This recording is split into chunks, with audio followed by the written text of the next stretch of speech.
Blast, I can't hear you. I just realised Blast is in the booth. I can't hear him. Blast, I can't hear you.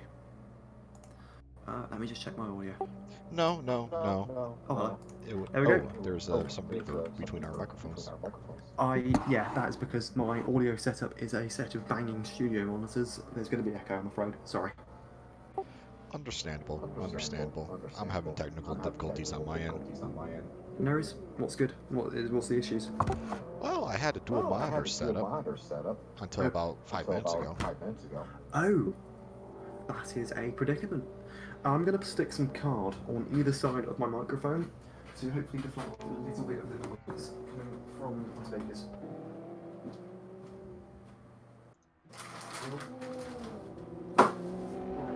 We've gone in with the ghetto sound ending. That should protect my mic from a little bit of echo. On one side of it, I have my Valentine's Day card for my girlfriend. On the other side of it, I have a book on how to build a performance 4-cylinder engine. There you go. Blast, how's my audio? Yours sounds very crisp and nice. Lovely, likewise. So yeah, for the next sort of half an hour or so, it will be both Blast back and myself commentating. And then, yes, I can do the camera up for you. So yeah, by the way, Blast, just as a quick heads up, Adamike's GUID has failed. So add 102 laps to their current total laps of 102. So whatever laps the RHM car has, add 102 due to a GUID failure. So RHM is currently P2. But let me do a CRS camera for the viewers. So hello, yeah, for everyone who is on the Twitch, this is the Blastback. Those who remember our past events will know the Blastback. He will be taking over the stream very shortly, as I am absolutely exhausted. Blast, do you know how long I've been streaming for? I'd gather about 9 hours. Yep, pretty much. 8 and a quarter. No worries. I shall feel your pain. Yep. You're lucky though, you don't have a double stint. Once you're finished, I'm on for another 9 hours. You know, we really ought to plan this out better. You know, instead of 9 hour stints, make them shorter between us. Nah, I've got to sleep. I can't commentate at 4 in the morning. Nah, man. I'll handle the night shift, and you will handle some other shifts. 4 stints or 5 stints. That's pretty much what we're doing though. You're handling the night shift, and I'm handling 2 big stints. That was a... hang on a second, can we just appreciate the fact that the CRS car has just stuck a big move in on Clark? That is a unlap. A couple more of those, and that will be CRS up in competitive range. CRS up into P7 right now, with Flow in P6 on the same lap. What is between them? Ooh, not a lot. There's a corner in it. It's big. There is a corner between the CRS and the Kamikaze developments car.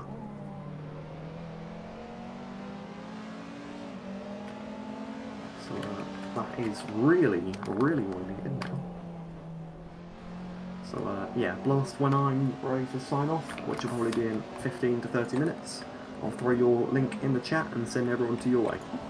Sounds good. Awesome. I'll continue fixing up all my tech. Thanks.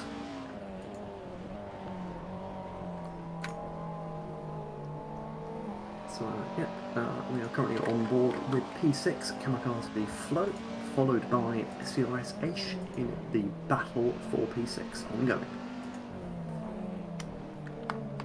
So again obscured by the rearview mirror, but in the distance there, that is Flow in 6th, with H in 7th. Both cars going through turn 1 now. Lowercase, sorry for the sort of awkward counts going between them. We are in a following battle from both perspectives. So, this is for myself and potentially any viewers hopping right in, what's the quick rundown? Right, let me just turn you down a little bit because it's a little bit late and a little bit loud. Basically, in summary, TAS have done TAS things and have pulled away with a very strong lead. However, the Roseheart car, the collab of Roselia and Sideheart, has worked very hard, and they've put themselves on the same lap as the Assetto sector, and have their pit strategy dialed in, so they might be able to get an undercut and hold P1 for a moment with some good pit strategy. So if their strategy pays off, Basakasu has gone in for the driver swap, meaning if Adamike comes flying past the pits, that will be a P1 for IHM. So there we go. Early on in the race, we saw some very big battling with Microlin in racing for CRS, and it was Tomsy for the ICN KGR car, and it was Hungy for the Civic, the Roseheart Civic, and the three of them were having a massive skirmish with a lot of contact, but minimal spinning, and that right there is Dog Zero swapping in, but that is currently, your current race leader is now Adamike. And Dog Zero's laps have reset. Bugger. Oh no. Oh no. It continues.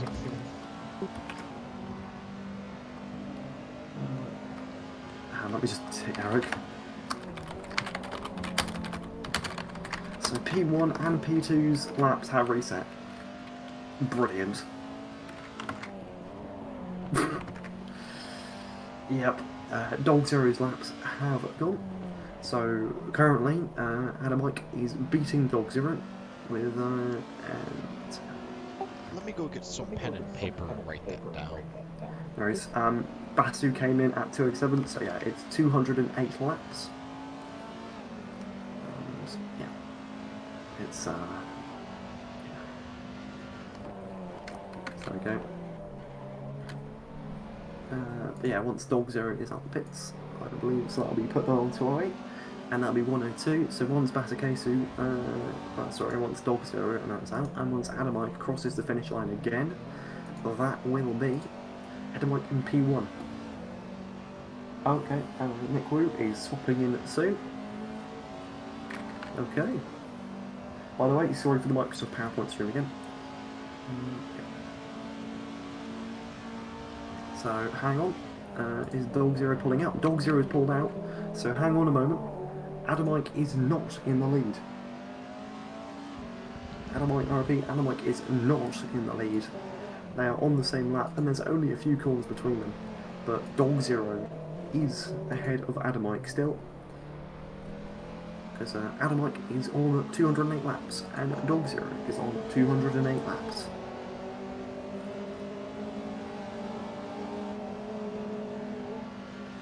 So there's Dog Zero coming in to the long sweeping rounder, and that is Adamike a little bit behind. So, yep. That is still TAS in the lead, albeit barely.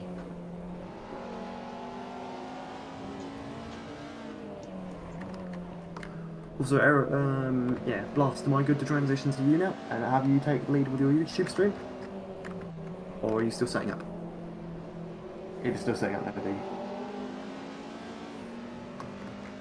Boom. Okay. Oh, we're return to commentating in the new one. So that is currently Dog Zero P1, Adamike P2, and then Clark P3, Steph's P4.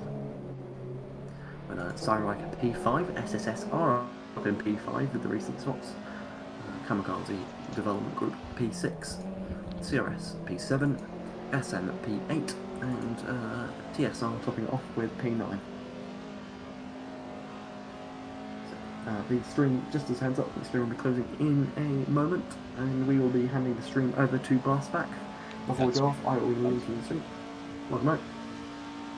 I just heard Blastback, so I felt the urge to say, that's me. Oh my word.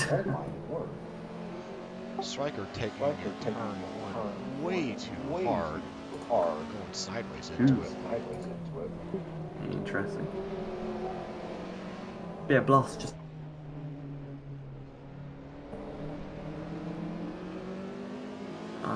yeah. Sorry, I am flagging quite hard now, I will say.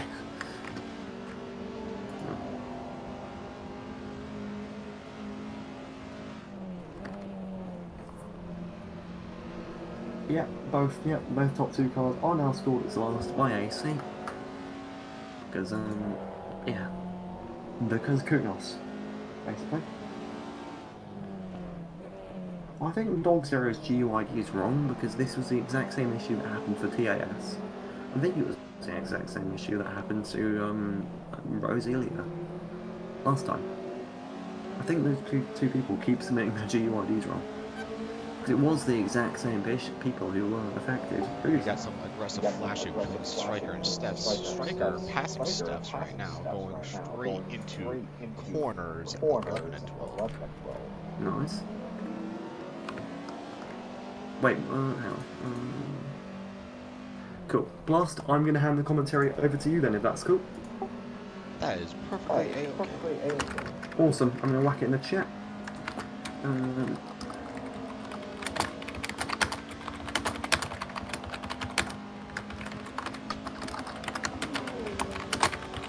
That is some quite impressive tapping by Bendidi, if I dare say so myself. So yeah, gents, if we could all check that link, that YouTube link will take you to the blast back. I'm about to hear my own voice armor. So yeah, everyone check out the blast back. If anyone hasn't already given us a follow, be sure to give me a follow on Twitch. We nearly hit 300 followers. And yeah, and be sure to join the blast back on Twitch. On YouTube, sorry. So yeah, I'm calling it a night. Thank you very much to the blast back for taking over the commentary on the night shift while I go to sleep. And thank you very much and good night. I will be signing off here. Take care everyone, have a lovely evening, see you all in the morning. Ooh. There we go, stream ended. That's it, Blast. I'm going to head to bed as I'm absolutely dead. Thank you very much for this. I will be awake in approximately 9 hours. See Probably you a then, bit less. buddy. Sweet, take care. Bye.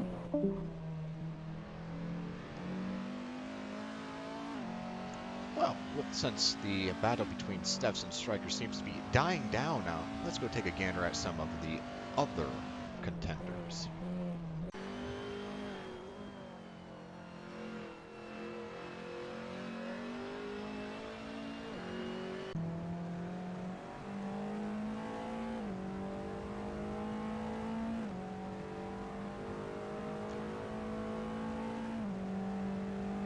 Welcome to the stream, lowercase and Technoman.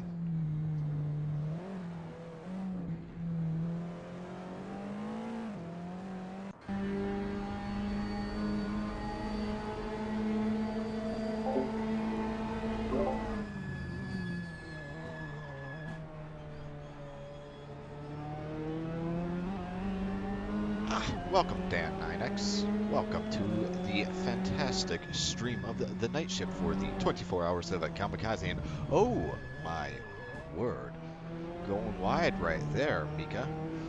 But no harm, no foul there for the time being. Granted, tires got a little bit dirty, and that's cost them just a little bit of time. Flying straight into turn 7 right now, well over 100 miles an hour. And he is, some brakes being absolutely shredded and locking up the tires right there, killing it into turn 9.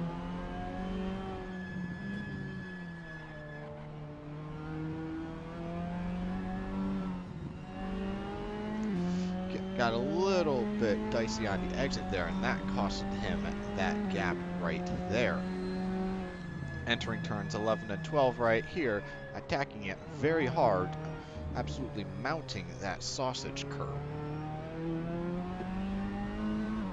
But, denizens of the stream, how is the voice quality? Is it too high? Is it too low? Volume adjustments, please let me know.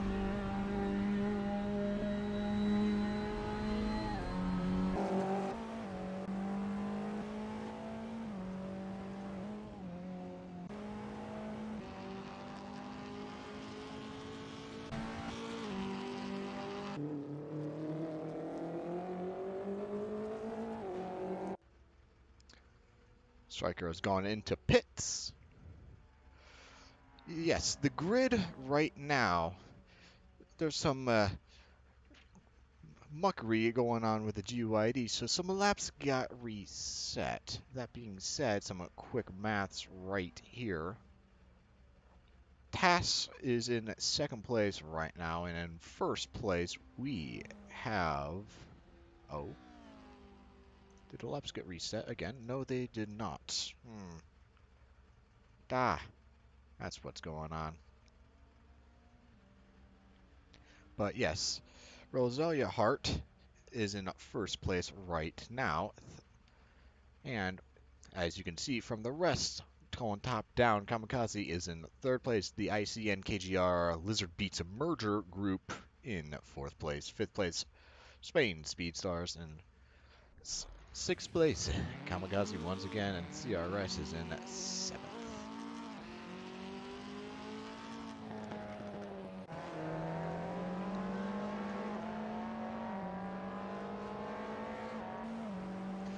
Oh my word. Aggressive flashing by Ash, telling Flo to get out of the way. He wants to pass. And pass Willie.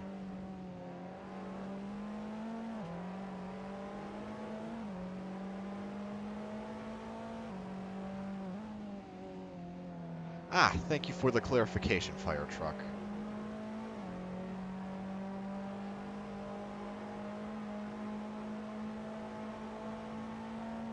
Cornbread Cam?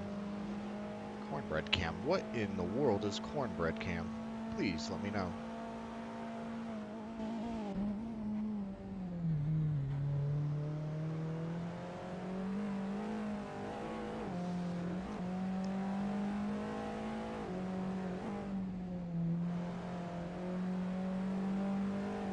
But since Flo went into pits right now, coming right out of the pits, having to let by, oh my word, too wide, you're on the right.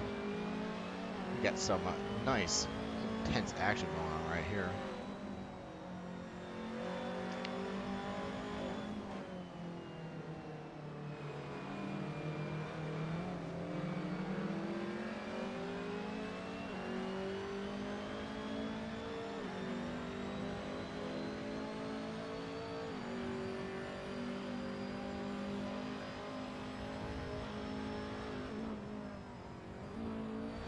Thank you for explaining it.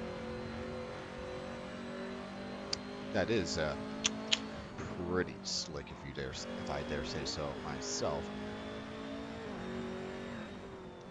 That pit stop by Flo. Flo is trying to get back up the pace, but he's got some really distinct action. He's currently in a sandwich.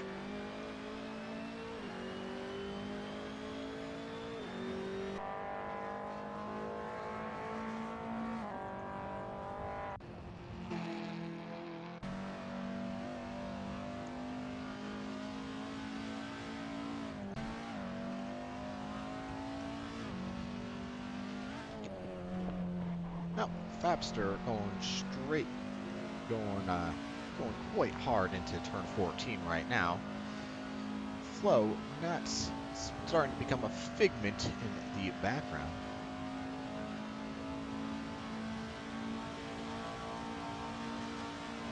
You know, Technoman, I would really like to know that myself as well.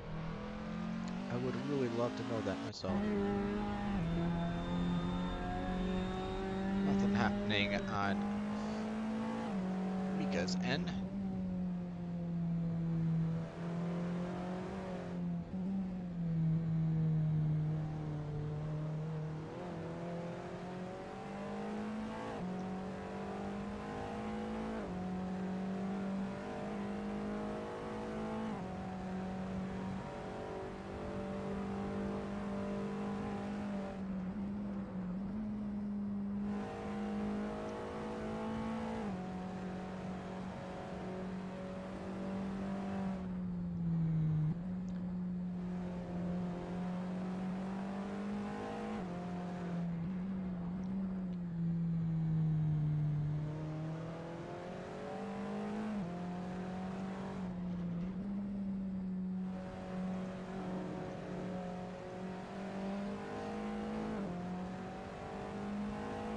TSR's taken these corners quite safely overall. Perhaps it's a measure to preserve tires in order to get away with less pit stops. But, that being said, slowly getting left away by the pack. If it wants to get any form of assistance in climbing the leaderboards, it's going to have to push a little bit harder.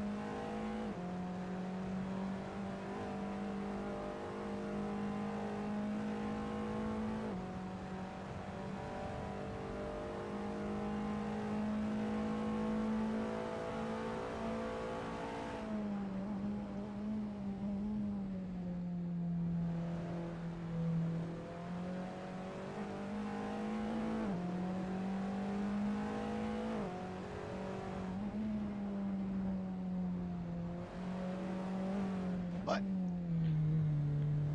enough with TSRs. Let's go take a gander at some of the other action going on.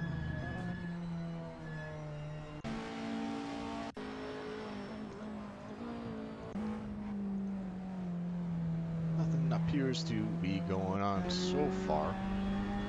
Oh my word. This entire dashboard is quite illuminated, if I dare say so myself. Very difficult to see the car ahead of us, who the ICN merger group is rapidly approaching, and went super hard, locking the inside wheels into turn 1. Do that time and time again, that can't be good for the wheels.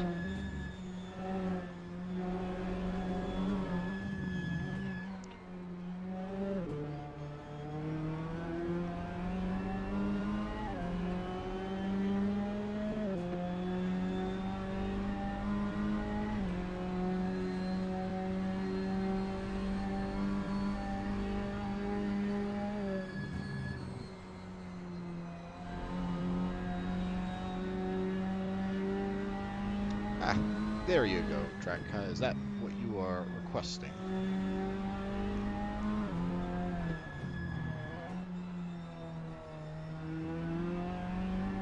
That being said, these results are a bit deceptive. TAS has 208 more laps than what is shown, and Nick Wu, who's of the Rosalia Hearts team, has 102 more laps than what isn't shown. Either way, it is quite the dogfight for first and second place.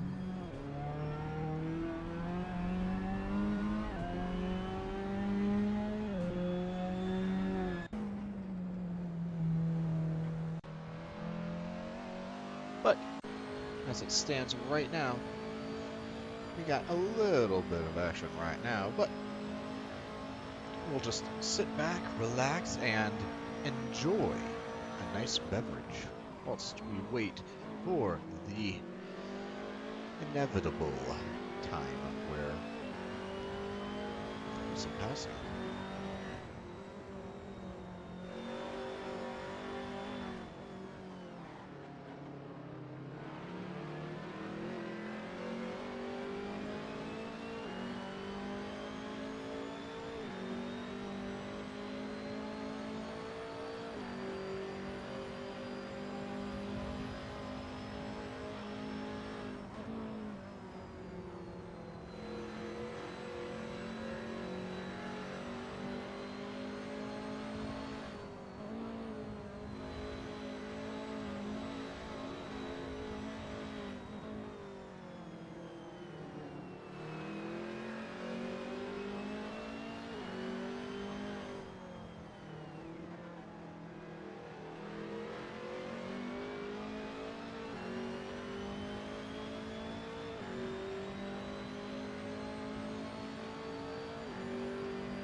I don't really want to know how long I was muted for.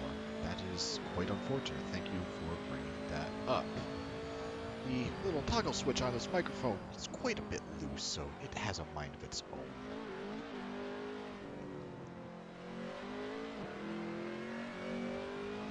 But, as I was saying, Flo is trying to gain onto the ICN merger group, but time will tell as to how long that will take, how many laps that's going to take. We are taking a gander at based Flo as Nexia posts it.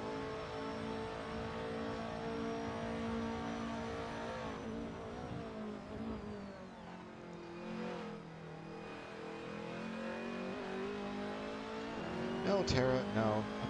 A blastback moment would be me yelling at the top of my lungs, "Aloha, everybody! Welcome back. Grab your favorite hot beverage."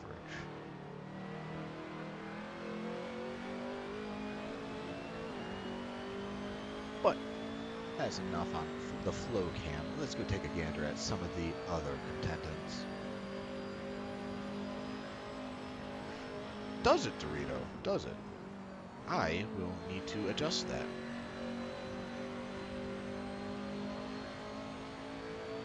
That should be a bit better.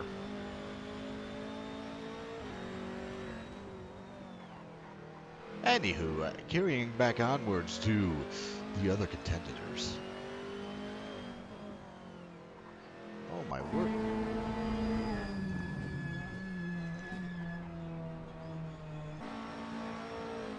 Steph's not catching up, but actually got passed by the ICN merger group. Shame on me, I did not catch that. For shame, for shame.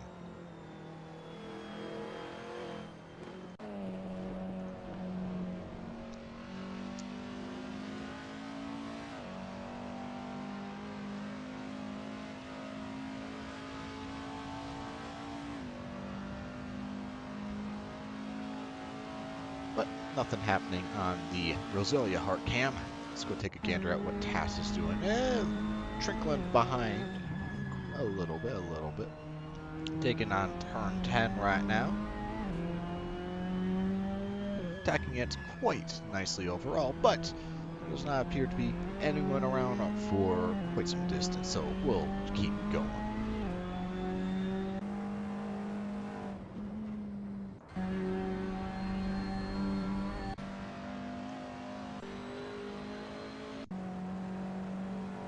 And we shall just land at Steph's for just a little while. There doesn't appear to be anything going on, so we'll just wait patiently and see how Steph's is going to try and catch back up to the ICN merger group. Fortunately, he is not within range to employ his tactical aggressive flashing technique.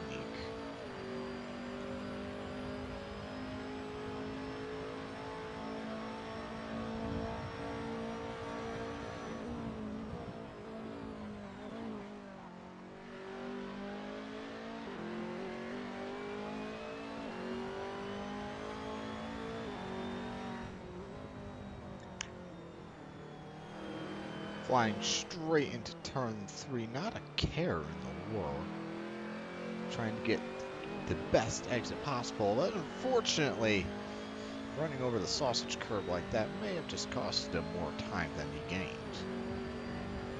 As it stands right now, the ICN KGR merger group is nowhere in sight.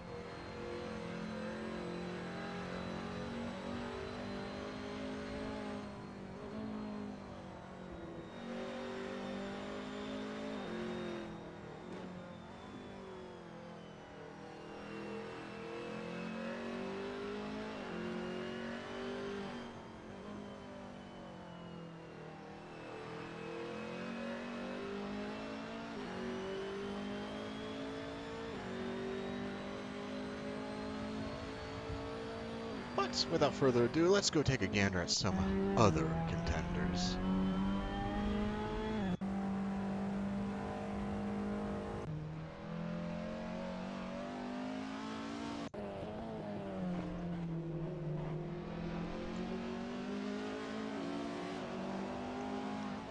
Oh, Fabster trying to get the pass and gets let on by, continuing onwards on his little tirade. The unfortunate man he passed right on by would be Mika. Mika not wanting to let that one go, though. He's going to try and unlap himself.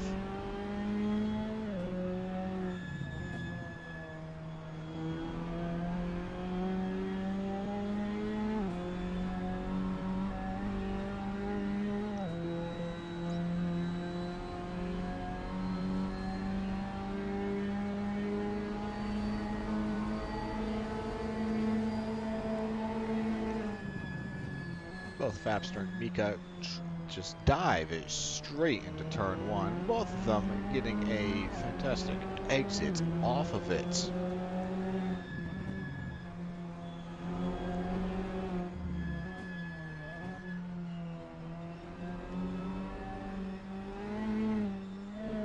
Mika early apexing that, and that just goes to show you how much time you can lose by turning too early into a corner. As we can see right here, Fabster is long gone.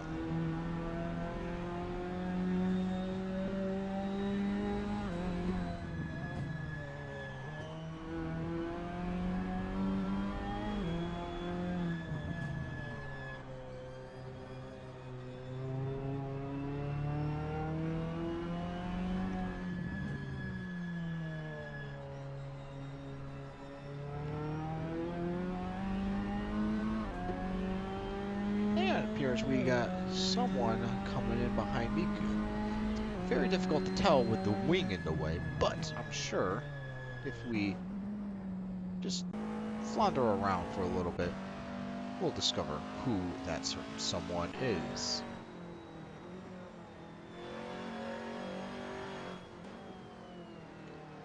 Nothing happening too much on the Steph's cam right now, aggressive flashing or not. It only works if there's someone in sight.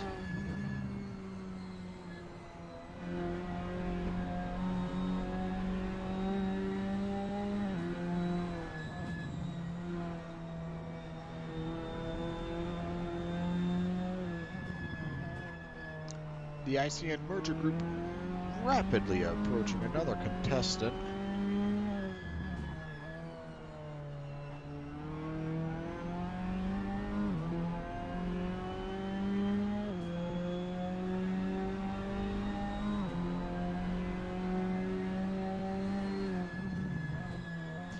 Diving into turns 11, 12, absolutely going all out on it, very gracefully, if I dare say so myself.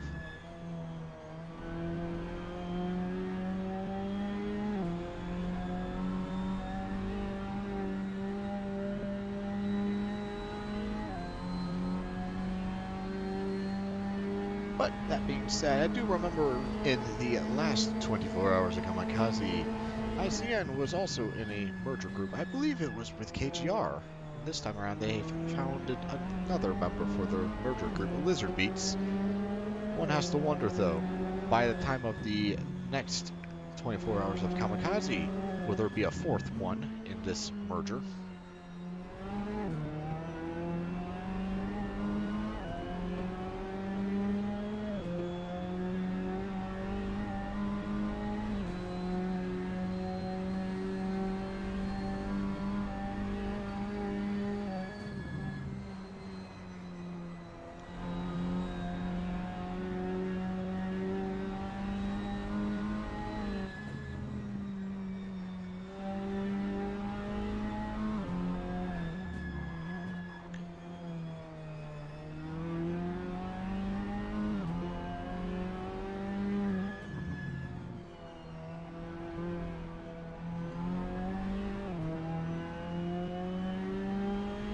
I will slowly but steadily, this ICN KGR Lizard Beats merger group is gaining onto the Kamikaze car. In just a few turns, there's going to be some heated battling if there's some non-unlapping to take place. Lest it'll just be a simple pass and go.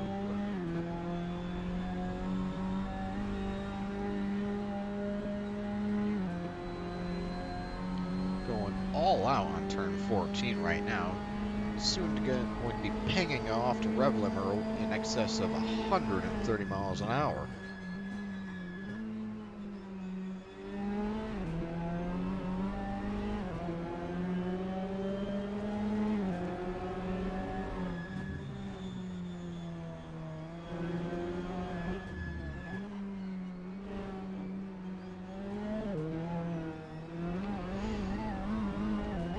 Got way too bold on that on turn 3, turning in way too soon, getting on the gas too soon, and well, he ended up right into the grass, costing him that little gap that he was creating.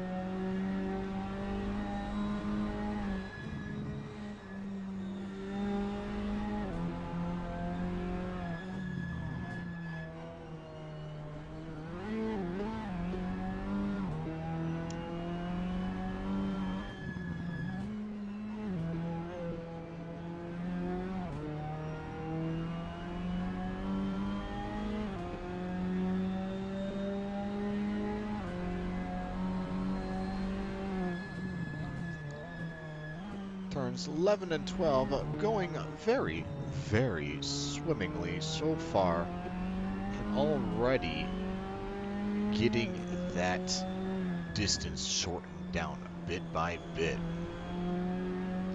I'd reckon in just a few laps we're going to see some bumper-to-bumper action between these two lads, provided there's no pit stops going on.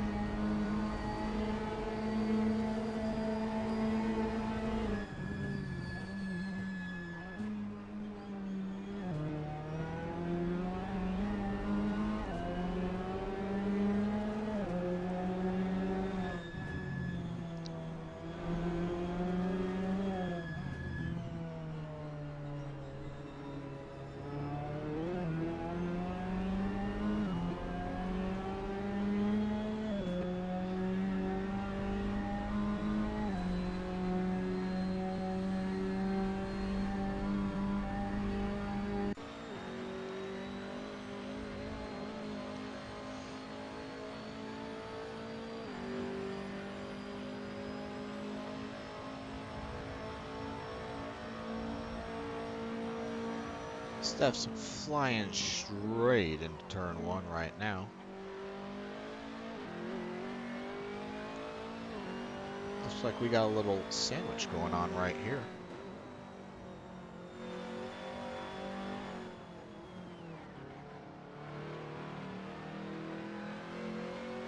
And unfortunately, Carrie May, I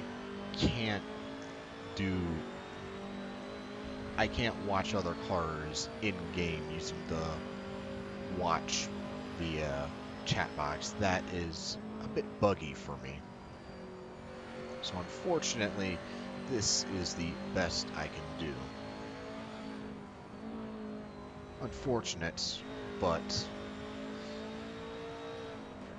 with so many technical problems, I'm actually amazed I can actually stream today.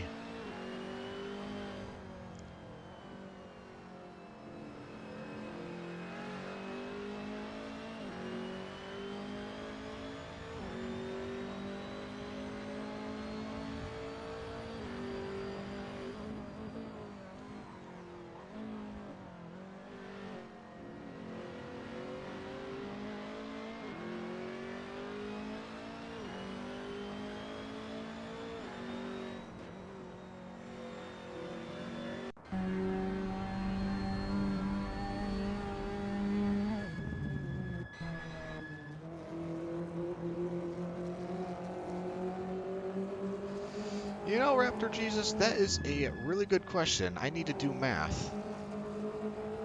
Steph's, at least according to leaderboards, is in second, tied for first, but unfortunately,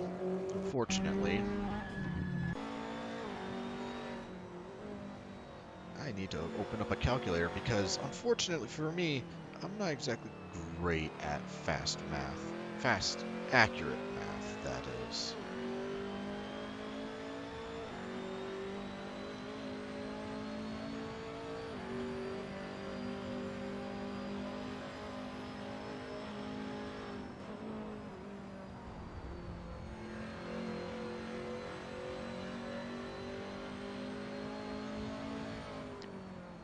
So Steph's is currently tied for third place right now, at least from my math. I could be entirely wrong.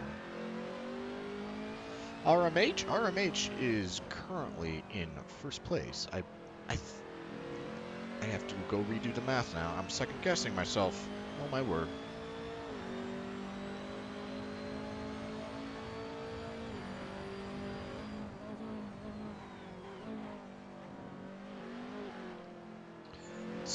Second place. Tass is in first. Tass is at lap count 228. RH is at 227.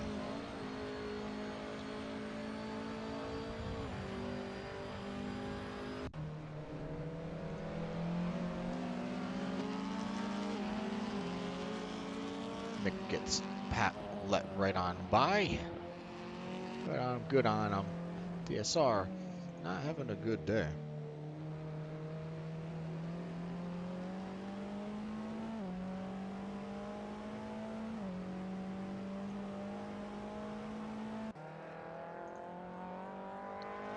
Oh my word, what in tarnation did I just witness?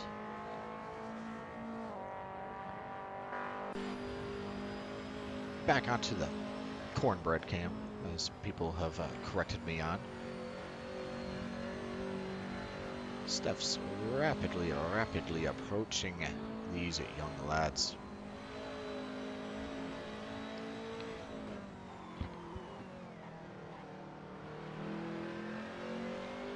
Now, the key question here, does he employ his patented aggressive flashing technique?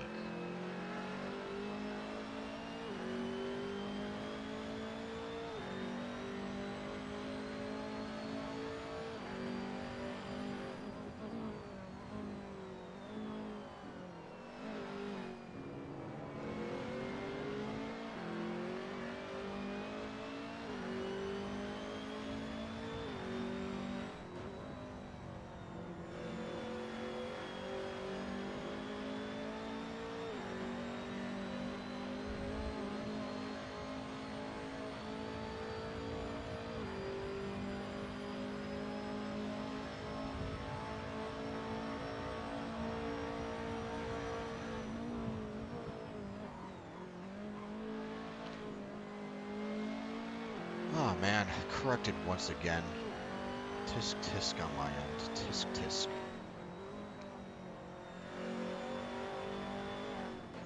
Now let's see here.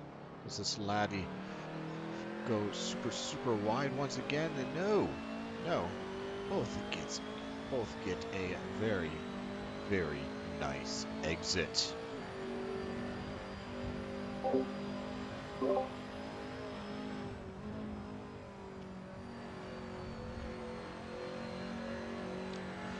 Now tell me, folks, would you prefer it with or without the name tags over the drivers?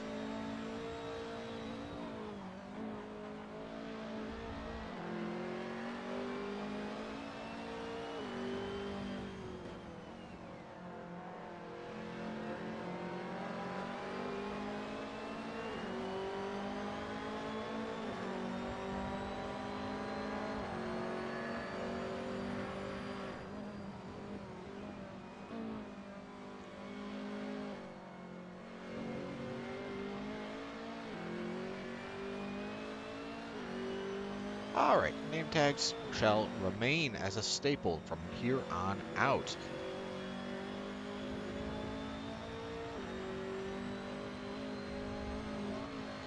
But what we just witnessed right there, some quick and easy kamikaze on kamikaze action. But with that said and done, it is time to go find us another car to bear witness to.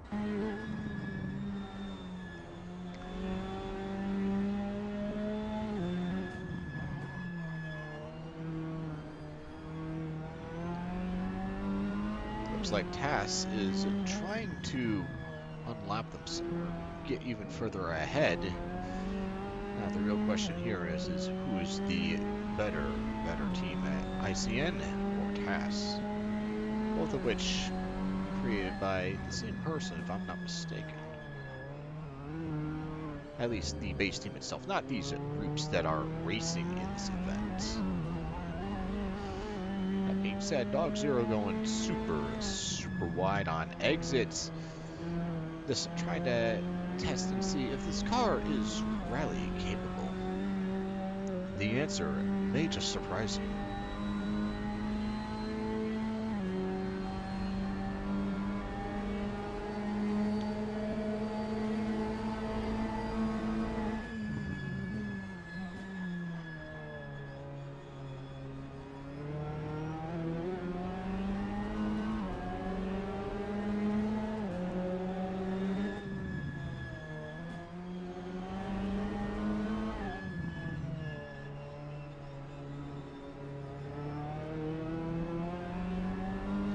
But it appears as though Dog Zero is slowly getting left by the wayside, so let us go find another car to bear witness to.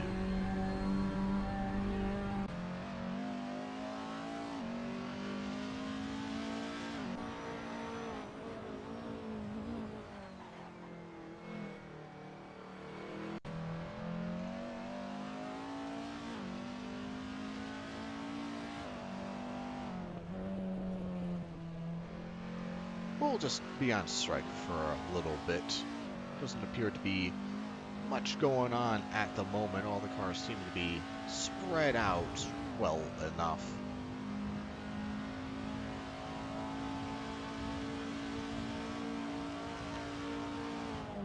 But let this be an hourly reminder. Stay hydrated, folks. Hydration is very important.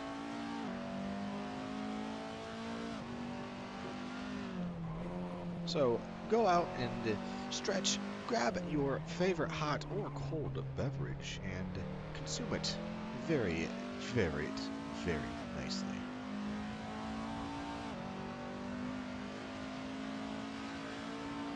But that's enough on the striker cam. Let's go and take a gander.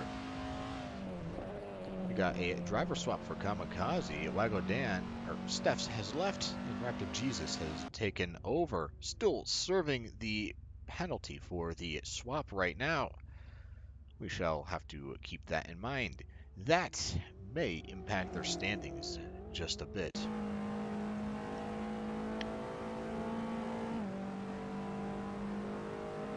very difficult to see how fast Ash is going on that Motec display. But he's going super, super hard into turn 1, wanting just to get further and further ahead. Kurgel is going to have to yield at some point in time. And spins out on the sausage curb, getting some oversteer and flies into the barrier. Very, very unfortunate. One has to wonder how much damage that gaff has caused.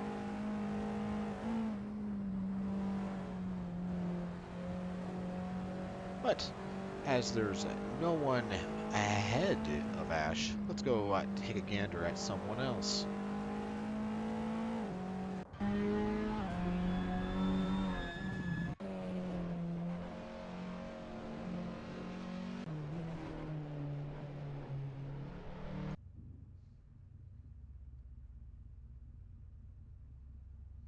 Flo doing a pit stop right now, what appears to be.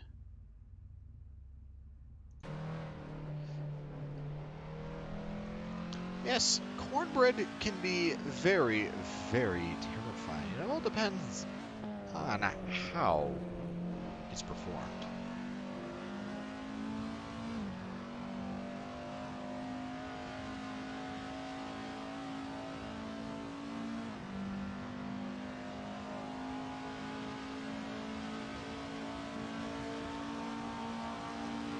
We have one laddie very, very far behind from Nick right now. And one very, very far ahead. We got Raptor Jesus still serving in pit. Although, that should be ending very, very shortly. Speaking of, already got out and is on to turn 1 right now, going straight on to 2 and 3.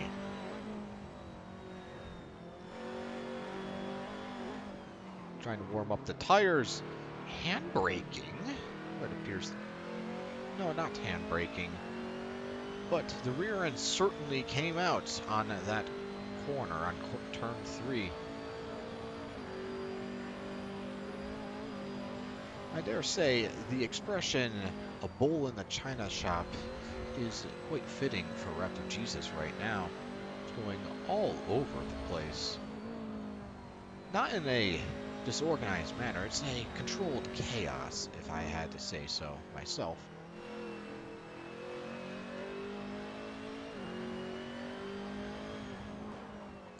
But that is very likely due to the fact that the tires have yet to be warmed up.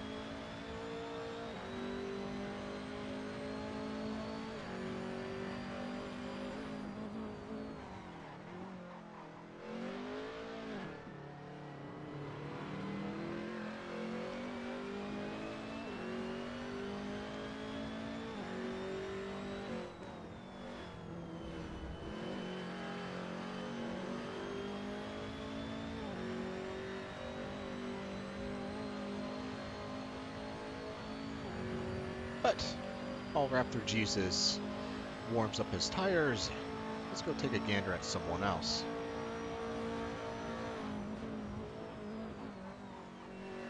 Looking at chat, Mika has swapped out with a Classic. Classic is still going to be serving that drive-through penalty. Or not the driver swap penalty. But we're not going to stick around and just look at him. We're gonna see if we can go find someone else to witness. But it appears that everyone seems to be syncing up their driver changes now, at least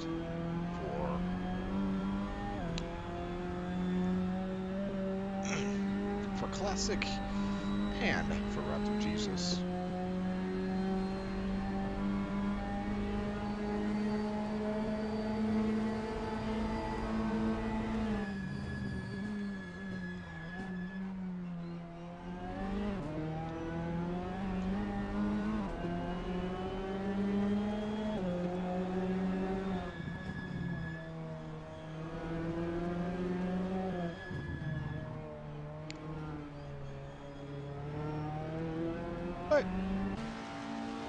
guess we can go watch some more corn bread.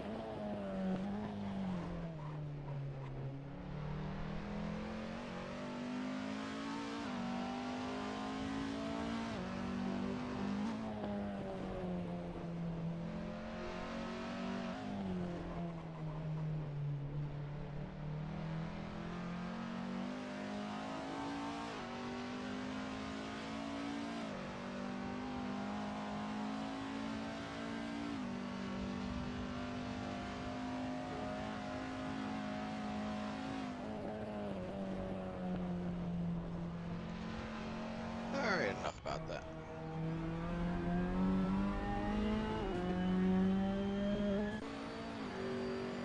Guess we'll just chill back and take a gander at see what Based Flow Man has to offer.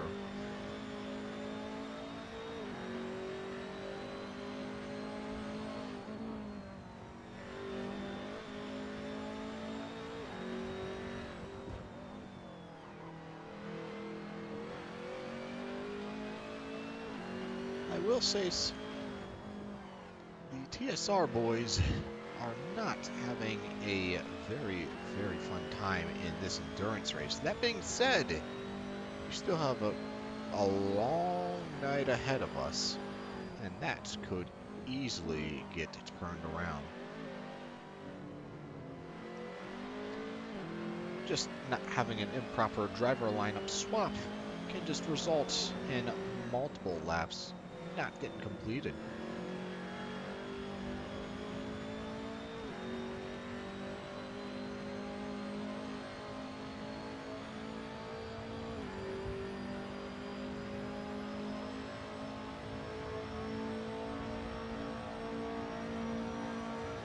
I guess Flo was trying to test out the dirt on the side there. Not quite sure what the end result of his findings were.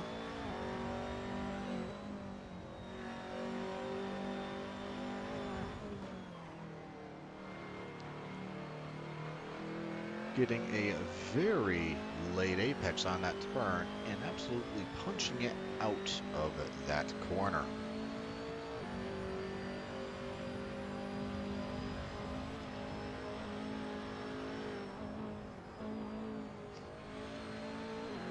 I am sorry, Flo. No hot beverage for you. Clark has left, though, and Amy has taken over. Still serving that penalty. Ah, we have the General Lee horn on these cars. The more you know, the more you know. Ooh, we have a Raptor Jesus rapidly approaching the CRS boys. Not CRS, I'll call it Roselia Heart. Roselia Heart.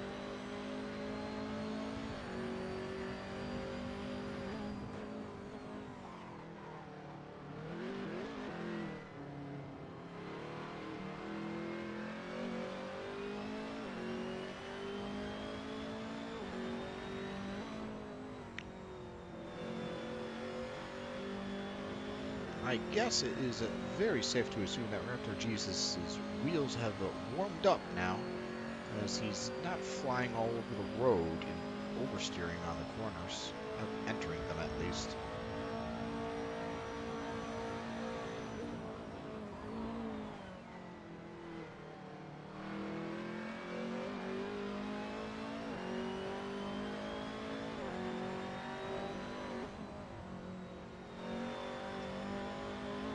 Cars straight into turn 3. Poor TSR, poor TSR. Just when they thought they could get a good lap in, more and more keep on coming.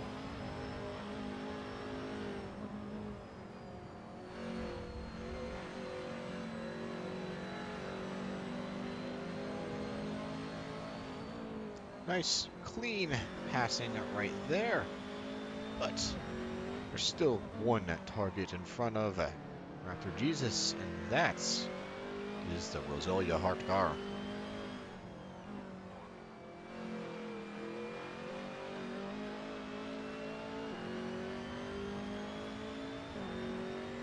poor exit by Raptor Jesus just ensures that gap just grows a bit further. That being said, with this tight chicane in turns 11 and 12, that could turn around, but that does not appear to be the case.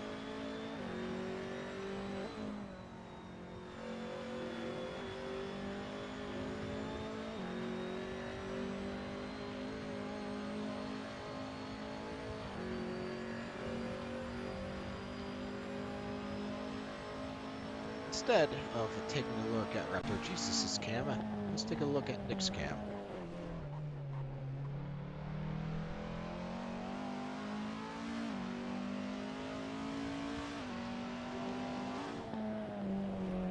If Spain Speedstars directly behind Raptor Jesus right now.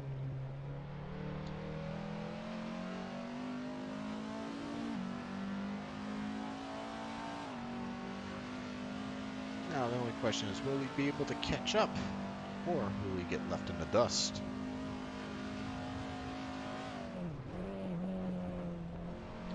Seems to be a three-way brawl right now, albeit the distance very, very far apart between all the cars. Nevertheless, still a fight to gain positioning.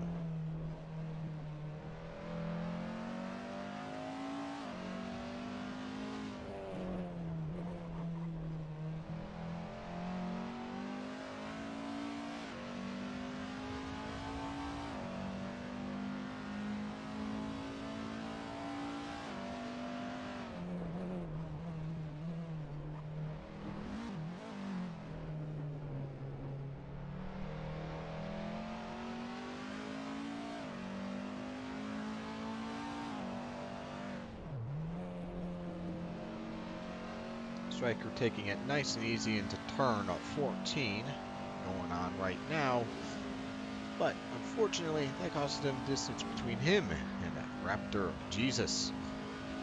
Distance between Raptor Jesus and Striker and Raptor Jesus and Nick, that is just growing and growing,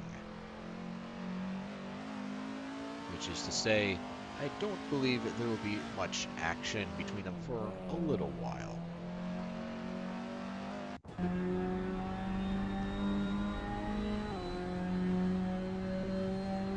Going into 11 and 12 Classic. Not a single car in sight. Going super wide on the exit of 12. But doesn't seem to have cost him much time in that regard.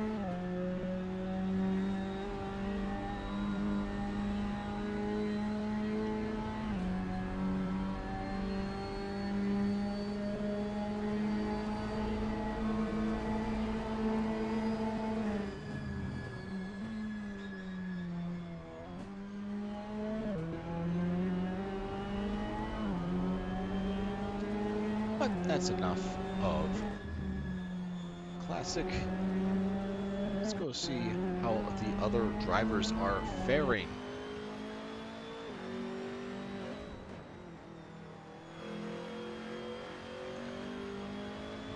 You just see right behind Flo, Nick is rapidly approaching.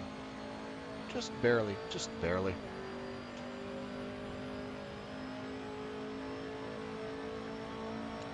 Now, the real question is, Raptor Jesus was right behind Nick. Where is he now? Ooh, appears to be at least one turn behind him. The distance between Raptor Jesus and Nick may appear stagnant, but it's slowly growing. But all that can easily change if one driver makes a mistake. Doesn't even have to be big. Could just be turning too soon on a corner.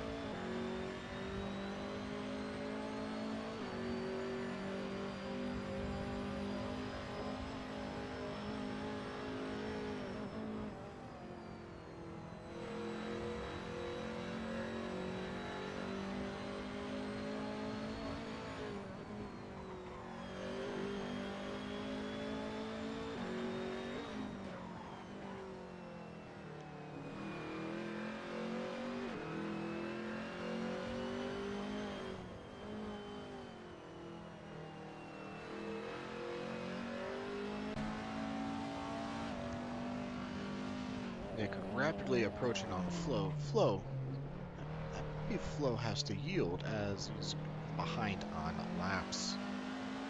That being said, that is excessively yellow from those headlights. Excessively yellow.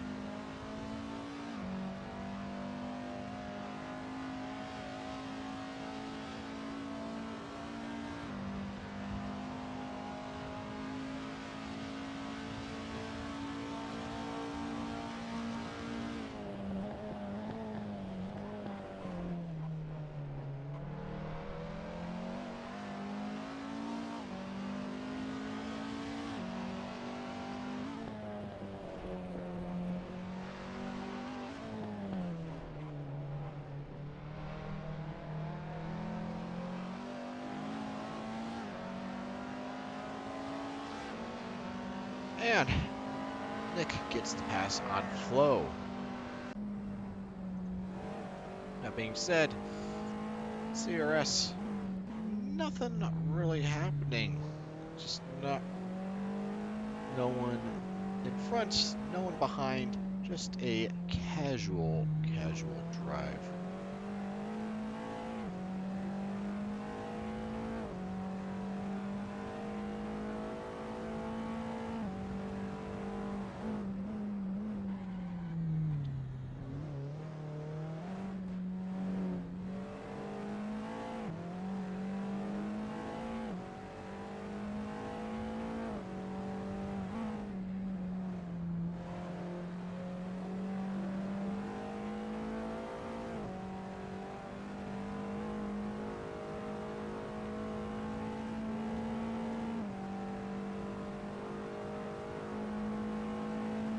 Nothing really much to say here.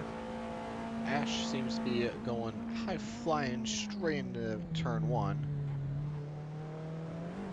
But not a single car in sight. The only car is Ash. So let's go take a gander and see what Raptor Jesus is doing. He should be approaching other lads right now. Does not appear to be the case. That being said, Striker is really wanting to pass Raptor right now. He really wants it, but he's gonna have to fight for it.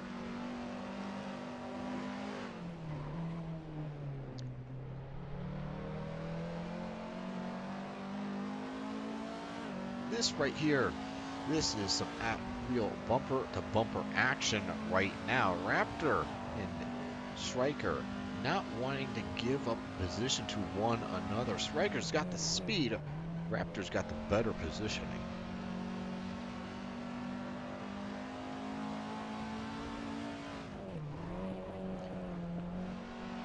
Wheels, inside wheels locking up by Striker, causing him some distance, but that may be a blessing in disguise as he can get some more momentum coming in through turn number 10.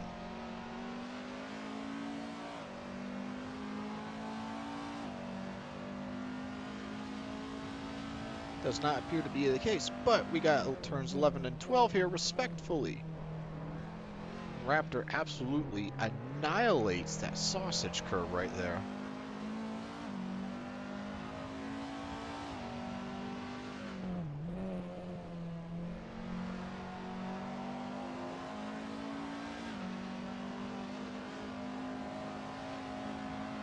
And Striker looks like he has the momentum to try and get past Raptor right now.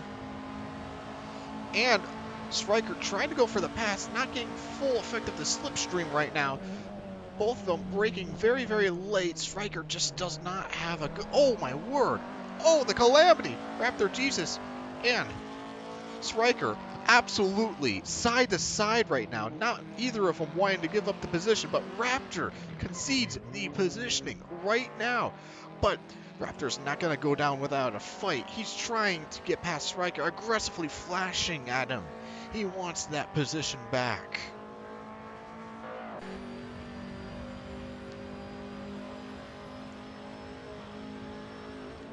But as Striker has shown, he's got the speed over Raptor Jesus, and that's showing right now. He's pulling bit by bit away from Raptor Jesus. That being said, Striker also has the fresher set of tires. He had recently come out of pits.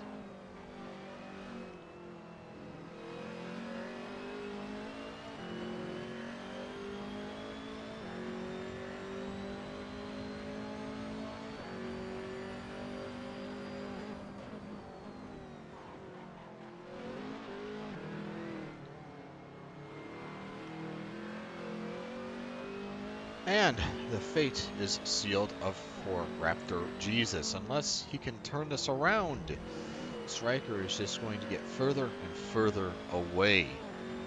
No matter how much you attack those sausage curbs, you can only get the racing line so perfect.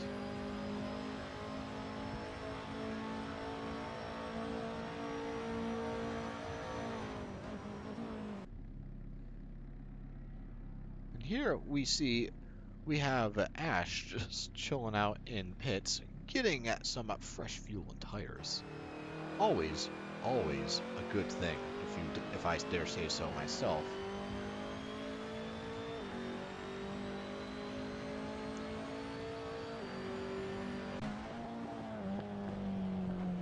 Nothing happening so far between the other contestants.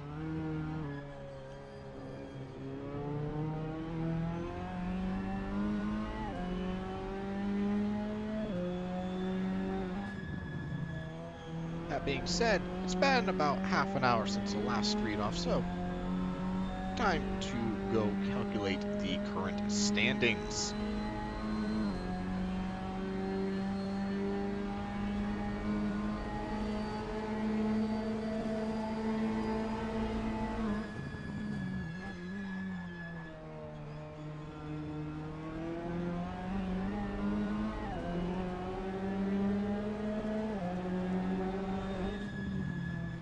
In first place, we have Roselia Hart, followed up by Tass, and then we have a tie for third place for the ICN KGR Lizard Beats group and Kamikaze 666. For fifth place, we have CRS, and then for 7th and 8th place, it's a tie between the Kamikaze 777 group and CRS. My folly. It's Kamikaze 777 group and the Spain Speedstars.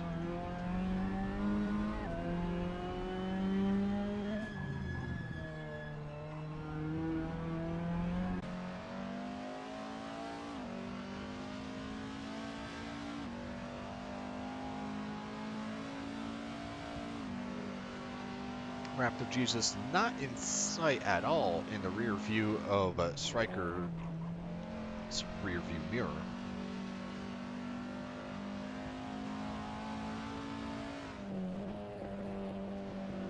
Sure thing.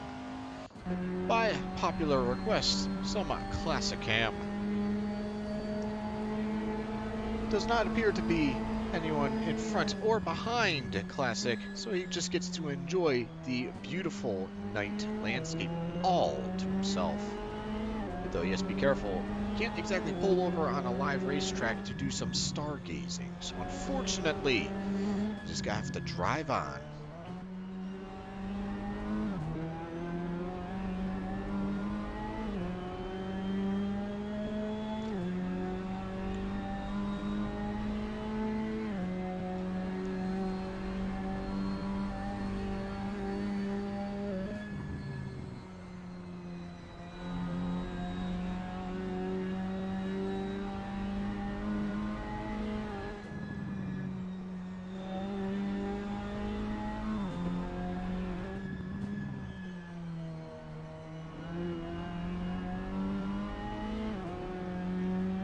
But that is enough Classic view for the moment. Let's go check out and see if there's anyone else who's having some breakneck racing. Ah! You cannot see me right now, but I am also waving to Classic right now, wherever he is in the world.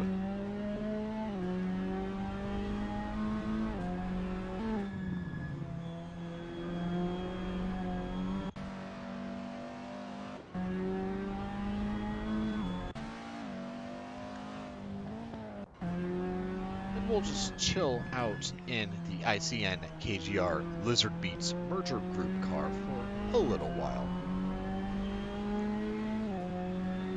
Poor TSR getting lapped upon lapped upon lapped. But Nick is going to have a run for his money real quick, as the merger group car is rapidly approaching.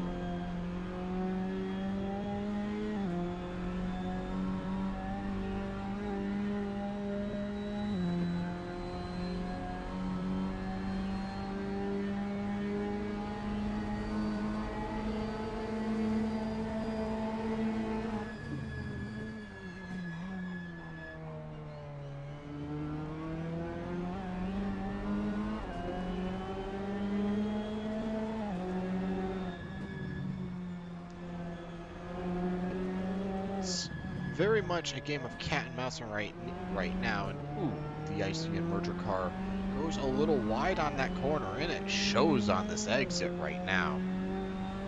Although it was a late apex, it was just a little too late of braking.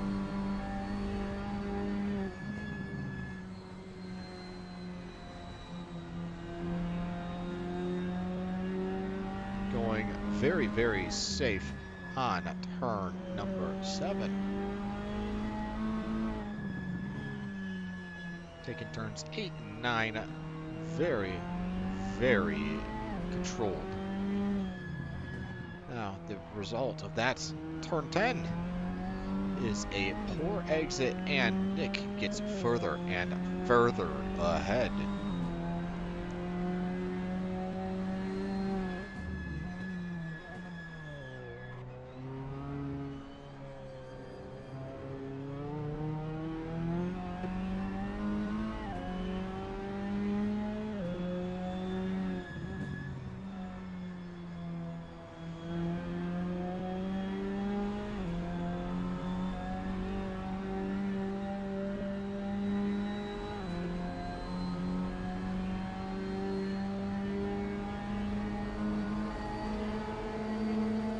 The end result here for the time being, the ICN KGR Lizard Beats merger group car is getting slowly outran by Roselia Hart.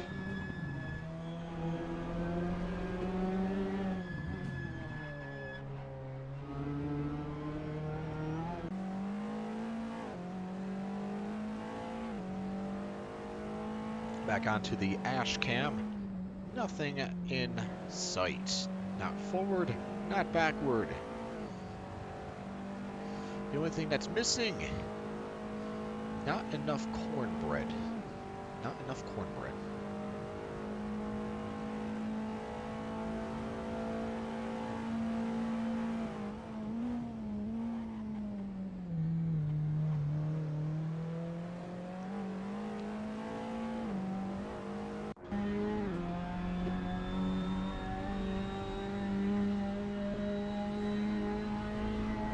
Dog Zero, again, just very similar case. Not a car in sight.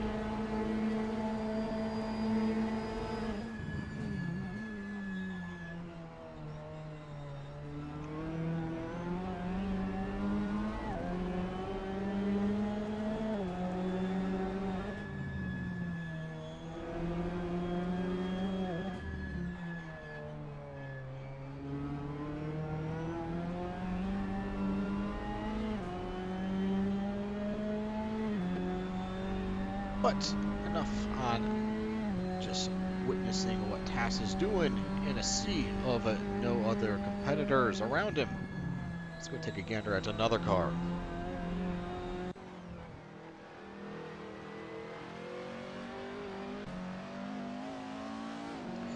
Striker and Flo. Will Flo be able to avenge his comrade? Or will Striker try and get one up on both of them? Appears to be the latter of it. Striker, though, taking a very late apex on turn number 3.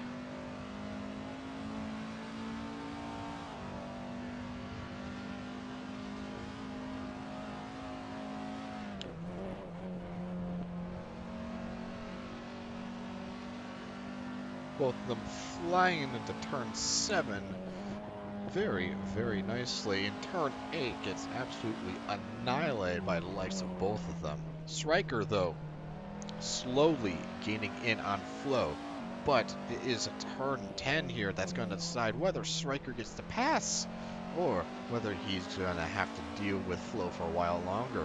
Gets a good exit, making use of the slipstream. Does he have enough straightaway? It does not appear as though he does. So they have to go into turns 11 and 12. Oh! Striker wanting to try and pass on the outside. He's going to try and go side by side with Flo into turn 13.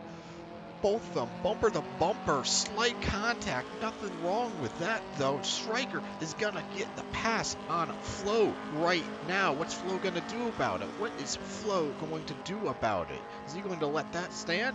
Or is he gonna try and pass him, making use of the slipstream? Is he gonna go side by side, breaks early into it, but unfortunately does not get the opportunity to pass. Flo, though, looks as though he's on the offensive right now. He does not want Striker to get away with that position. It is a dogfight right now.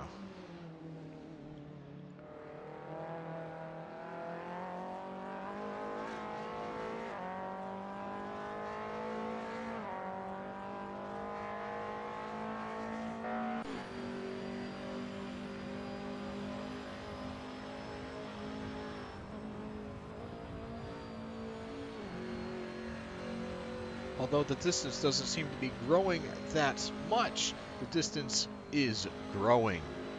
Although, this with a little wheel lockage right there from Striker, Flo is gaining some ground. Not much, but some.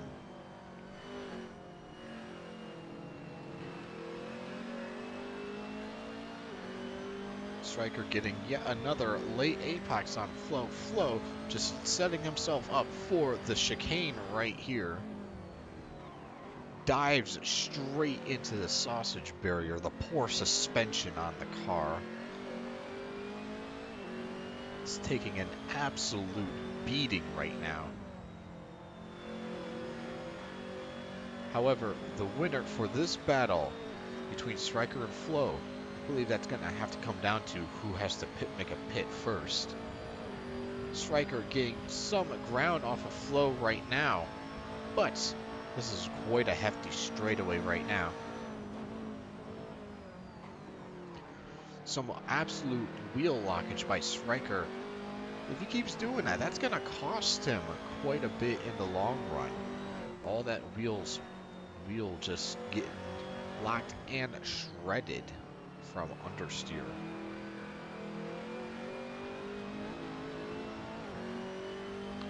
But bit by bit, Striker is moving further and further away from Flo, so there must be some merit to that.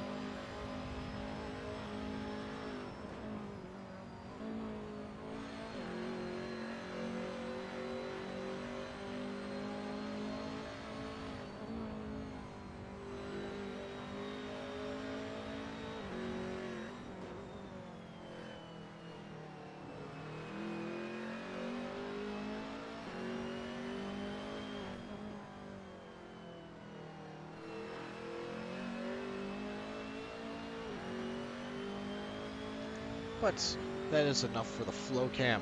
Let us go onwards to yet another denizen of this race.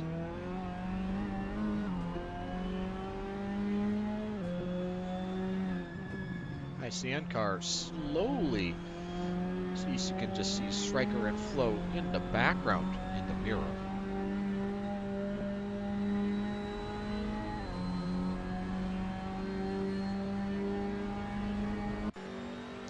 As for Raptor Jesus, not another denizen in sight.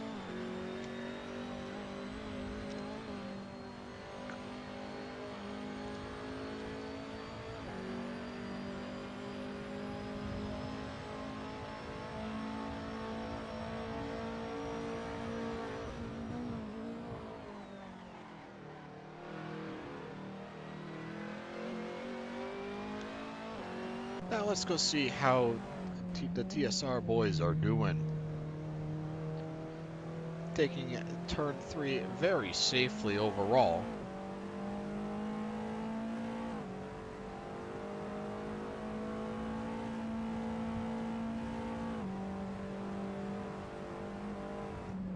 But what seems to be a common trend for this race, not a car in sight.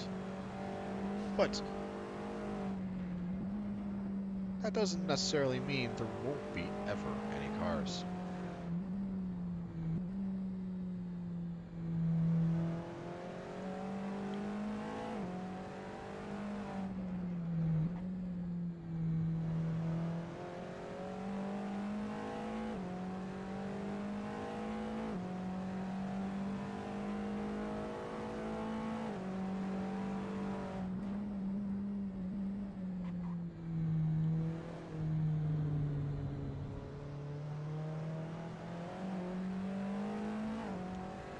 But that's enough on the TSR boys.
Flo and Striker not within eye shot of each other.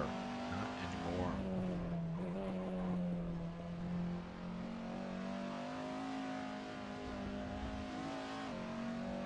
Striker going very, very wide on turn 10 there.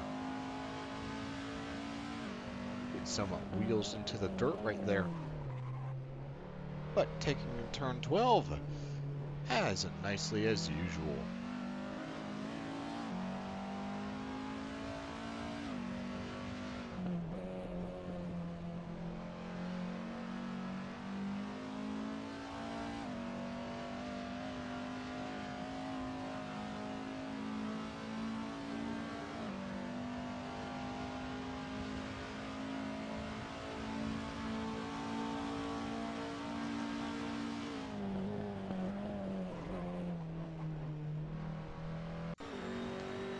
As for the flow cam, Flo is just now getting past turn 14. Quite a distance behind Striker.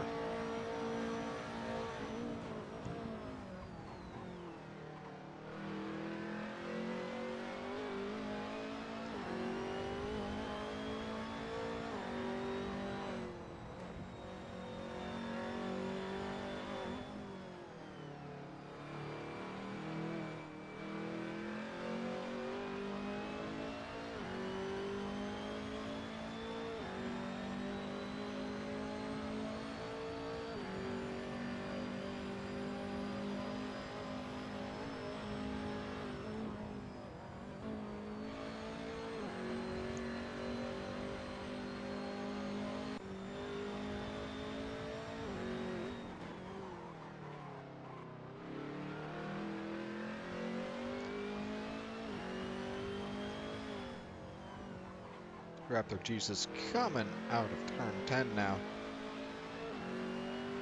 He may have someone who have to try and get around though around turn 14.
onto the flow cam. There may be some kamikaze on kamikaze action happening real soon.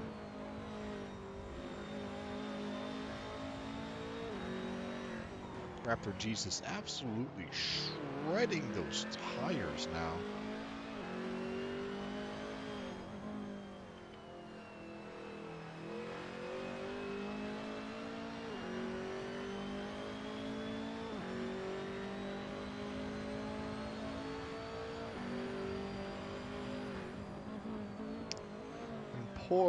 Poor TSR.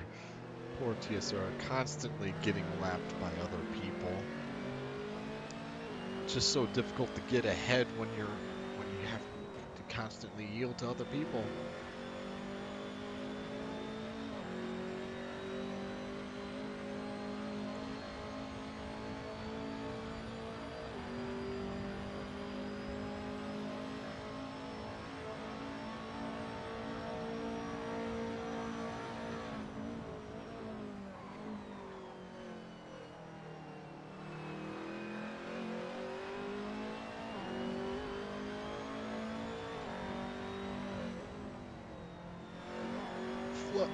Flowman rapidly is approaching Raptor Jesus right now.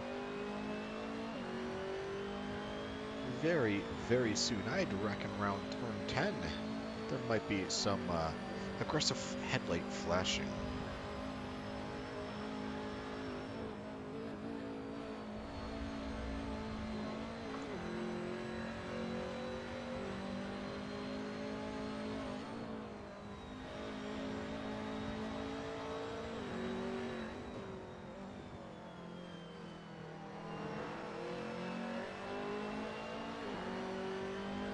Flo trying to set himself up right now after Jesus, not wanting to really let him set up at all, but Flo gets some good momentum going on right here. Absolutely side by side with Raptor Jesus right now. Raptor Jesus has a slight advantage entering this corner and secures the inside corner.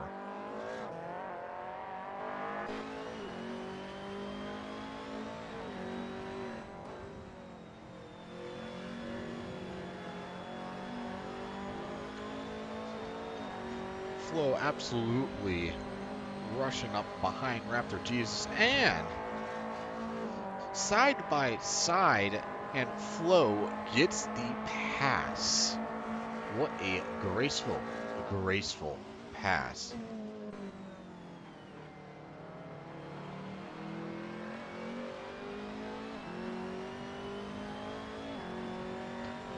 But that's enough kamikaze on kamikaze action.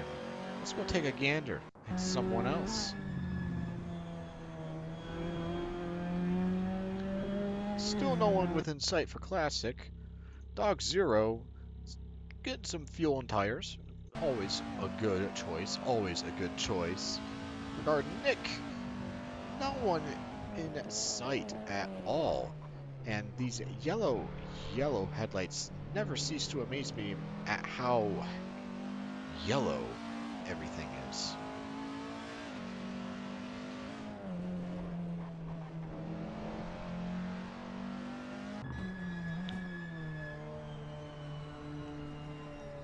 Same 411 here with the ICN KGR Lizard Beats car. No one in sight.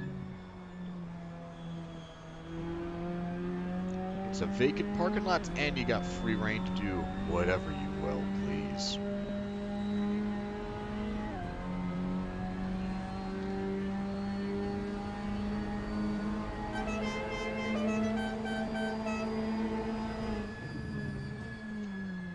An awesome General Lee horn right then and there.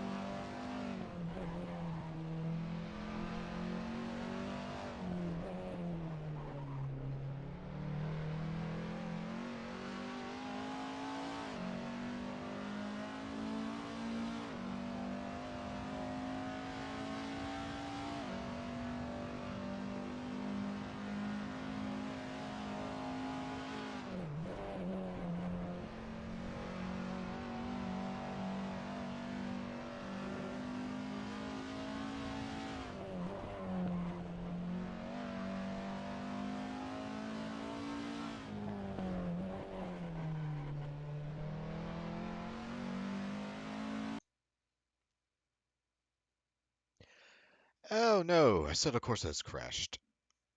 I will be back very, very shortly. Oh, the technical difficulties, they never cease to amaze me.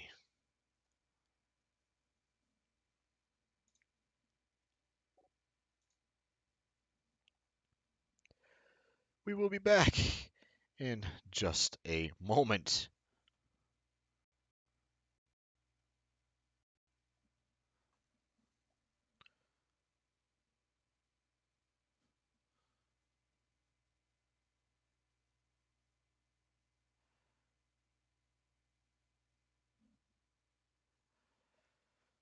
Ay.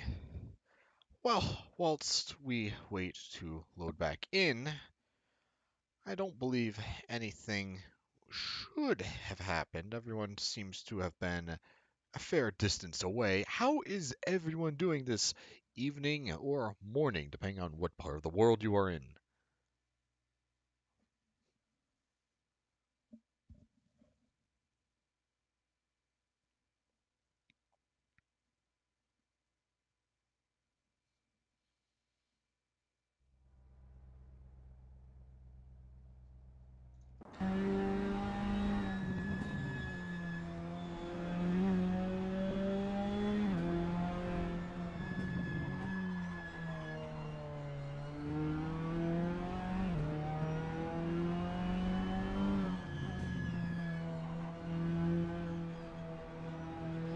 Ah!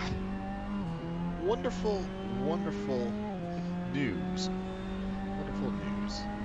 And aloha, Wagodan. Welcome. I believe you just witnessed my little flunder right there. Technical difficulties, they never cease to arrive en masse.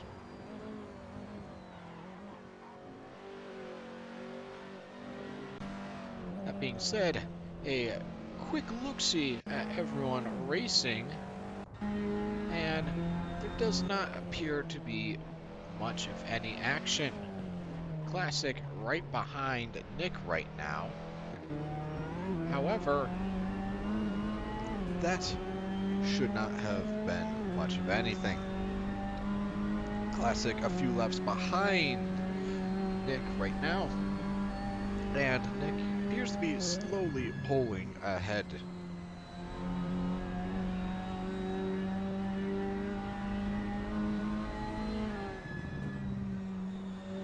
But that being said, Nick's tires have to be running on E right about now. Not unless he did a hidden pit stop whilst we were witnessing everyone else driving.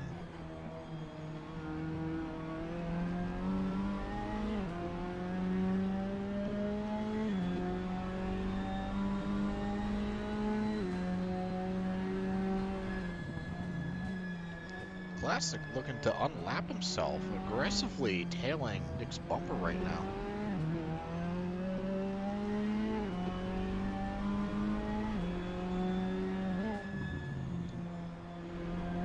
We got Classic. Looks like he's just going to try and set himself up for a slingshot on this first straightaway. Getting a nice exit. Almost side by side with Nick right now. Giving him a little honk saying, I'm here, I am here, let me through. And Classic flying straight into turn 1 right now. Now, the real question here is Nick going to let him get away with that, or is he going to try and reclaim that position?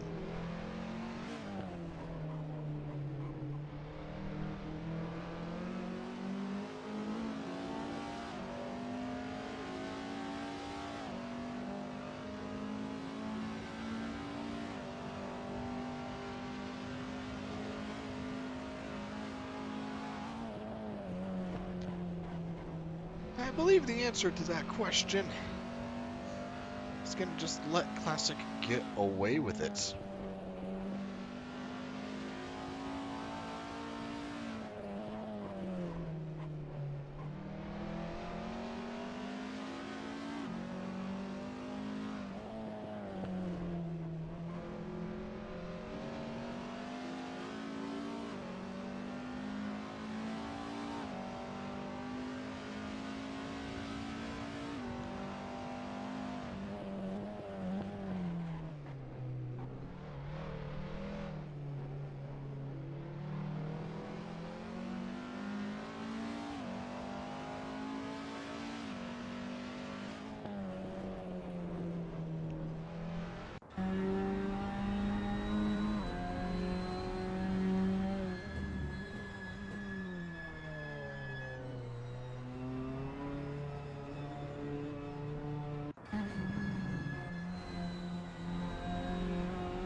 Apologies, my lord. I shan't talk ill of one's potatoes, at least intentionally. Potatoes are, by golly, the greatest thing known to man.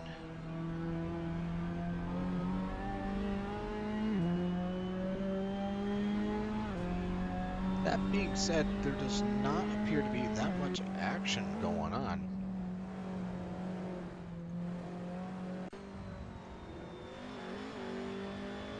So, we're just going to hang around on to the striker cam.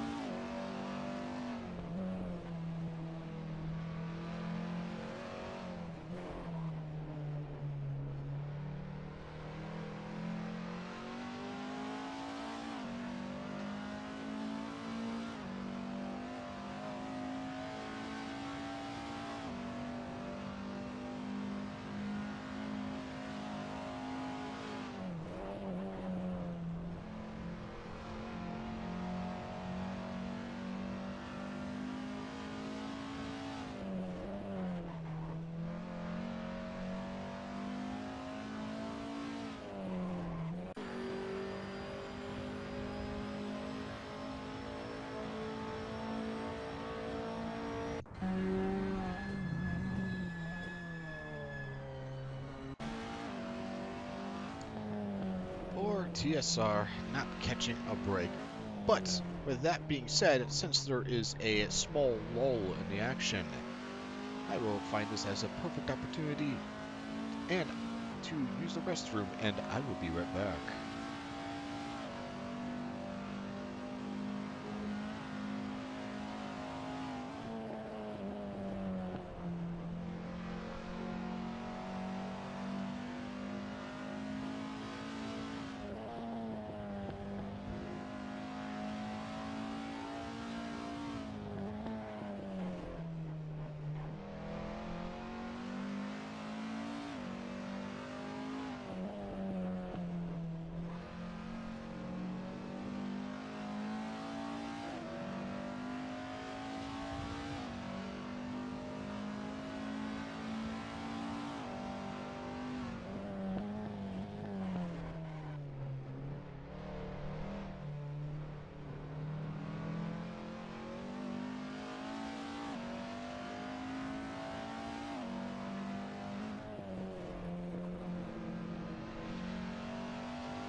And we are back.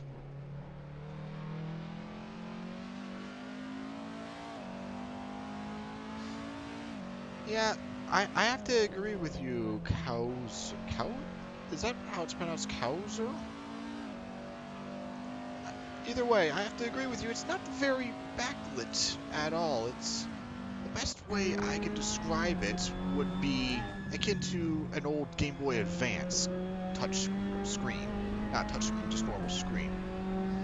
Either way, though. Classic rapidly approaching Raptor Jesus right now. Classic going absolutely berserk right now, passing people left and right. Sorry, not Raptor Jesus. Kurgle. Kurgle.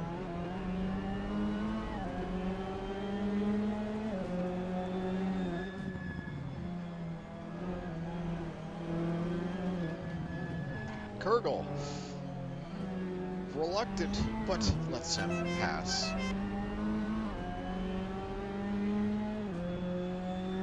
Classic letting off a little celebratory horn. By golly, that is an amazing horn, that is. As for the flow cam, nothing is really in sight.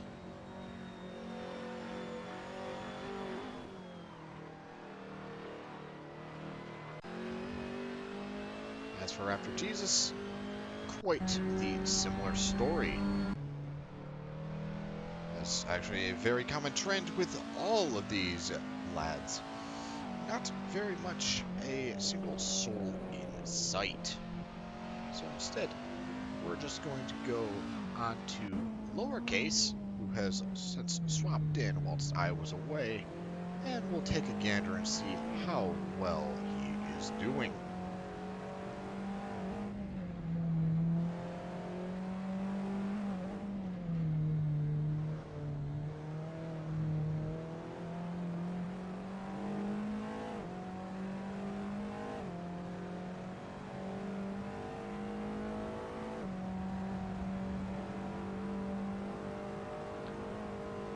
This is yet another example of a backlit object not really being backlit.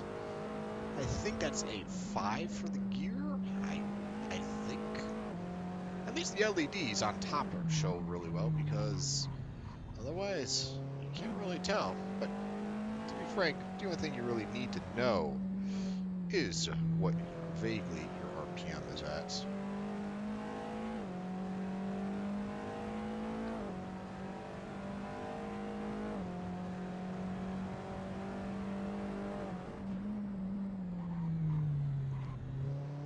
Ah, welcome Phoenix, welcome.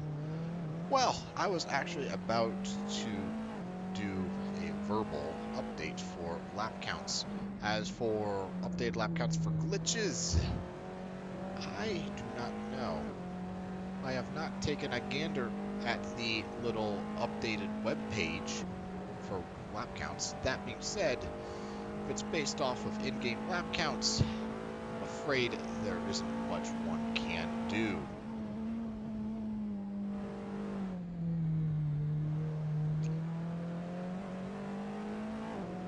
That being said, let's go give out a lap count, and afterwards I'll then just put at the bottom right corner of the stream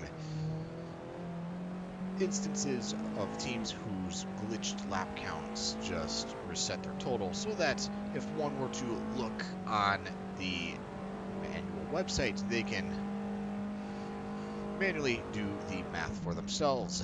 Unfortunately, this is just a product of Assetto Corsa, and not much can be done about it. So let's get onwards to the hourly leaderboard verbal update.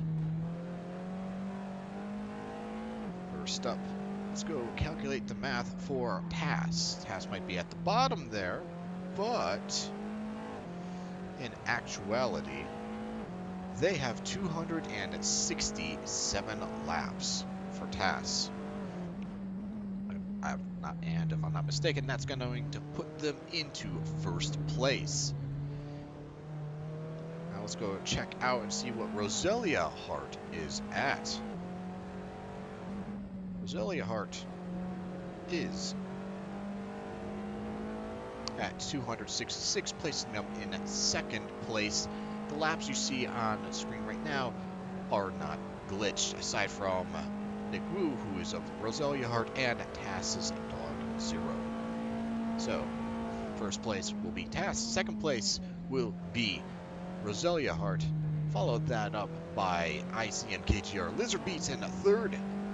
Fourth goes to 666 Kamikaze. And fifth is tied for 777 Kamikaze and CRS. Eighth is going to Spain Speed Stars. Ninth is going to Classic at 10th. Did I get my math wrong? I think I did. Either way, yes, I did get my math wrong. I skipped a place number. Wow. Wow. Unfortunately for TSR, though, they are in last place, approximately 7 to 8 laps behind the leader. That being said, they still have an opportunity to gain some places. The night is still young, after all.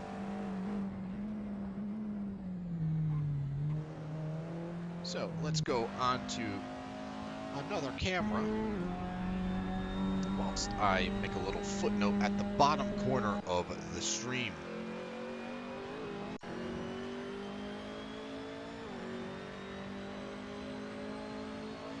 We will just chill on the lowercase cam for a little while.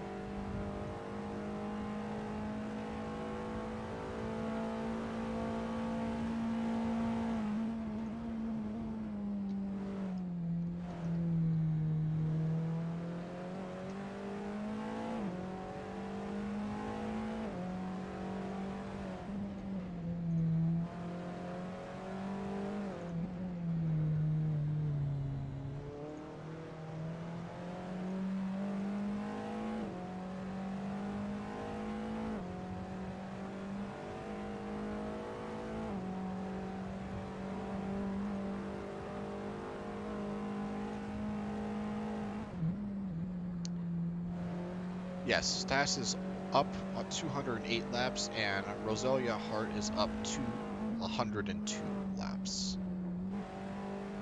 Unless I am mistaken.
Go. I hope that is visible for everyone right now.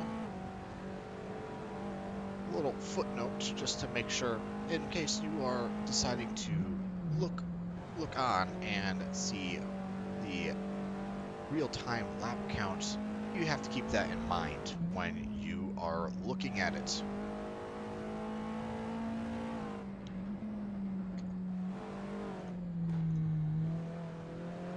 But with the pops and bangs, it's time to go take a gander at another driver.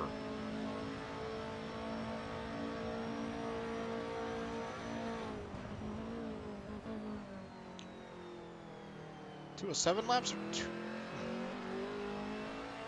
Strange.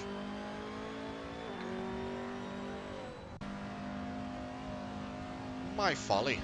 My folly.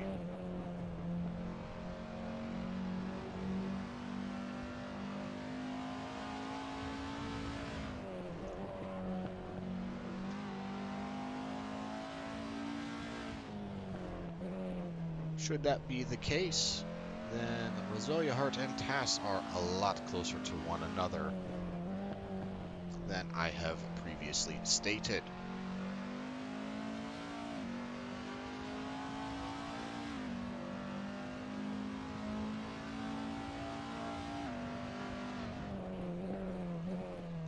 But that's enough looking at the striker cam.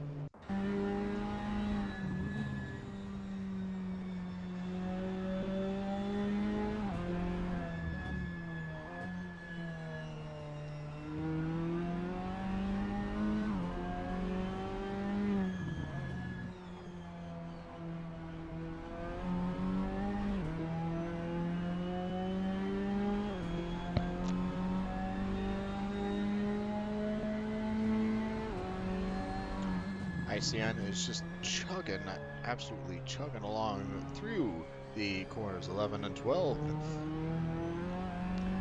Not a care in the world.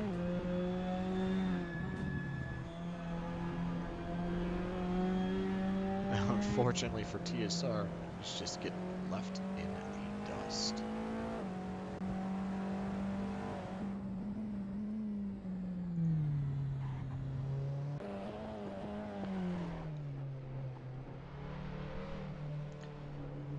You got Nick here rapidly approaching yet another contestant.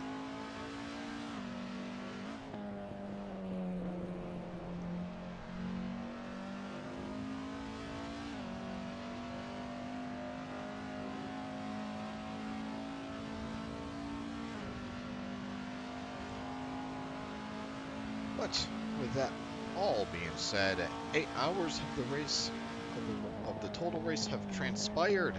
So much more time to continue onward. We have 16 more hours of this wonderful, wonderful race.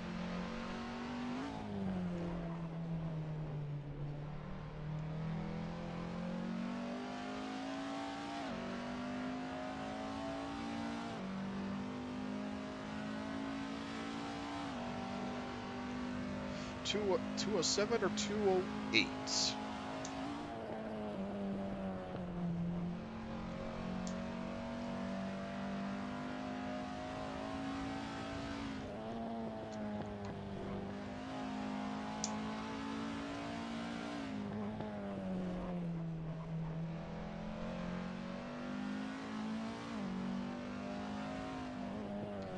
Let me go take a gander at the, oh my word, lowercase going super, super wide on that corner right there.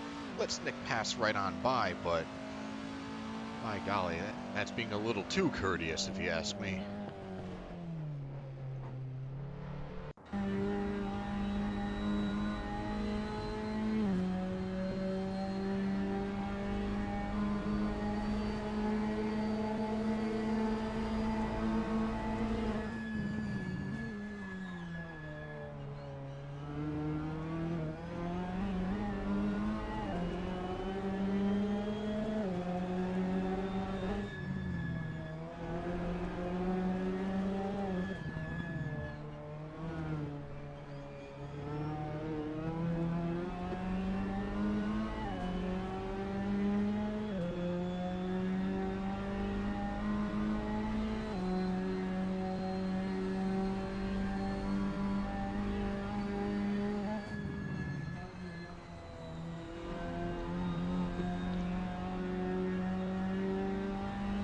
Alright. Looked and saw what the gents had said. And yes, it is 208.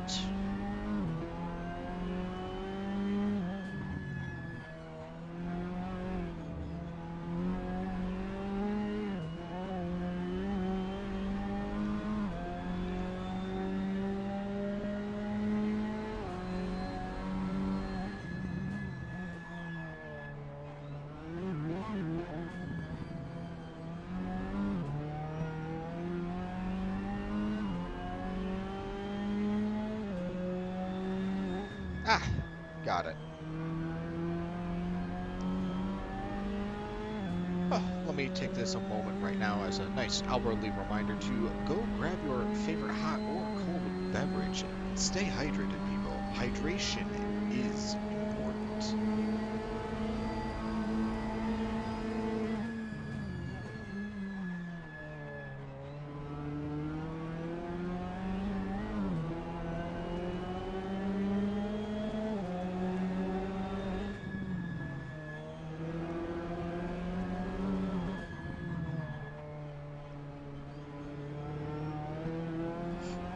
Elferi, no! I mean, that's your favorite beverage. Go ahead, but don't shotgun that. That's not healthy.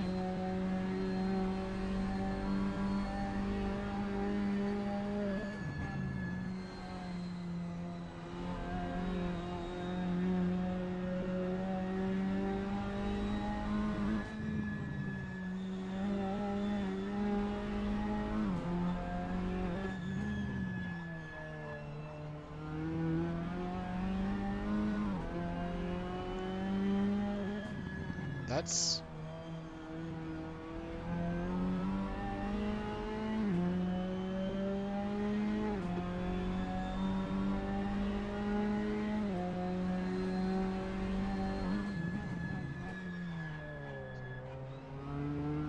Ignoring the blatant disregard for health due to overconsumption of energy drinks, TSR has to go yield 4 dog zero right now. That goes right on by without a hitch.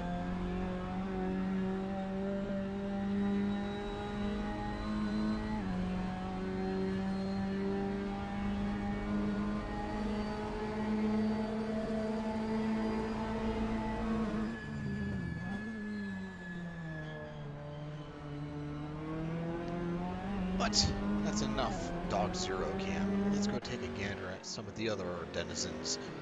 Appears as though Classic had another run-in with Raptor Jesus. Poor Raptor Jesus, becoming the punching bag right now, so to speak. Is he gonna let Classic get away with that? Well, only time will tell. That being said, onto the flow cam. Raptor Jesus has yet another denizen right behind him, and Flo is in it to win it.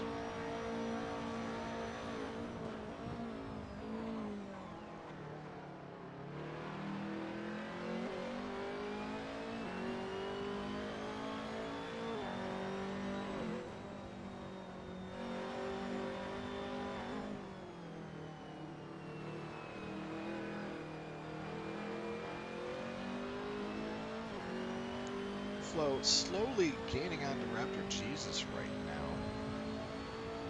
And the distance between Raptor Jesus and Classic does not seem to be changing all too much.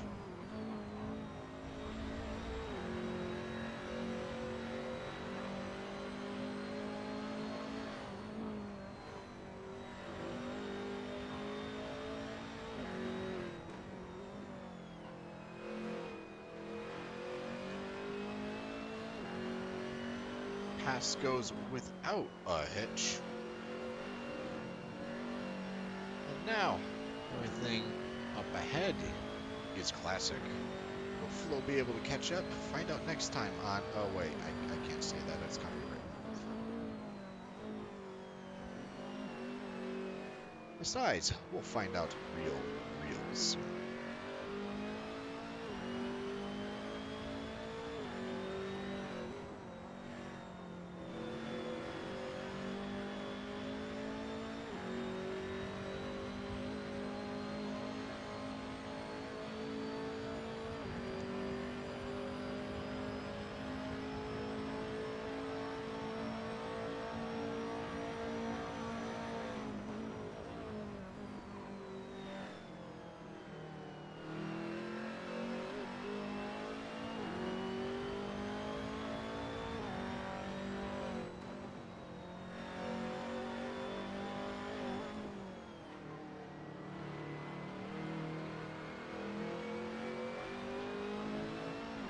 Distance between Flo and Classic doesn't seem to be changing all too much. If anything, there seems to be a small gap being made.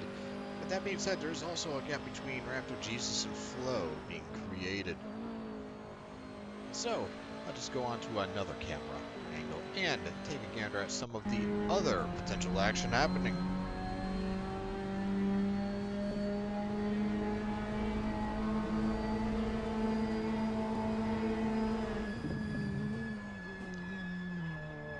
ICN is in a world of its own right now, just doing their own thing right now.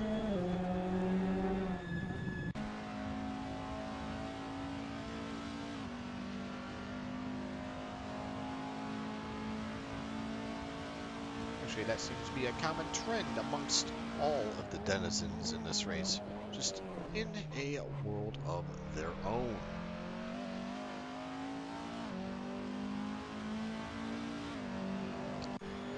Well, it is high intensity all the time, Lone Bear. That being said, there's some parts where it's just vacant in front and vacant behind. You just have to wait and see if who will show up. But that's par for the course for 24-hour circuit racing. That being said, Classic is now within sight of Flo right now, and everyone else seems to be spaced so far apart wherein there doesn't seem to be that much action.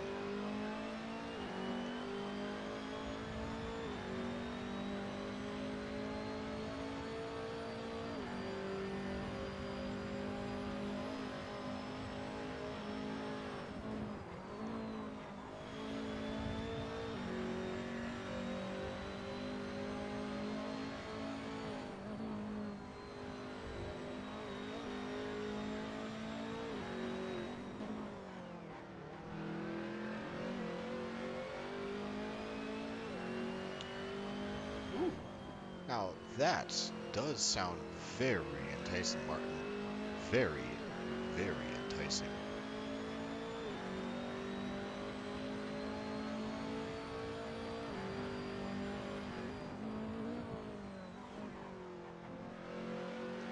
That being said, Flo is doing his darndest to try and keep up with Classic. Gains some ground in some areas, but then loses it immediately afterwards. But let's go take a gander and see what exactly is going on with the TAS boys and the RHM boys.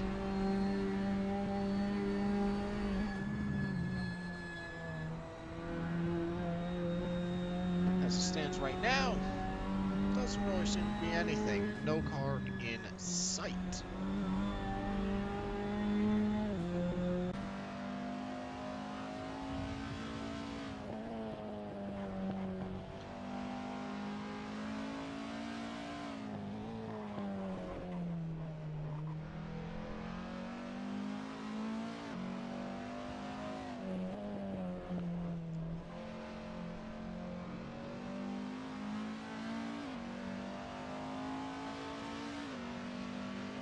Looks like Nick has finally found his rhythm and is rapidly gaining on poor old TSR.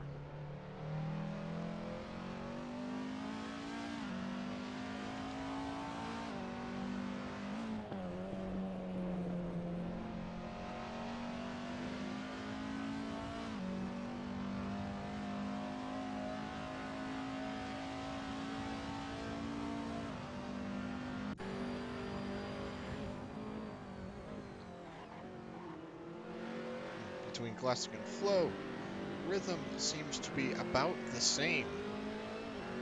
Gaining in some areas, losing it in others. We'll leave them be for a little time, a while longer.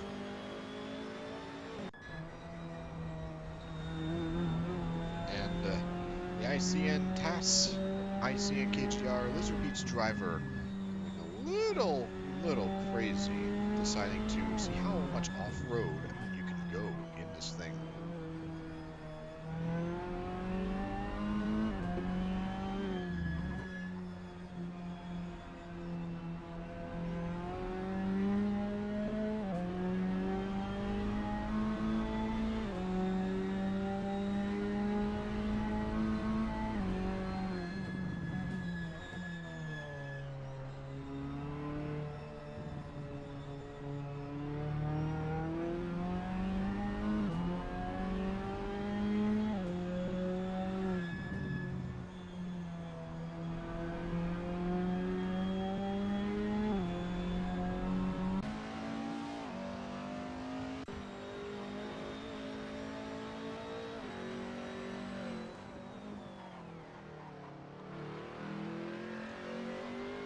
missed some of the action.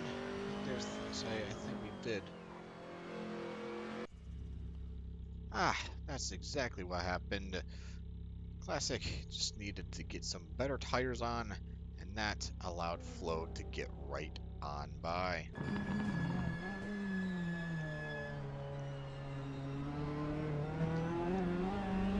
Speaking of getting right on by, Dog Zero seems to be in his own little rhythm right now.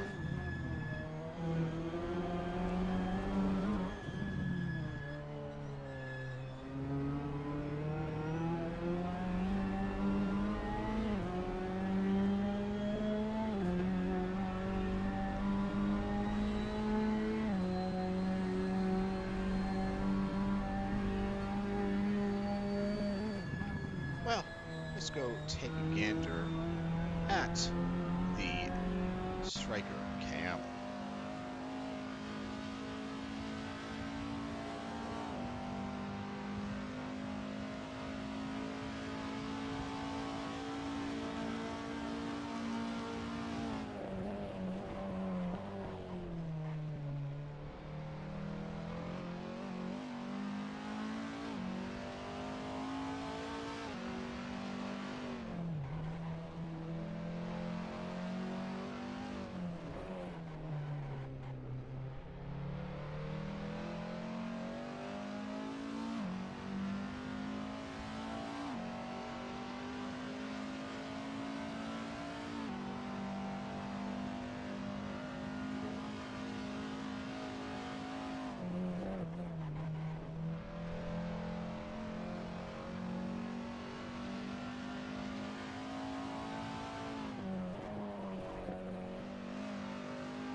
Well, that's enough about that.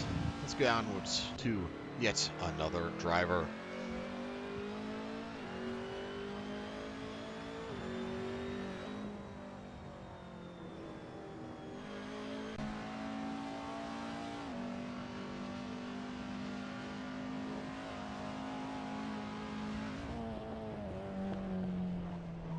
The 4-second gap is right. You can start seeing some headlights right now. This is where the fun begins.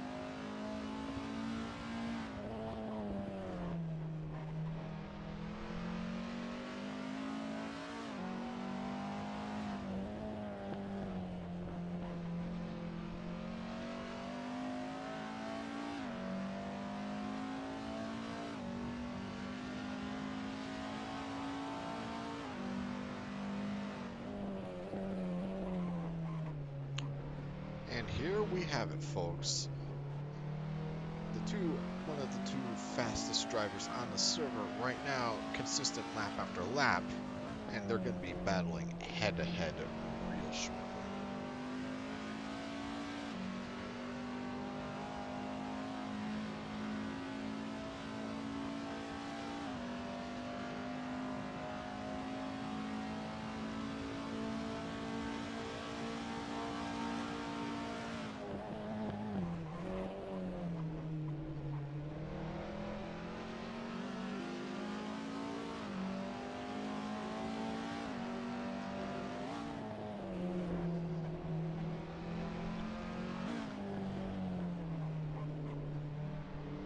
And Fabs are getting a good exit on turn 3 right now. You can just about see what Dog Zero is just eating in his car.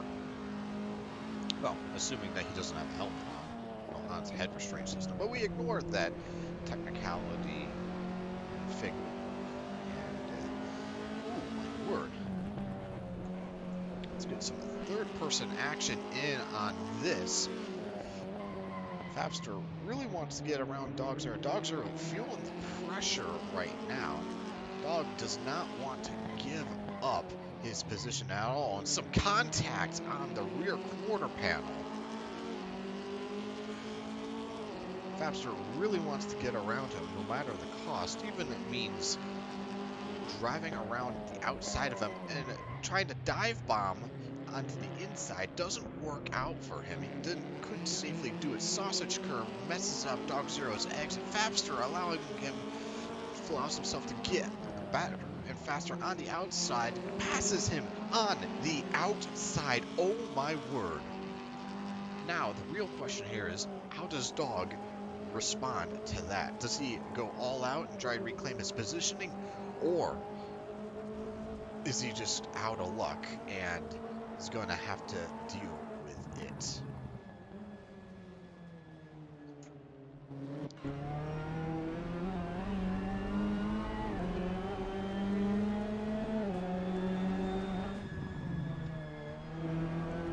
Albeit the battle was short, it was well fought between both contestants.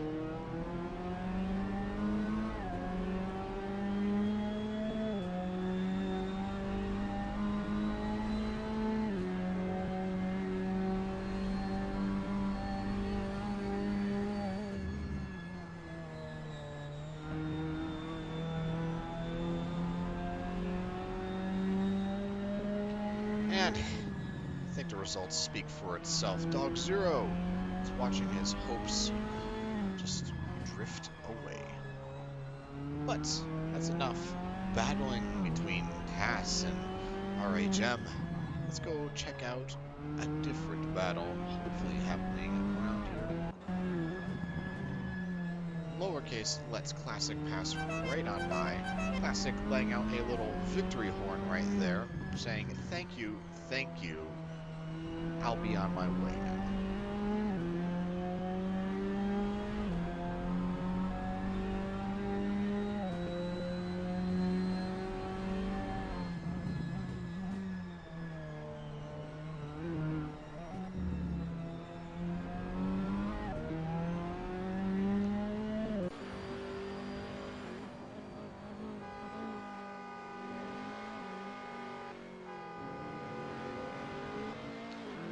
Not having a good time, honking his horn like mad.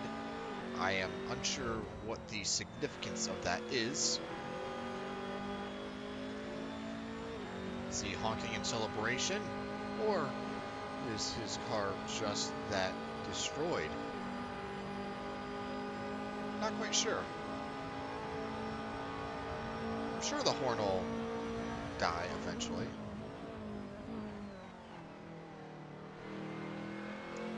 But that is certainly one way to get someone's attention and say, hey, look at me.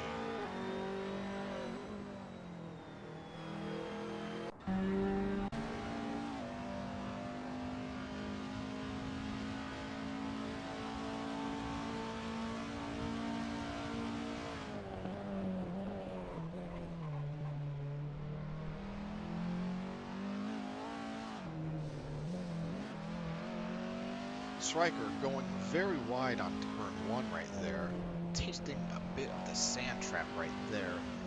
I have to say, probably does not taste good at all.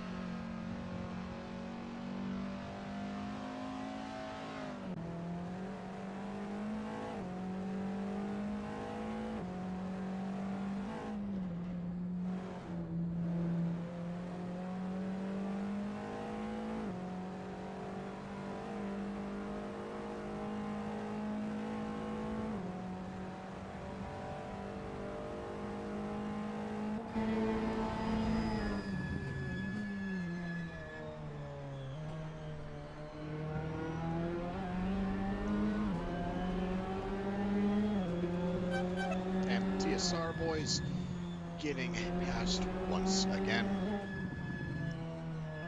Classic letting out his signature celebratory horn at this point. Nothing too much happening in front of Classic, but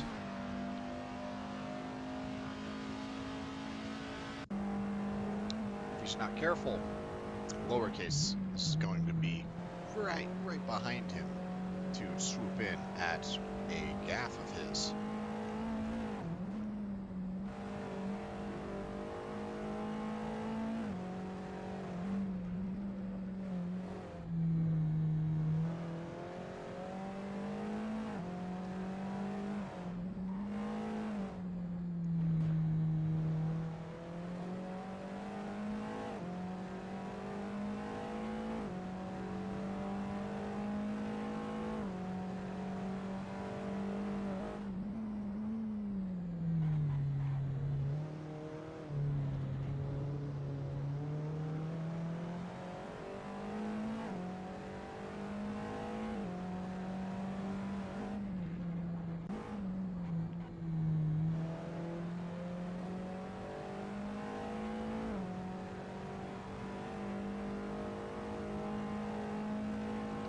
Unfortunately for Horsehead, his opportunity of attack is rapidly drifting away.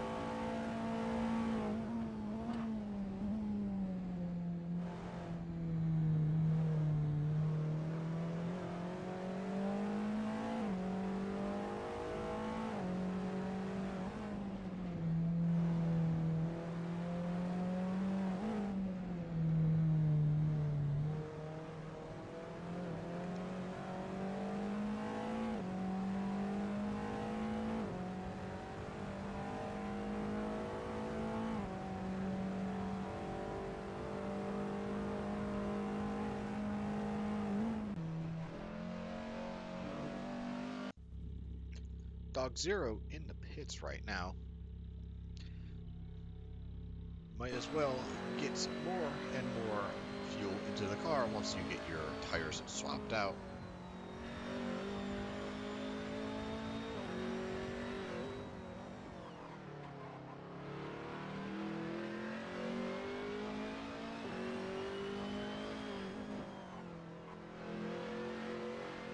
Nothing much happening on the flow cam.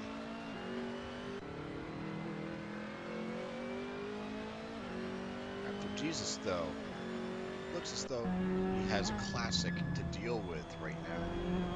After Jesus not having a good time so far. Classic, though, he is absolutely in it to win it. Very soon, that plan of attack is going to be right upon Raptor Jesus, and he has to be ready to defend himself against it. Otherwise, he's not going to have a fun time.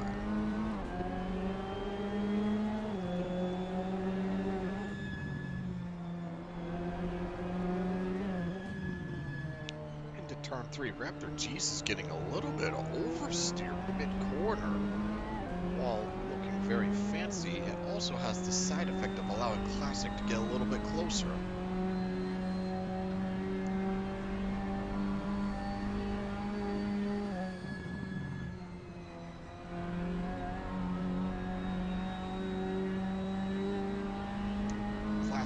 Rapidly approaching on Raptor Jesus now, though, as they go straight into turn 9.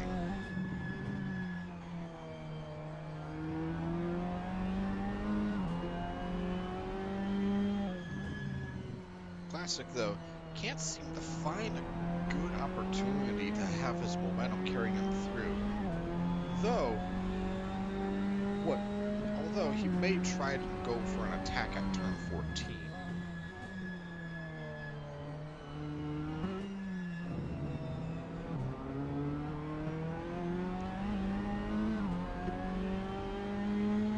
That rapid downshift, upshift may have just cost Classic that opportunity, though. That being said, Classic is no quitter, and trying to make the most use of his momentum right now. Raptor Jesus has a bit of a gap between them, but that can easily get destroyed through superior braking.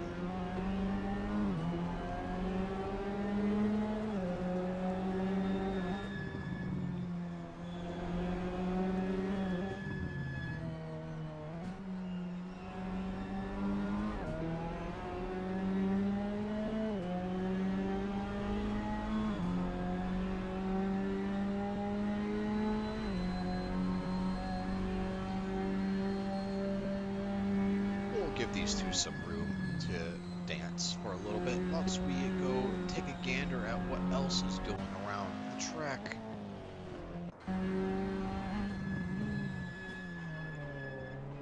We have Dog Zero rapidly approaching the ICN car. ICN car is a lap behind them, so they will have to yield. That being said, Dog Zero just recently got out of pits. His tires might not be completely warmed up, but that does not seem to be deterring him from trying to take down and pass this merger group.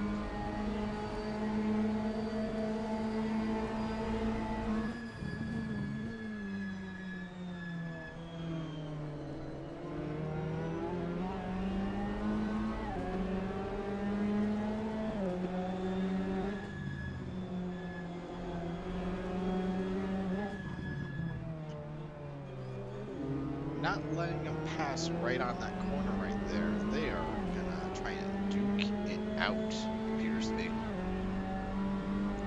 Once we're doing with that, let's go check out Classic. Still behind Raptor Jesus, although that gap has gotten a lot closer. But back to Dog Zero. And gets the safe pass around the ICN PKGR Lizard Beats merger team.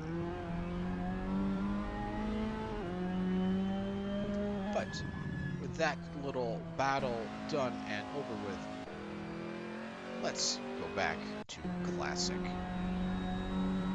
Still dancing with Raptor Jesus right now. Can't seem to find an opportunity to pass him. He's not far behind him though. He's been keeping pace with him this entire time. He just needs to find a good opportunity to unlap himself.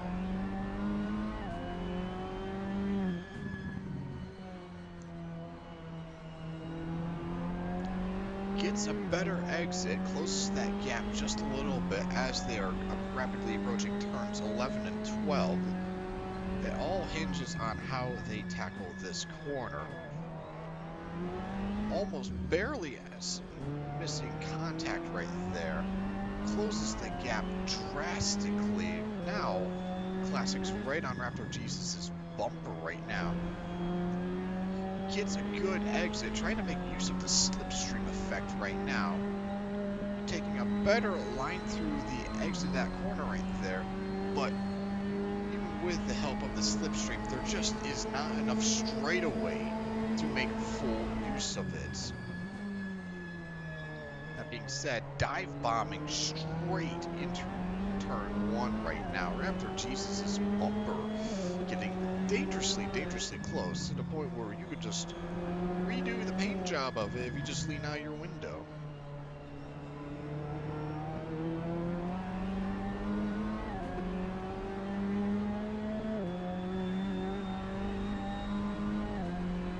Raptor Jesus just hanging on for the ride at this point. While Classic, he is probing and he is, oh my word, Raptor Jesus drifting that corner slightly while looking awesome. Allowed Classic to catch up, but Classic didn't have a good way around him.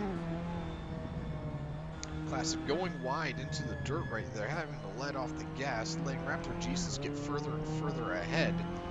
Now that these two are dogfighting, there's mistakes being made at both sides.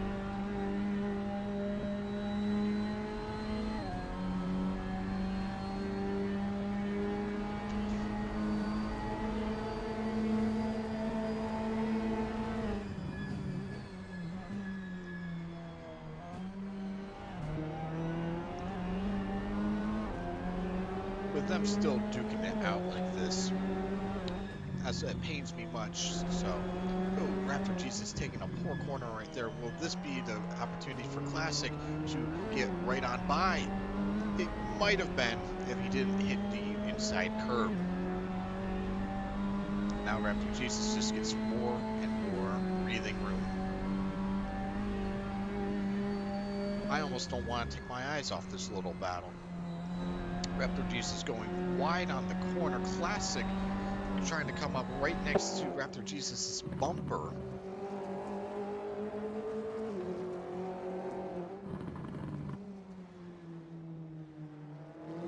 Both of them not wanting to give a single inch right now.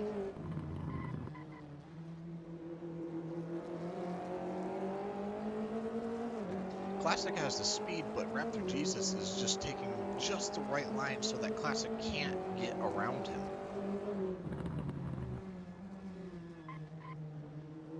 Both of them eating that sausage curve like it's nothing. Classic getting a really, really good exit right there.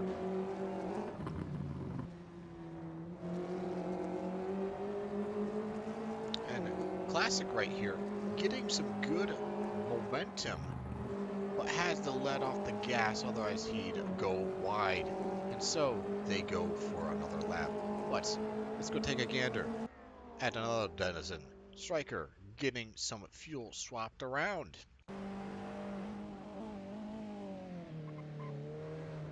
Nothing really much happening with lowercase, but for sake of cornbread, more cornbread camera right here. Now with that all said and done, let's go carry on and see what the other denizens are doing.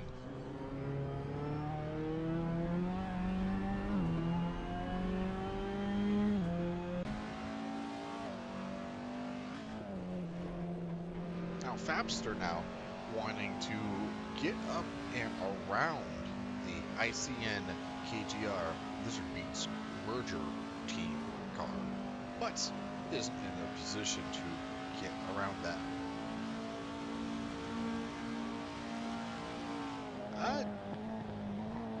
If I said sausage curve, I meant to say sausage curve. I'm not exactly particular at enunciation.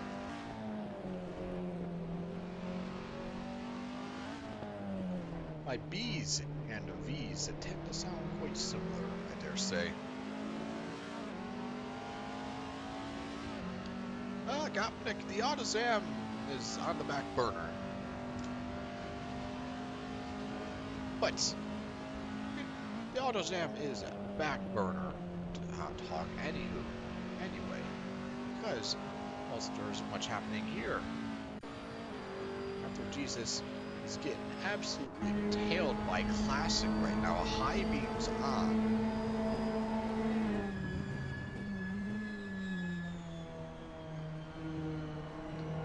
Classic almost has the opportunity to get around Raptor Jesus. The problem is Raptor Jesus is in the way.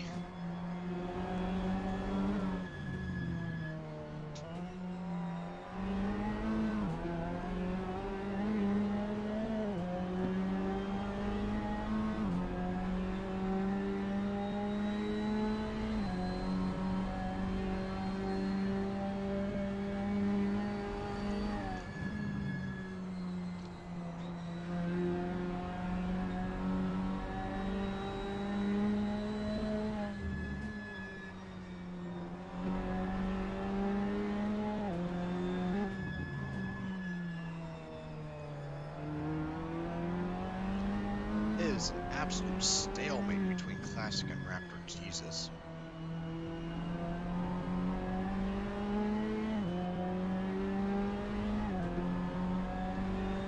Classic seems to be getting the momentum at all the right places. Well, gets the momentum, but they're all at the wrong places.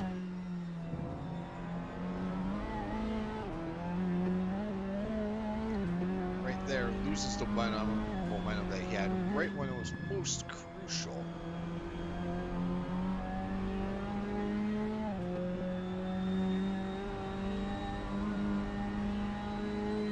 And now he will not be able to pass Raptor Jesus on this straightaway. But whilst we wait another half half lap or so. Let's go take a gander at some of the other drivers. Flo does not seem to have anyone within his sight right now, and is just here enjoying the night atmosphere.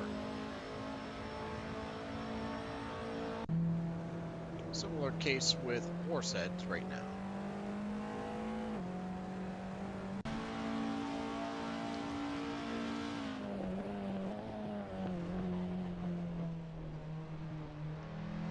Striker still out and about doing what he does best, and that is just driving around this course without a care in the world.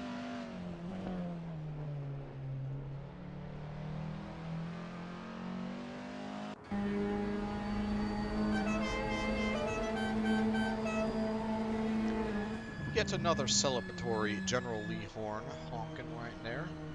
Can we get a little honk in chat? I dare say it'd be quite fitting since there's approximately only 15 hours left in this race. We haven't reached the halfway point yet, but we are only 3 hours away from that.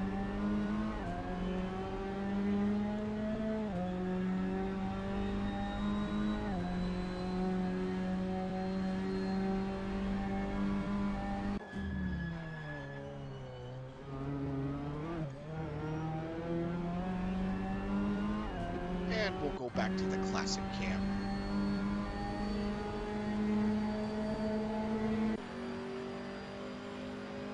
Oh my word, we missed it. Raptor Jesus got passed by Classic, if what appears to be probably, based on that distance, around turn 10. Between turn 10 and turn 11. Either that or after turn 12.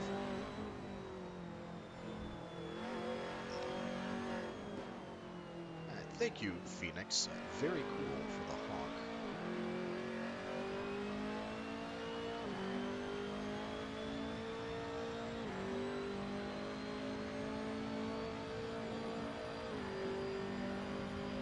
But with that being said, we are now at a situation where everyone is equally paid, has an equal distance to one another, meaning we just have to sit back, relax, and maybe perhaps enjoy a favorite hot or cold beverage whilst we wait for some denizens to get into contact with one another.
Again, not really much happening in the way of action right now. ICN, KGR, Elk Blizzard Beats taking the lines as proficiently as they can, but going through the list of people.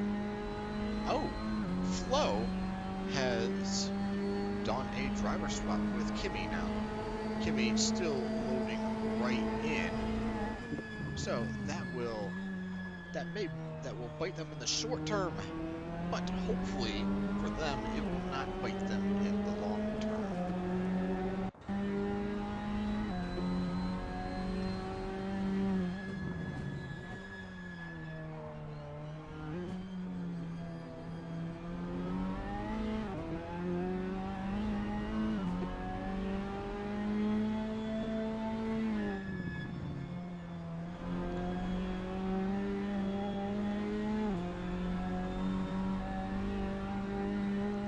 whilst we are just waiting around for some denizens to come into contact with one another, favorite hot beverages. Let's start listing them in the chat right now.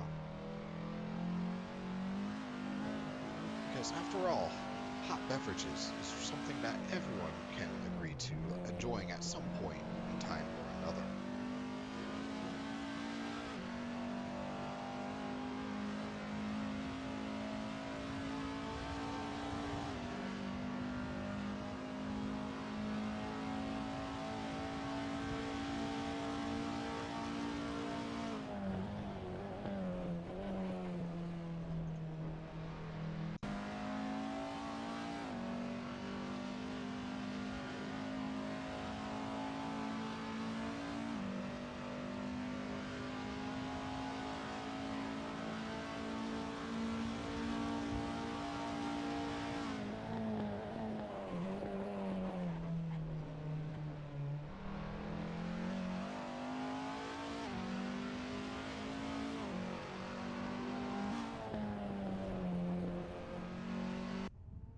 Kimmy still waiting in pits right now, albeit ought to be very, very soon that they'll be able to get out and do some wonders.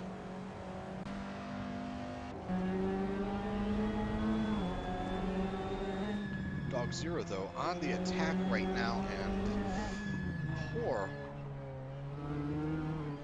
TSR. Poor TSR. As they are going to have to move on out of the way to make room for Dog Zero.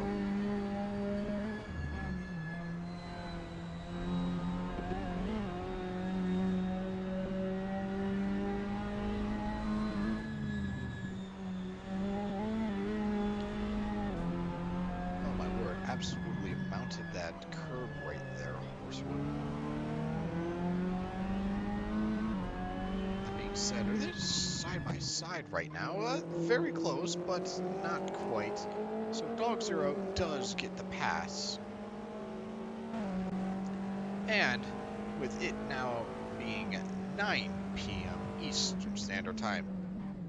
Oh, apologies, 1 minute ahead, but close enough. It's time for the, drumroll please, hourly verbal leaderboard results.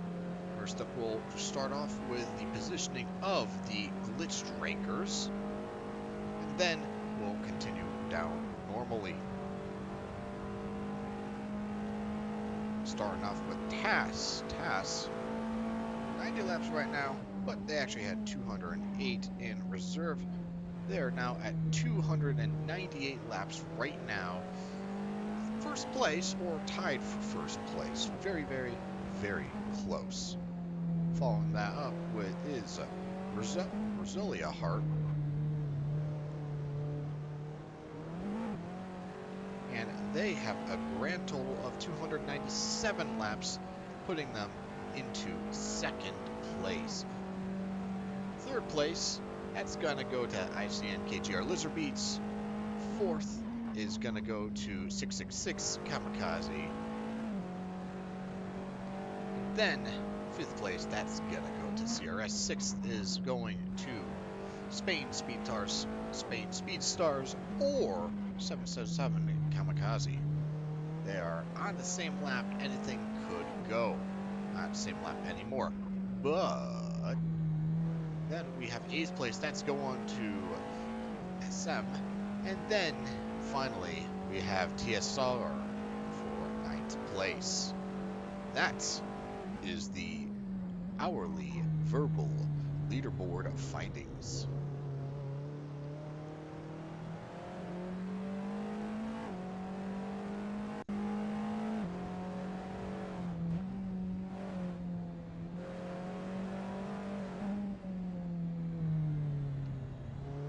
Classic going, not classic.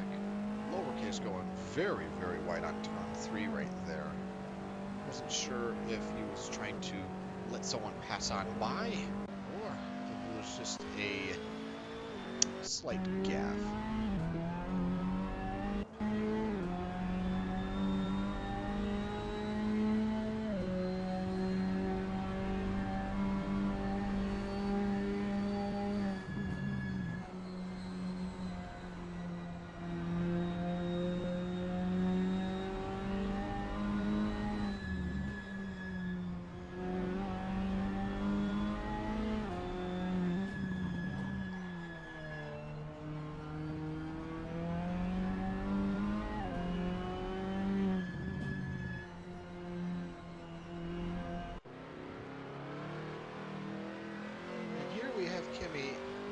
finally out of the pits. Probably been out of the pits for a while, just haven't stuck around on them to watch them leave pits. And, as par for the course, no one in front, no one behind, just them and the track. Let's see how well they warm up to the track with its various conditions, as well as just getting some warm-up laps out of the way.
This just in.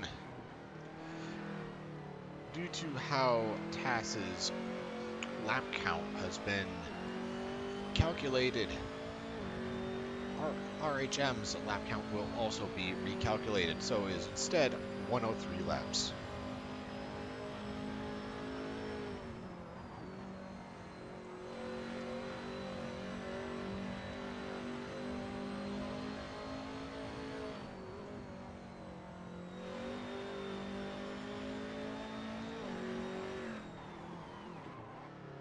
And Classic has done a driver swap. Aru coming in now.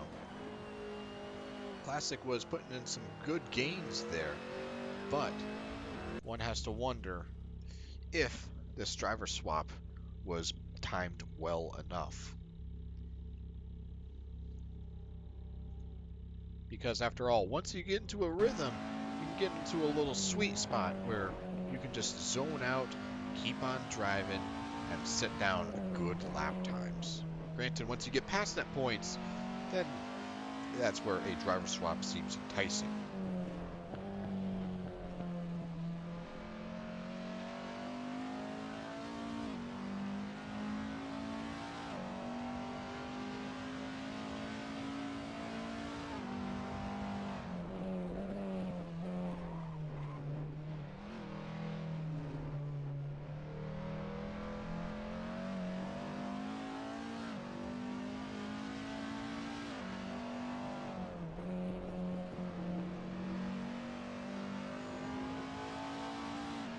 Sorry, Flo, I'm sorry. I have to hoard all the hot beverages for myself. But that was some good racing by you throughout the entire stint of yours. Very, very good racing. Clean racing.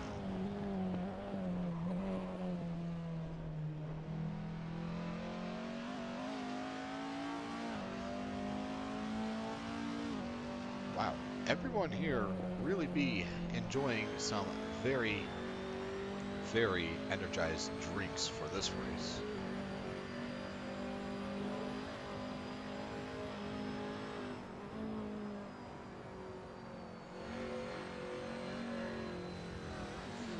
Oh my word. Raptor Jesus not having a good time on turn 7, going very, very wide.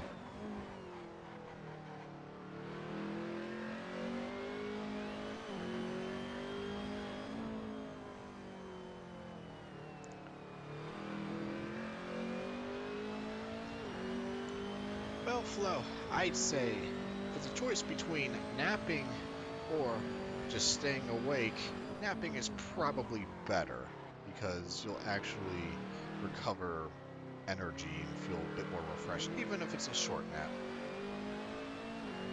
Otherwise, staying up, you're not really recovering energy, you're just exhausting yourself even more.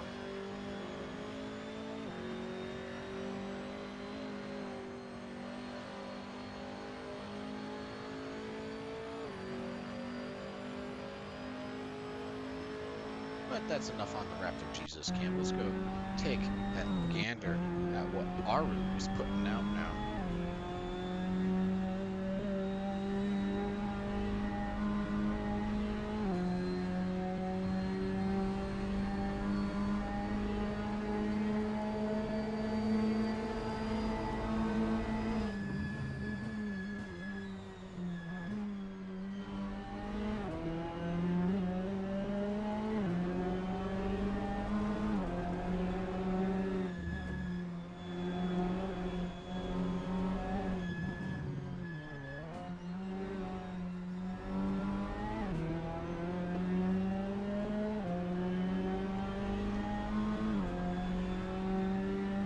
Funny story about Espresso, Cathal. I might as well go talk about it, since taking a quick gander at all of the denizens does not appear to be any dogfights in sight at all. Lowercase behind Nick right now, but does not appear to be gaining any ground. But should that change, I'll be right on it. Ooh, my word. Lowercase going very, very, very wide into into turn 9. Not having a good time taking that thing off-roading. But speaking of espresso, do not mistake an espresso maker for a coffee maker. Made that mistake once, did not sleep that entire night.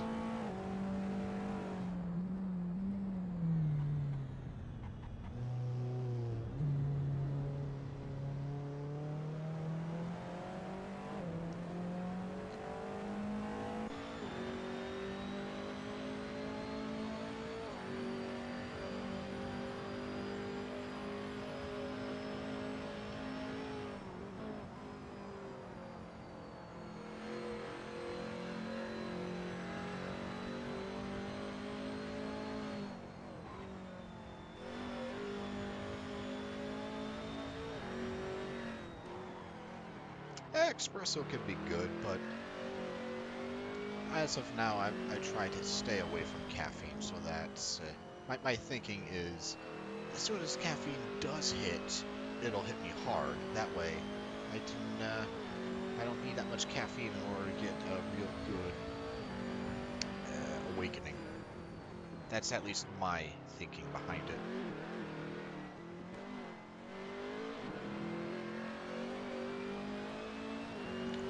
But there does not really appear to be much action right now.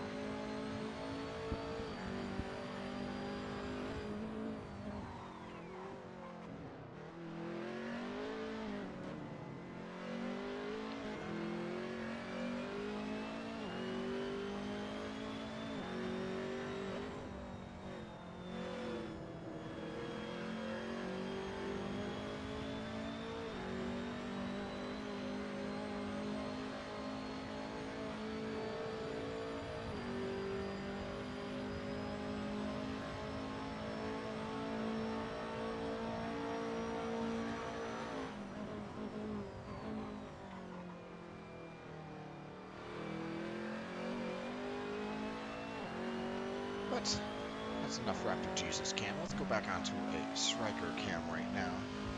Striker seems to be behind Raptor Jesus, might be gaining on him bit by bit. We'll stick around and see if that is indeed the case.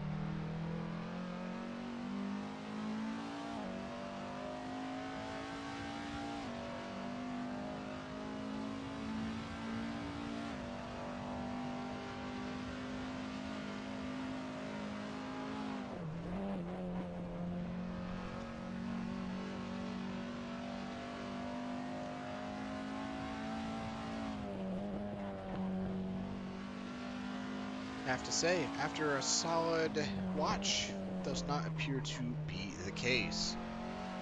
But we'll stick around on the cam anyway, since there does not appear to be any other action going on.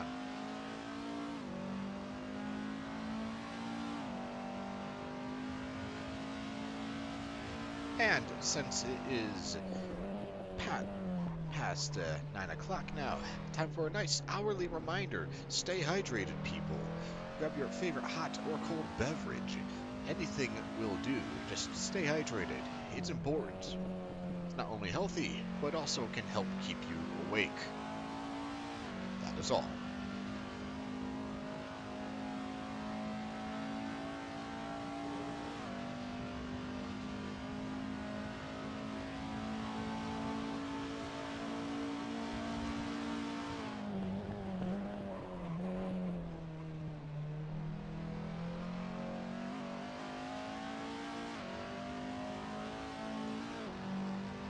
Some latency going on right here on my end, but never fear.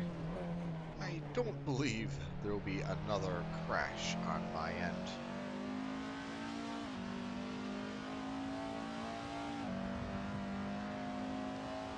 But that's enough for the Striker Cam. Let's go take a gander at some of the other racers in this event.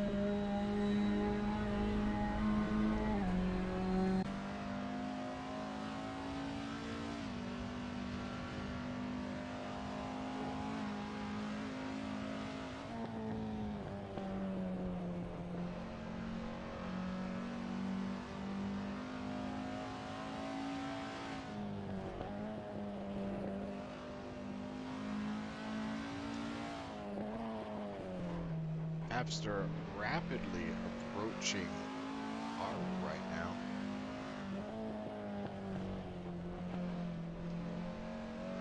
With the shade of the headlights, though, it can be difficult to tell where the car in front of him actually is. It's yellow on yellow. Very, very yellow.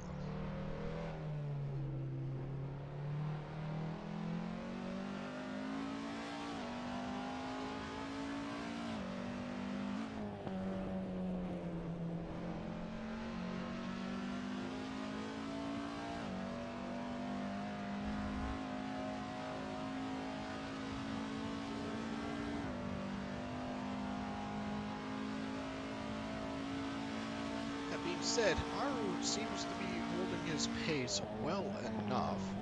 That being said, should Nick get any closer, well, one of them's going to have to be healed, and that person is not going to be Nick.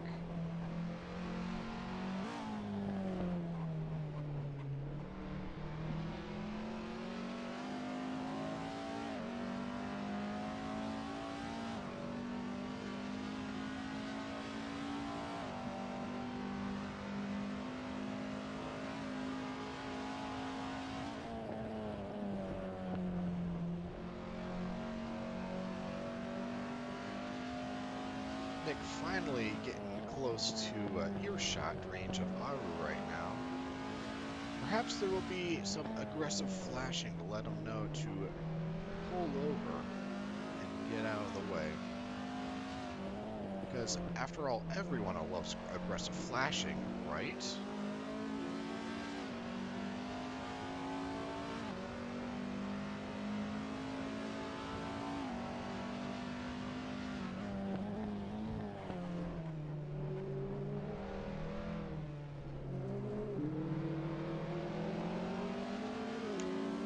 Some aggressive flashing right now. Does Aru take the hint? Not really.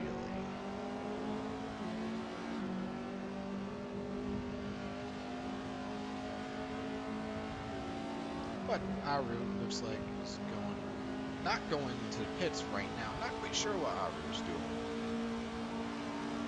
Aru realized that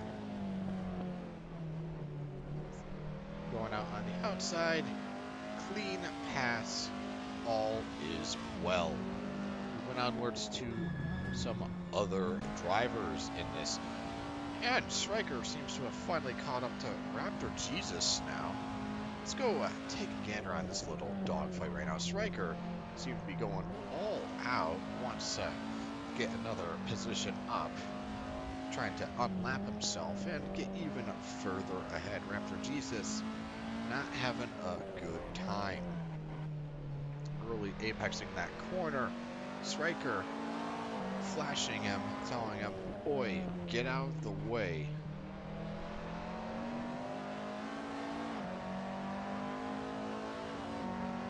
But Raptor Jesus does not have to yield to Striker in that regard.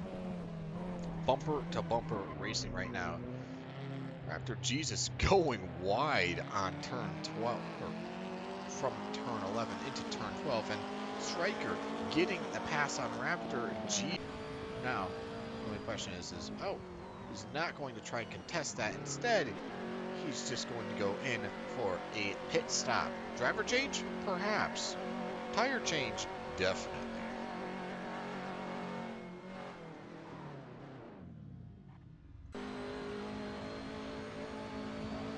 Appears to be just a tire change, perhaps refueling. Being said, Striker is just carrying on his merry, merry way.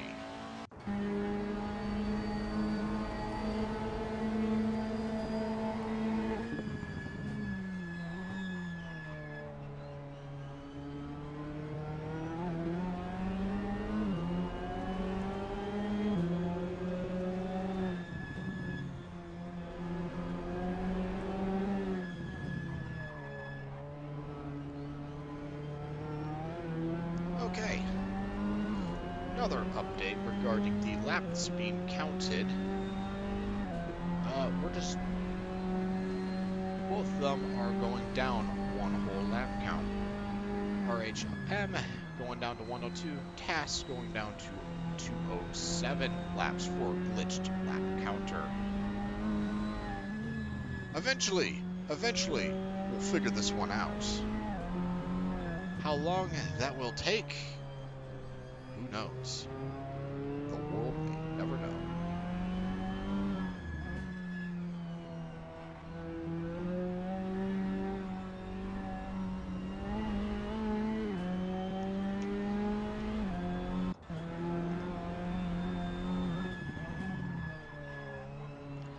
I will admit, though, these Audis, whenever they're accelerating, gives me the vibe of atmospheric horror music, where you hear like the violin playing frantically and slowly raising in pitch and everything to build up suspense.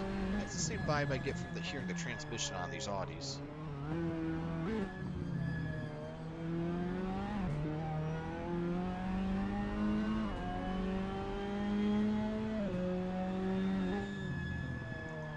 But that's enough of Dog Zero action.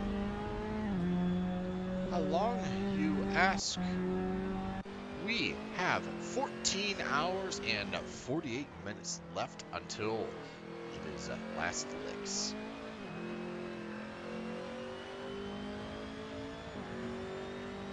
We aren't quite at the halfway point yet, but when we do, woo-wee! Well, it'll be all downhill from there. We're in the middle of the night, but we've still got a long distance to cover.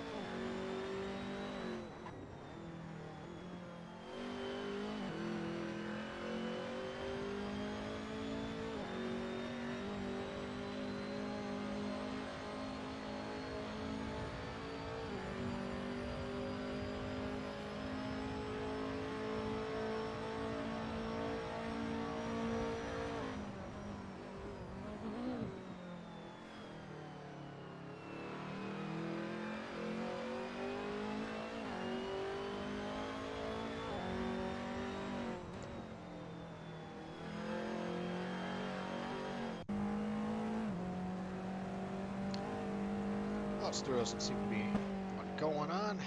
Let's just go. Ooh, hoo-wee. I spoke way too soon. Lowercase, rapidly approaching two other drivers. We'll find out and see who these drivers are once they are unmasked and have light drawn on them. It's kind of hard to tell what car they are driving if it's just a black silhouette.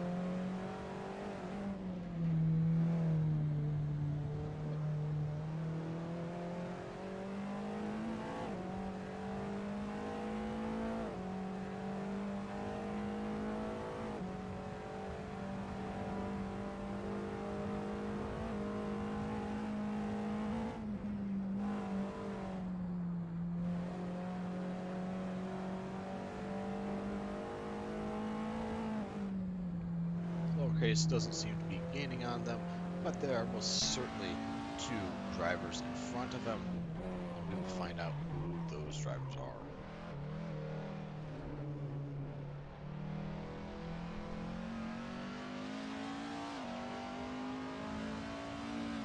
They appear to be Striker as one of them. So let's go take a look at some track camera footage of this.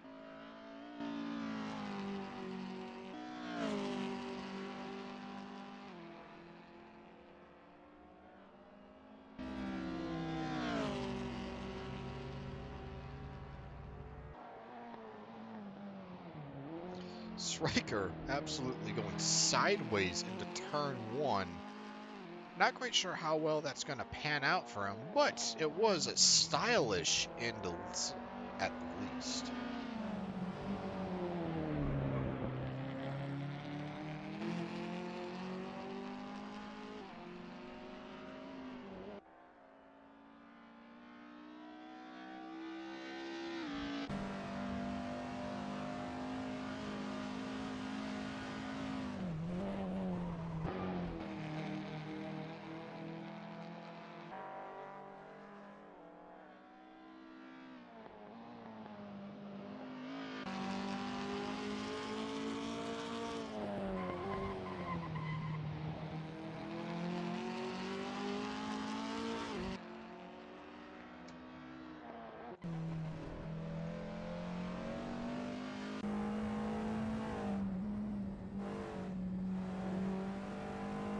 Locates hot on the tails of Striker, but there is a mystery car between them.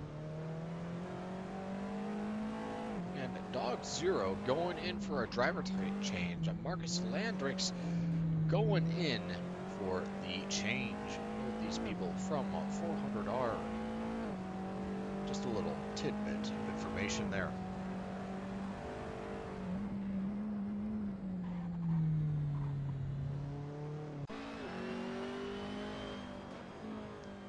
But we'll just hang out on the Raptor Jesus camp for a hot minute.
And I think that's enough Raptor Jesus camp for a little bit.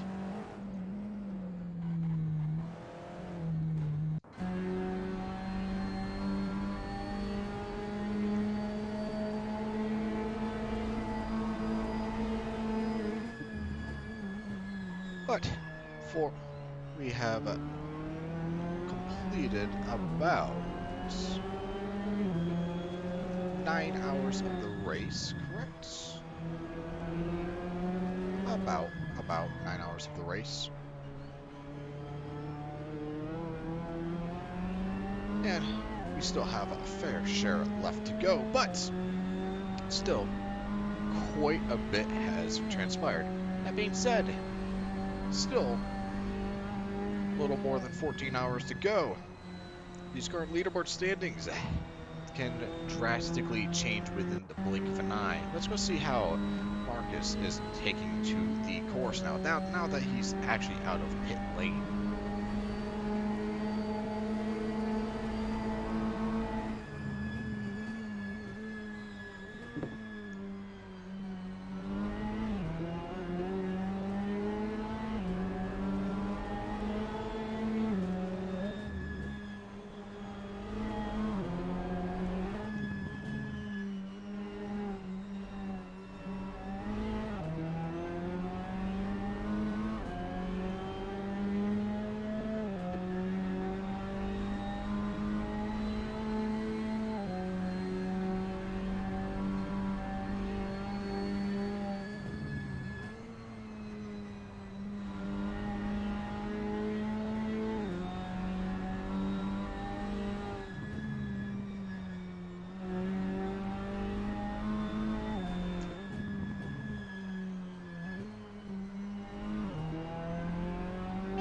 Marcus seems to be doing quite well for himself so far.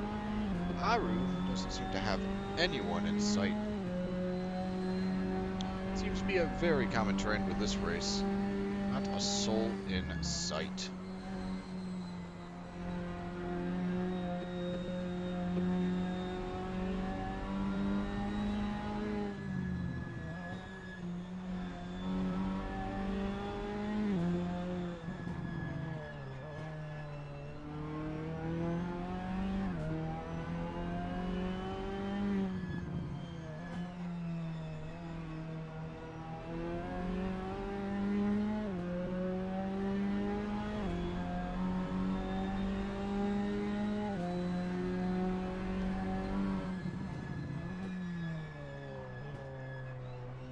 Let's go take a gander and see how Fapster is doing. He's been on the track for quite a while so far. One has to wonder how much longer until he has to go into pits and do a driver change. The last 24 hours Kamikaze event, he did a lot of stints for the team he was racing for. If I'm not mistaken, he raced for about 12 hours with some intermittent switching, but 12 hours of racing, that's quite a lot.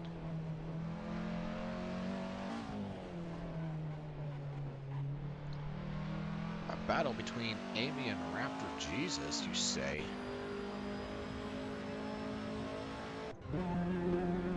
Perhaps, but Amy's going directly into pit lane now. Also, Stryker has left and done a driver swap as well. It's just driver swaps happening en masse right now. Amy being swapped around with Ferenc Lazar. I really do hope I'm pronouncing that correctly. Otherwise, not good things. Not good things.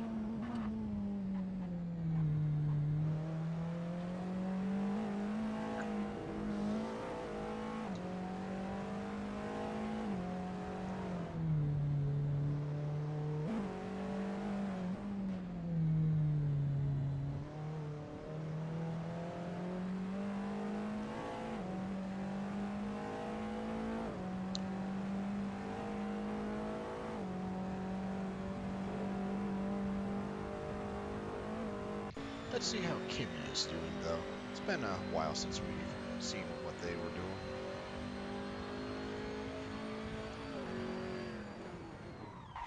Missed pit lane entirely.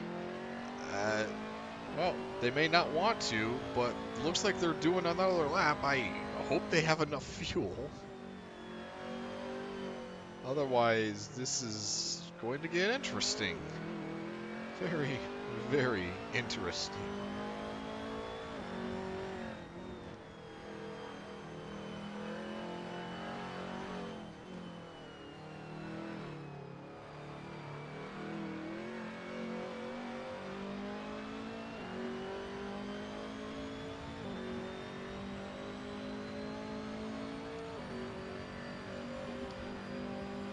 being said, nothing really seems to be happening all too much with Kimmy. Granted, them missing the entryway into pit road and narrowly avoiding a major accident into the sidewall. Not exactly a great time. Costs them several seconds overall. And that's going to hurt them more than anything.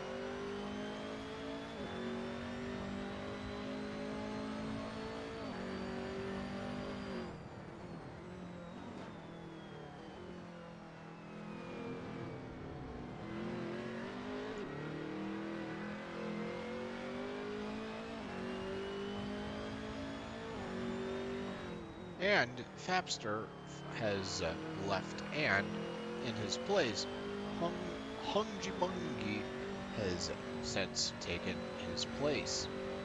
Now, does Kimmy get the entryway into pit lane correct this time? Yes. They're being extra cautious and get into pit lane without any difficulties.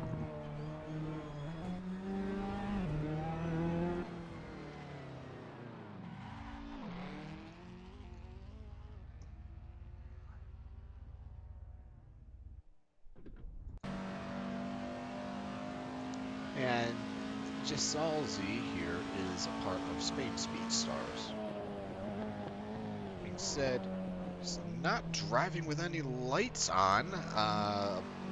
Real blind attack. That's not good. I wonder if the field marshals are going to have a heyday with that.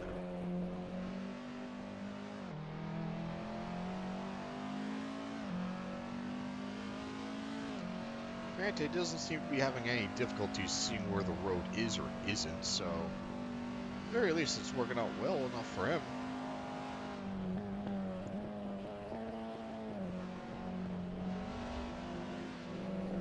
And, oh my word, on the outside, Farrick gets the pass.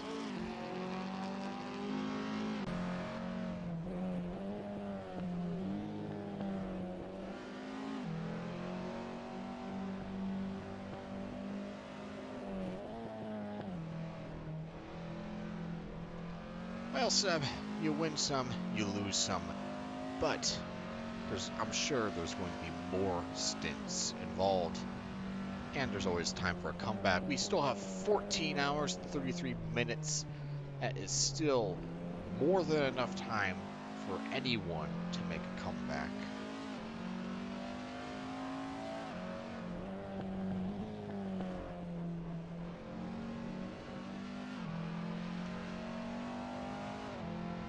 That being said, this latest Spain Speedstar driver, I wonder if the field marshals will actually say anything about this. But, well, yes. I don't believe he has in-game chat on. No, he does not. So, we'll figure that one out at a later point in time.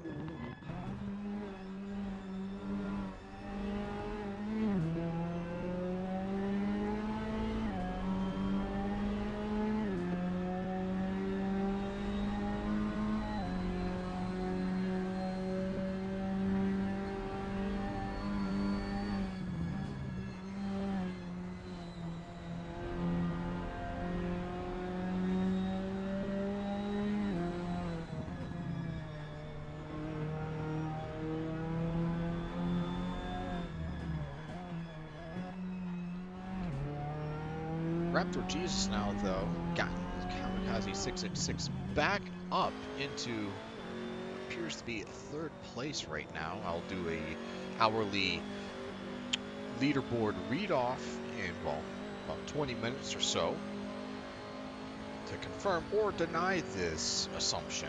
But because he hasn't done a driver swap, he was able to get further and further ahead, despite the fact that Striker from Spain Speedstars has lapped him a few times.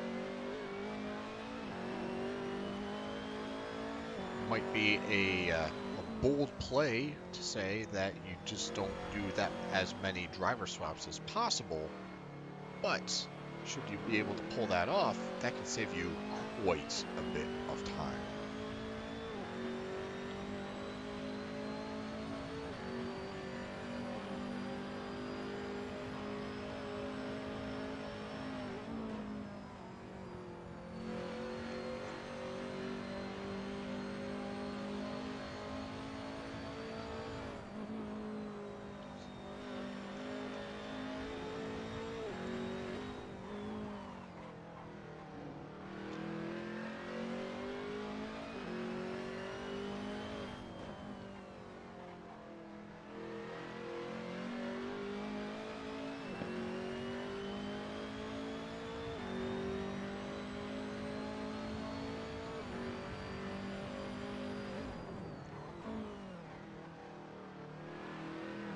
Alright, that's enough of Raptor Jesus right now. Dizalzi looks like he had to exit and re-enter, probably to enable Soul and get some headlights working and everything. May have had to rebind what the headlights button key is. Either way, that's going to cost the Spain Speedstars a bit of time. Is Dizalzi able to leave pits and go immediately? Or is he SOL? Lights on. Gear engaged or disengaged? Well, Horsewood getting some good tire fixins right now. Dizalzi has lights on, but cannot leave pits just yet. Having sent Kimmy, we have flying right on by past pit lane.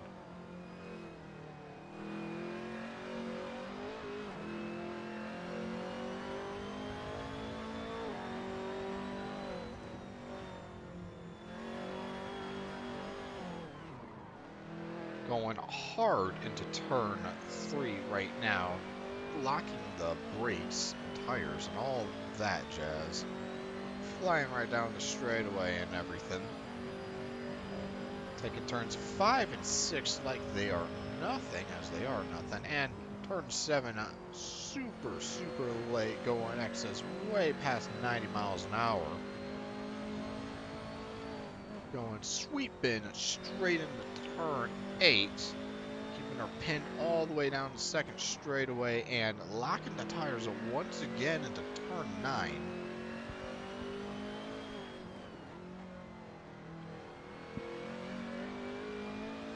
Gets a good exit on turn 10, and we're going to see how well they handle turns 11 and 12.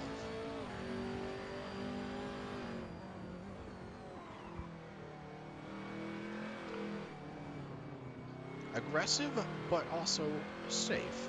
They did not exactly massacre those sausage curbs. Not curves, curbs. I've learned my lesson this time. I swear. And they get a nice exit on turn 14. Looked like they were thinking about going to pit lane, but then thought against it. Either way,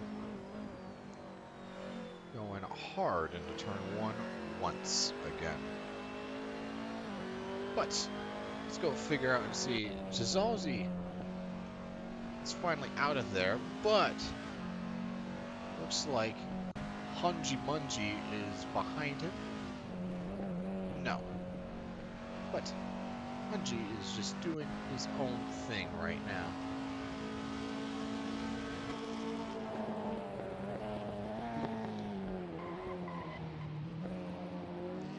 Not exactly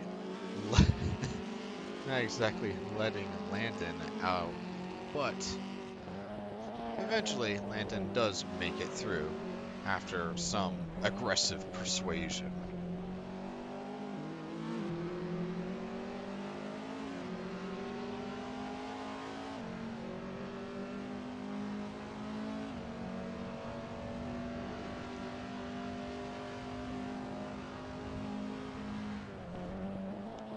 But enough with that.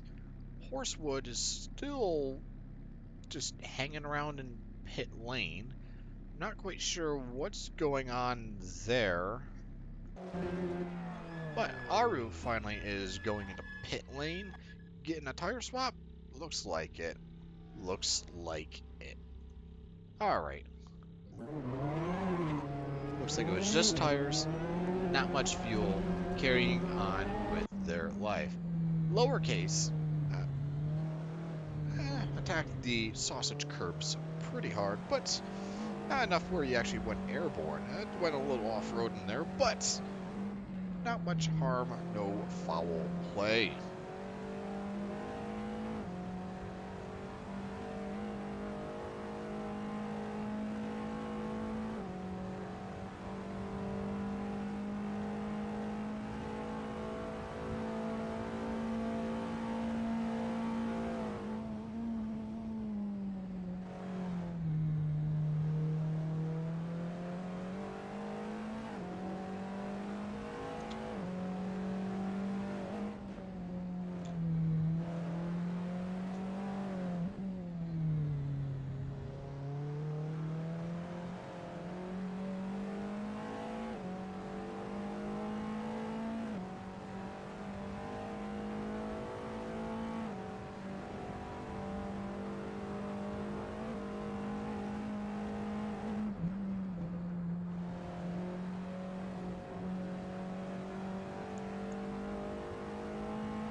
Ferric, rapid seems to be approaching someone right here. We'll find out who that someone is eventually. That being said, we get to listen to the graceful music that is the orchestra of this Audi.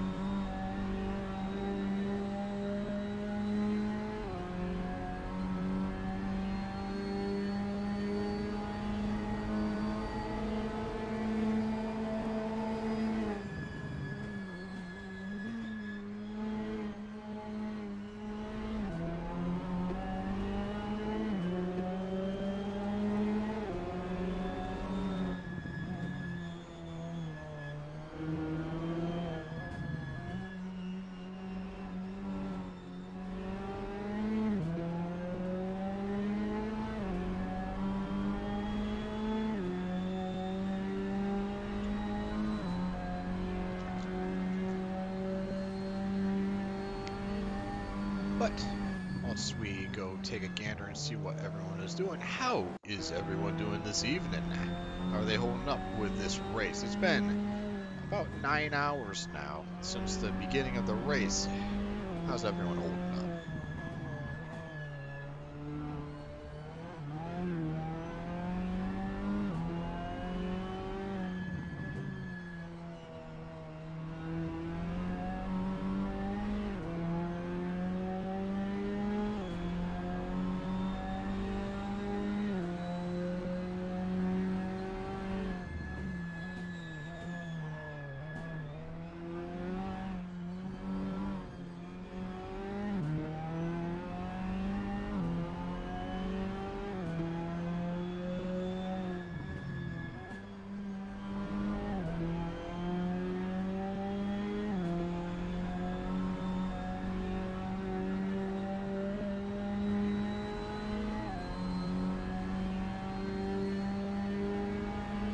That's enough watching that. Raptor Jesus, though. Did Hungy Mungy pass Raptor Jesus, or is Raptor Jesus looking and fixing to pass Hungy Mungy? That is the real question that we all need answers to.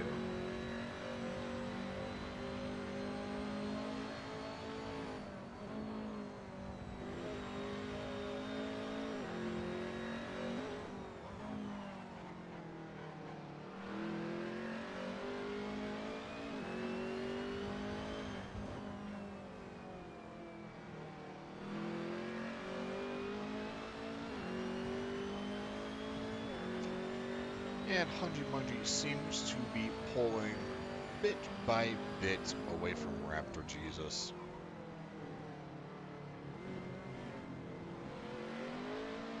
That being said, After Jesus has been on this stint for a while, so one has to wonder, when is the next driver change for 666 Kamikaze?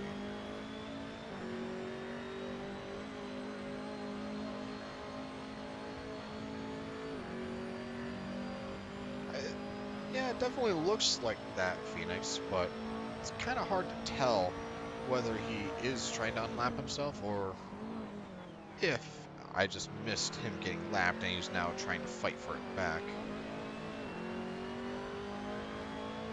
Because as it stands right now, it looks like Hajumaji is slowly pulling away.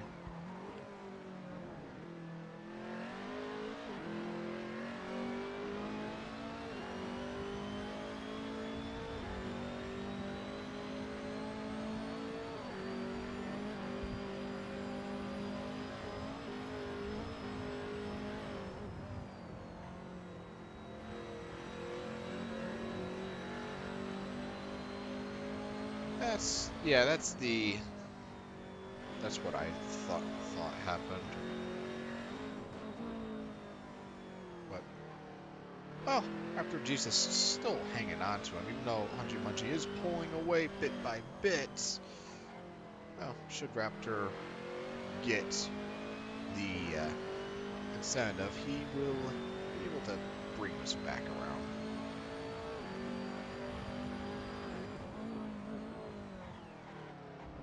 Absolutely mounted that sausage curve right there, Raptor Jesus did. Oh my word.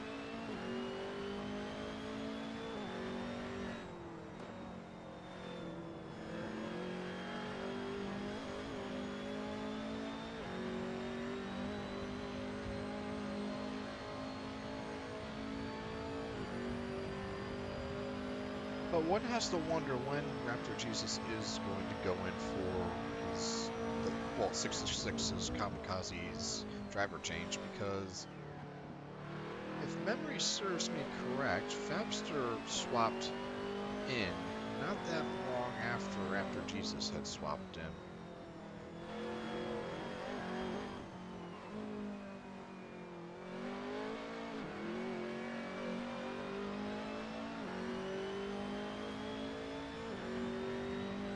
But that's enough Raptor Jesus can't. Let's go take a gander at Gisalzi.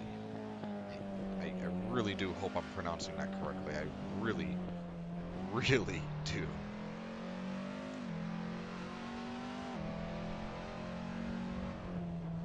Gisalzi seems to be short-shifting the car. Not having a good time at all.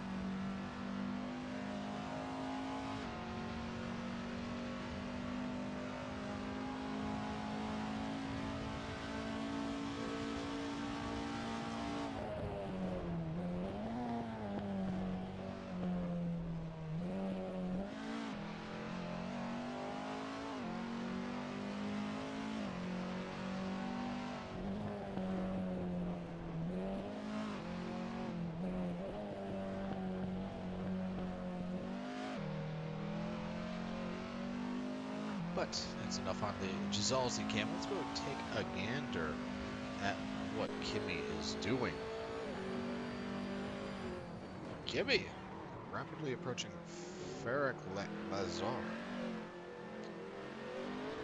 Well, what appeared to be, but more likely than not, Kimi got lapped by them. But we'll just sit around and see what exactly happens right now.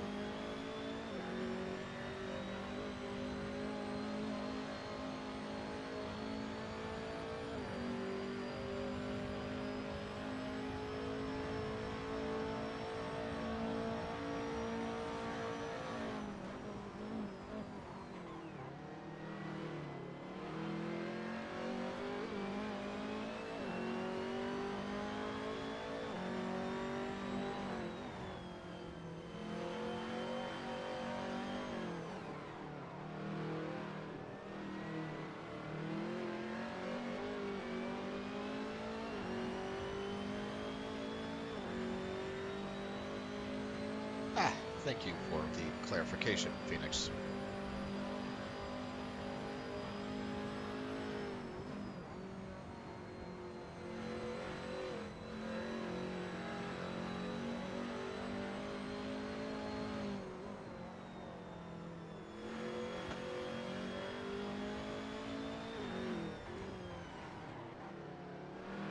lots of wheel locking from Kimmy right here. Not having a good time and just shredding your wheels with no real benefit to it. But let's go take a gander at someone else.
Definitely someone in front of Marcus right here. Seems to be approaching bit by bit. Not quickly, but just a foot at a time. So we'll stay on Marcus for a little while longer.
And I think that's enough camera footage for Marcus for the time being. Let's go see how TSR is holding up.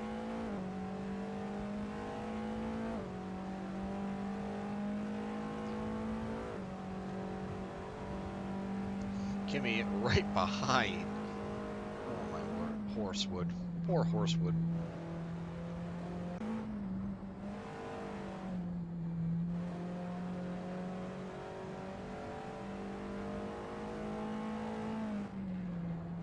Kimmy absolutely drifting corner number 8. I mean, it's absolutely stylish, but that just allowed Lowercase to close the gap all the faster. And oh, narrowly got some contact right there. Kimmy allows him to pass right on by, but I don't know if Kimmy is gonna just let that go without a hitch. He might try to unlap himself. But it is now 10 p.m. Eastern Standard Time, so let us go and give out another hourly leaderboard read out.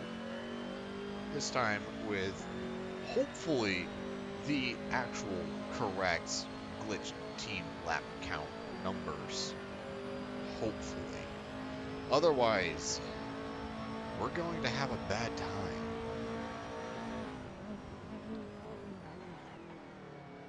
So let's just go take a look and see how TAS is doing. They are at 123 laps right now, but they actually have 207.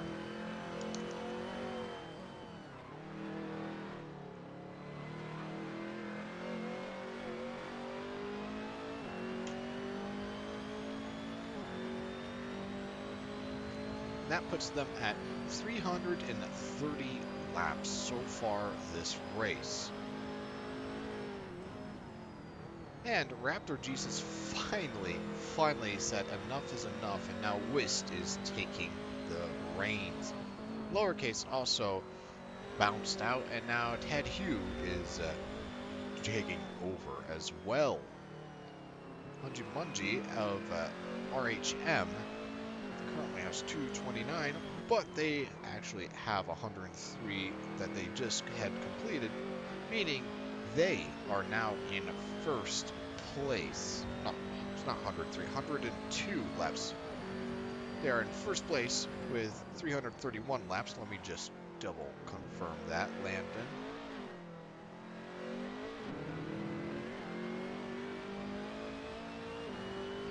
Yes, they are in first place. RHM is in first place. TAS is in second place.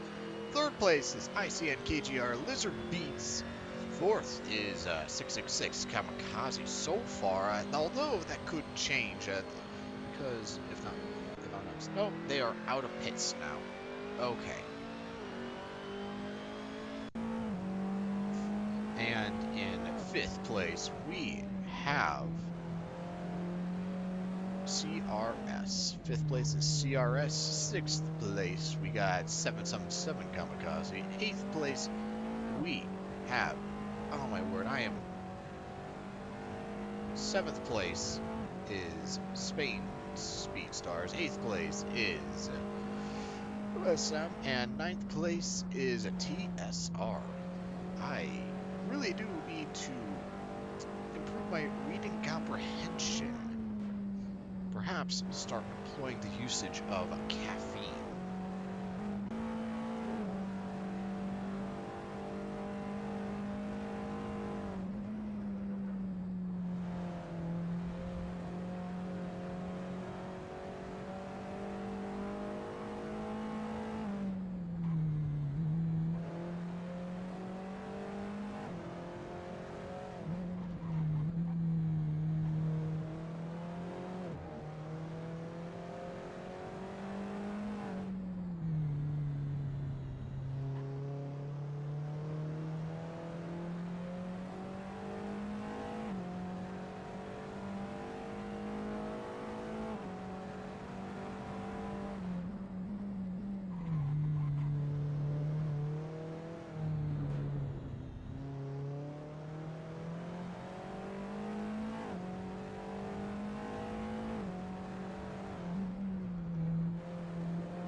151 Spirit Motorsports is in 8th place. It's currently being driven by Aru.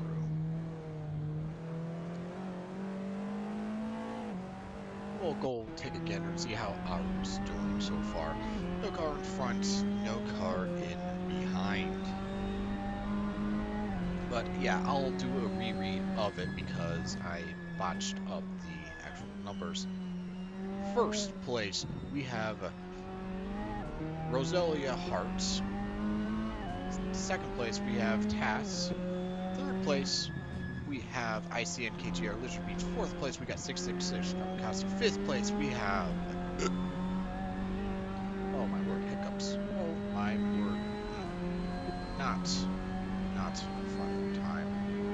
But yes, fifth place, we have CRS. Sixth place, we got 777 Kamikaze. Seventh place, we have Spain Speedstars. Eighth place, we have Spirit Motorsports. And ninth place, we have TSR.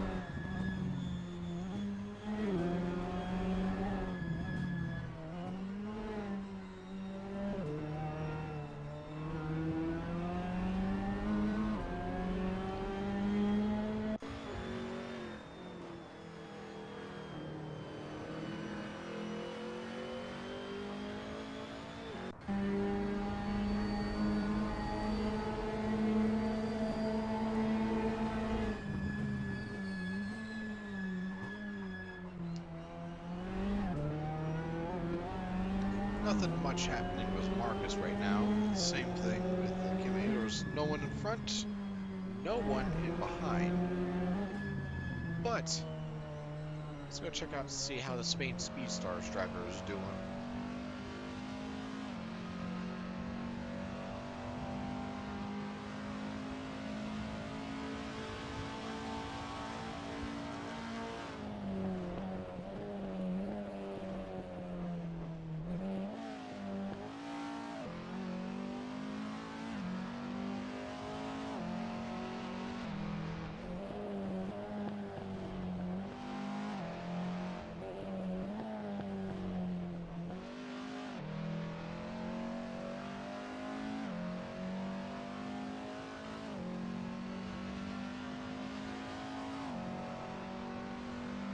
Here's hoping we can find some action going on around here. Kimmy going in for a tire change and refueling. Whist going right on out. Kimmy right on in front of them. So let's go see how they decide to play with each other.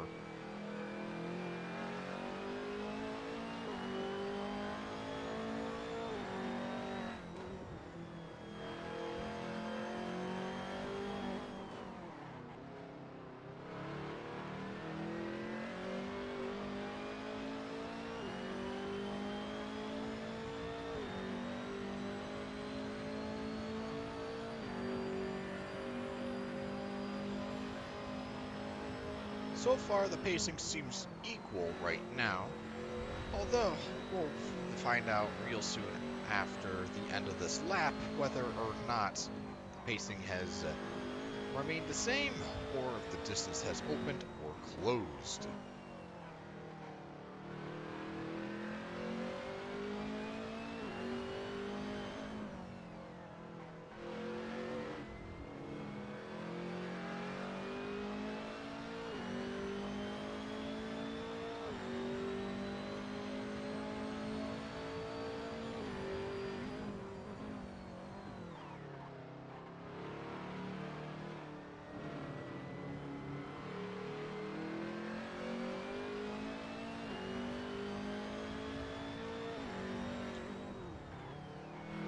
And at the end of this lap, distance-wise, does not appear to be much of a difference. They seem to be keeping pretty close of a pace. Kimmy is letting Whist right on by.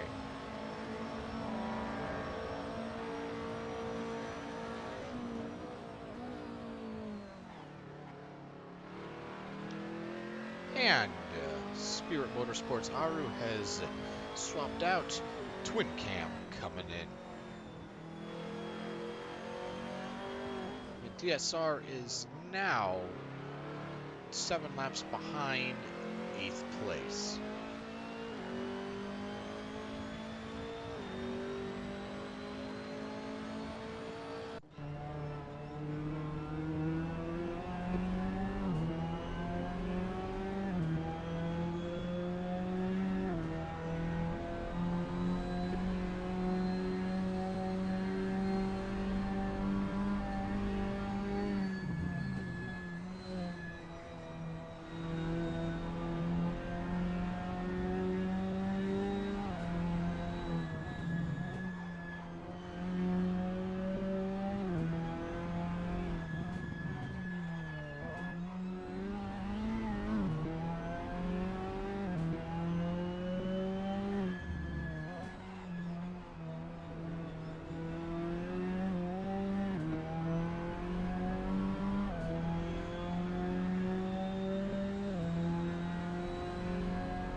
Not much too happening with Farron right now.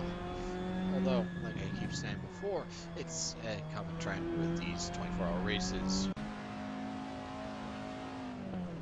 And 100 Mungie absolutely high flying through turn 7 right now.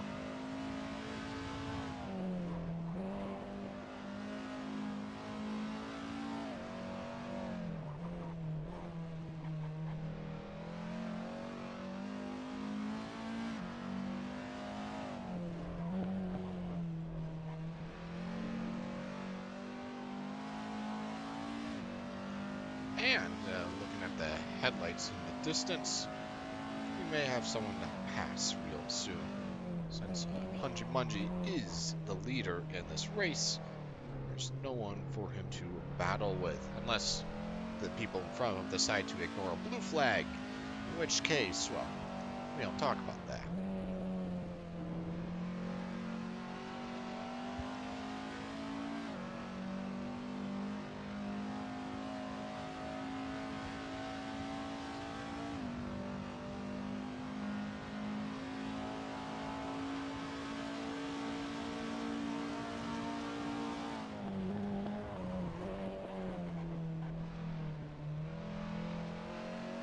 But let's go see how Twin Cam is handling things.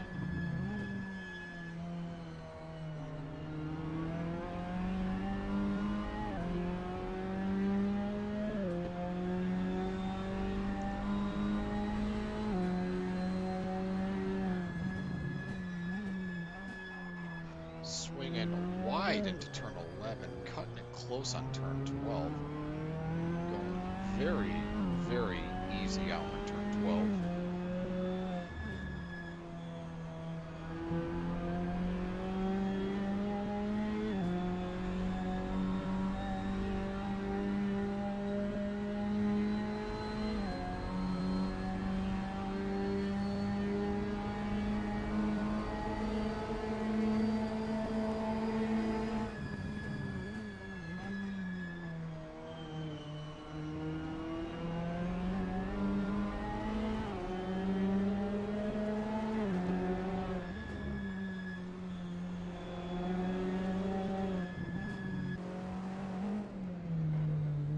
Horsewood doesn't seem to be giving in at all. It looks like he wants to try and unlap himself right now, even though he's been in this race for quite a while. I think Horsewood is actually the driver that's been on the track the longest now. I think he's been the one that's been on the longest now. Yeah, he is. Must be feeling the exhaustion at this point. Every other team has done a driver change now.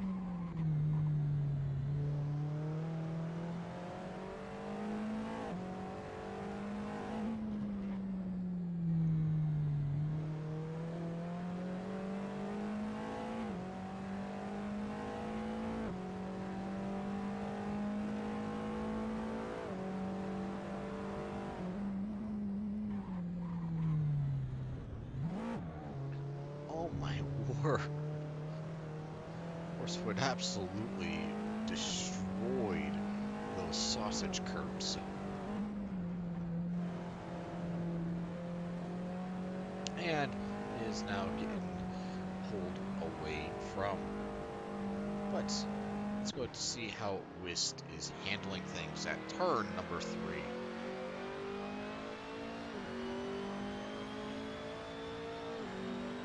We got Kimmy, what looks like behind Whist right now.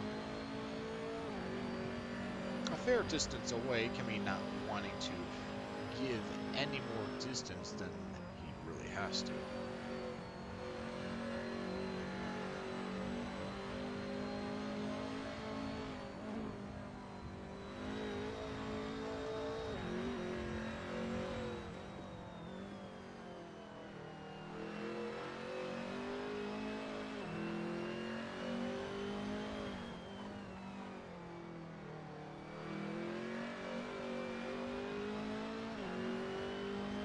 And I think we'll just stay on Kimmy for a little while longer.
Kimmy absolutely murdering that sausage curve and going super wide on turn 12.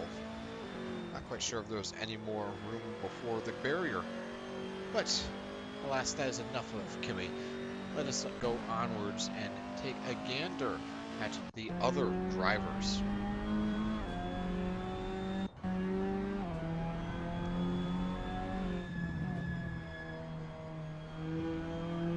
ICN just lapped past Twin Cam right now. Twin Cam, though, is getting left behind, at least immediately. Let's go take a gander and see how Twin Cam is handling things against Ferenc. Twin Cam seems to have found his groove, looking and getting a pass, or at least trying to get a pass on Ferenc right now. It's quite a dangerous game, even though he's got the pace, or at least what it seems like he's got the pace. He wants Ferenc to get out of the way, but Ferenc, he's laps ahead of him. He's got no obligation to let him past him. He doesn't have to get a blue flag or anything like that. So instead, Twin Cam's just going to have to resort to aggressive flashing to hopefully get Ferenc to get out of the way. And here we go, side by side, into turn 7 right now. No contact yet, and we are currently going into turn 9 right now. Still nothing, side by side, still into turn 10. Turn 10 is not going to work out well for Twin Cam. Twin Cam goes very wide, gets a little bit of oversteer. Ferric gets the position ahead of him. Twin Cam having to let off the gas so he doesn't actually have to hit Ferric. Twin Cam still flashed his lights. He wants to get past Ferric right now, but that's just not going to happen. Ferric is feeling the pressure right now. And Twin Cam, living up to his name, using all the cams in that engine.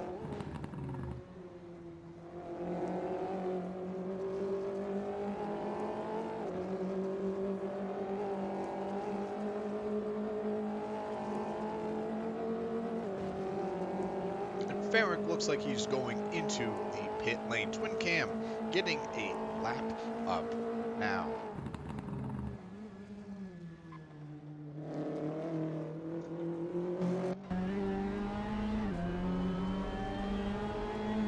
That was a very, very nice dogfight that we just witnessed. Ferric is already coming out of pit lane fresh as a bird.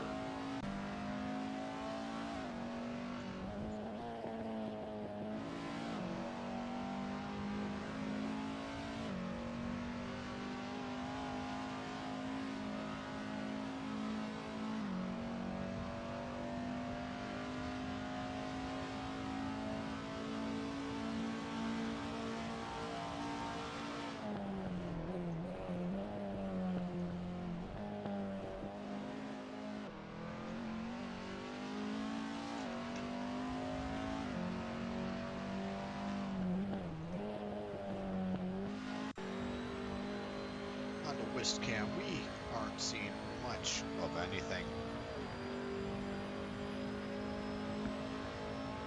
No one in front, no one in behind, going straight on down, and ooh, passing one coming right out of pit lane. It is Landrix right now. Landrix finally got a fresh set of tires and everything. Good on him. And Wist goes wide on turn number 2. Crashes. Not a good time. And that costed him dearly. Allows Kimmy to get right on past. Kimmy now is right behind Marcus. Not exactly right on behind, but flying into turn number 7, going over 100 miles an hour. Never gets old. Never gets old.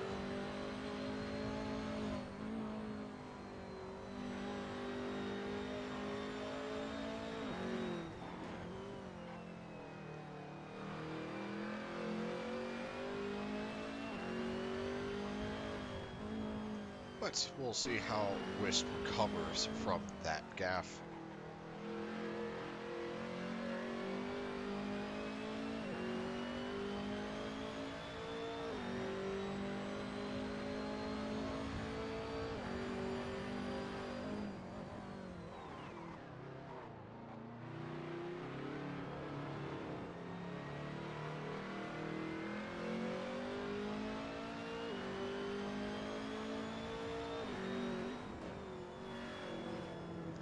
High flying straight into turn 13 and now 14. Doesn't seem to be gaining all too much ground at all. If anything, losing ground. One has to wonder if slamming into the barrier caused some damage to suspension or aerodynamics. But let's go take a gander and see how the CRS crew is doing.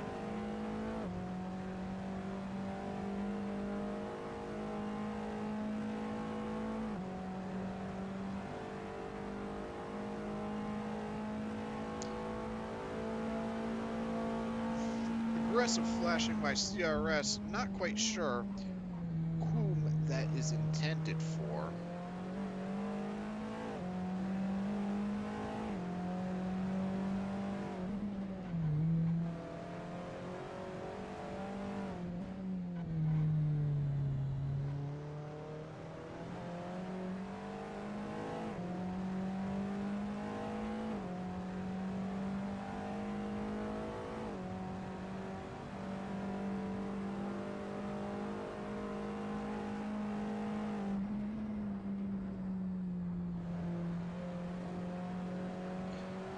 1 second has transpired, Dan. We have held on for 1 second. But let's get back onto Twin Cam and see how this lad is doing. He was rocking it before. No one in sight, though. So, can't really get a good idea on how well he is or is not rocking it. So instead, we are gonna go take a gander at what Hunji Munji is doing.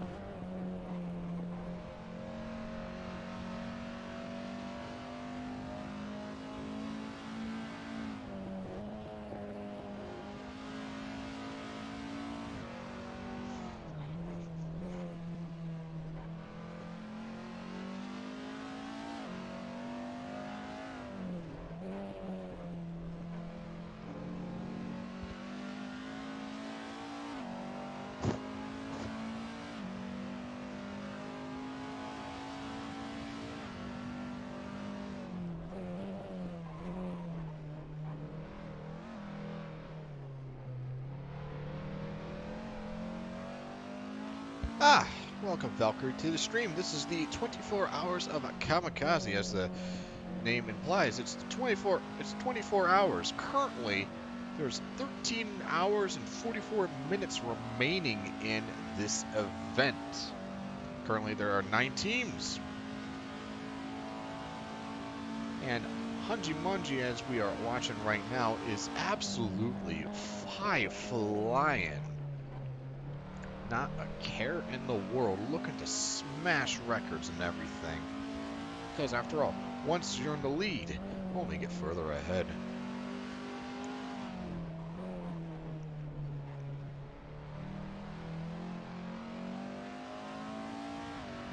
But yes, this is the track right now is Zandvoort.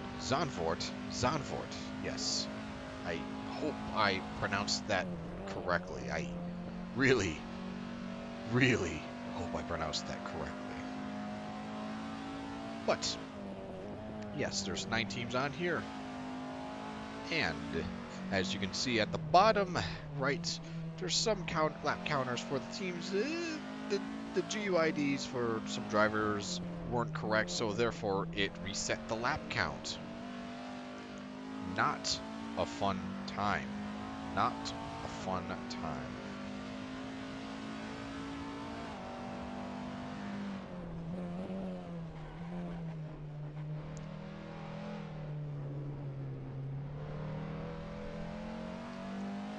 But that's enough Hunji Munji Cam. Let's go take a gander and see how Kimmy is doing. Swinging very wide on turn 9. I don't think Kimmy's having a good time. I think the exhaustion is starting to set in. That being said, Horsewood has been around here for quite a while. A very long time. He's been on track for what feels like at least 4 hours.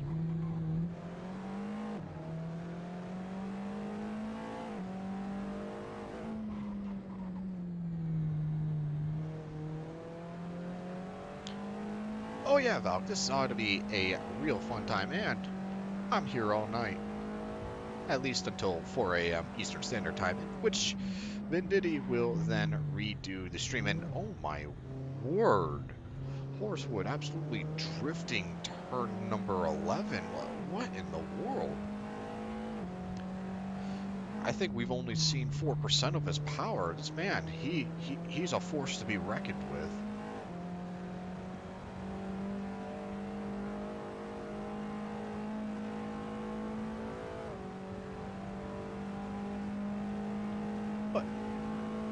That is everything we need to see for Horsewood for the moment. Let's go back to Twin Cam and see how this lad is doing.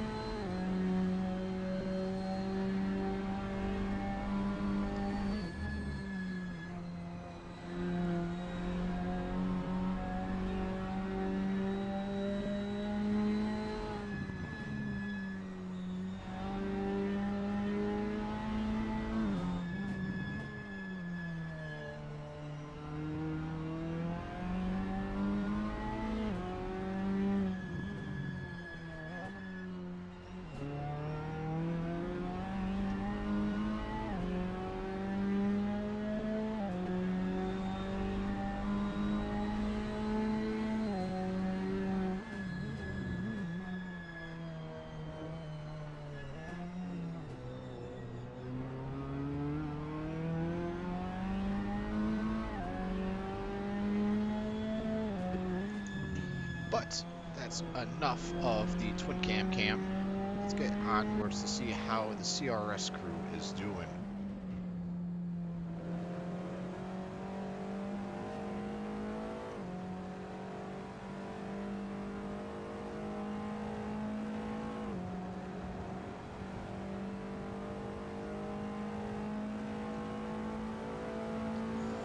These Dan punts, they bring me great happiness. Keep them coming, please. Also, I don't believe I have mentioned it for this hour, but do remember to enjoy your favorite hot or cold beverage. It is important to stay hydrated, especially if you intend on racing throughout the wee hours of the night.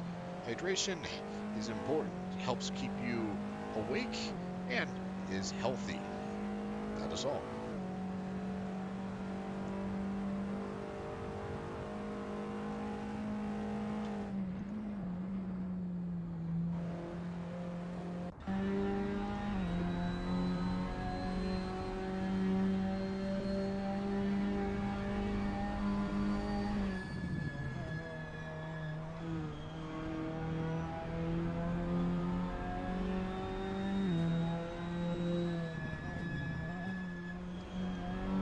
Going to see how Wist is doing things. I don't see Kimmy in sight.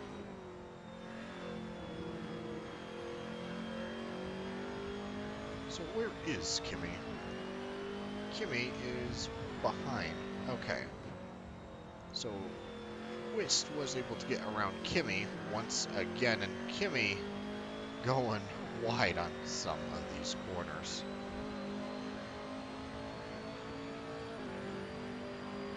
That being said, let's go take a gander and see how Spain Speedstars are doing.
Bathurst 12 hours, you say?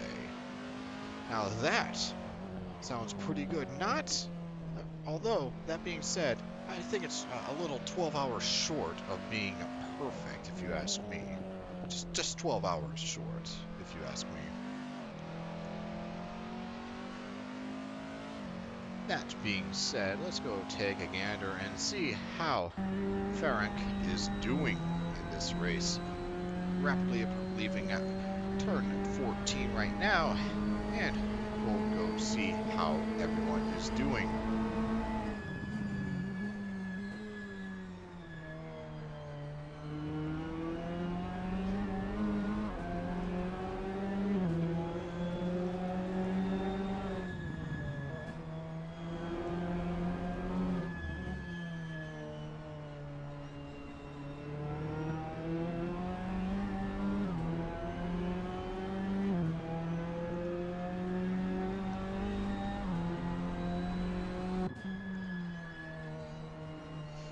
I'm gonna need some background information on this one, Jaden. What do you mean it was not going to happen?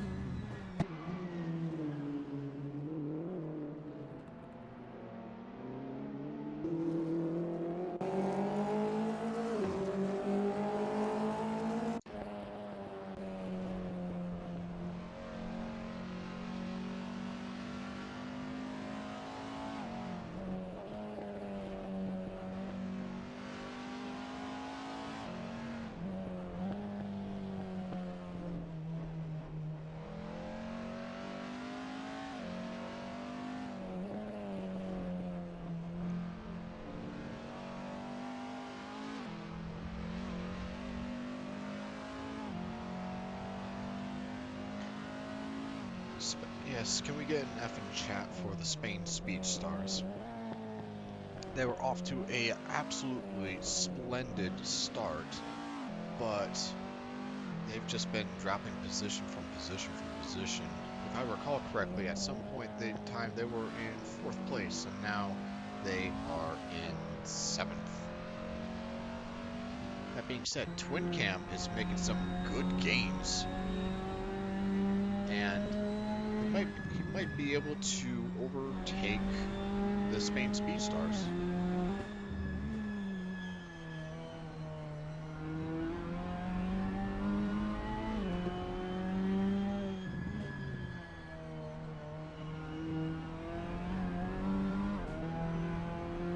Well, you do have a fair point there. There is still 13.5 hours remaining in this event. So any form of catastrophe could still happen. Like a person's wheel could just have its motors burn out, and therefore they can't drive.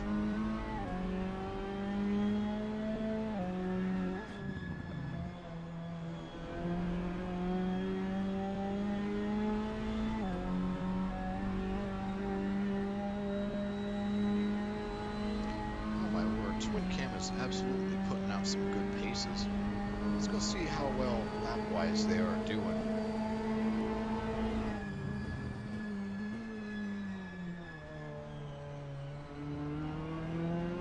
Oh my word.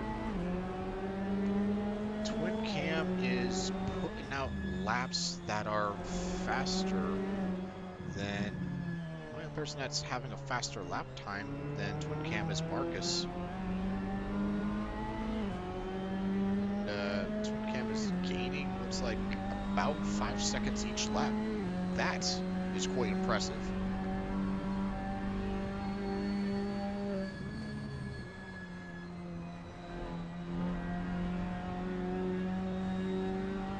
And who is this magical person that Twin Cam is approaching rapidly?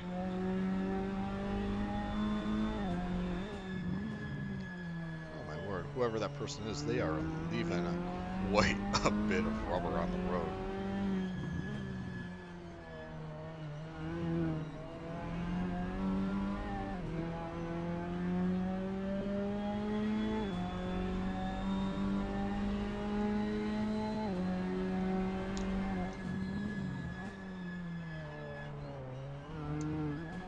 Twin Cam absolutely destroying those sausage curves right there.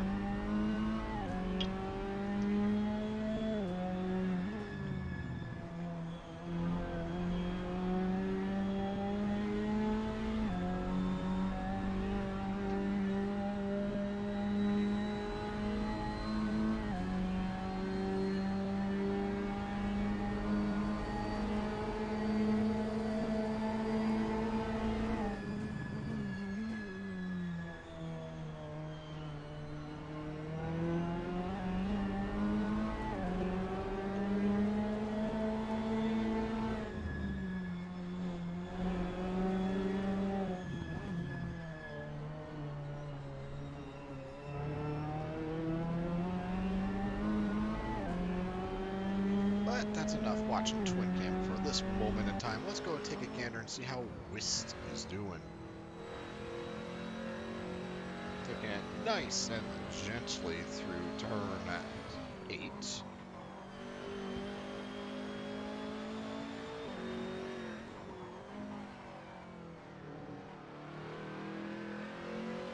No one in sight, but taking things nice and carefully. That is really good on ya, Whist. Kimmy not that far behind, and Kimmy is aiming to pick up the pace of what appears to be.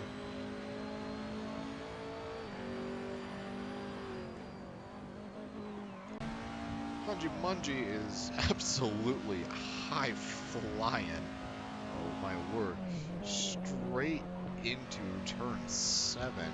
Braking so late into that. Oh my word. Weight shifting it into turn 8 right there. What in the world? Okay. Now let's see how Marcus compares to that.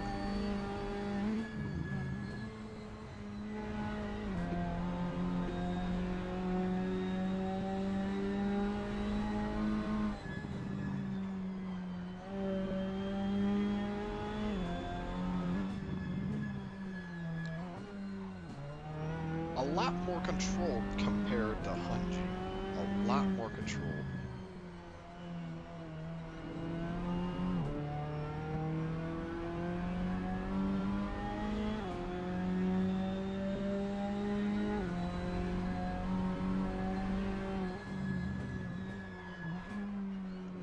Oh my word, we have a spin out, what appears to be from Horsewood. At the very least, there was no actual car accident from that. Twin Cam still trying to catch the elusive, what appears to be Kimmy in front of him.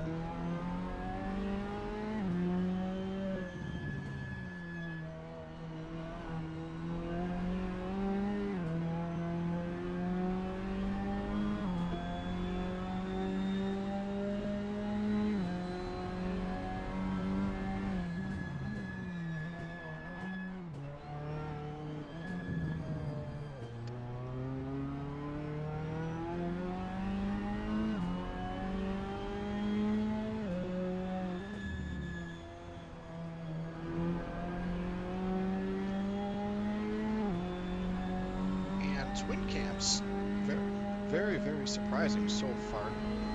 Absolutely gunning it, pedal to the metal. He wants to get those positions back. He's thinking now is the time to push real hard.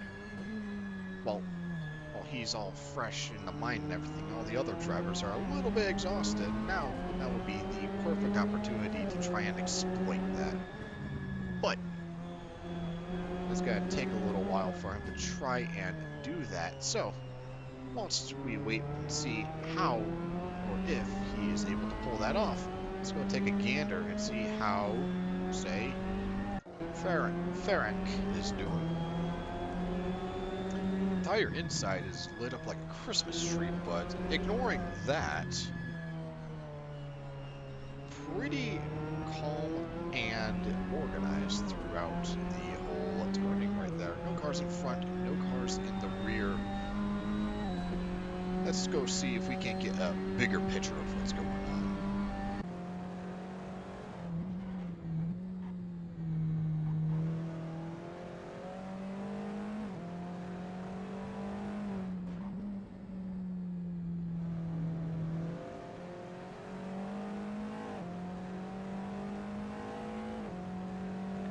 You got Ted aggressively flashing the person in front of him saying, hey, move over, Red Rover. That being said, I gotta say it's a little far away in order to, properly employ the aggressive flashing technique. Not unless he just enjoys smashing the lights button, in which case, okay. That being said, I have to wonder what it would look like if you had a macro that just automatically clicked the lights button.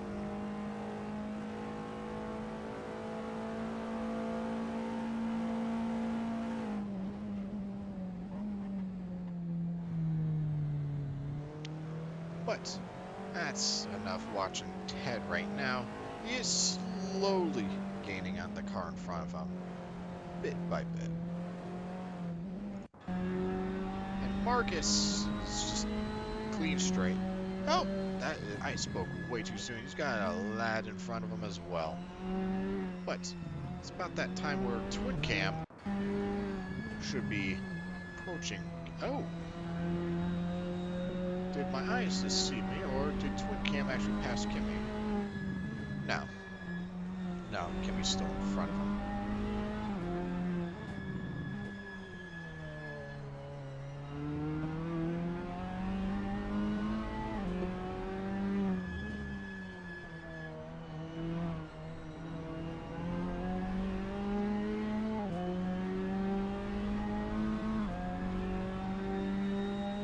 Like a little three-way drag right now.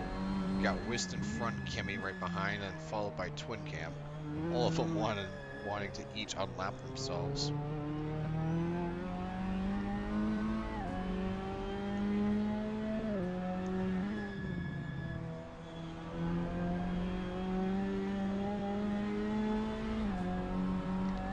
Alright, thanks for stopping by, Valk.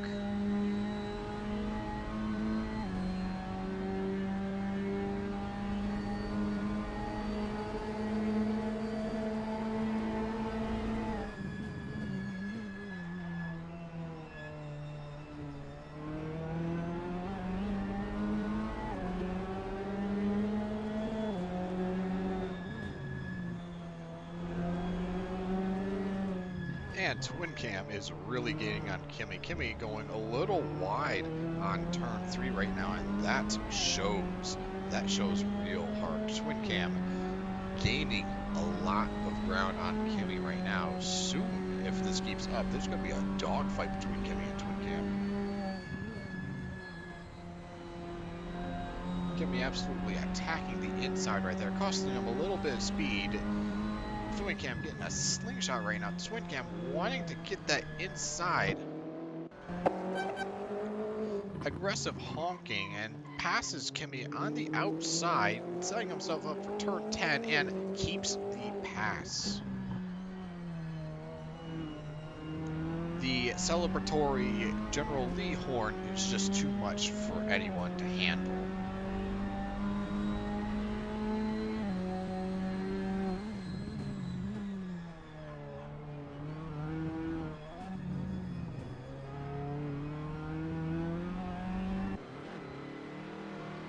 Kimi does not look like he's having a fun time at all. That being said, Twin Cam has a little bit of ground to catch up until he finally catches up to Whist, assuming he keeps this momentum going. Worst comes to worst, he has to hit himself, which that would be really unfortunate after gaining all this momentum. As for Hunji, he's having a little difficulties going into turns 11 and 12, but it's conquering them well enough nonetheless. Gisalzi is gonna have to contend with Marcus real quick. Marcus gaining on Gisalzi a little bit here.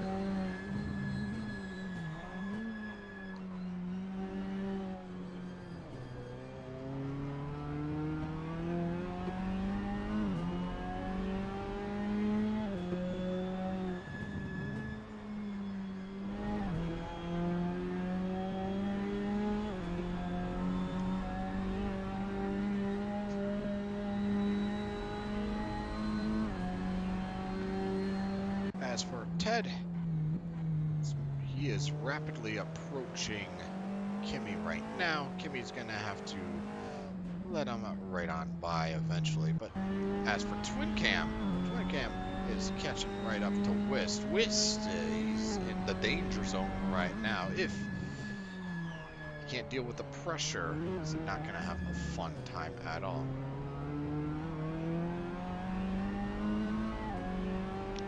Both of them getting a very, very equal exit on that corner right now.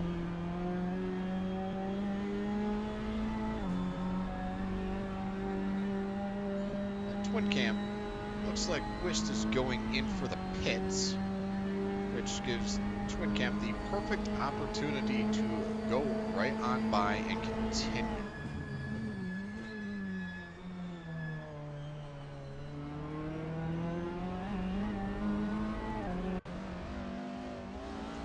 As for Gisalzi, looks like he made way for Landrix and went a little off-roading at the same time.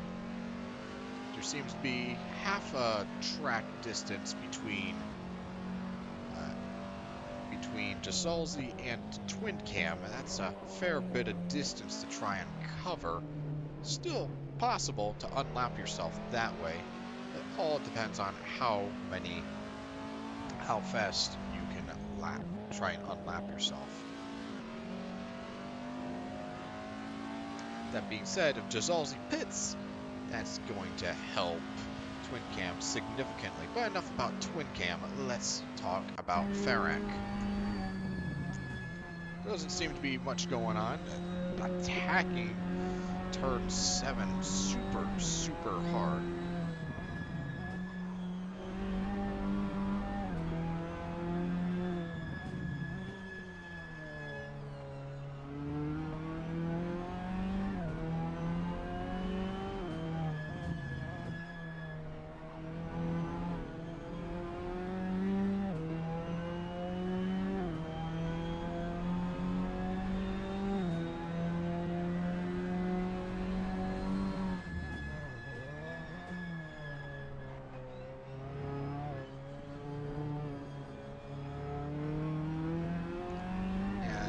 that seems to be the common thing with Farrick. Nothing going on right now, just carrying on with life. Hunji Munji, similar case. He got a little car in front of him, but he doesn't have to worry about that just yet.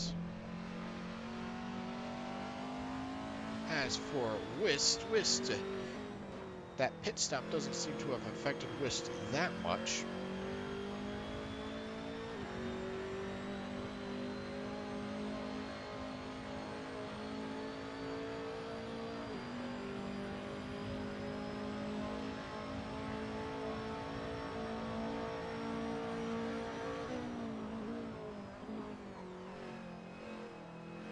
But that's enough with Whist. Let's go take a gander and see how our old pal Horsewood is doing. He has yet to swap out. He's been on here for a significant amount of time. I just wonder how long this man's stint is.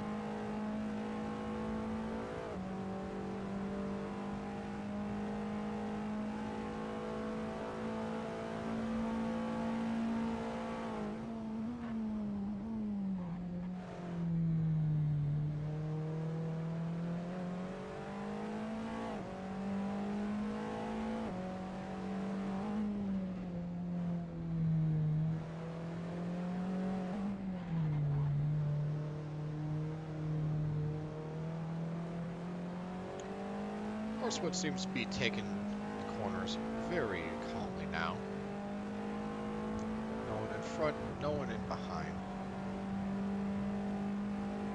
So let's go carry on and see how Gisalzi is doing. Marcus still in front of him now. Still, actually. Must have just gotten past.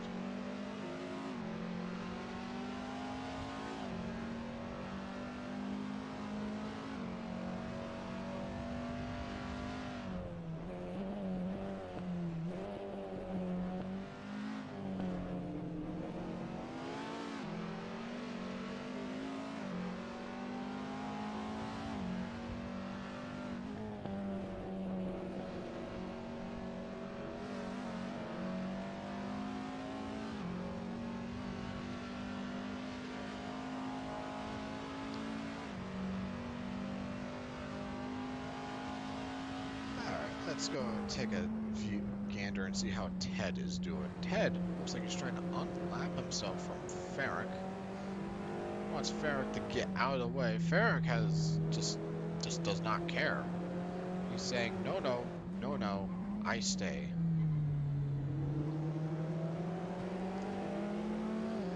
Aggressively flashing.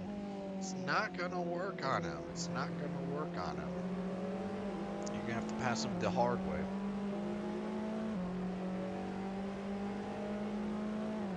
Now they are doing synchronized aggressive flashing.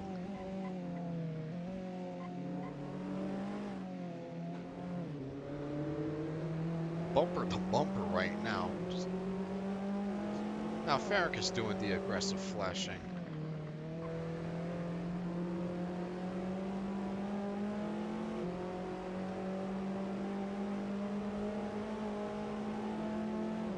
Ted looks like he has the momentum. He might be able to pass him on the straightaway right here.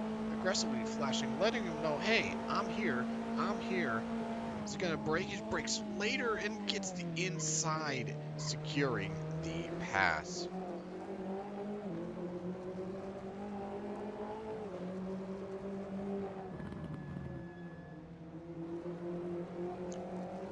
Now Farrick is saying, hey, I flash at you now.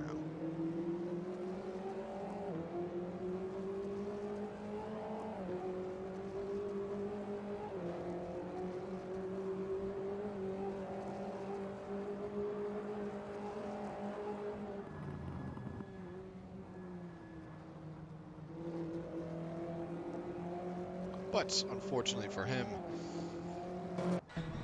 Ted is saying, I don't particularly care for your flashing, so later, Tater.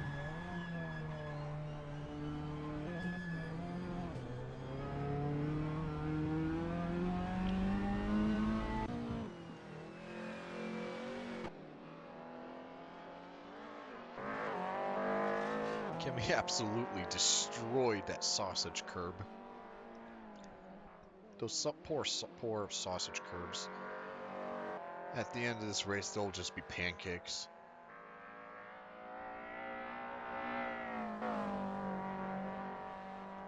Oh my word.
And with it now being 11 p.m. Eastern Standard Time, there is only 13 hours, 11 minutes remaining in this 24-hour endurance race.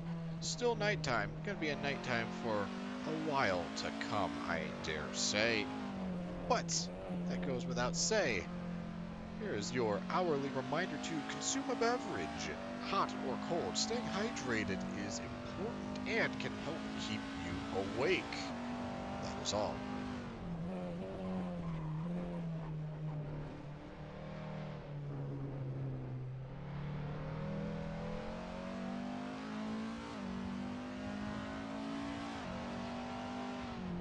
But that being said, I think it is now time to do a hourly leaderboard recap.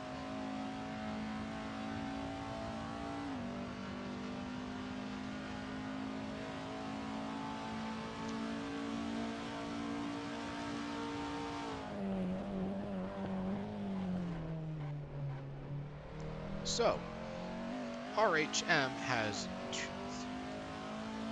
262 laps recorded plus a 102 that have not been recorded, resulting in 364 laps they have completed.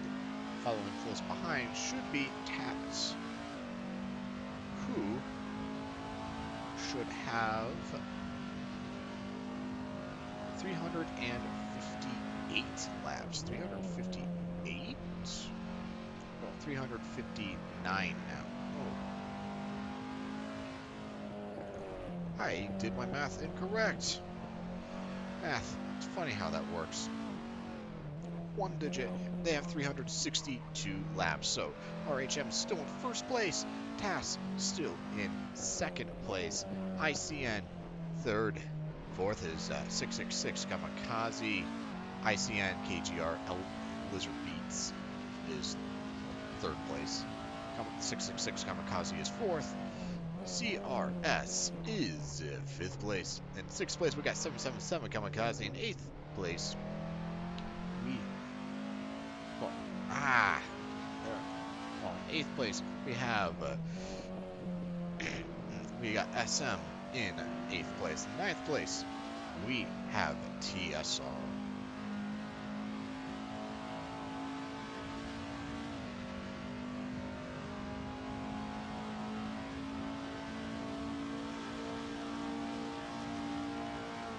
Let's go take a gander and see how Horsewood is doing.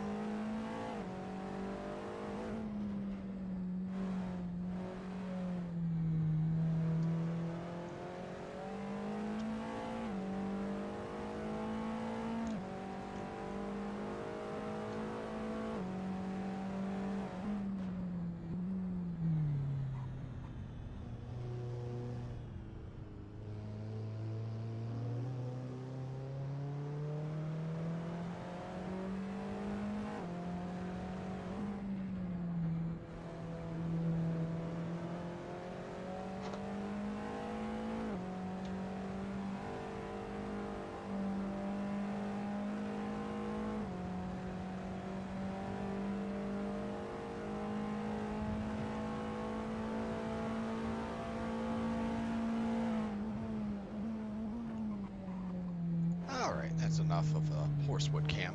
Let's go take a gander at all the other drivers. See where they are on the track. See if they see anyone else driving on the track.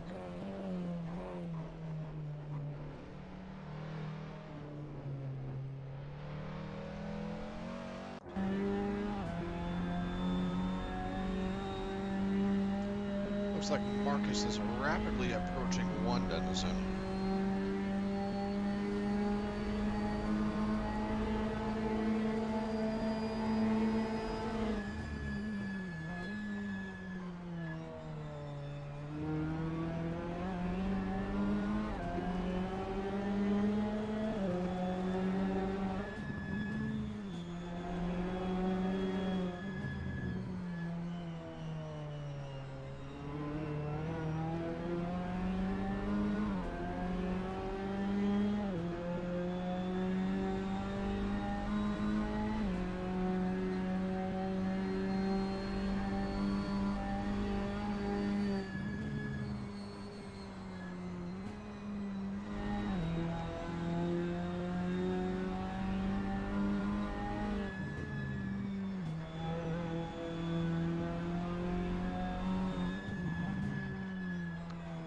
Street person.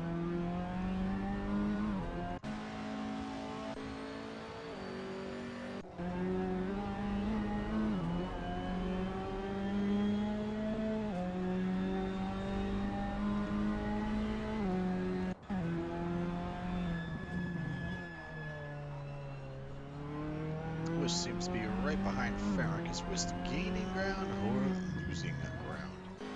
That's the real question here.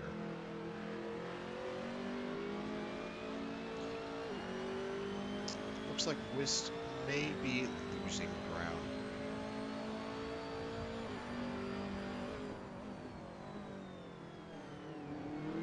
That being said, Farrak seems to be getting a bit more exhausted now. So Whist can definitely go onto the attack right now and see if he can unlap himself a bit. Secure himself instead of 4th place, 3rd place, or even more than that.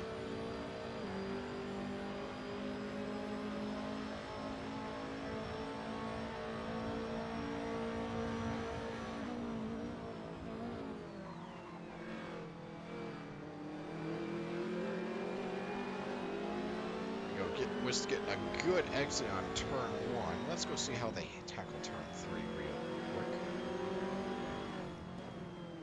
Farrak braking late, getting a little sideways now. Whist not getting the fullest exit possible, and because of that, there's a gap that's being made between them, which can work out well for Whist, as he doesn't have to worry about braking in sync with Farrak.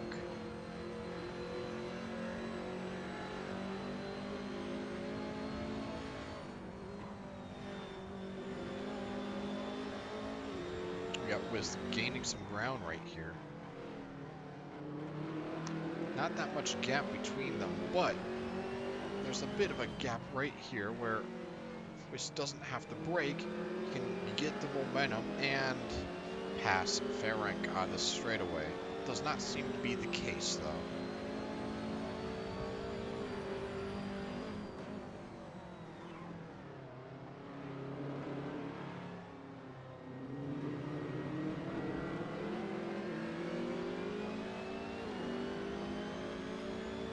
Whist is definitely going on the attack, though.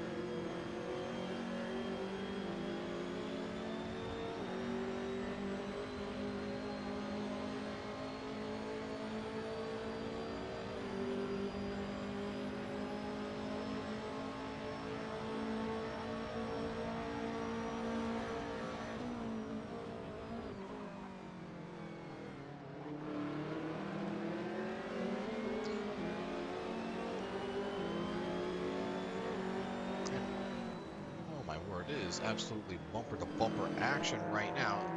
Whist going on the outside, not getting the pass. It's kind of hard to pass on the outside because you have more distance to travel.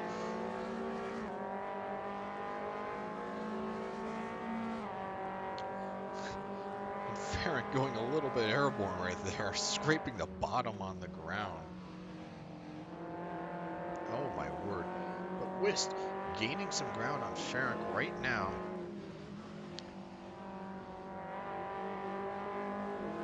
Has he gained too much ground? Looks like he's trying to pass on the inside. He gets a somewhat of a pass, but he's side by side and it's a switchback, so it's not going to work out well in his favor. That being said, does he have the momentum? He does not have the momentum.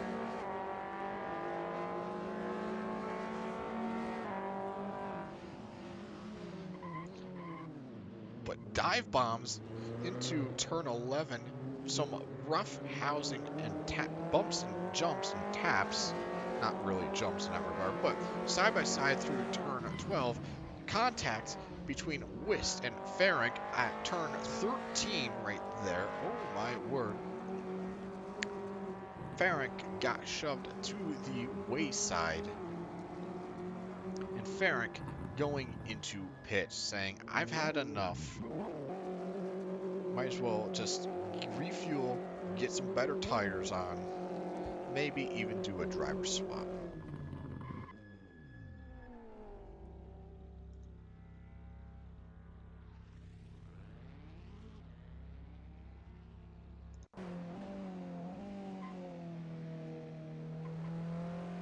And with that, Whist is one step closer to unlapping himself.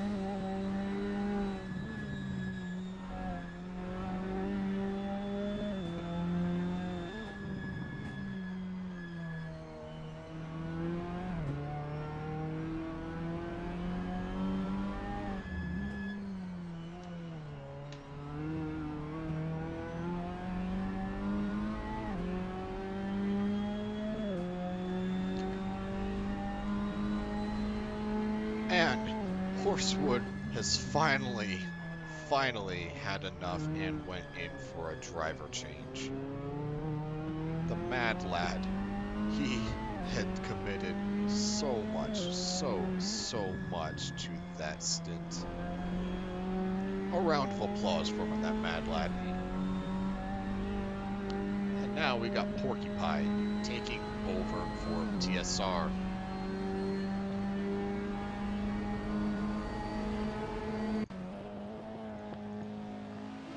Twin Cam is ahead of Gisalzi now, unlapping himself and securing himself a better position, now in 7th place. That being said, should he keep this up, he may be able to unlap himself and secure himself an even better position in 6th place.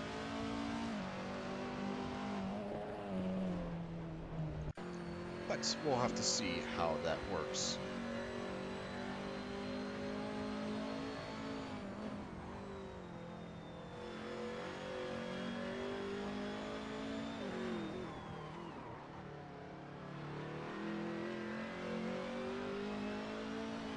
Do my eyes deceive me, or is Twin Cam already on Kimmy's behind? My eyes do not deceive me. Twin Cam is going at it, absolutely trying to unlap himself at this point in time.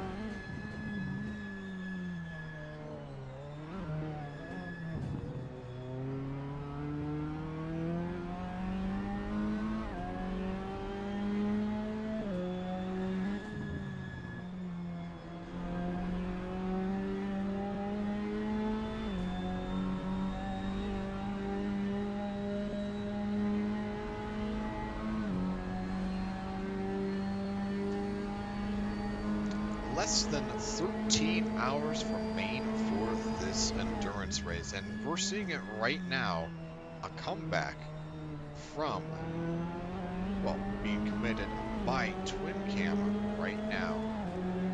Currently 1 lap behind Kimi, but he may be able to secure SM 1 position better. He just needs to get around Kimi right now.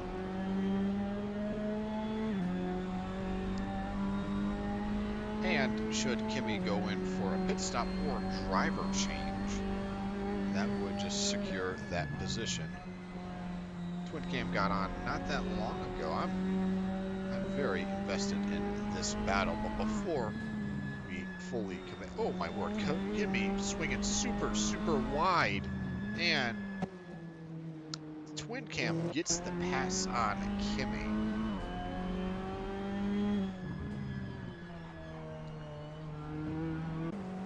Price Pork is finally out and about and driving. Looks like he's trying to warm up his tires.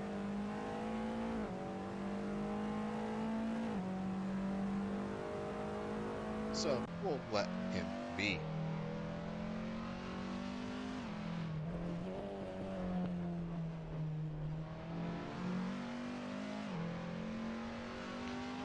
No one in sight for Giselle. Hunji Munji is just high-flying, doing his own thing. Not a care in the world, no one in sight. And likewise, Marcus has but a single lad in front of him.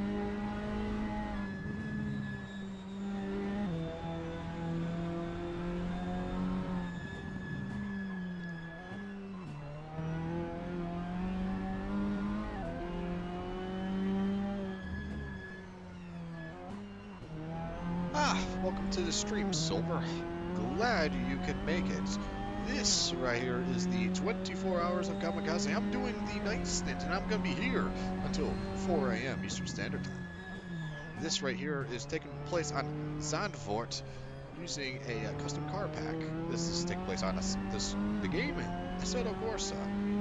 A very heavily modified version of Assetto Corsa, mind you, but Assetto Corsa nonetheless. Let's go take a gander and see how Ted is doing. Aggressive flashing. I'm not quite sure who that is directed towards. Perhaps to himself. But time will only tell.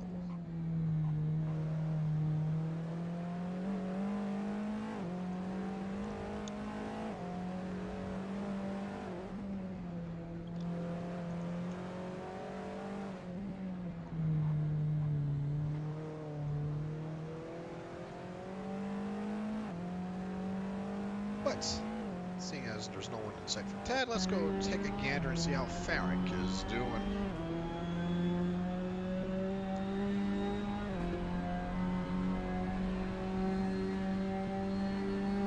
High flying going well over 120 miles an hour into turn 7 right now.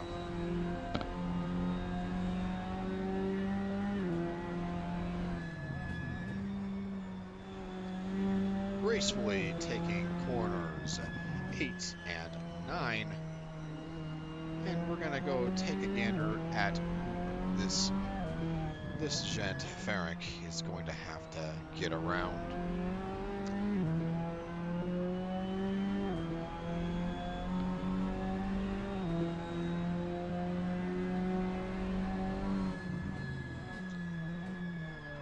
Can be a little bit difficult sometimes to tell what car's in front of you. It's nighttime, and while there are lamps, lights, they don't exactly illuminate everything. Farrick decided to go a little off-roading.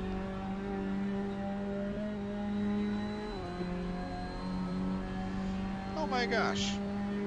Silver, you're finally getting your own place. Dang, man. Ah, yes, the old days are to be missed. Ah, stings me right in the old soul.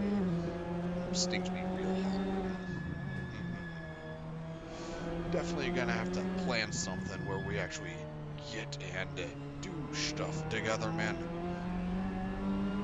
But getting back into the race right now, taking taking a look at Twin Cam. Twin Cam is trying to get around Whist right now. Oh my word. Oh my word. Is Whist gonna let this happen? I don't think he's gonna want to let that happen. Whist breaks super late in, and Twin Cam breaks even later. Goes a little bit into the sand trap, but that's fine. This is an FF, so all you got to do is punch it, and it straightens itself out. Aggressive flashing, though, by Twin Cam. Not quite sure what he means by it. He has to pass Whist the hard way. And Whist, I don't think he's having any of it. Whist has to know that, you know, Twin Cam is right behind him with the aggressive flashing.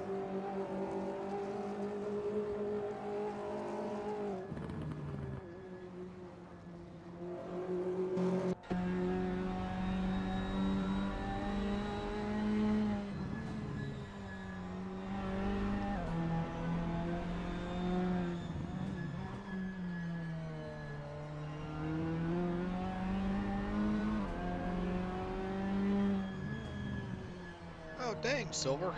I haven't played Xbox One or 360 in a long while. I've just been invested in a PC for the longest bit. Built my own rig 2 years ago and served me well, and oh my word, almost contact directly onto Whist by Twin Cam right here. He really wants to get around Whist, but Whist is not making his life easy in that regard. Twin Cam is just wanting to say, "Oi, get out of the way and let me be on my way, please, I beg of you." But I don't think Twin Cam's gonna have such an easy time. Whist last time had went into pit road to get some new tires and stuff. I don't think that's the case this time around. Twin Cam taking a late apex. Whist defending his position to the T. And both of them swinging a little bit wide on turn 2. Twin Cam may get the better exit on turn 3. Granted, it is uphill, but he may just have the momentum to pass him on turns 5 and 6. Not looking to be the case. He's having to let off the gas to avoid hitting Whist at 5 and 6. Not exactly a great place to try and pass, because the actual line through there is narrow enough, and if you try and go too wide, you gotta go slower, lest you fly off into the abyss.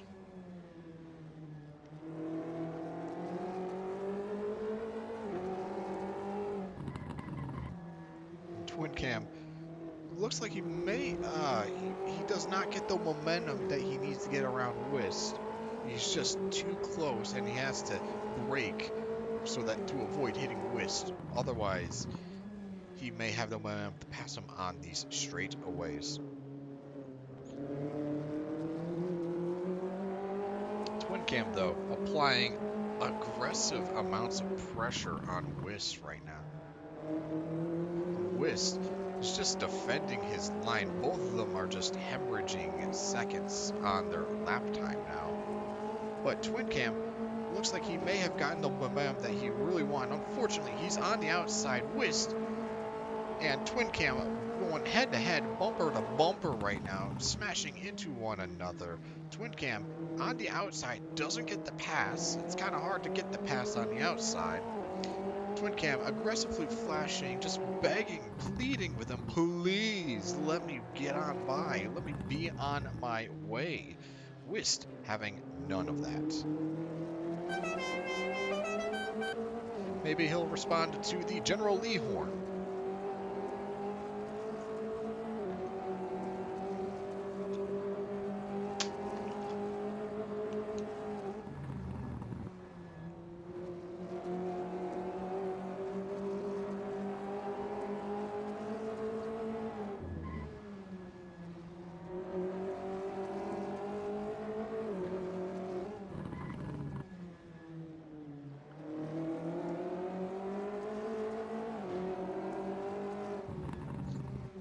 Twin Cam trying to squeeze his way in. It looks like he may have secured the pass.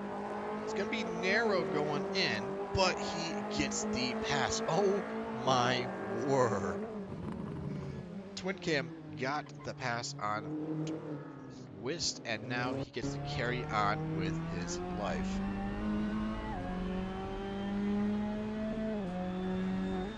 I've talked to Lex about a month or two ago.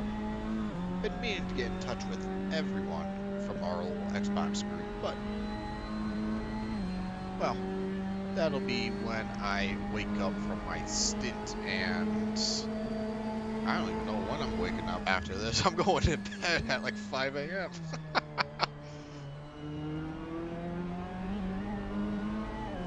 But let's go take a gander and see how Whist is handling things.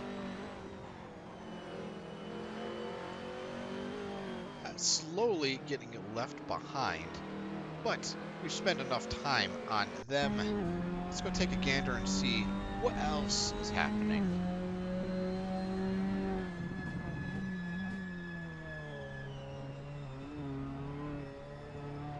Welcome to stream, Vermo. I still cannot pronounce your username. I'm so sorry. I'm just gonna call you Verm. I give up. I'm not trying to pronounce it correctly. I give up, man. I'm sorry. But welcome to the stream. This is 24 Hours of Kamikaze. You know, as much as I would have, I could maybe have potentially went, but it would have been a real tight fit for me. It really would have, because it took me 3 hours to get everything set up properly, and then I had to make dinner. So I really didn't have much leeway time anyway. But hopefully I can attend DBS next time. But enough talking about things not about this race. In the race proper for the 24 Hours of Kamikaze, Marcus seems to be rapidly approaching another denizen, and I'm probably on his way to pass him. Bungie, no one in sight, no one in front, no one in behind.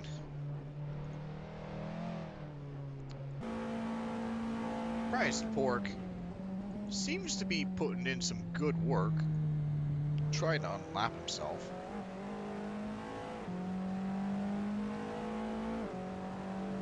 But I don't know if I actually gave off the leaderboard rankings this hour. So let me go do it real quick.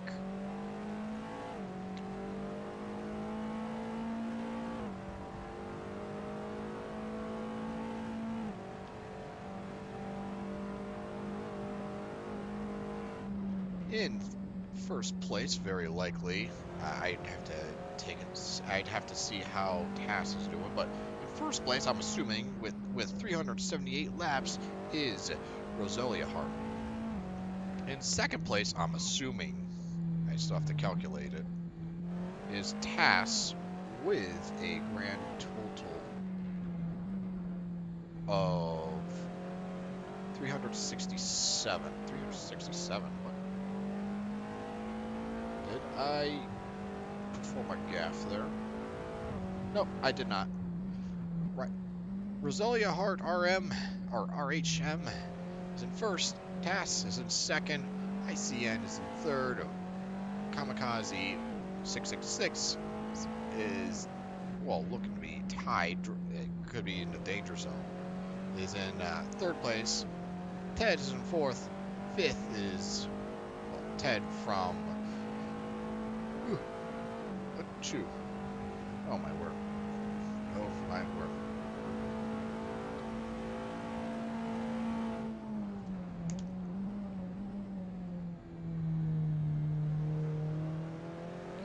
But yes, CRS is in fifth place.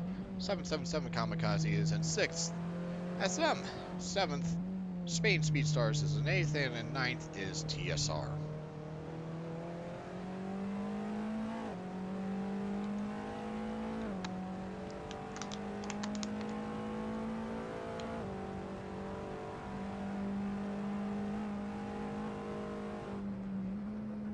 But we are going to take a gander and see how Kimmy is doing for a little bit, coming right out of pit lane. letting Ted pass right on by. And right behind Kevin, we got Marcus. That's not Marcus. This is Marcus.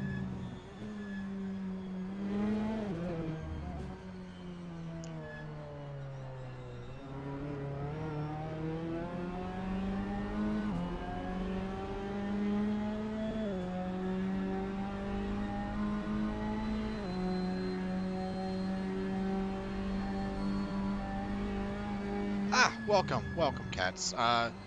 When did they start? Cats, you're gonna have to define who they is referring to.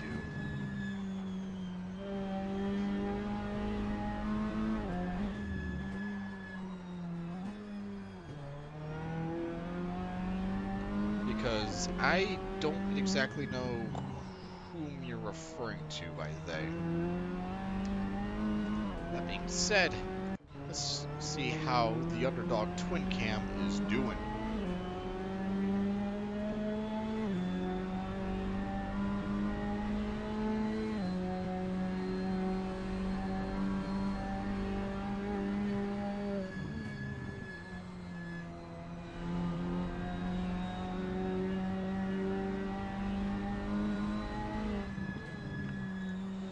Nothing happening in that regard. Marcus finally got around Kimmy. And we shall see what's going on further and further up. Ted and Whist don't appear to be that far apart in time. So this, they ought to be having a nice battle real soon.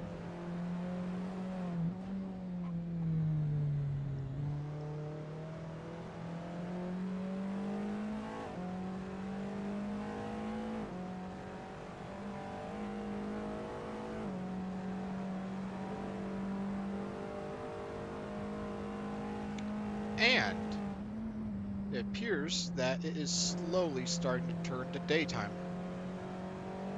The sky is slowly lightening up. This is pretty nice overall.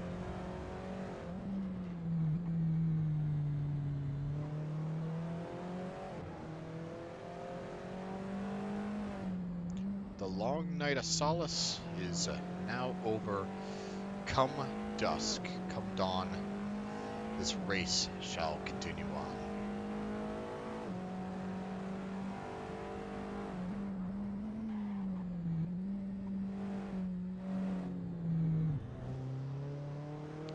I will say Ted is definitely like a bull in the china shop. I'm not quite sure what exactly the aggressive flashing is for. He's like flashing no one in front of him. I'm not quite sure. Is he just testing, make sure the lights work? I guess.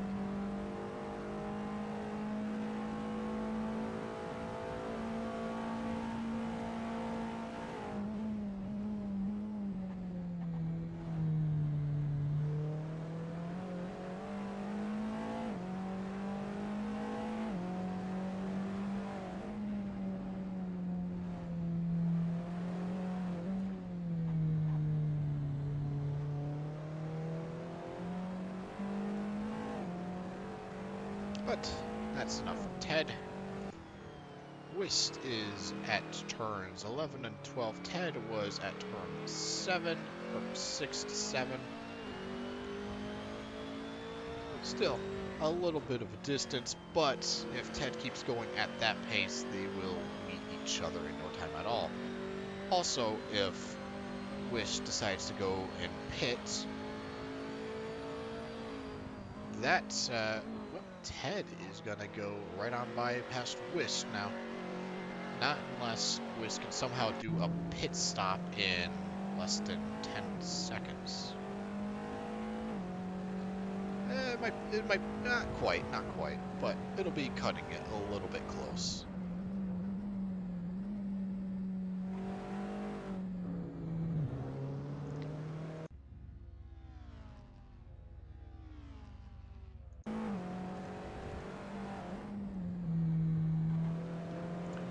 Alright, Whist, the moment of truth. Do you still maintain your position ahead of Ted? Or are you going to have to fight for it back?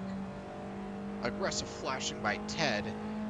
Not sure who that's going to be warning. And Whist comes out of pits just in the nick of time. Fresh tires, fresh fuel.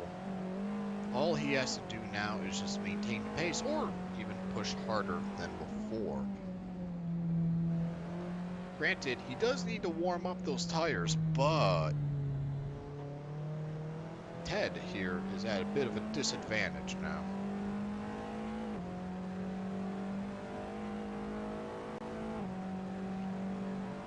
But let's get on to see how Prized Pork is doing. We'll just hang out on him for a little bit.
You're right on that one, Phoenix. Ted chasing Whist around. Ted had just encountered Whist coming right out of pit, so really what Whist has to do is just bear with the onslaught. Eventually, Ted is going to have to go in for... Oh my word! That is definitely not good for Ted right now. Could be that his tires are just so shredded that he can't brake effectively, or some other factor. Either way, Whist definitely has a lot more breathing room. And, as I was saying before, Whist pitted before Ted, and there's Ted now, deciding, maybe I should go pit now, because perhaps this car is performing as good as I were to hope. Yes, and it could be that Ted is sleepy, but the show must go on. Whether you like it or not, the show must go on.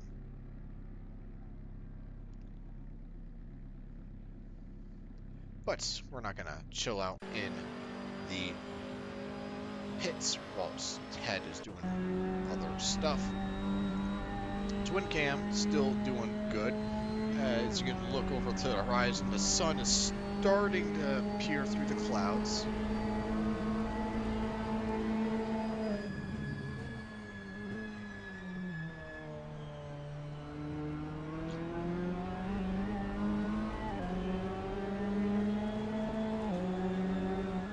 I mean, it could be worse, Fabster. It could be that he has to do like 9 or 12 hours of just 24-hour racing like you had to do last time.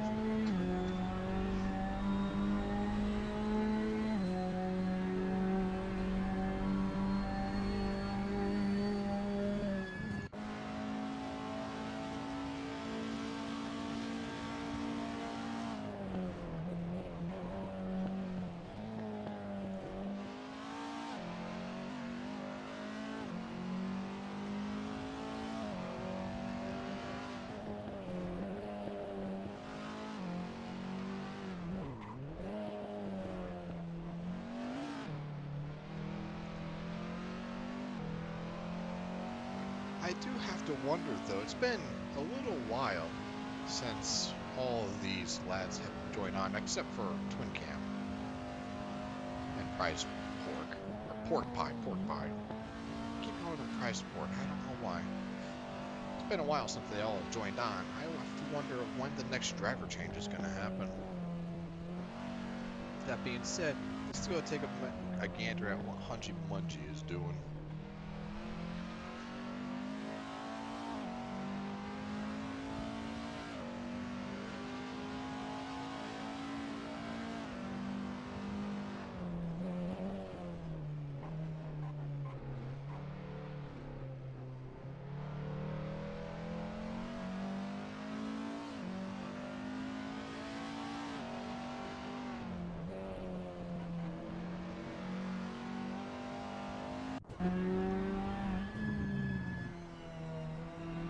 Appears to be someone behind Marcus, if I had to take a gander. Fenric. Fenric, I believe. Fenric. Does not seem to be gaining, likely got lapped, and we just missed it. That being said, there's still an opportunity for a counterattack.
Let's go take a gander and see how Kimmy is doing.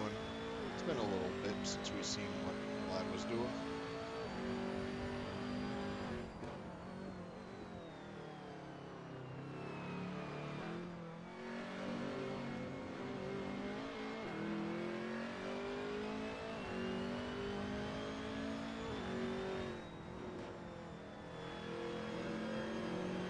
I will say, though, at least from watching everyone drive, it seems like everyone is starting to feel the exhaustion.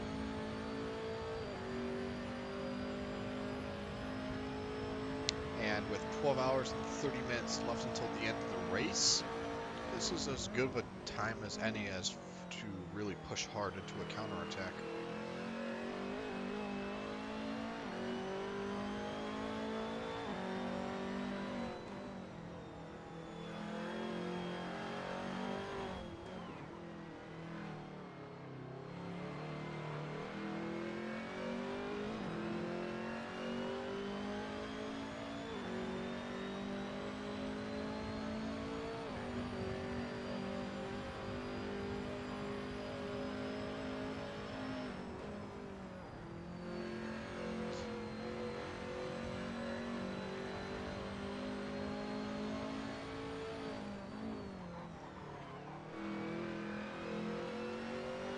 Alright, let's go do a quick round and see if anyone is going to encounter anyone.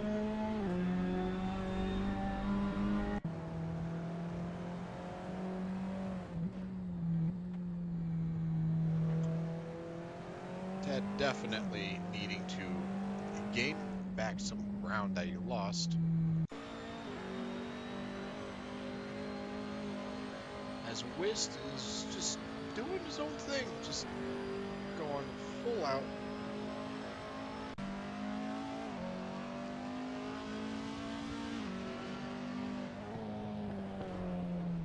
Ooh, Giselle not having a good time going flat straight into the turn. I can't imagine that being good for the aerodynamics car or even the suspension.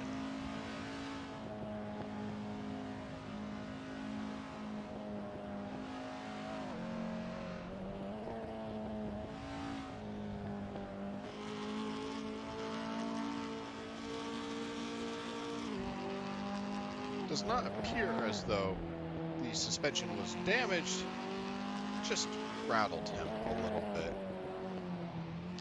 And if memory serves me, everyone from the Spain Speedstars is, well, from Spain, so this can't be at an opportune hour for him. It's got to be close to 5 a.m., which, that's...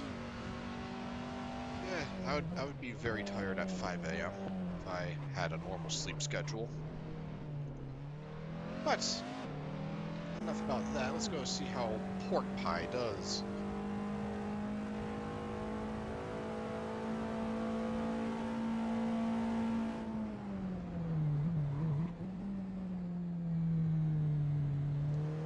Pork Pie right behind a Hunji Munji.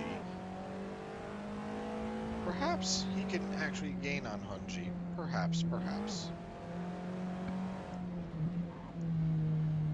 Well, if Pork Pie wants to unlap himself, eventually he is gonna have to get around Hunji.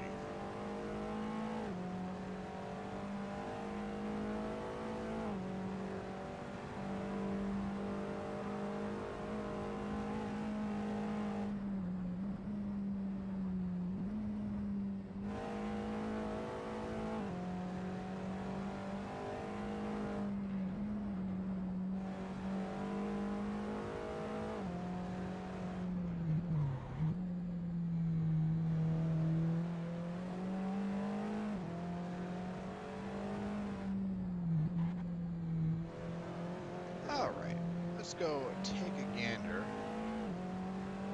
at what Twist is doing.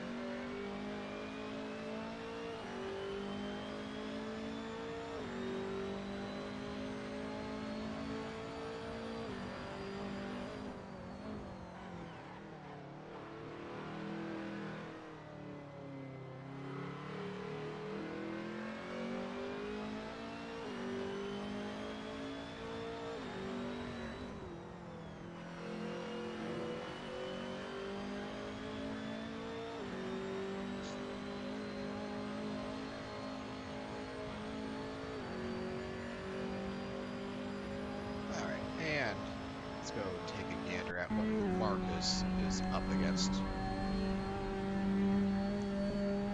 I will say, it never fails to amaze me seeing these cars fly on by through turns 5 and 6. Going well over 100 miles an hour through that little shallow S-curve. Quite amazing every single time.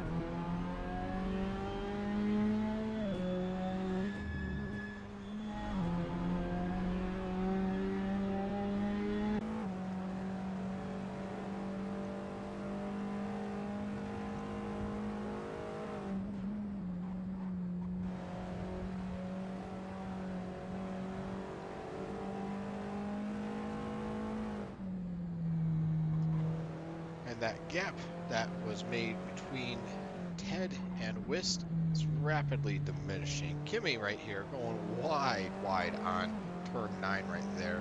Ted going right on by, and he's on a mission. He's on a mission to try and risk it for the biscuit.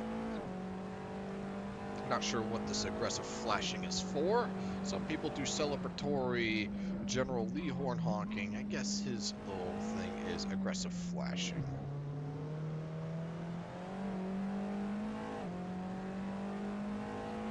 But on the bright side, we have cornbread can, so that's all we need.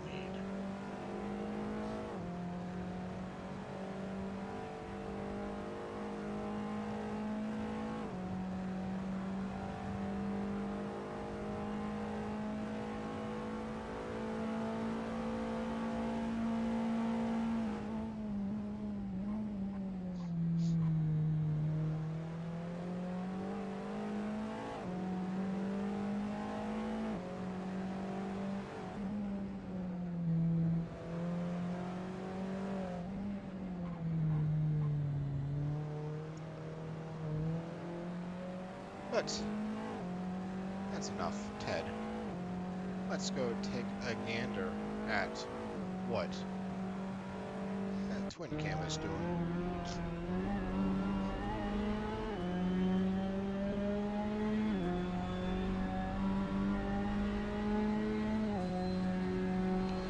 Flying right on by turn 6, not a care in the world. Well over under 20 miles an hour.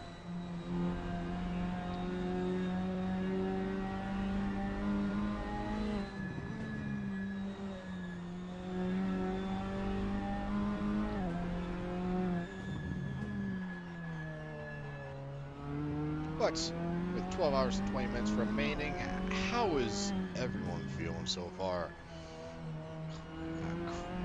You know, brisk as a fall leaf, or just wanting to finally go to sleep already now that your stint is over? Let me know how you all feel.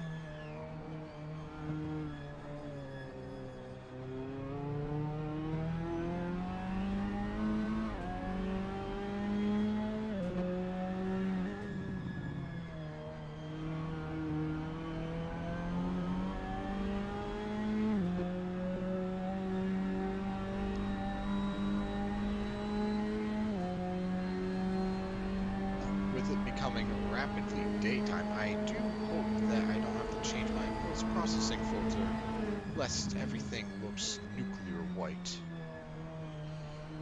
I really do hope it does not come to that, as that would break the overall flow of this. That's no bueno. That is no bueno.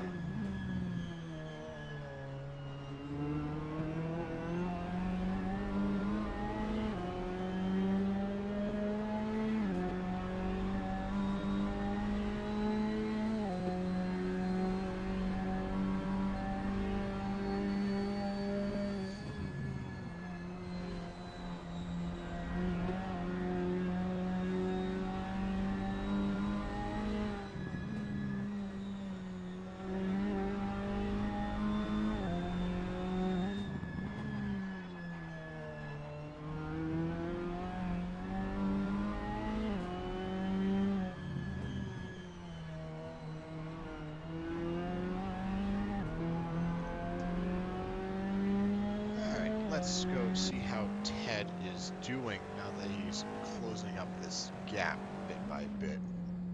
Not a lot, just a little bit.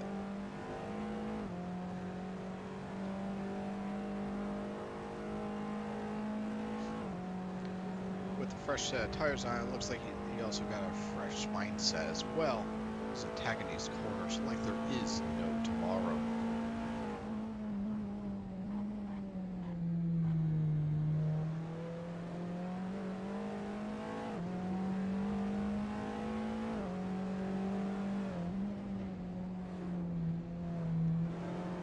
That being said, perhaps a little too aggressively, as he still has to contend with Ferrick up ahead.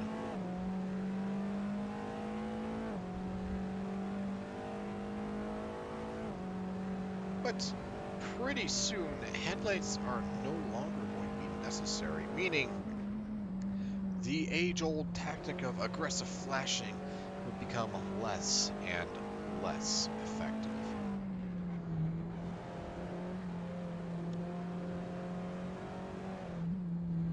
And, oh my word, spin out by Ted right there, hits the sausage curb on the outside. Luckily this is an FF, so all you gotta do is punch it, but still, that is very unfortunate for him, spinning out like that. That little gap that he was closing just got drastically wider. Now he's aggressively flashing, illustrating his frustration at that spin out. Curse you, sausage curb, curse you.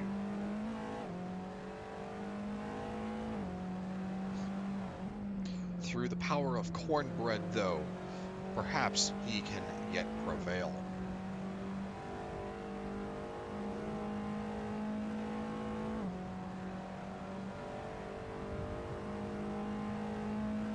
But we'll get back to Ted eventually. As for Kimmy,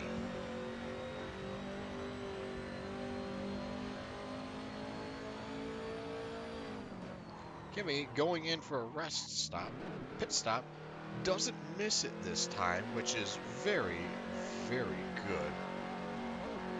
That being said, Kimmy might be going in for a driver swap, because Kimmy's been in here for a little while. Does not appear to be a driver swap. No, it is a driver swap. As for Marcus, and Flo is going back in and gonna see if you can do some magic. As for Marcus, there doesn't really seem to be anyone in front of him or behind him.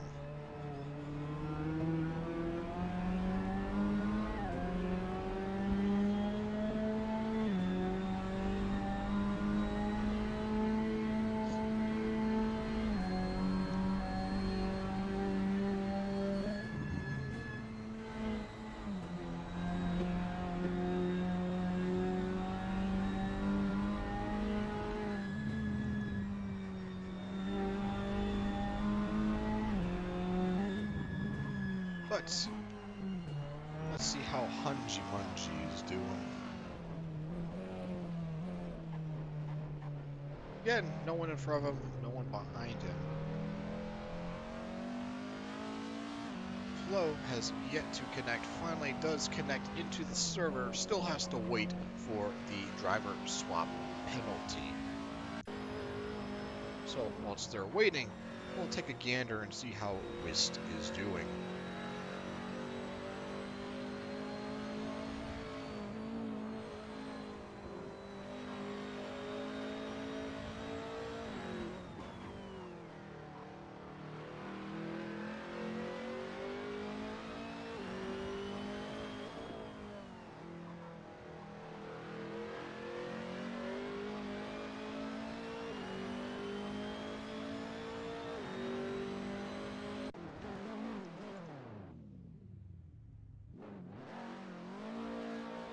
Flo really wanting to get out of pits right now. Not gonna happen, not yet.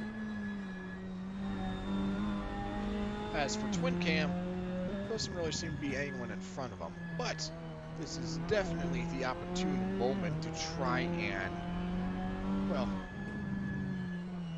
take over 5th place.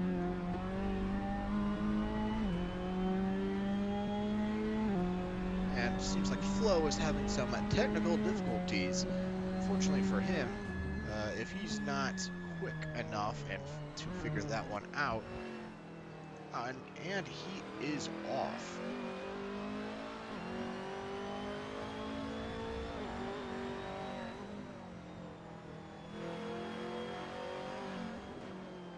It appears as though there's 2 people in front of him. He still has to warm up his tires. Gonna try turning off his light. It's not exactly bright enough, but you can get by without it. And given enough time, it's gonna get daylight. It's gonna turn the light out anyway.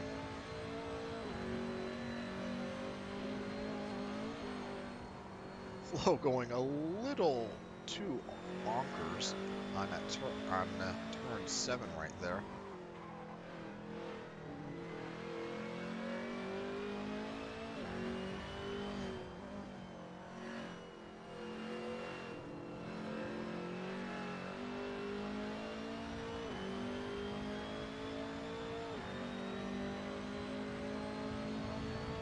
All right, thanks for coming along, Silver, and see you some other time. If you are still awake before 4 a.m., come back. I'll be here. I'll always be here.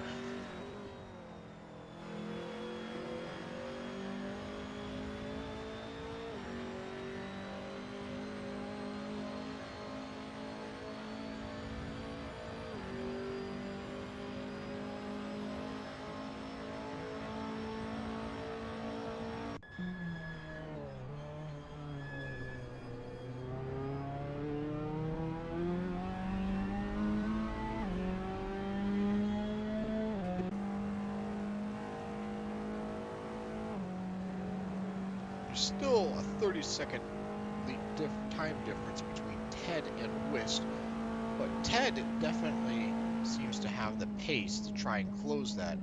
Unfortunately, he needs to not spin out in order to make full use of that. Otherwise, it is gain 4 seconds, lose 5.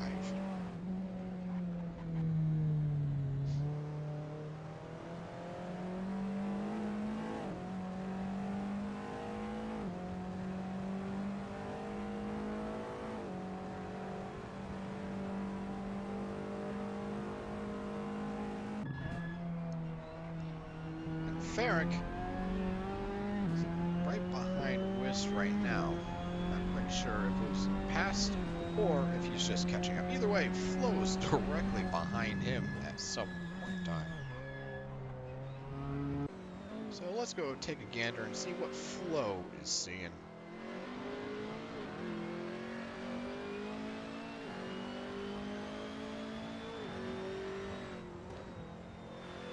Flo left pits, these two were right in front of him. So definitely seems like Flo is slowly gaining on them.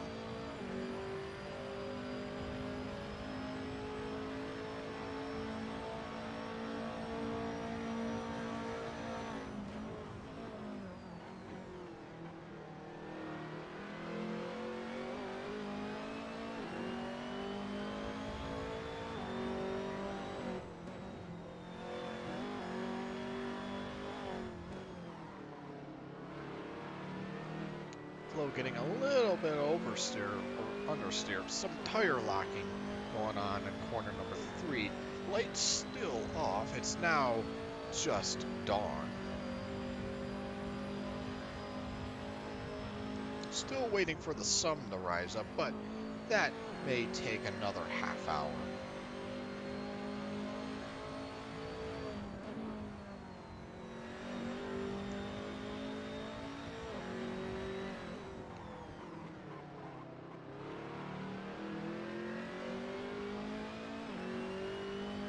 Aggressive plays by Fenric right now. Whist not wanting to let Fenric get on by. Fenric saying, "Oi, oi, oi! I want to win it." But Whist had gotten the pass on Fenric. And, Fenric wants to get that back, but Whist inadvertently is being also a team player, letting Flo catch right on up. And should he be able to get Flo to get right on by, that'll benefit Team Kamikaze even more. And Whist finally goes into pits to go and refuel, restock, and potentially do a driver's change.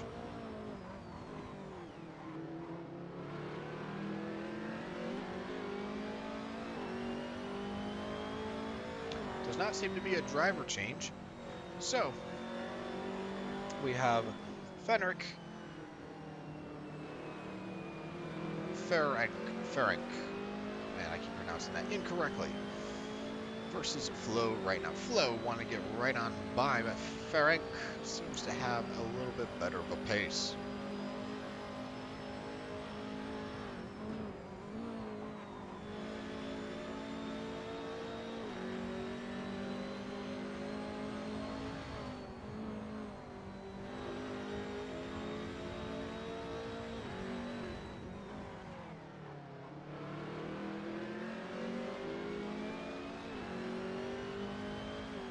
Talk about really close racing right now. We got Ferenc right here. Is that Whist right in front? That is Whist right in front of Ted right now. Whist, for the second time now, just barely got ahead of Ted in terms of pit stops. Just barely got ahead of Ted.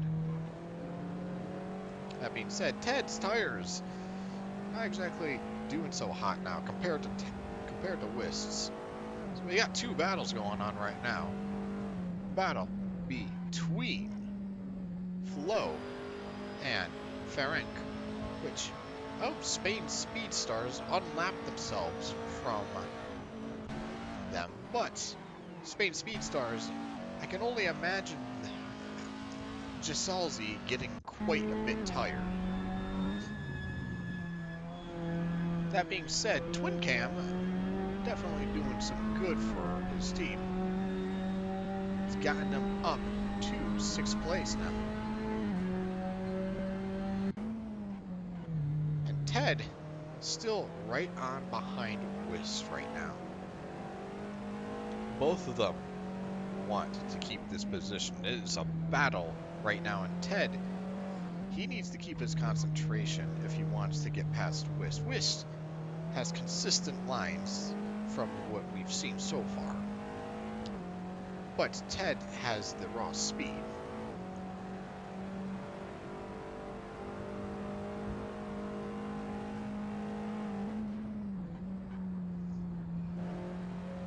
Gisalzi's singing meme songs while driving. You know what? That sounds like a baller time if you ask me.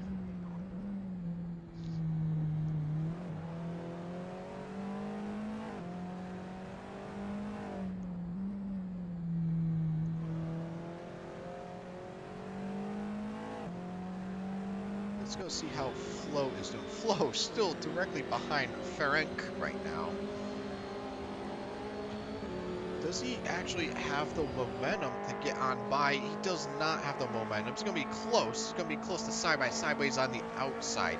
Not the position to be. Gets later braking, making full use of the fact that he has a little bit more road to work with. Doesn't get the pass. Ferenc realizes that and closes that little opening right about that.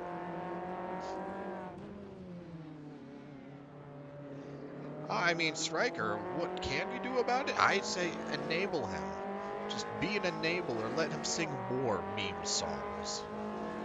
Because, let's face it, if Assetto Corsa had a local voice chat in it, it would be a huge distraction to all drivers. And Flo going wide on turn 7 right there. Let's go see how Ted is doing against Whis. We got two battles going on right here. Whis still has a fair distance in front of him. Ted seems to he definitely still wants to pass Whis, but the fact is that Whis just did a pit stop, and well, Ted still has to do one eventually. Not unless he's trying to save tires, but if he's trying to save tires, it's going to be hard to attack someone while saving tires.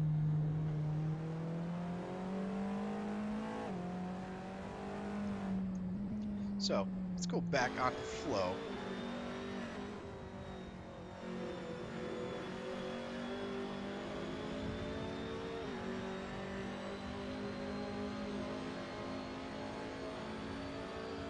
Doesn't seem to be anything going on right now. Let's go take a quick gander at what all the other drivers are doing.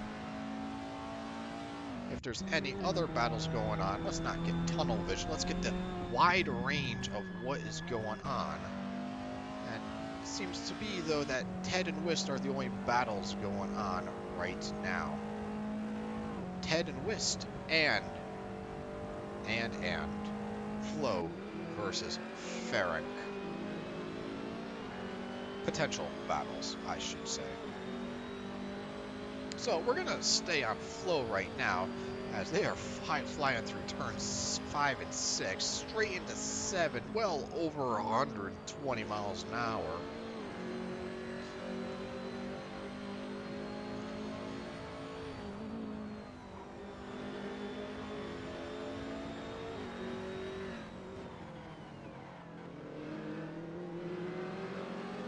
Flo getting a good exit on that, but does he get an even better exit on turn 10?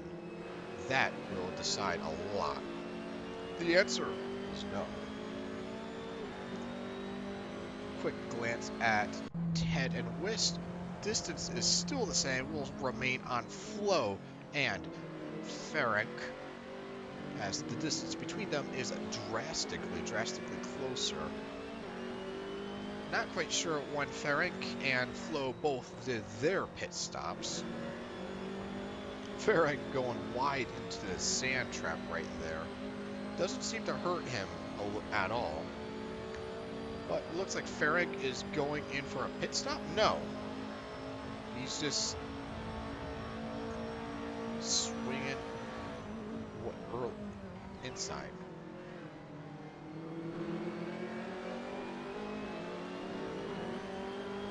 Seems to be a little bit of a stalemate between Ferenc and Flo right now. Neither of them can seem to find the pace to pass the other.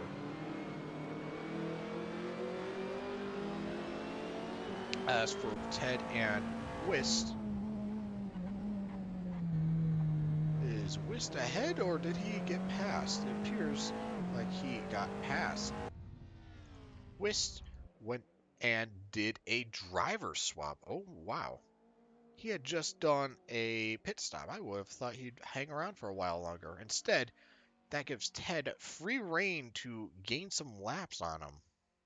And now Steph's is back, the king of aggressive flashing.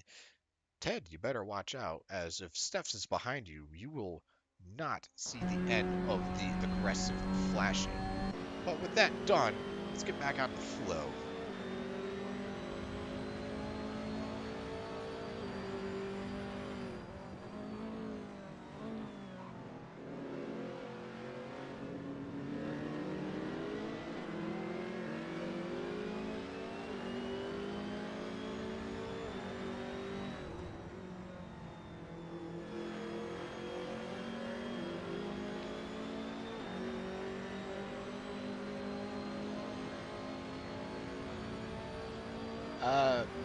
Catch up to tasks?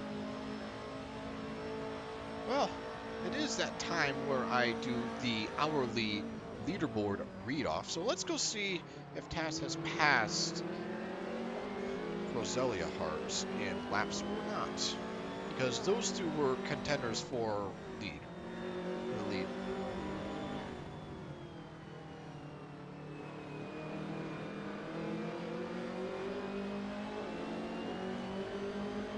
Doing math while it being past midnight. What a wonderful, wonderful turn of events. 401 laps for Tass compared to Roselia Hart's 404. 404 for Roselia Hart, and I need to redo Tass because I actually forgot what I had said. 401. Roselia Hart still in first place, Tass in second. Third place, we got the ICN KGR Lizard Beats merger team. Tied somewhere in fourth place is Kamikaze 666 and for CRS. One of them will make it out A-OK. For sixth place, we got SM. Seventh, we have Spain Speedstars. 8th place, we got 777 Kamikaze. And 9th place, we got TSR.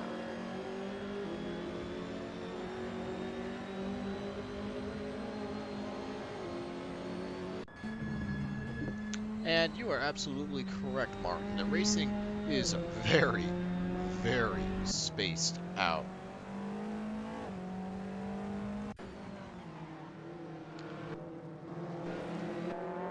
And Flo right here trying to get past, oh my word, some contact door-to-door bumping between Flo and Ferenc. Ferenc really does not want to give up his position at all, no matter the cost.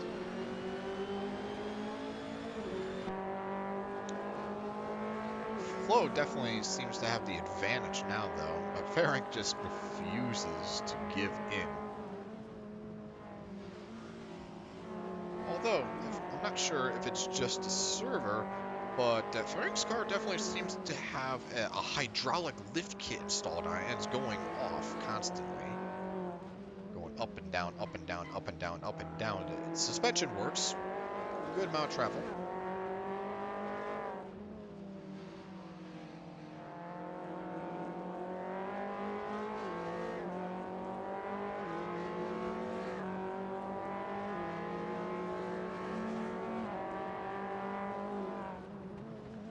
And hard late braking by Flo does not give him the pass, though, because the switch back into turn 12.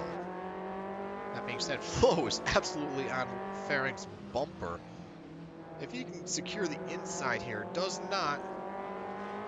But Ferenc prevented him from keeping that momentum that he gained. And there just isn't enough room to really make use of the slipstream. As for Steph's and Ted, both are on the same lap. Ted, though, getting on ahead. As for Pork Pie, no one in front, no one in behind. Hungy Mungy, it's about the same, really. There's just it's very spaced out right now. I'm having a hard time finding battles. The only battle going on is Flo and Ferenc. That's the only battle that's going on right now. It's almost like everyone is perfectly spaced out. Very strange. Very, very strange.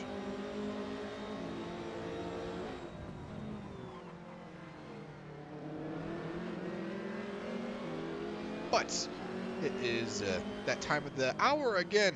Remember, people, grab your favorite hot or cold beverage. Consume it. Stay hydrated. Staying hydrated can help keep you, well, not only hydrated, but awake. And it is a healthy thing to be hydrated, that is. So, remember, consume your favorite hot or cold beverage whenever you so desire, or don't. Me personally, I've already been through 3 water bottles. And I'm already on my 4th.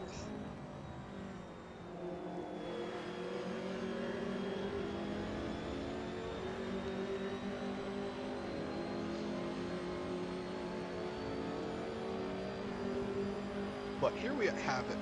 Ferenc still not letting Flo pass.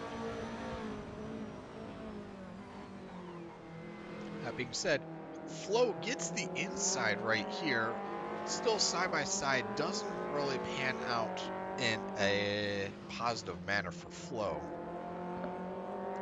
This battle has been going on for quite a while. Flo had a very, very small opening there. Not good enough, though, for him. He needed to be a little bit closer to make full use of it.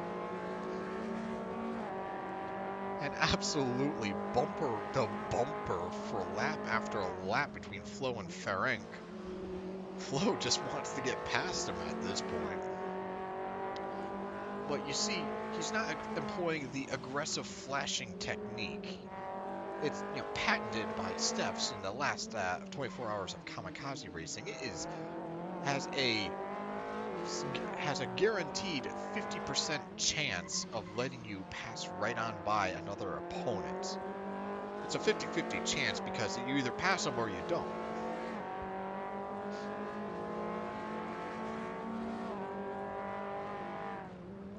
And Flo getting a super late braking narrowly avoids a collision between him and Ferenc.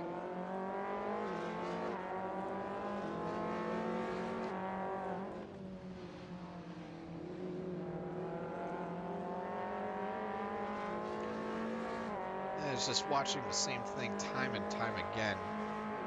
Flo having to wait up for Ferenc. Ferenc gets the outside line, getting a better exit on turn 14, but Flo just keeps catching up to him between turns 1 and 3.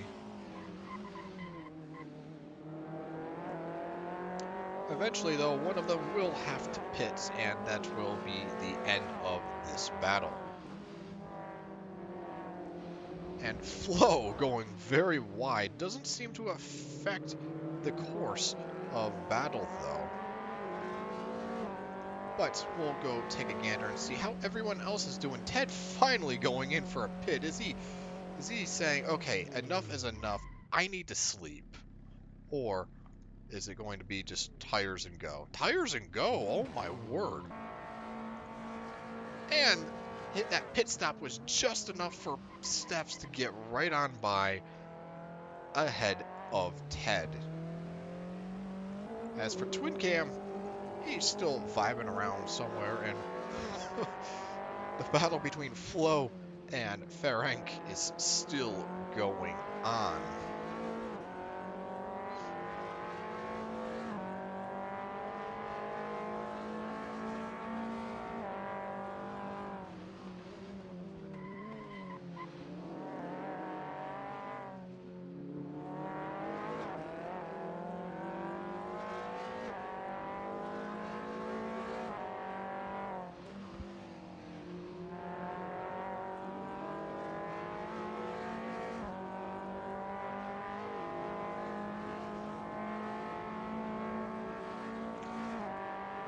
And that battle between Ferenc and Flo seems to be coming to an end.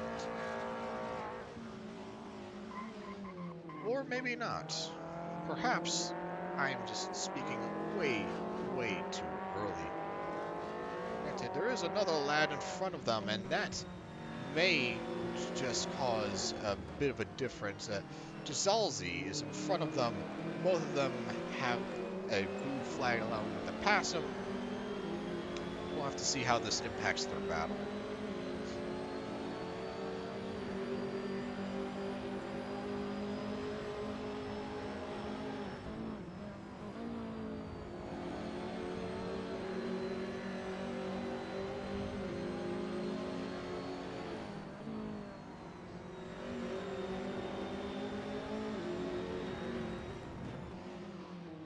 Gisalzi lets them both pass on turn 9. No impact on their battle at all. Flo just taking a late apex. Unfortunately, Ferenc taking a very safe line. No positions lost. Now does Flo go for a late break dive bomb here? No.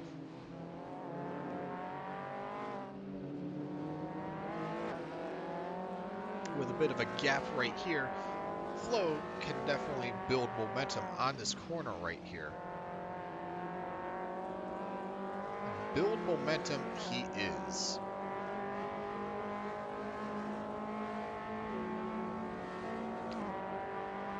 Aloha Fuzz.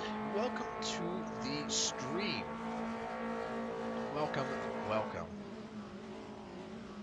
Who is in first place, you ask? In first place, it is Roselia Hart, followed by Tass, followed by the ICN KGR Lizard Beats merger group. I know, even though Roselia Hart is 8th on the leaderboard, their lap count got glitched, and so that's why there's a little footnote at the bottom corner of the stream saying add that amount to their laps, because that is actually how it's supposed to be. It's kind of weird, but hey, it's just how Assetto operates.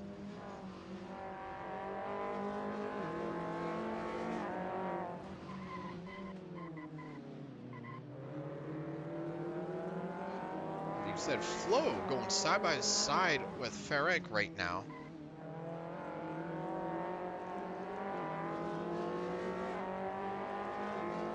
Not in a position to actually gain anything.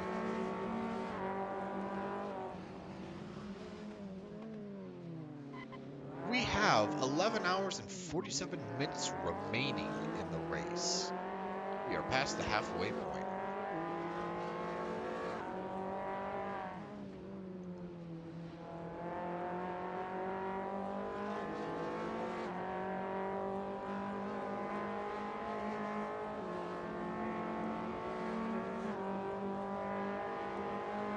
I'm just gonna leave this up here.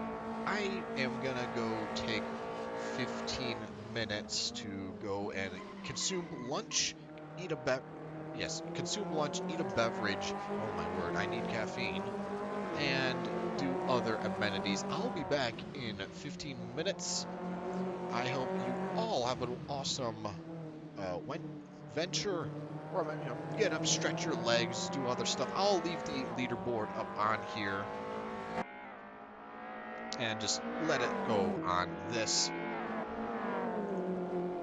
But I will be right back.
And the blast is back.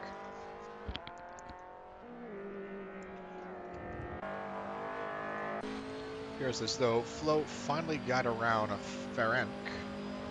Now let me go get a quick lay of the land and see what type of stuff I missed in all of this. Hunji finally did a driver swap as well as Marcus. And Dog Zero, no! We reset the lap count again. No! No! No! Why? Why?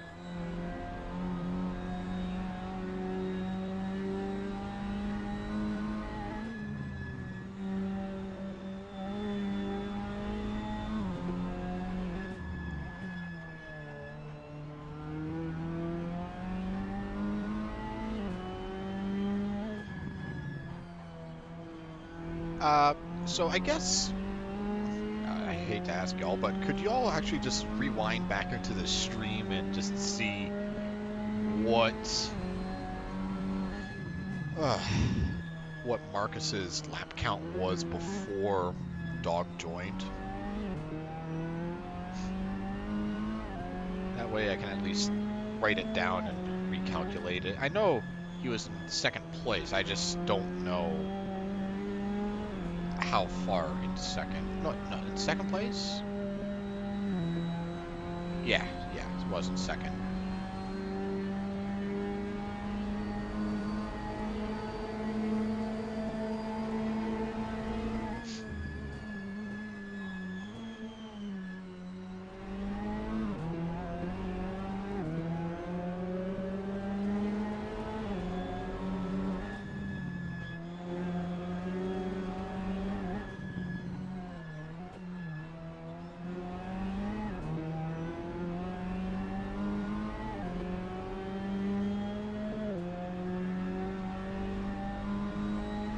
Alright, thank you, Jaden, thank you.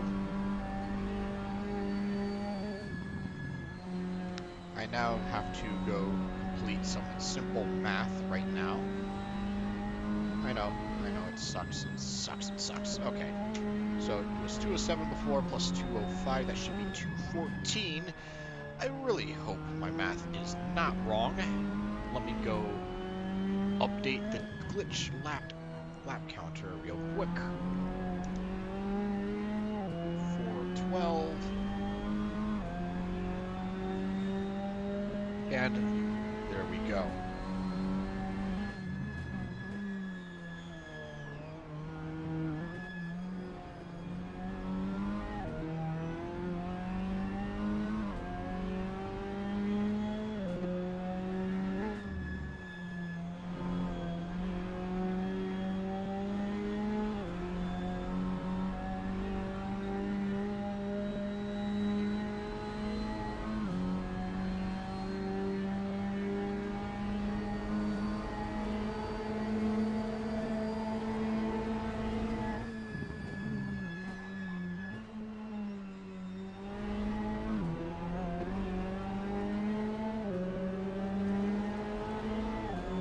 Alright. With that all done now, I can actually do what I'm supposed to do and talk about what exactly is going on in the race.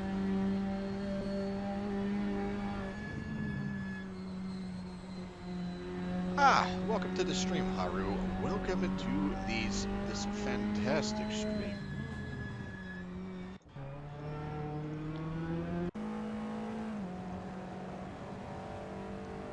aggressive flashing by Ted. I'm not quite sure whom that is really directed towards. But how far behind is Steph's? 29 seconds behind, give or take. Can still bring it around. And Ted definitely has to be running on fumes at this point. And Twin Cam is still chugging along.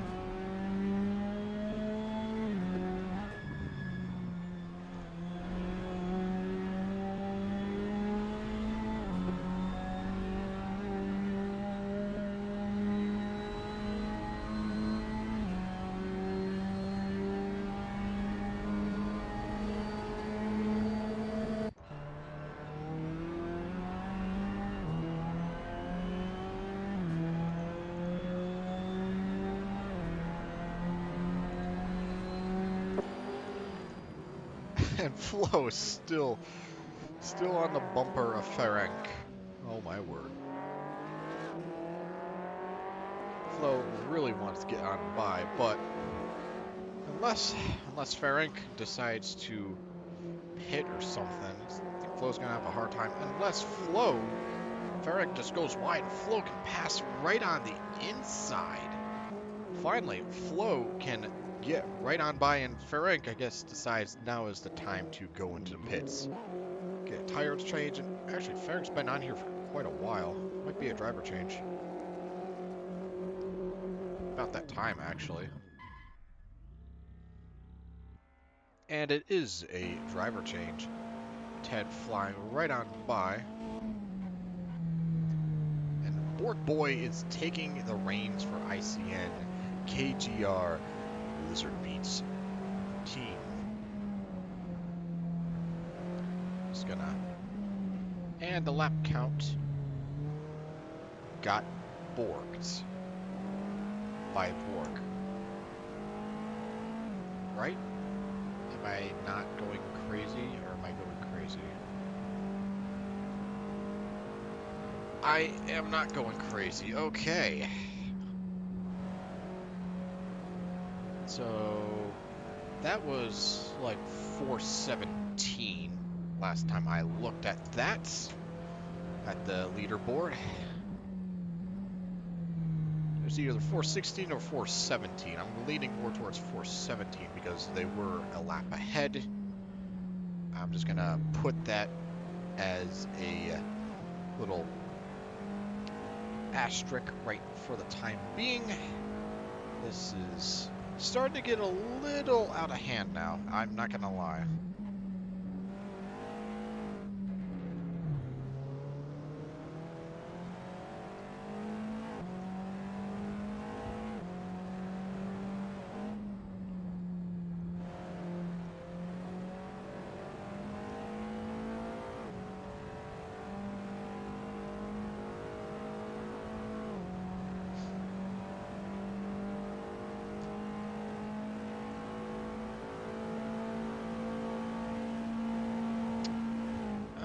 We're gonna just do some quick fixing right now whilst we are doing this.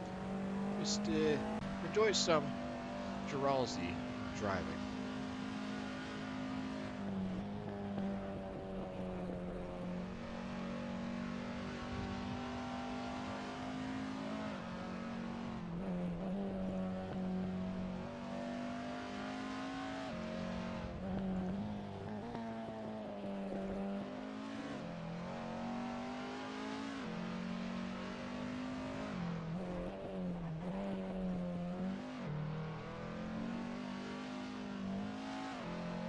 There. I really, really hope it doesn't expand beyond this. I don't want the entire sidebar down here to be just what driver's lap counts just got glitched. That would just be horrendous.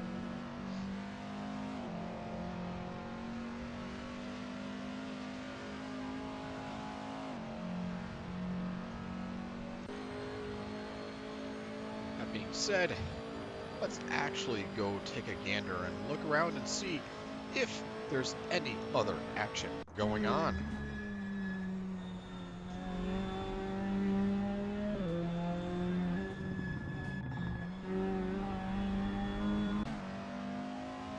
Everyone seems to be spread very well apart.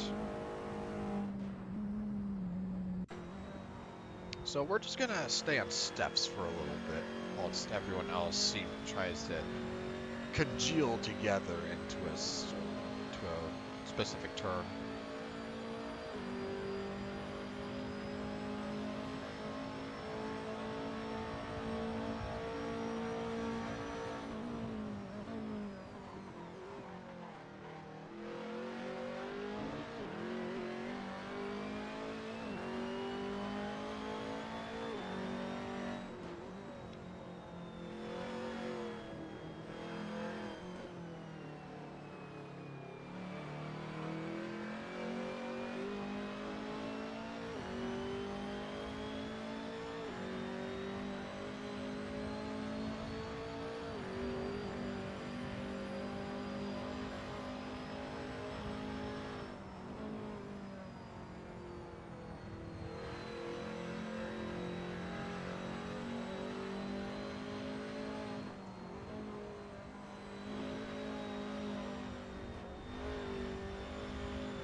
Alright, but it is now dawn and daylight morning. Headlights no longer necessary.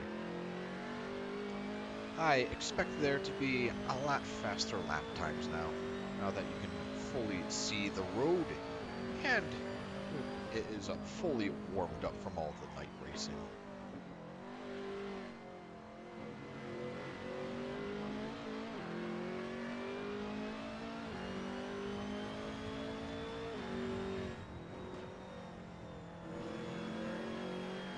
But that is enough take gandering at that. Let's go see how Orc Boy is tackling the course.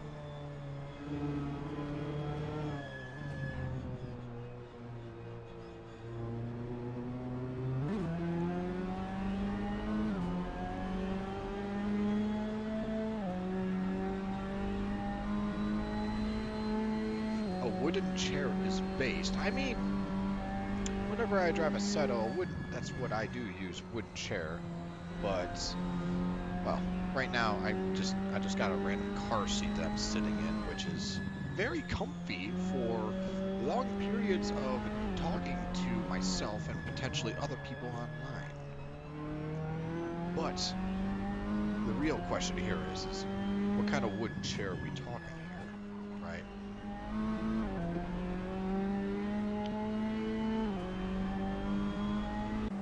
Is it a wooden chair that is perfectly conformed to your body, or is it just a flat plank that you're just sitting on and hope it's comfortable?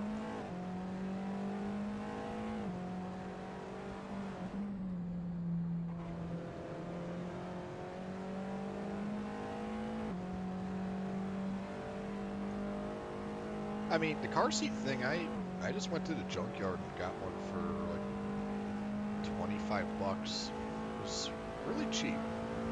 Really cheap.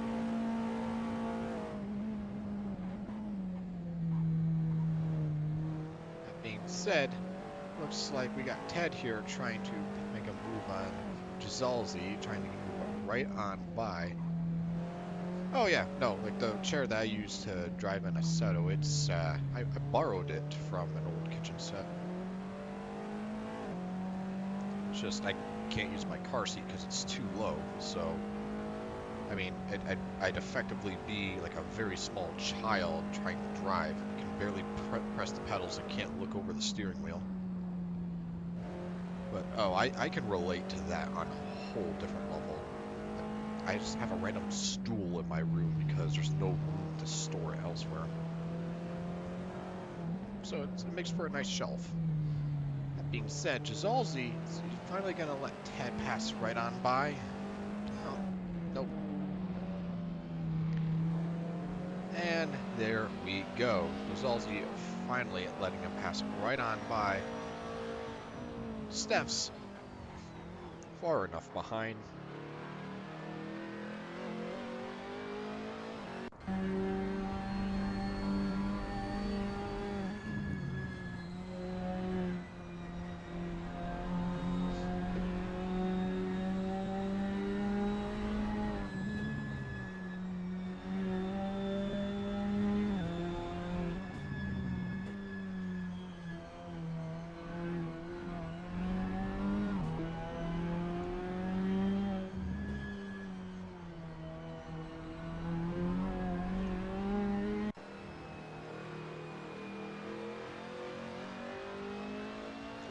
I hate to say it, but all this talk about wooden chairs is...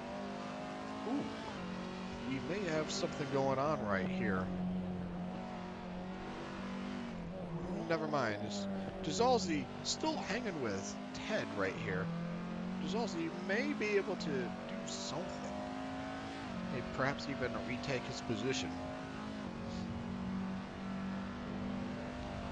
Although, I have to say, it is quite fitting that the sun is rising right here, as I expect the sun is rising around this time as well in Spain.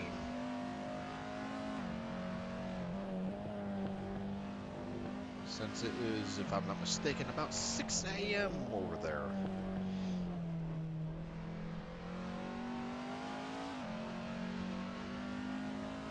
But hey, you know, as long as there's light, it's time to race.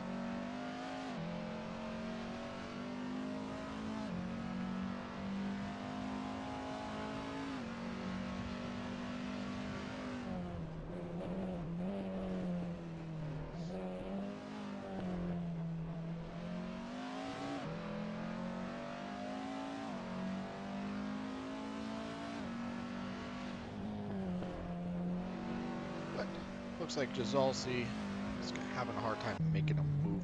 Pork Pie is just having a fun time driving around the course, not a care in the world.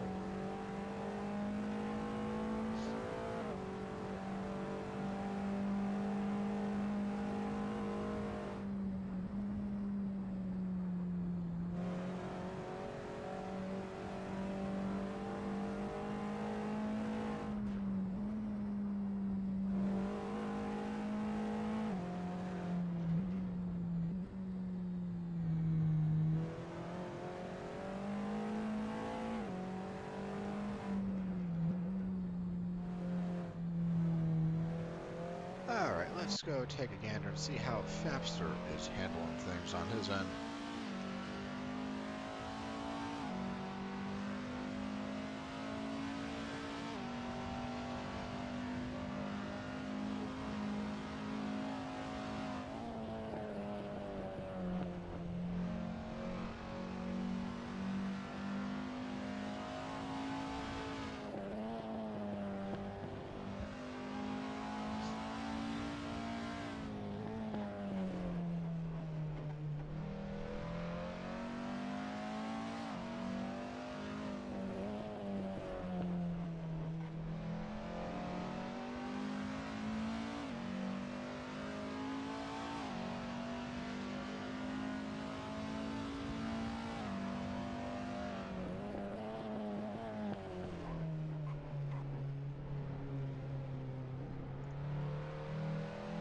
Despite it being Daybreak, it's so far spread out that it's...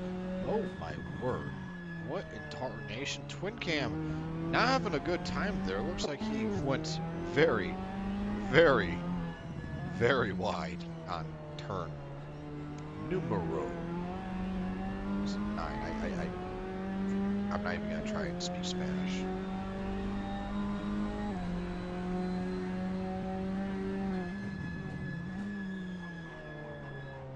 That being said, Twin Cam seems to be regaining his stride, if but a little bit.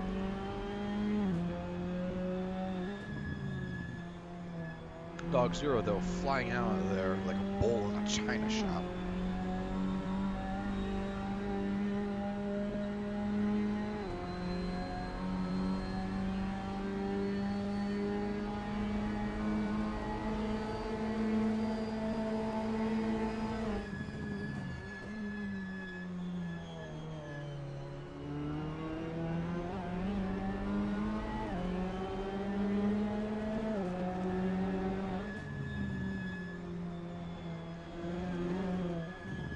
Cam trying to keep up with Dog Zero, trying to retake his, trying to unlap himself, but does not seem to be working out well for him, not in this regard.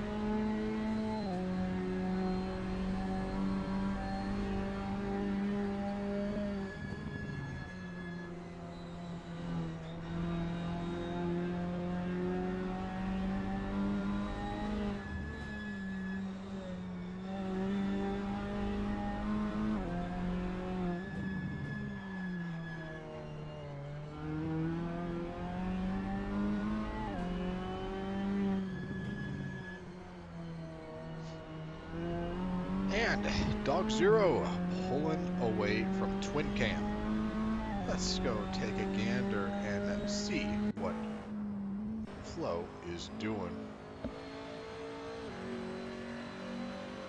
And we'll just go on track cam for a little bit.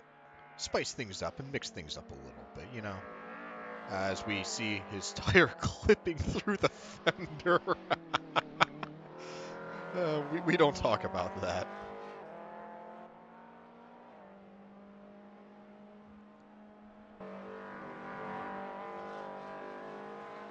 Flo still has his headlights on, even though it's no longer nighttime.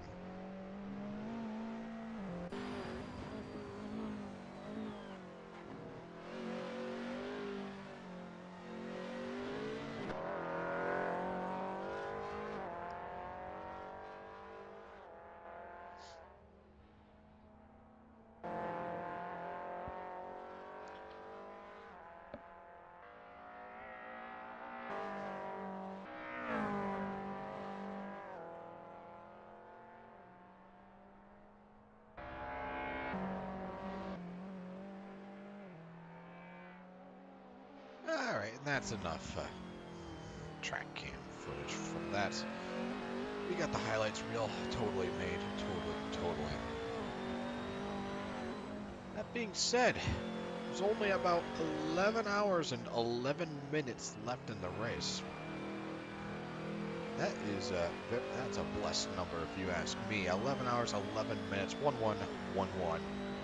Beautiful. Absolutely beautiful.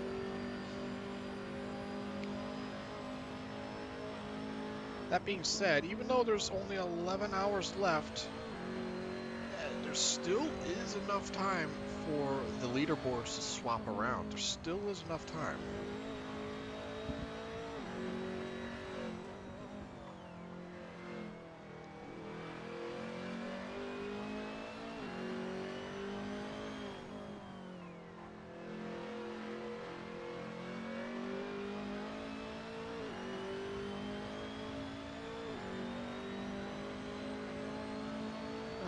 Let's go take a gander at what Twin Cam is doing. Going into pits.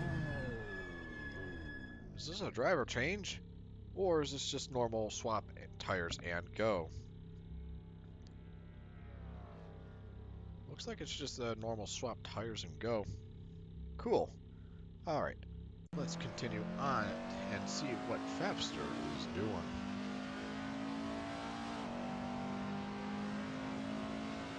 Nothing really happening there.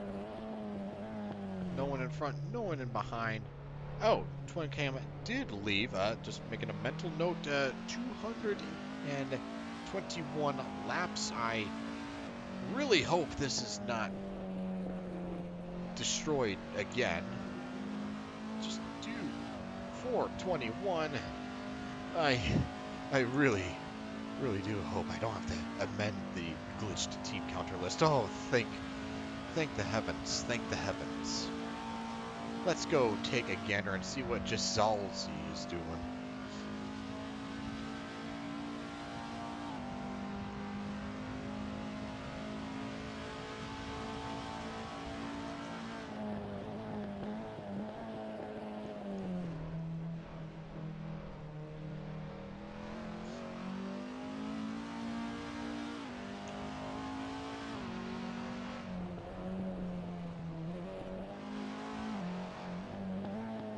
So tell me, Striker, how is just just Jazalzi doing? He's been on here on the server for quite a while. I think the only person who's been on here longer. No, I think he's currently the driver who's been on here the longest. How's he holding up? Is he still singing all those meme songs left and right, vibing around?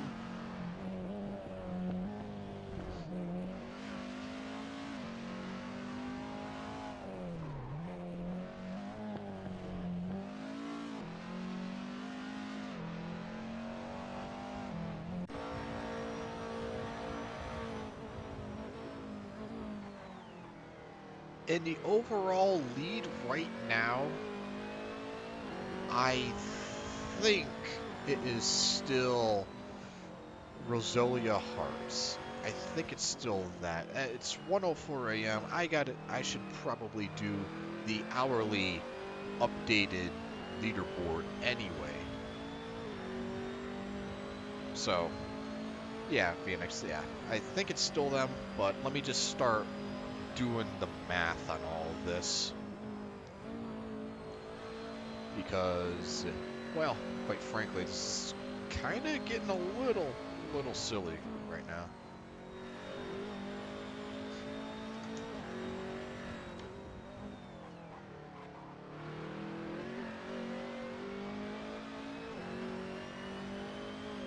But, yeah, so our RHM is at 342 laps. 432 laps. 432 laps for RHM.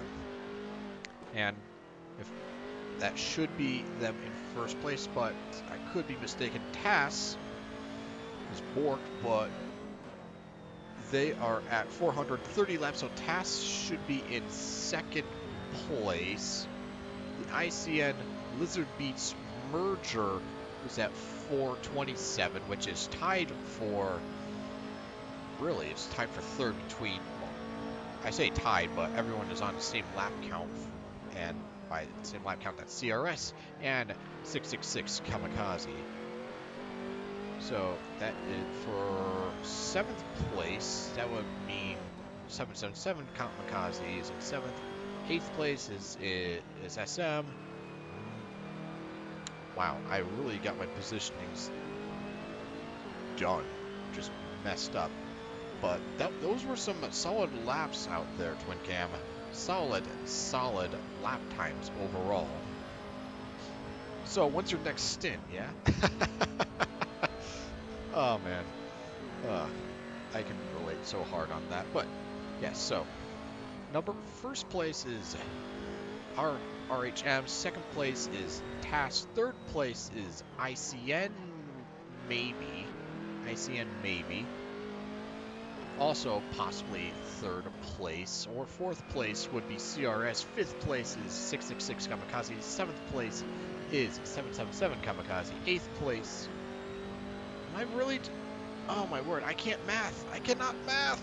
Ah! These leaderboards, they confuse me. There's only 9 teams, but somehow I'm finding 10 people.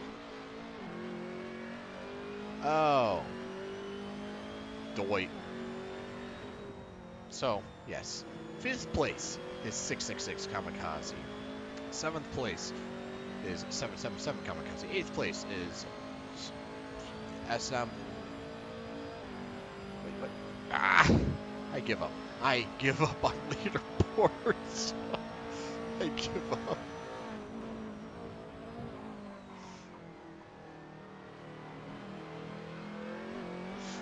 I mean, I could try to give you points, but I mean, the way I'm spitting out these leaderboard facts, it's oh, it's about as accurate as a broken tachometer.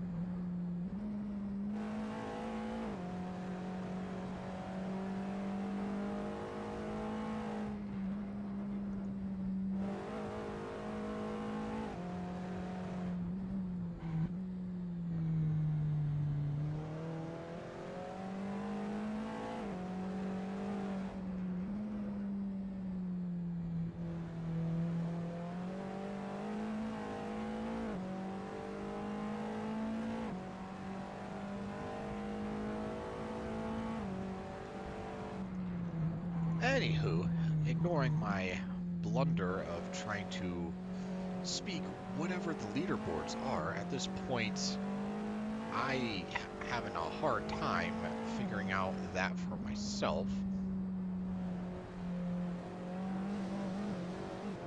Because I'm somehow coming up with an extra person. I'm not quite sure how. Anyway, let's go take a gander and see how Dog Zero is doing.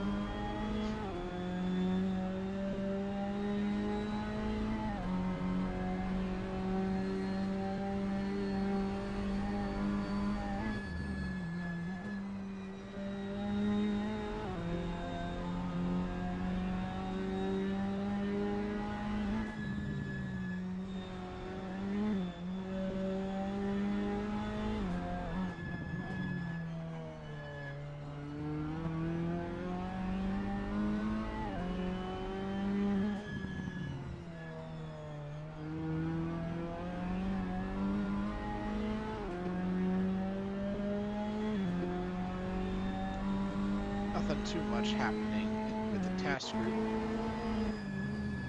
As the newest member to the Glitched Lap gang, doesn't seem to be anything going on there aside from assaulting the sausage curbs. That being said, Ted, not that far behind.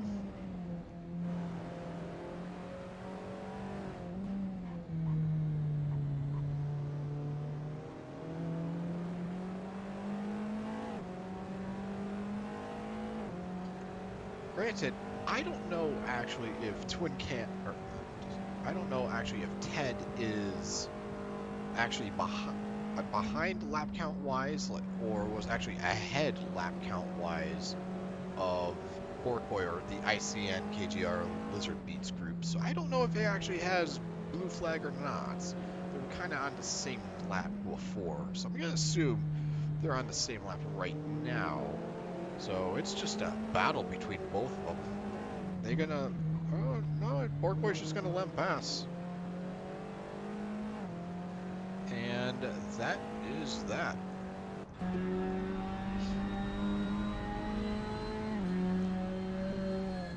But let's go see how Justin...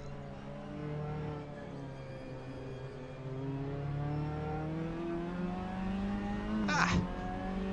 5:30 a.m. What a time to be alive. It's currently only... Wait, 5:30 a.m.?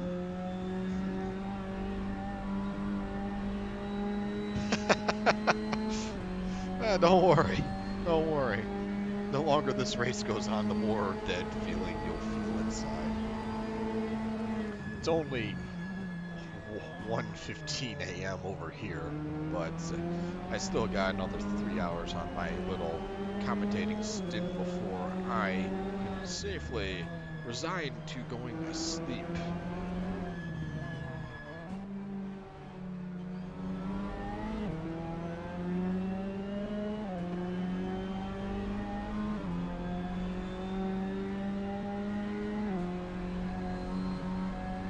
Ah!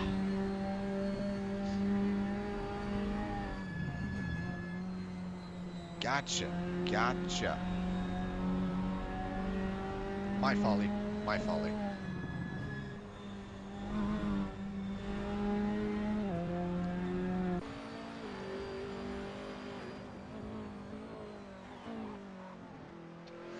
Yes, this endurance race. It really isn't much of the endurance of the drivers as much as the endurance of the drivers' teams surrounding them. Yes, this race, you know, there's the whole concept, you know, it's not the end result, it's the journey along the way, you know, the friends we've made along the way. This race, it's all about how long you can stay up with everyone else. That being said, I don't know about y'all, it seems like everyone's having a grand old time.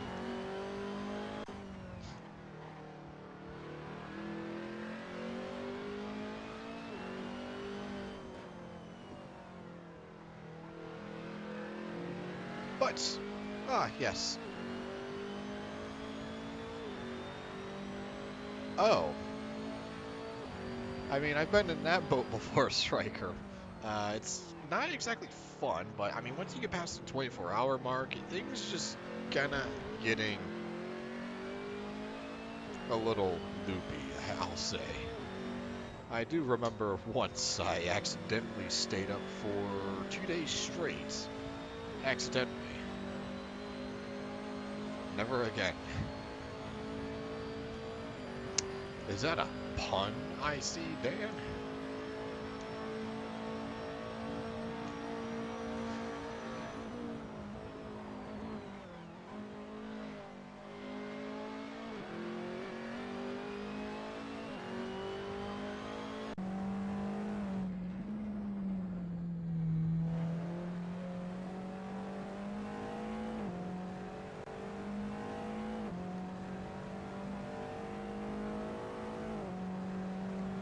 Well, on the bright side, with all of the daylight coming through now, we can actually see what the dashboards are saying. And we can get some more of this cornbread going on. Cornbread. Yes.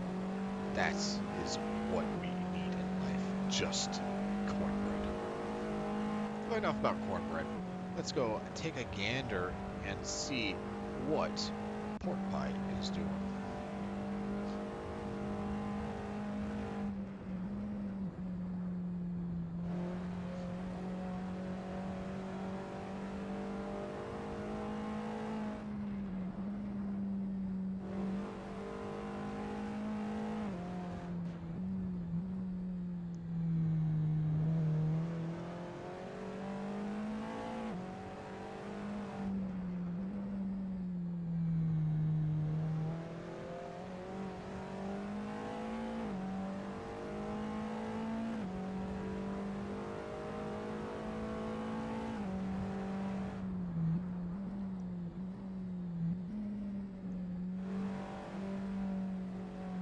Ah, yes, it's 1:15, even though I gave out the hourly, well, tried to, hourly leaderboard read-off. I never give you the reminder to stay hydrated, grab your favorite hot or cold beverage, and, well, just consume it. Being hydrated can help keep you awake, and it's good for you.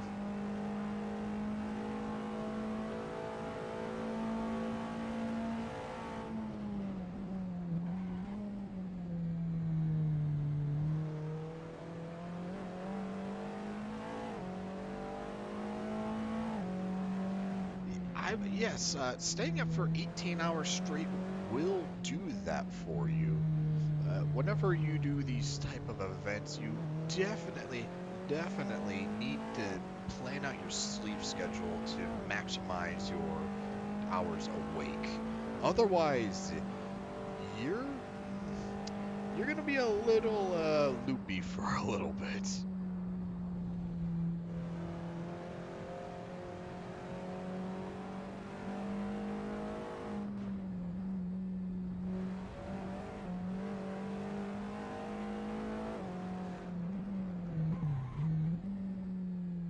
But let's go take a gander and see how Justin is doing.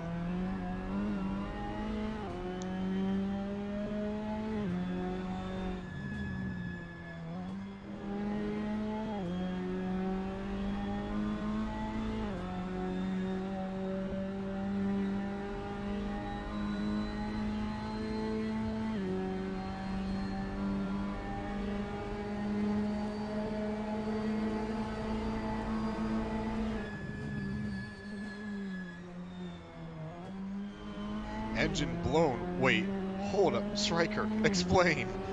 Explain, Striker, explain.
no!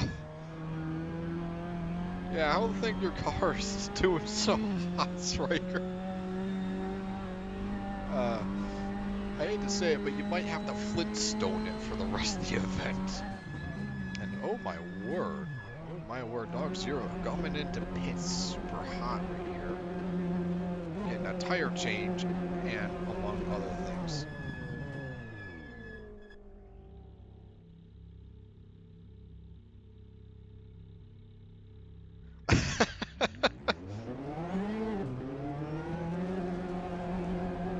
So, what I'm hearing you say, Striker, is Spain Speedstar's car is going to be out of commission for a little while.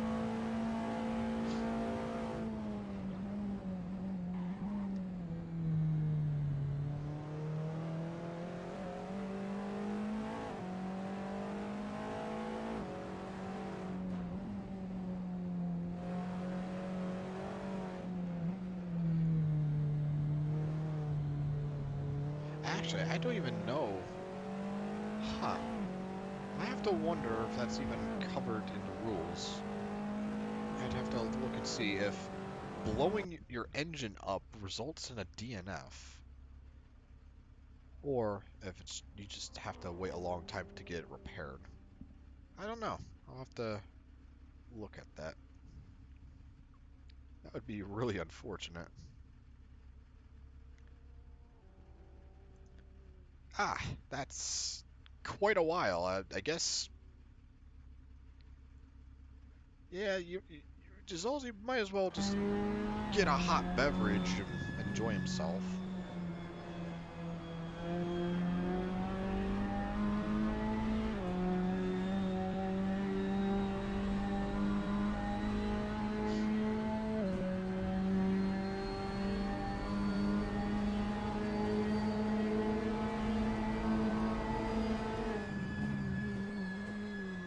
Steph's going super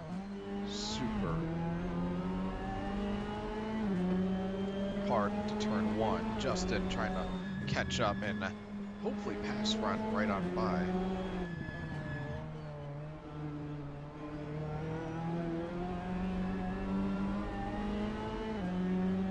I mean, you've come this...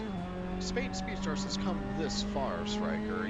There's 10 hours and 50 minutes left in the race. There's still time to try and make a comeback, and you just have to aggressively push hard to win back the rankings.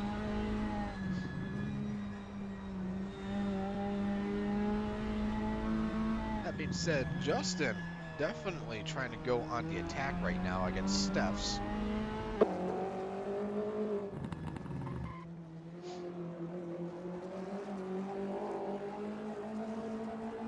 That being said, with it starting to turn daytime, or well, actual past sunrise in Europe, now I think we're gonna see a lot quicker racing going on now that everyone's minds are sharp.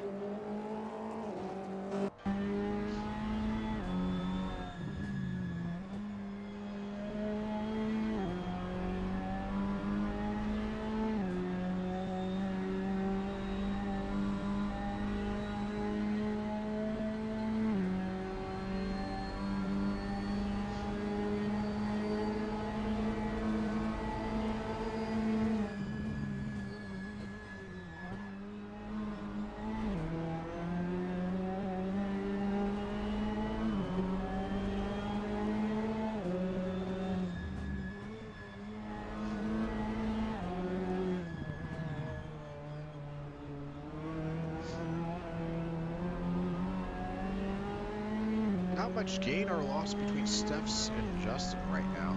So let's go take a gander and see what Ted is doing. Going into the sand trap a little bit, but it's going straight out of turn 14 and going right on by the start line and beginning his next lap. Hard into turn one now that the sun's starting to shine. I think people are really going to start going more aggressive now that they can see the road, not guessing where the curb is based on past runs.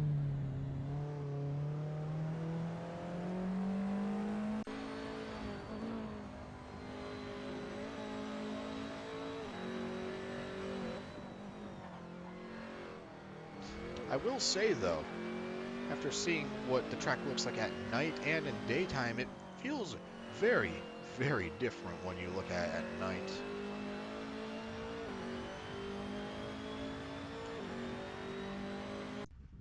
And Zalzi is still chilling in the pits, sipping on a beverage, perhaps.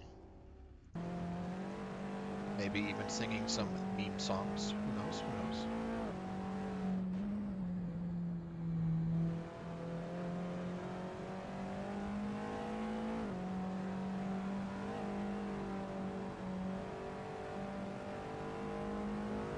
And looks like Pork Pie is going into pits right now.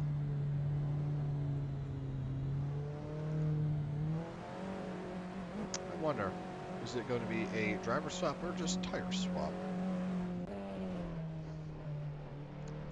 Another pit stop, this time by Fapster. Pork Pie looks like he's just doing a tire swap. And Justin still hanging out behind Steph's right now. He really, really wants to unlap himself.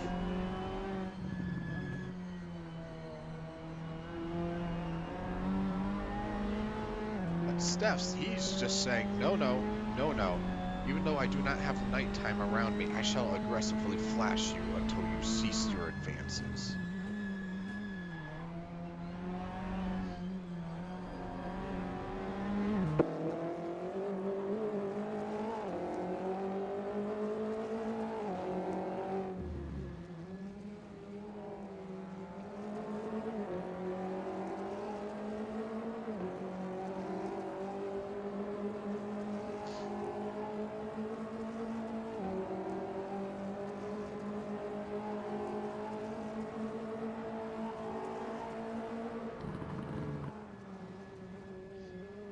Steph's going very, very hard into turn one. Justin wanting to slingshot around, but there was a car in the way by the name of Steph's, the person driving it. Both go a little bit wide on turn two. Turn three, Justin has a better angle, but again, there's a car in the way, so he can't make the full use of the exit. Ignoring this wonderful sun glare going on. As I'm sure it will be blinding the retinas of all the drivers. Blinding, no, burning, yes. Burning the retinas.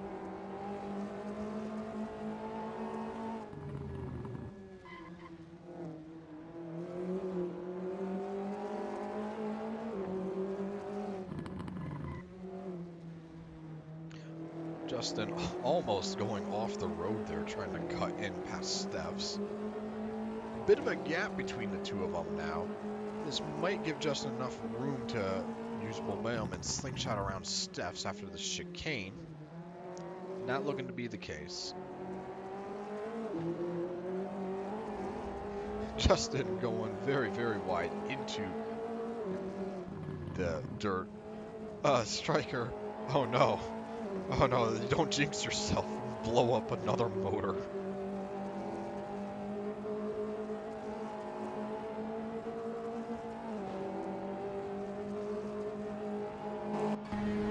That being said, let's go see how Gizalzi is doing. I'm gonna go out on a limb and say not good after understeering into corner 12. Engine's good now, I'm assuming, so suspension shot?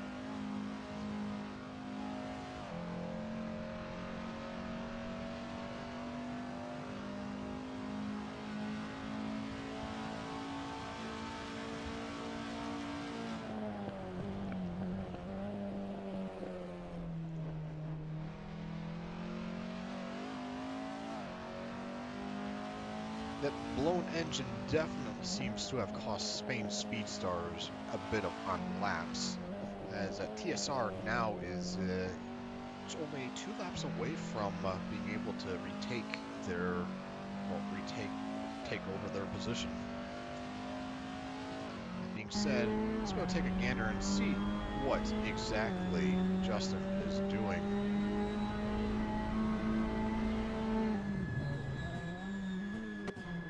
Dog Zero wanting to get in right now. Dog Zero definitely can pass right on by the both of them, but I don't think either of them wants Dog Zero to pass on by.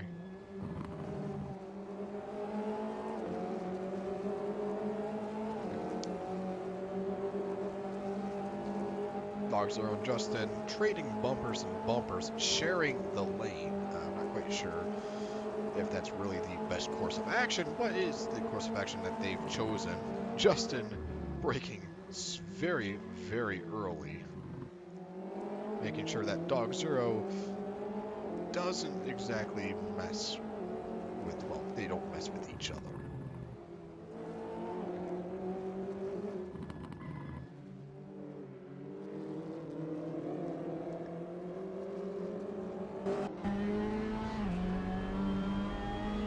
That being said, I have to feel sorry for the drivers here. The sun burning into the retinas. That being said, the later on in the day it goes, the higher the sun will be, so the less retina burning there will be.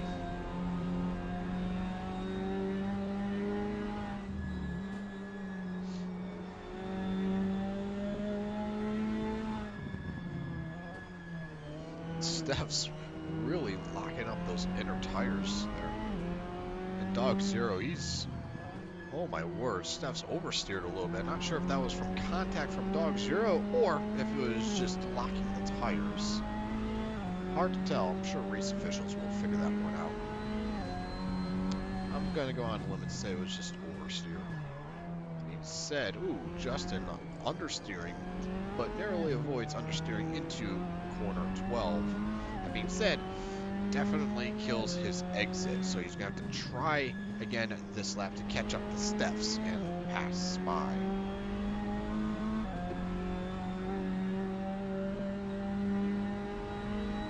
Or Steph's can go into pits and Justin can carry on his merry way. So let's go see how Ted is doing.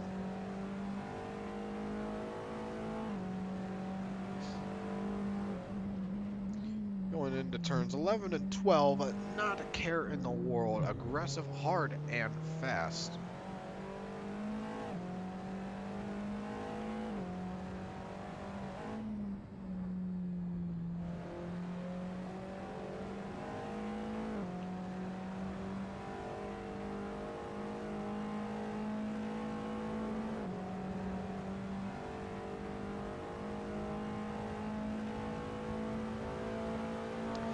Yeah, well, Wago, I can safely say that the sun will burn your retinas out if you stare at it, so don't stare at it.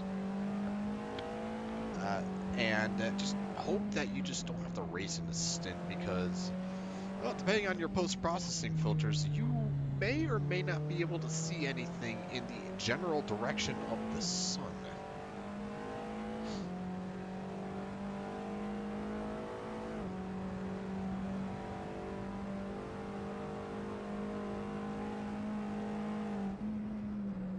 That being said, doesn't seem to be affecting the racers all too much, since they still seem to be going into turn numero 7 without any care in the world, well over 100 miles an hour, which was par for the course at night.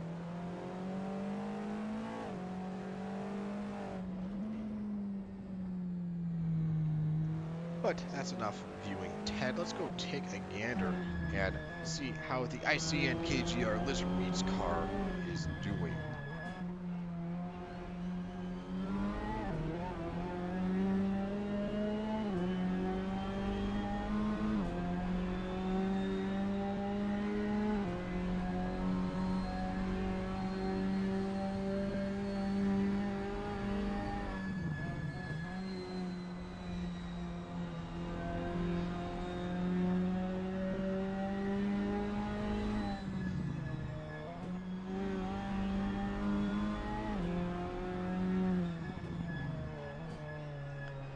Alright, that's enough with that.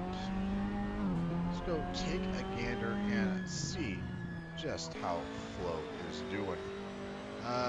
Getting his eyes thoroughly burned out by the sun. Poor Flo. I can't imagine that is very comfortable staring at.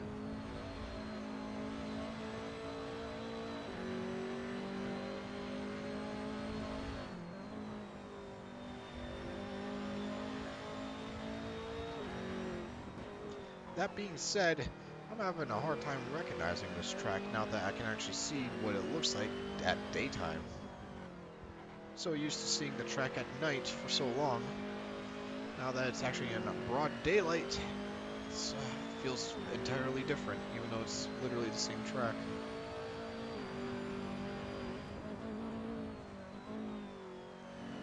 And Flo here, I hope he does not commit the same mistake as Zalzi did and over-revs the engine into it destroying itself. But who knows, maybe that's just a different problem for the next driver to deal with.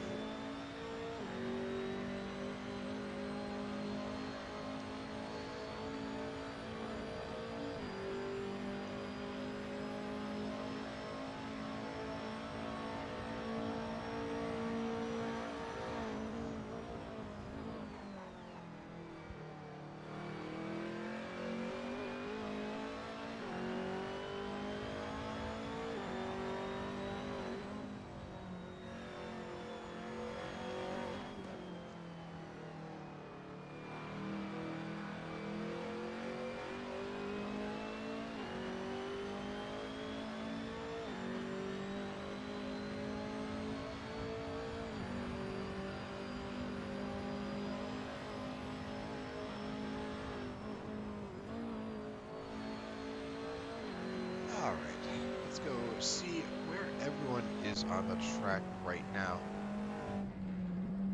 Pork pie behind, I'm having a hard time seeing, the sun was blinding my eyes. Not a fun time.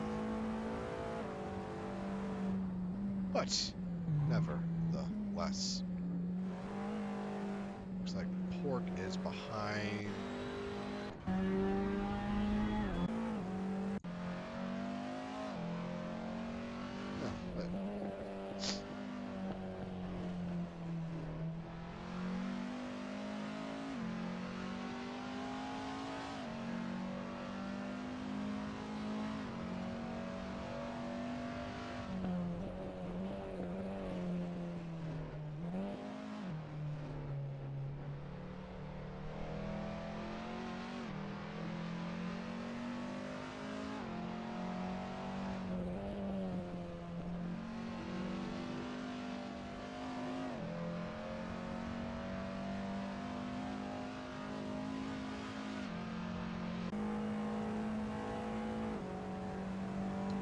You got Ted coming in strong right behind Jazalzi. How is Jazalzi going to react to Ted approaching?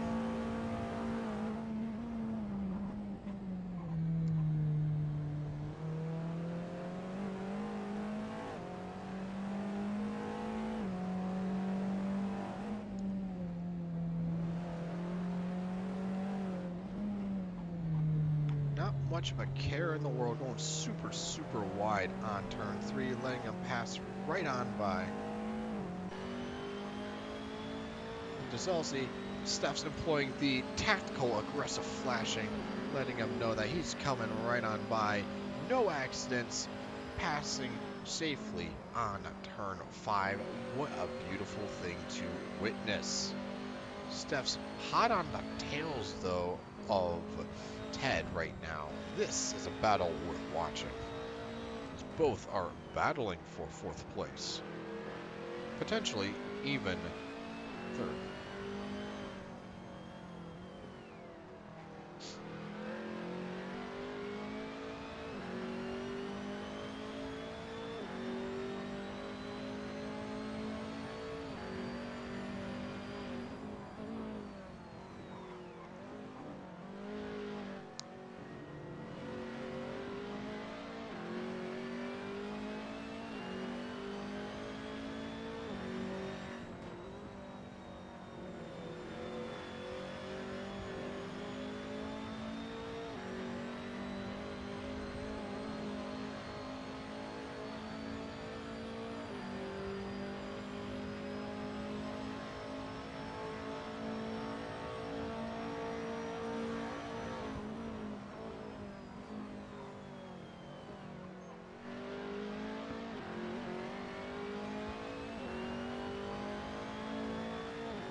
here we have Steph's slowly closing that gap between him and Ted, bit by bit.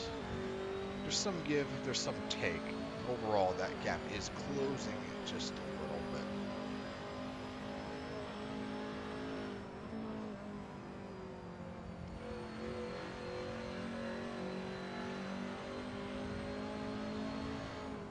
Both of them going into turns 8 and 9. High flying all the way. Steph's doing the tactical inner wheel lock, employing tactical aggressive flashing. Ted seems to be oblivious to that.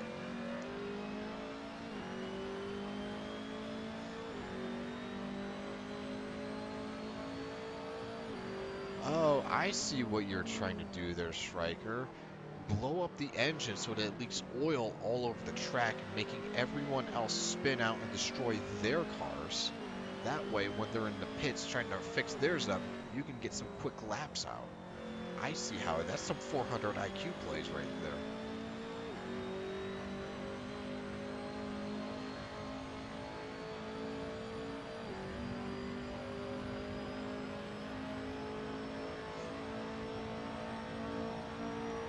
Steph's, I swear, he has to have those lights bound to just like an auto clicker. He's just flashing them left and right.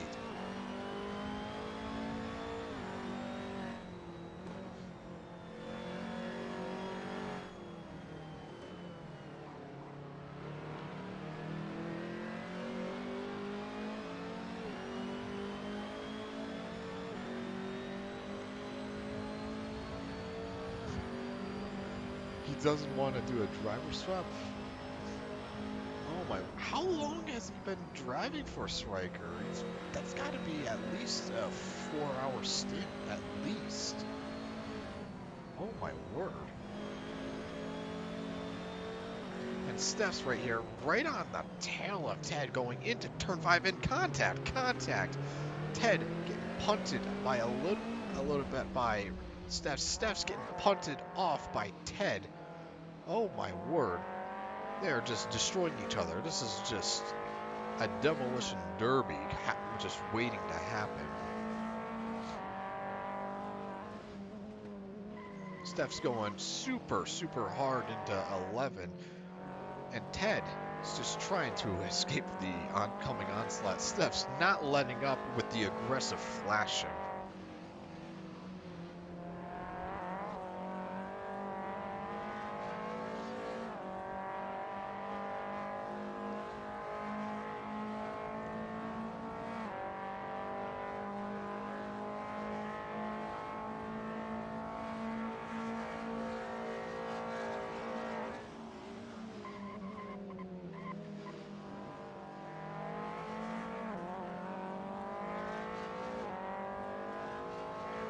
We got some even more aggressive flashing by Steph's.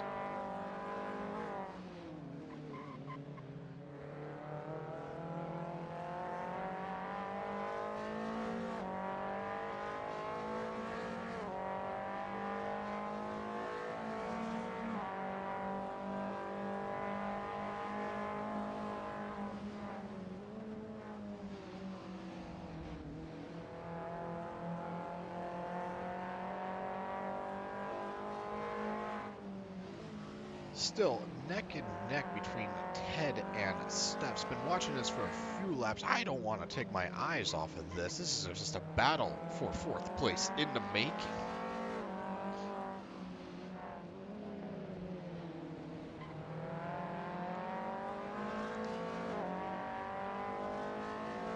It is absolutely just bumper to bumper between these two, lap after lap. Ted just not finding any reprise at all. Steph's wants to get past.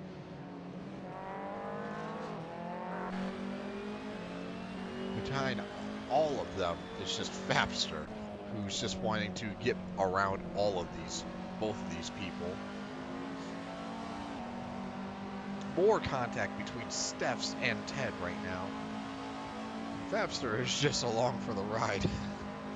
Fapster doesn't even know What in the world's going on? We got even more contact between Steph's and Ted right now.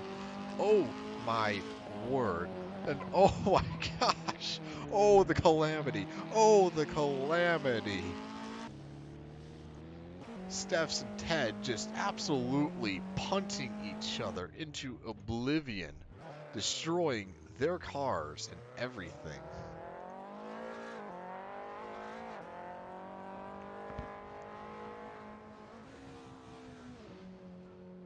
And good morning, Dankoff. Good morning. It is morning over here as well, but let's just go take a gander and see how Fafster is driving along, narrowly avoiding an accident in front of him. Amen to that, Striker. Amen to that. It might be hosted by a British man, this event, but, well, you can't get more American than a demolition derby. That being said, officials, I saw Potato Hedron leave, and I'm assuming there is going to be a, yes, it's being investigated right now.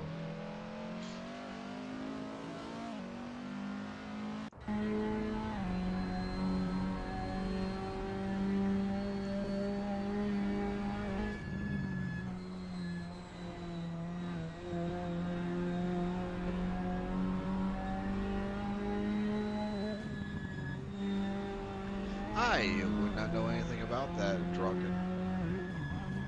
Anywho, we're just gonna take a gander and see what else is going on in this wacky race. Jazalzi still just vibing around, still has yet to, I don't know, take a break. His legs have got to be gelatin at this point.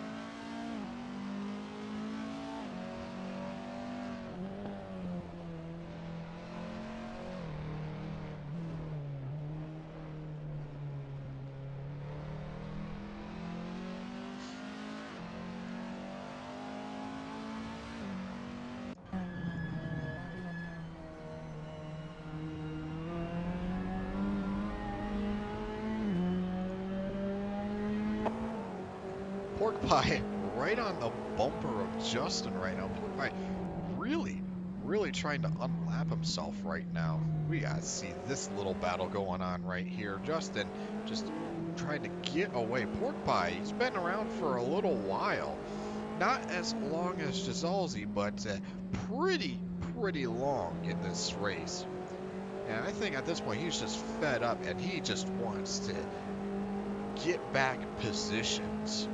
And it looks like he's going to have the momentum to go side by side into turn one right now.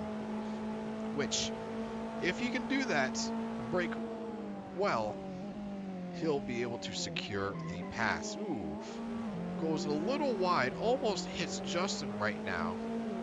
Still, side by side, he might be able to secure the pass on turn two. Gets the pass. Does he keep it? He does not keep it. But Justin, is he going to try and pass? Justin repasses him on the outside. Oh my word. Oh my word. After all that effort setting up into turn one, gets repassed by Justin after some door bumper to bumper action. Oh my word.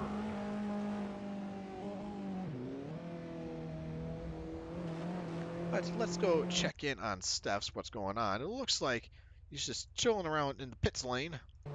Ted is doing some other stuff, continuing along the racetrack. I don't think he pitted.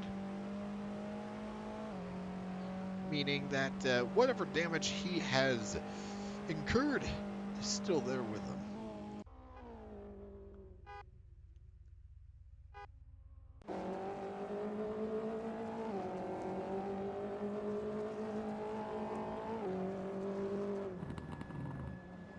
And Justin has once again gotten passed by Pork Pie, and Pork Pie is just continuing along. Justin not having a good time.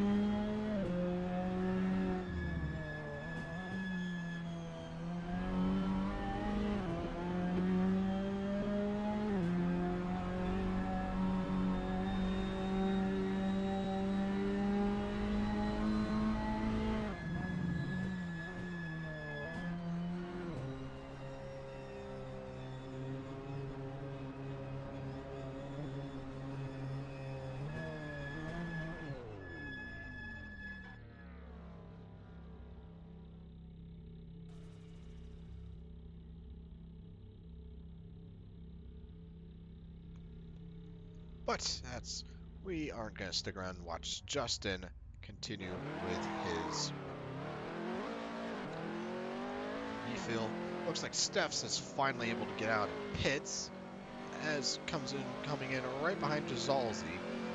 Just let's see how this all pans out.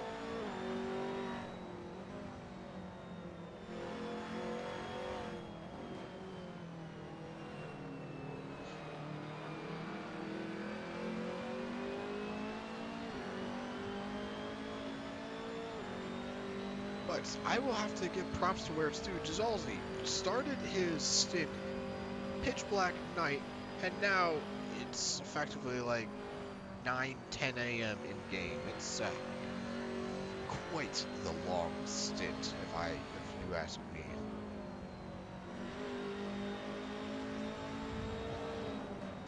And Jazalzi looks like he's not yet ready to let Steph's pass on by. Not quite yet.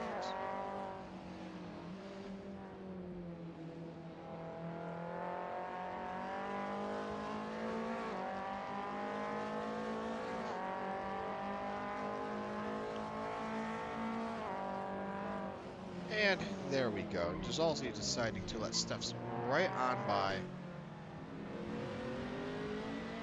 Continuing onwards and upwards to greater things. I don't know. Perhaps, perhaps not.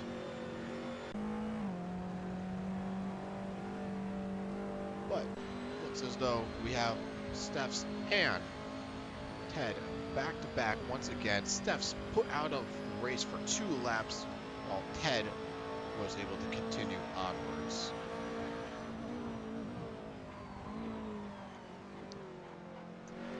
Anything noted from the marshals? Nothing in game.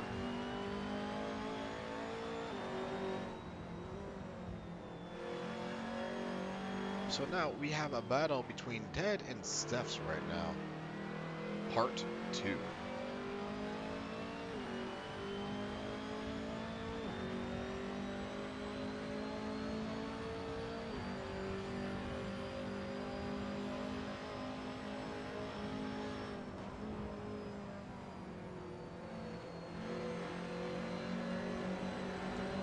Side-by-side action right now going into turn 8.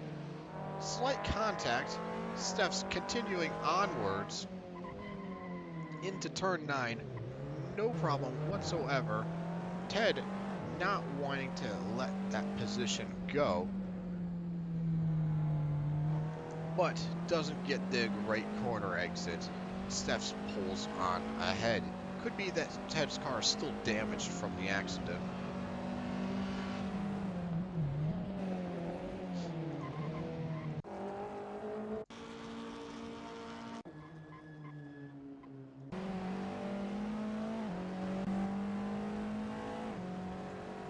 There's yet another car behind Ted. That is Jazalzi. Jazalzi is, oh my word. Oh, guardrail lover, I'm always winning. And Jazalzi is, that new engine that y'all put in Spain Speedstars, that is really putting it into work. Oh my word. What is that, quad turboed right now? It's just really putting out the power.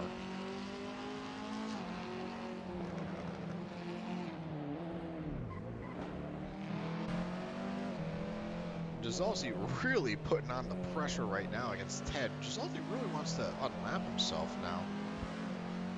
Truly showing his true power. He was only applying 10% before, but now with the new engine and potentially transmission in the car. Oh boy. Can no one stop this madman?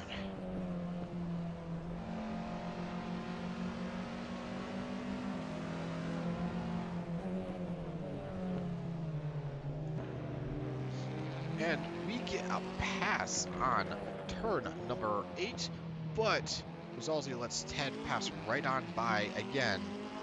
Back and forth, back and forth, back and forth.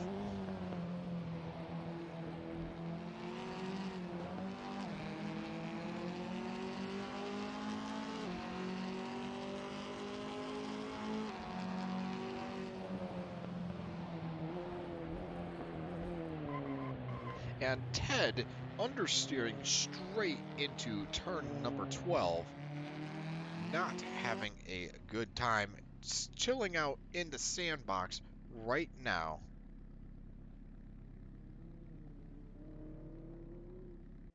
Not sure what's going on right there. I'll have to ask the marshals what in the world went on.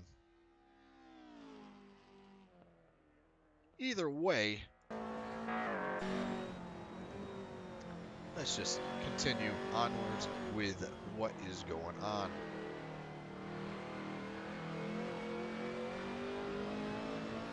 Well, that's what Steph says in the chat, but it's not what an actual race marshal said. So for all I know, it could just be a simple case of spun out, had enough left, or internet failure, or something else. Who knows? Who knows? But let's go take a gander at what Ash is doing now. Still chilling out in the pits, driver swap. Alright. Pork pie, what you doing, homeboy? Looks like he's trying to unlap himself.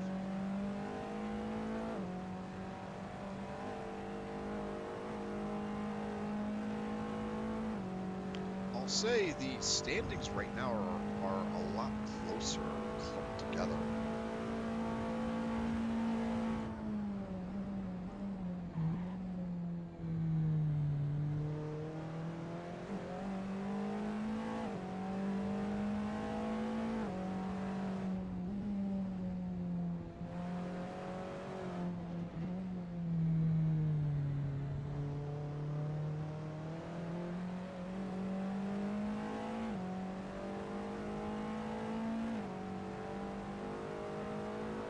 Alright, let's go take a gander and see what Flo is doing.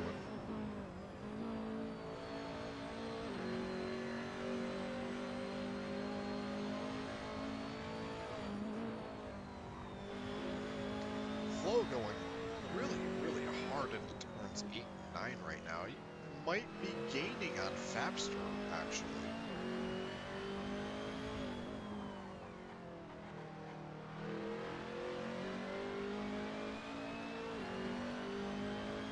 Well, we'll stay on the Flo cam and see what comes of this.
Welcome to the stream, Monuma.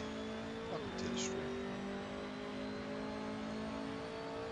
Let's go take a gander at what is going on with Ash.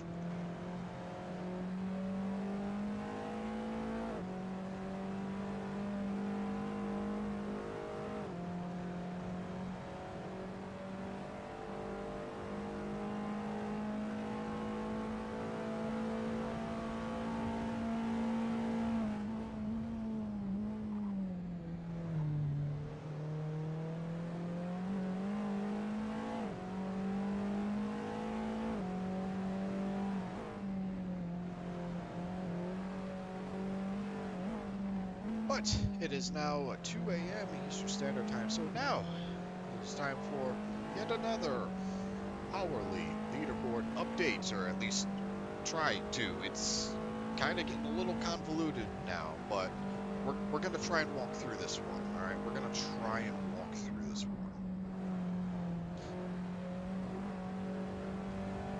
So, the previous first place denizen was from RHM, and we're gonna see if that still is actually the case. Gotta do some quick maths here. Currently they're at 464 laps. And, oh my gosh, Spain Speedstars is finally doing a driver swap. Oh my word, I never thought I would see the day. Gisele's been on there for well over 4 hours just driving. What a mad lad, what a mad lad. But 464 laps for RH. TAS has 462, so they would be in second place.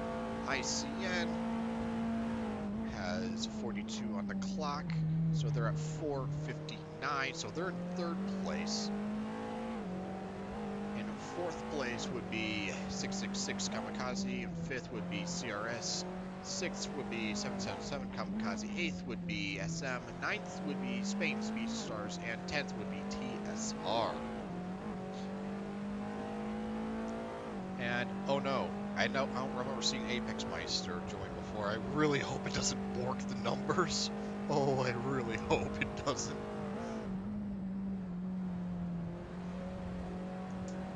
Oh, whenever I see a new driver appear, that's just my biggest fear. It's just lap count reset.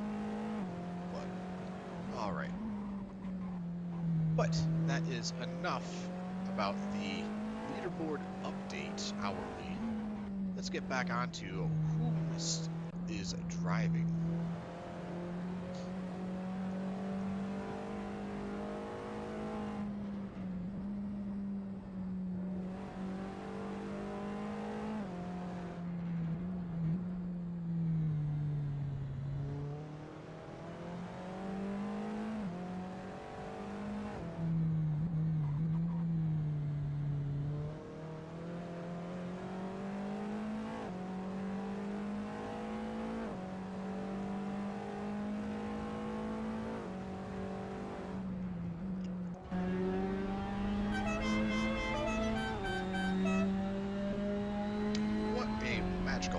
As the General Lee horn by the ICN KGR Lizard Beats merger team.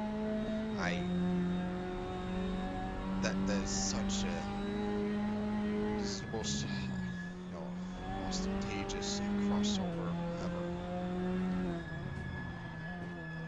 And they call it Infinity Wars, the most ambitious crossover.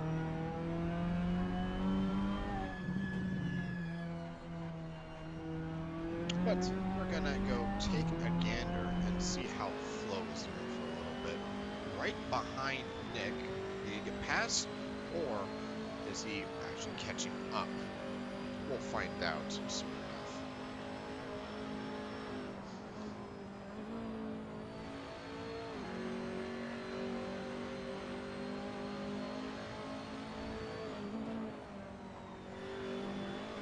Definitely seems to be keeping up with him, so I'm thinking he might be trying to unlap himself.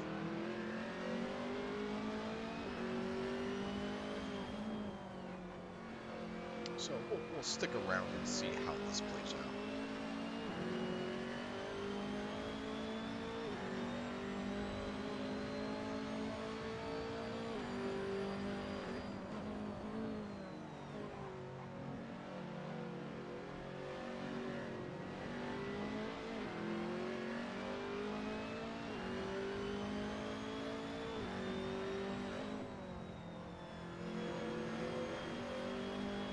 Some distance being made between Fapster and Flo right now, but it's definitely manageable.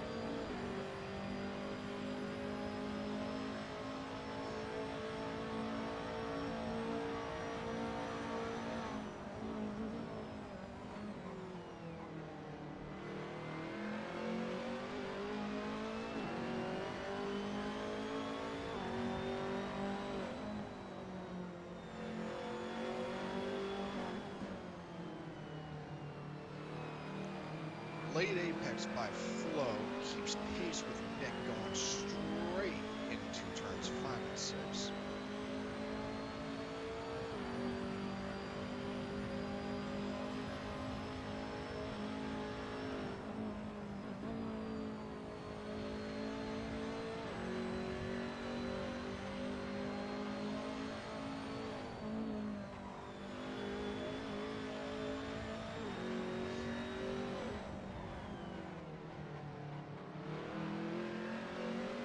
Not much give or take between Nick and Flo right now, so we'll come back to them in a very, very short while we go take a gander and see what else everyone is doing.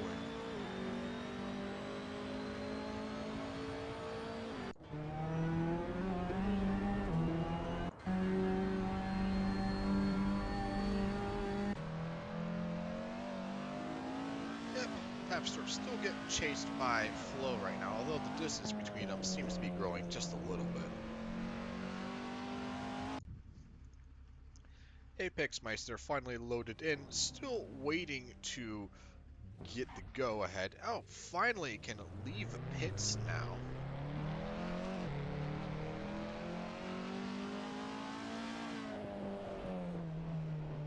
And right in front of him is none other than Fapster and Flo.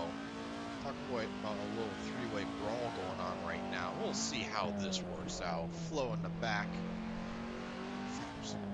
Apex in the front. 5-minute loading into it. Who needs to have a drive-through or driver swap penalty when the load time is the penalty?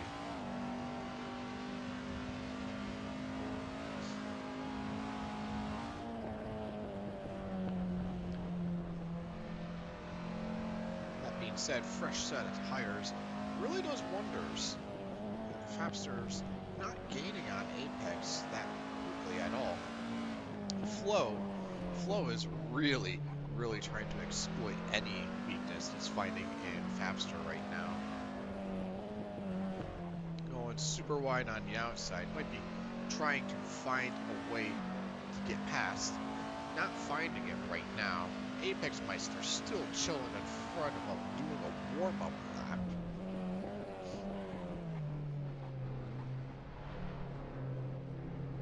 Guaranteed once those tires get warmed up, well, the training wheels come off.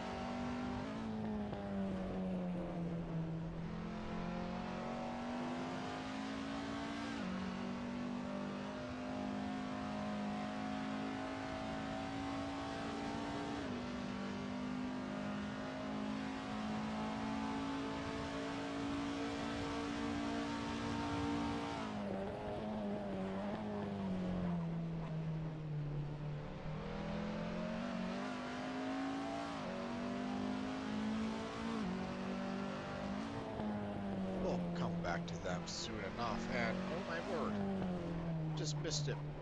Pork Pie has swapped out, and Kurgol is back in.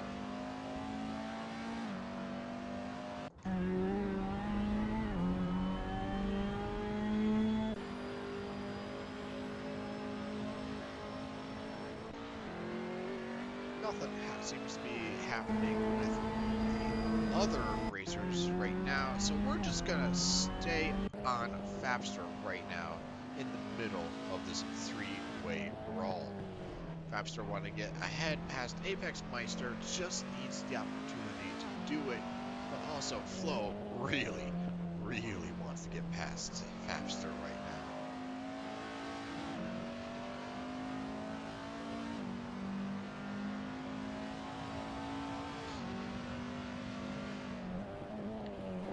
Definitely the clock is ticking, since I cannot remember the last time either Flo or Fapster have went to the pits.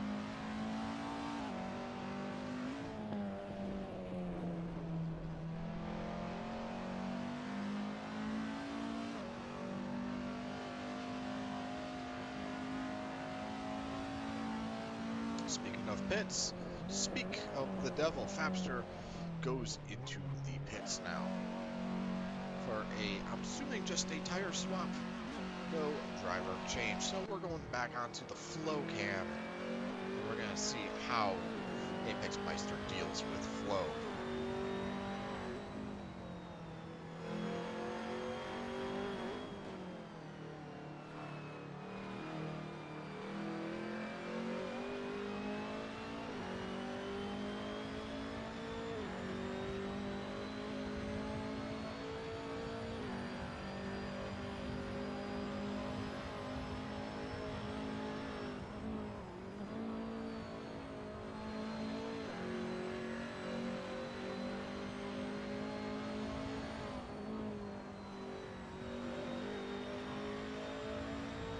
Not much ground being gained between Flow and Apex Meister, as Apex Meister takes turn number 9 very, very wide. That being said, let me take this moment to remind everyone, grab your favorite hot or cold beverage and consume it. Staying hydrated is important to not only being healthy, but also staying awake.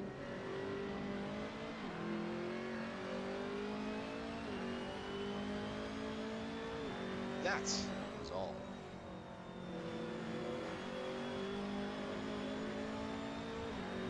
Quite sure who had joined the commentator booth, but nevertheless, they have joined and they have left. It's only I, the Blastback commentator, 24 hours of Kamikaze, for at least this section of time.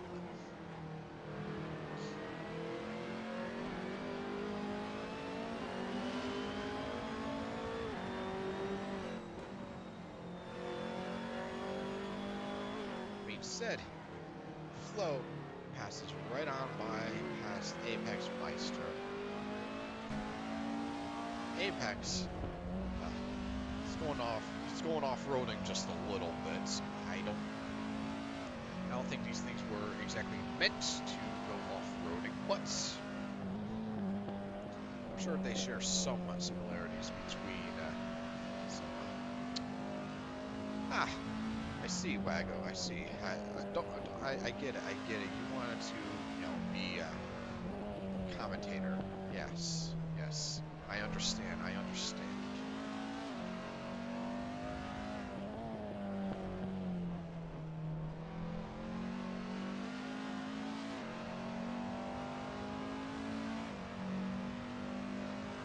But that's enough of the Apex cam. Let's go take a gander and see what Dog Zero is up to.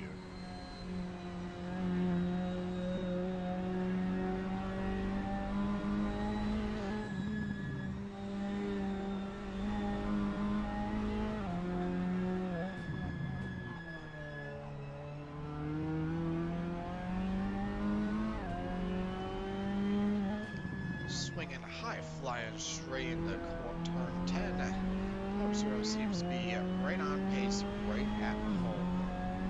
I don't think there's any worry about him spinning out uncontrollably or something like that.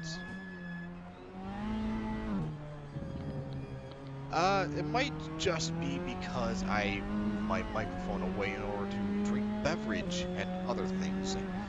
I just need to remind myself to move microphone back into place. That and, it's 2 a.m. Other people are trying to sleep. I'm kind of preventing them from sleeping, but it is a small price to pay.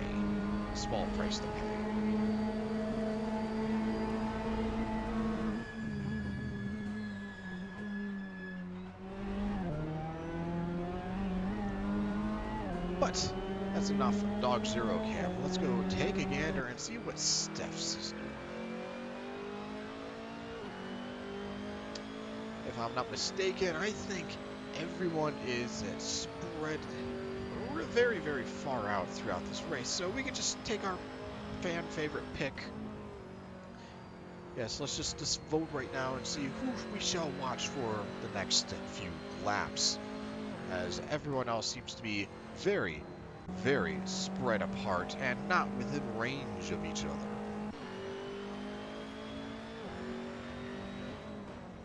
Apex is still hanging out behind Flow right now, but he is slowly getting pulled away from bit by bit.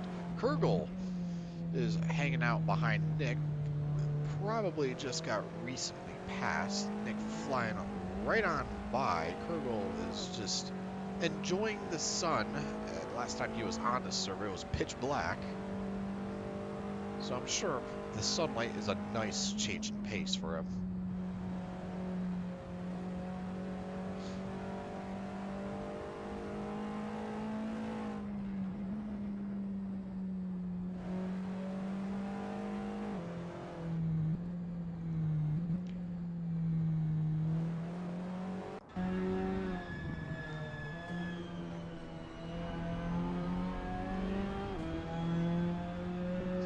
We'll just chill out with the driver of the ICN KGR Lizard Beats car. I can't even tell who's driving this car because the amount of merger names on this blocks out the username. Oh my word.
I know I've asked this in the past, but with only 9 hours and 53 minutes remaining in the race, how is everyone doing? How are they holding up? They rested well, feeling like death from lack of sleep. One has to ask and know.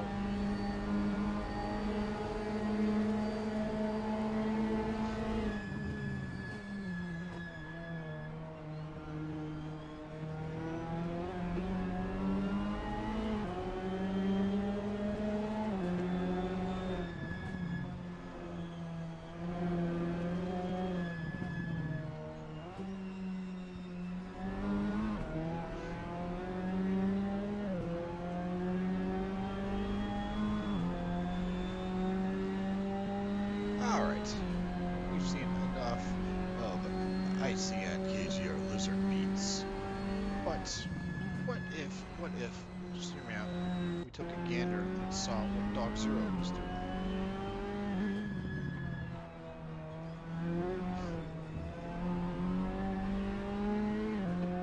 Dog Zero, though, seems to be approaching another denizen. We'll find out soon enough. In 4 to 5 shipping days. Looks like a driver of a Kamikaze car. Which Kamikaze car we'll find out.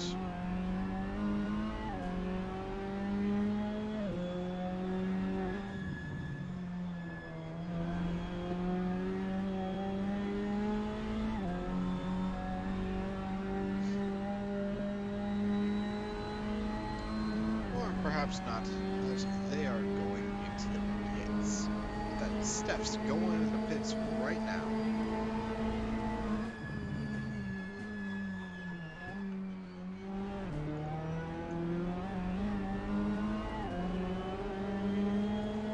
Let's go take a gander and see how Kurgle is doing. They just recently hopped on not that long ago.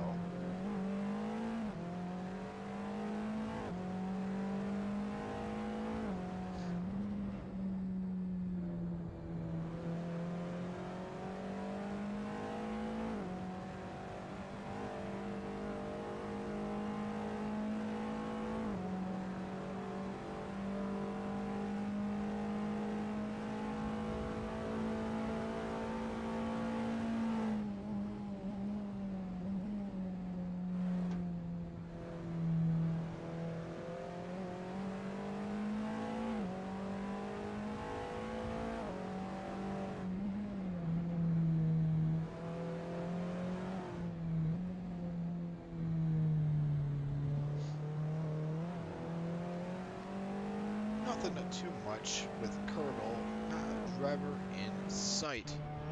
Similar case with Justin here. But seems to come in waves, at least about once an hour.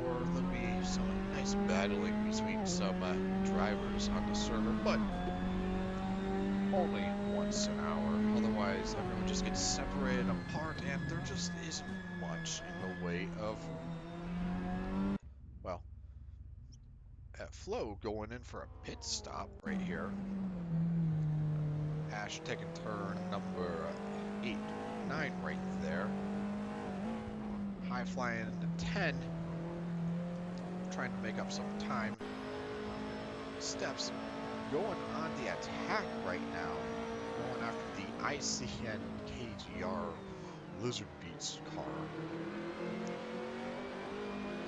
I believe they are actually ahead of them still, but if Stephs can overtake him and unlap him, oh my word, Pork Boy swinging super, super wide. Doesn't give Stephs an opportunity to pass, but it reduces the gap that they had drastically.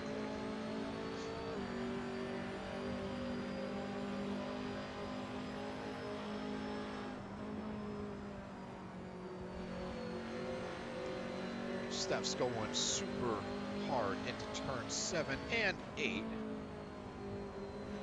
Closing the gap on Pork Boy just slightly. Braking hard into turn 9. Doesn't exactly pan out well for Steph's, but a good exit on turn 10 turns that around a little bit.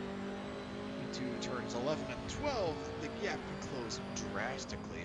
It all depends on how late you can brake into 11 and how aggressively you can turn into it. And that closed the gap just a little bit. Not much, just a little. Fortunately for Steph's, doesn't pan out as at turn 14, Pork Boy gets further and further ahead, gets a better exit.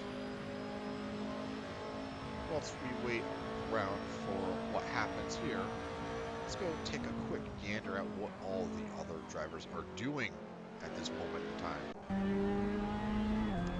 No contact between Dog Zero and other drivers than Task Driver. RH doesn't have any contenders in sight either. DSR, same situation there. 777 Kamikaze has one denizen in front of them. Only one denizen, but they are a fair distance away. That being said, the real meat and beans here is between Steph's and Borg Boy, and Borg Boy spins out, but hits Steph's. Steph's could not get around. Steph's car is broken. Does not seem to be that broken, but gets around Borg Boy without a hitch.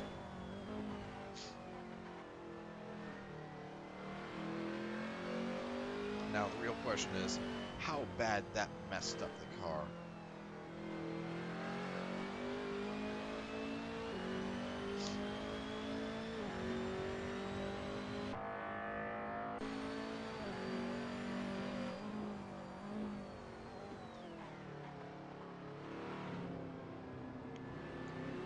Either way, Stephs was able to get around there and unlap himself just a little bit.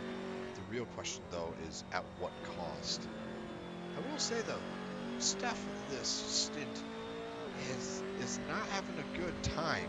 Already involved in 2 crashes already. Oh my word. Not a good time for Steph's. Not a good time.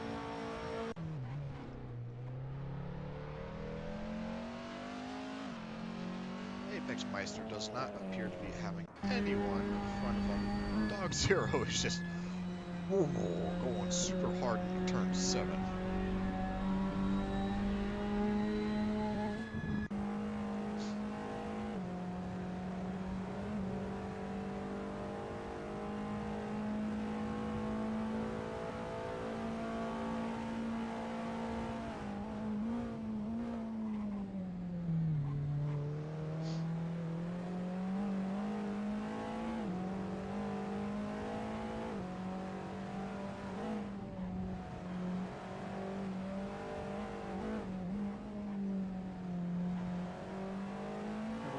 Ash right now, trying to hone in and go after Kurgle right now. We're right on by. Kurgle, though, keeping his distance. But let's go take a gander and see how the ICN Blizzard Beats KGR drive car is doing after that accident. Still keeping pace with Steph's right now. But I'd imagine after both of their collisions, the suspensions on both of them are both not doing so well. Going wide again. This time does not spin out though. Fortunate for him. Neither of them pit though. Both of them want to get that position back. That being said, Steps has unlapped himself. And if I'm not mistaken, they were both on the same lap, meaning that Steps just moved up a position. So 666 Kamikaze is now in third place. Steps just has to hold that position or even improve this. We have 9 hours and 43 minutes remaining in the race. The time to make drastic changes is fastly narrowing down. You can still make a comeback. It's just going to be a bit more difficult.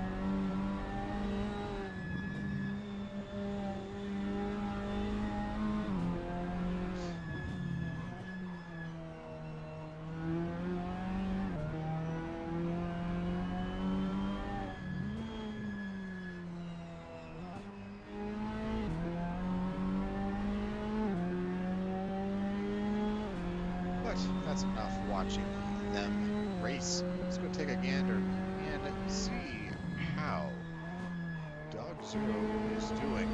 No one in front, no one in behind.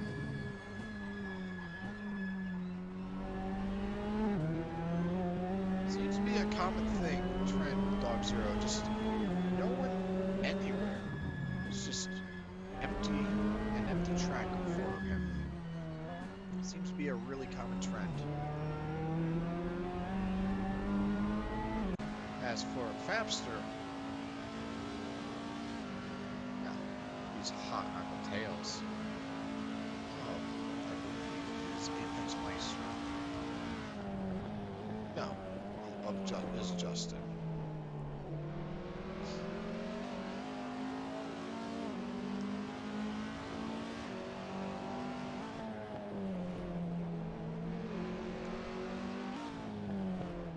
And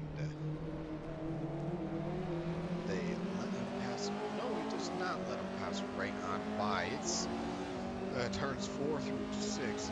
Not exactly two-lane friendly.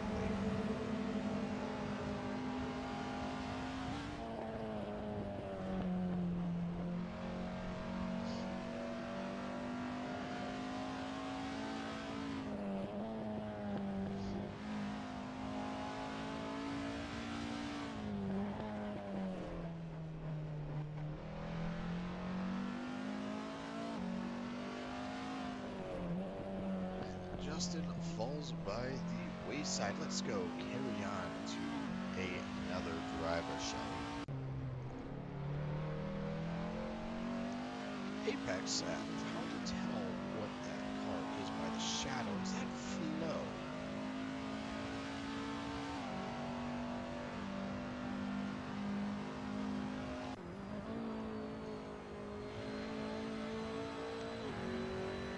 Yes, it was Flo. It was Flo. Flo passing him right on ahead. Apex Meister getting slowly left in the wayside. I dare say, Striker, I think it's time to start pumping out the meme music en masse and employ the strategy of another lone order.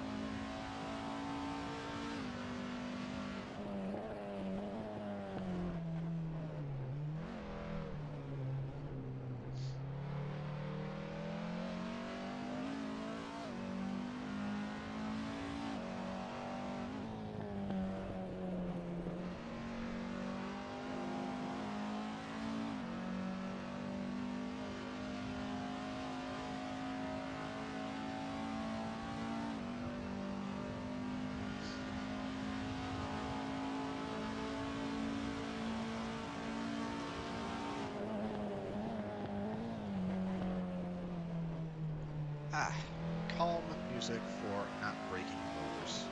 Understandable. Now, let's go take a gander and see how Ash is doing.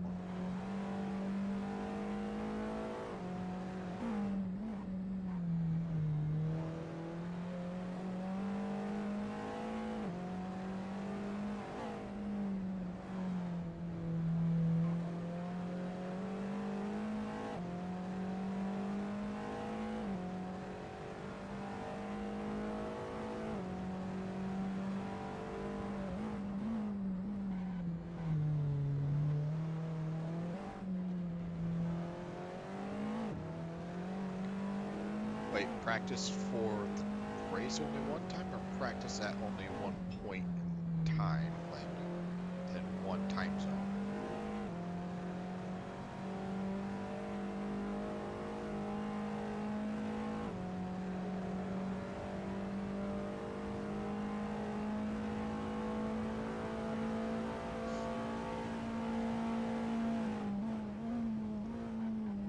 Well, let's go take a gander and see what exactly Steph's is doing.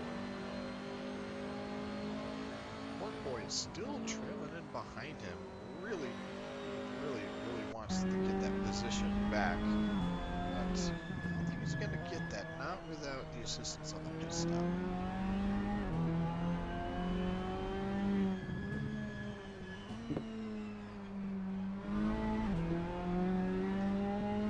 Ah, I see, Striker, I see. So, trial by fire, I say. Trial by fire.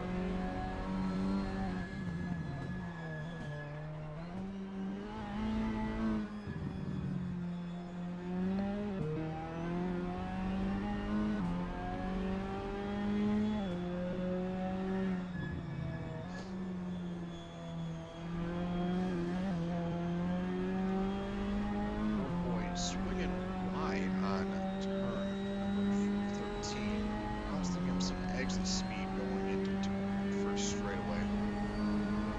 That may bite him more than one may think. And with the sun coming out in full moon, all the stops are coming out and coming in fast. Behind Pork Boy is Fabster.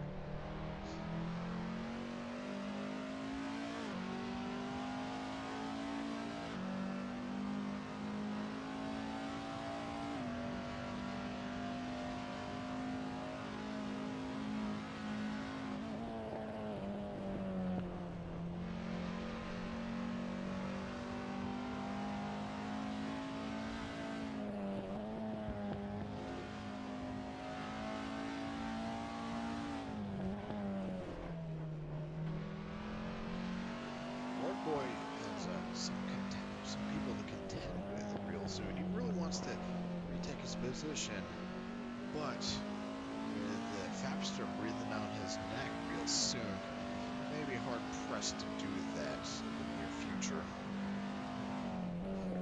We'll monitor this and see how it goes.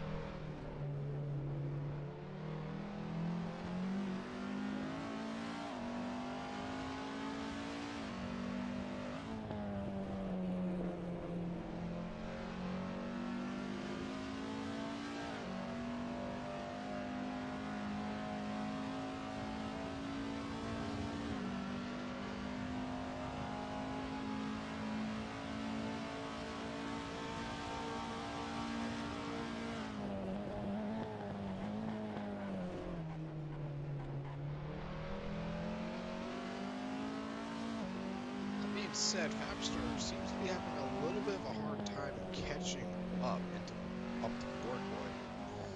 Maybe due to the fact that it is currently at the very earliest. It's around, I don't know, who knows, 1:30, 2:30. No Fabster AM in the morning. So one must be feeling a little bit tired at that point in time, and perhaps it is now showing right now. That Pork Boy swinging a little wide on turn 7.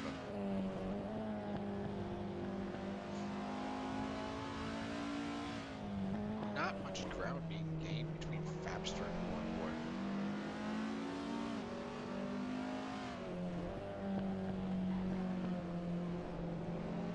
Instead, we're going to go take a quick gander and see what everyone else on the track is doing. Kurgle, not much happening. Flo is just cruising along, not a care in the world. Dog Zeros has yet to encounter anyone. If he does, that'll be quite amazing if he does. Apex Meister is absolutely assaulting those apexes. I see where that username comes from now. So we will go back to the Fabster camp.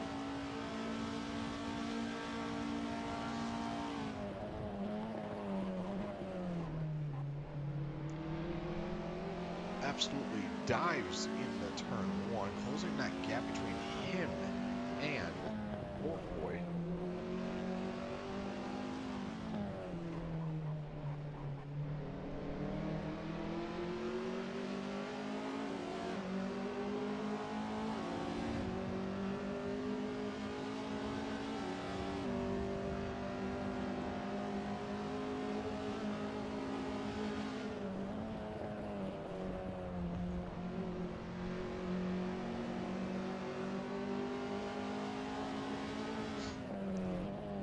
And Fabster is slowly gaining on Boy.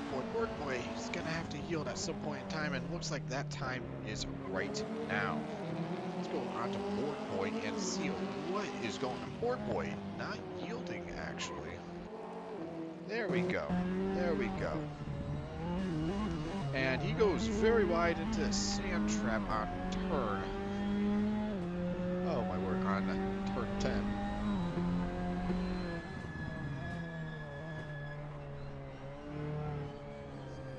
Why, thank you, Waggo. Thank you. I'm here all night. That's a lie. I'm only here until about 4-ish, maybe. 4:30. How about that?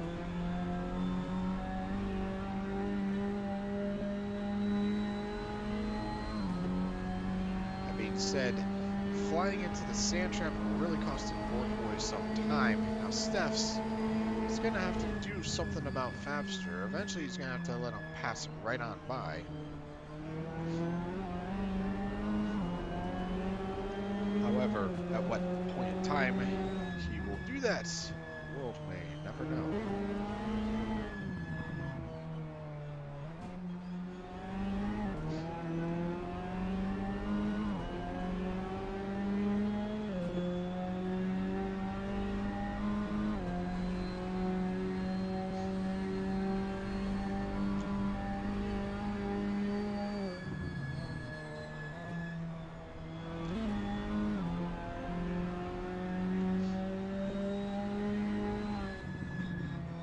Boy, flying into the corners right now. Oh my word, Steph's going wide, letting Fabster pass right on by. With that done and done, Steph's can now just focus directly on max attack. Boy still chilling behind Steph's. Both of them, though, eventually are going to have to do a pit stop. The real question here, though, is when?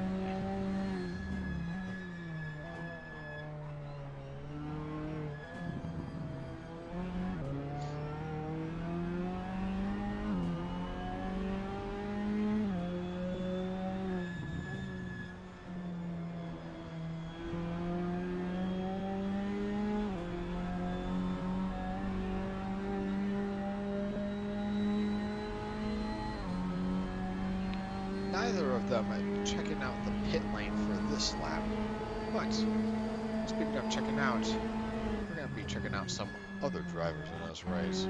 Dog Zero, high flying down turn number 6 into 7. Still no one in front of him or behind him.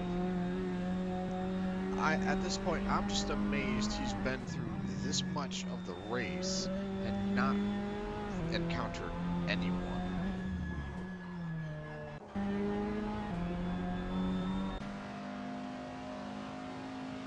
Fapster is just cruising on along his own merry way.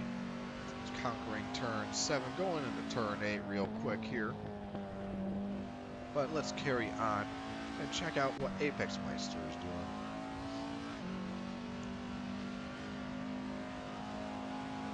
Coming out turn 14, crossing the start-finish line, and not a soul in sight.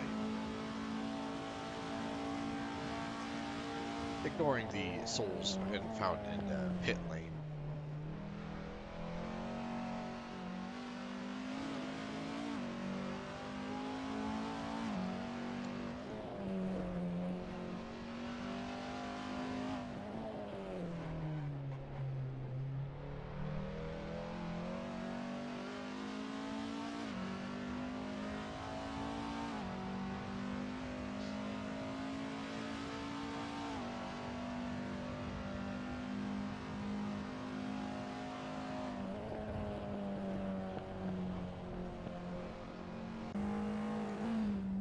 We're gonna chill out on Ash for a little bit.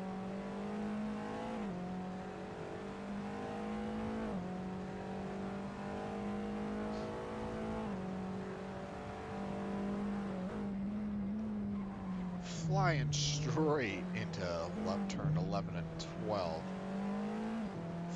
Flooring it out in second gear. Most people stick in third, but I guess Ash is not most people.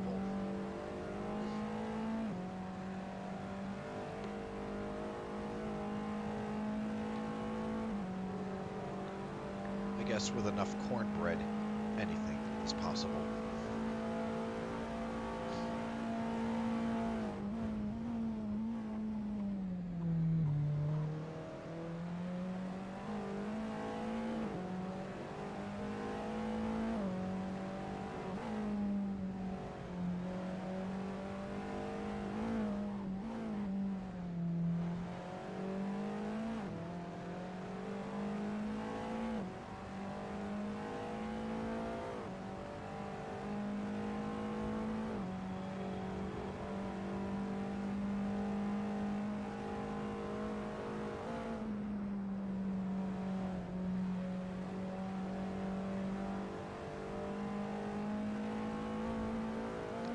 And Cargo here, so unfortunately I have to let Ash right on by, but he doesn't actually have to do it right now. You can do that after turn 10, or heck, even after turn 12.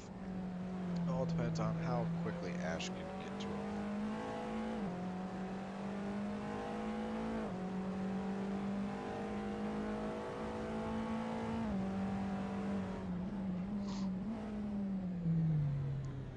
Cargo goes wide. Ash slips right on in, and no harm, no foul, carrying on like it was nothing.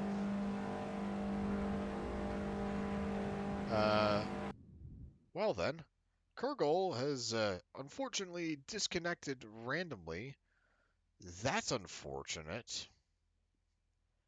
But we're going to continue on from Flo's perspective.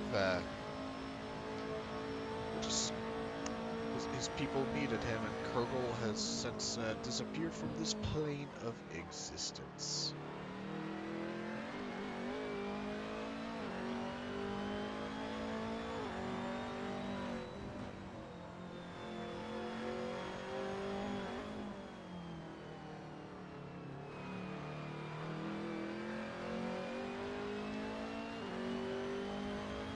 Continuing on with the flow cam, though, there doesn't really seem to be much happening. Ash is in Flo's sights right now, and Flo could potentially unlap himself. He just needs to catch up to Ash in order to do that.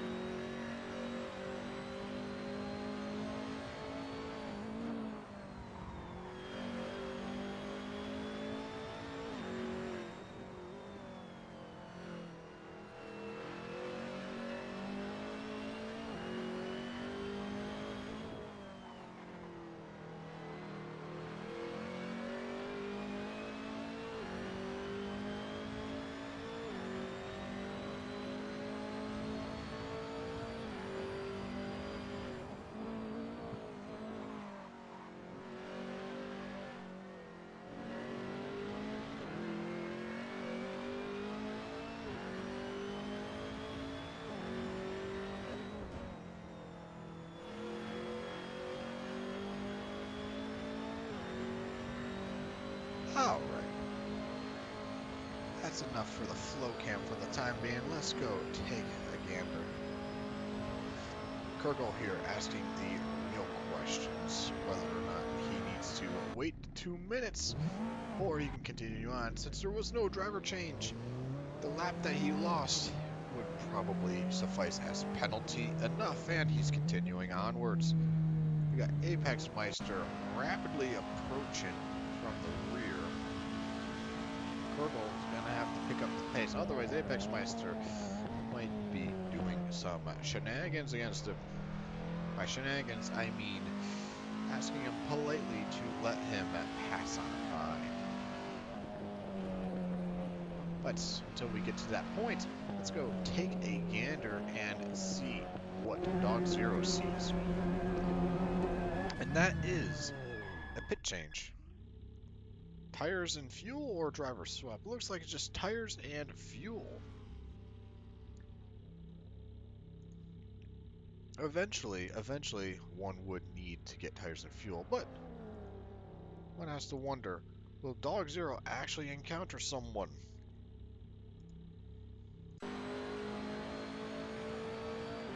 Until then, we're just gonna go on to the Steph's cam.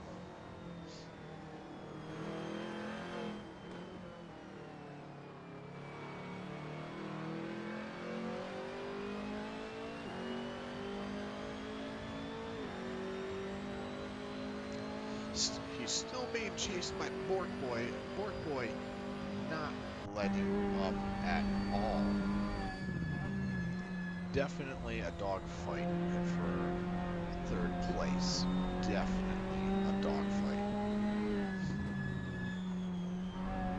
With 9 hours and 22 minutes remaining, fighting for a position like third definitely is important, as it is within it's definitely a stepping stone to try and get into second or first place. That being said, Steph's not having a fun time. He had a good gap between him and Bork Boy, but Bork Boy just said, I'm gonna sink my teeth into you and not let you escape. Steph's having a hard time. His aggressive driving can be quick around the corners, but it also shreds the tires, and I think that's beginning to show right now. Between Steph's and Bork Boy, one of them is going to need to take a pit stop very, very soon.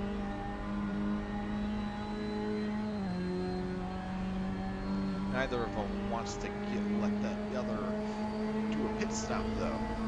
So we're going to look at the other dog in the server, Dog Zero, not the Porky dog, Dog Zero.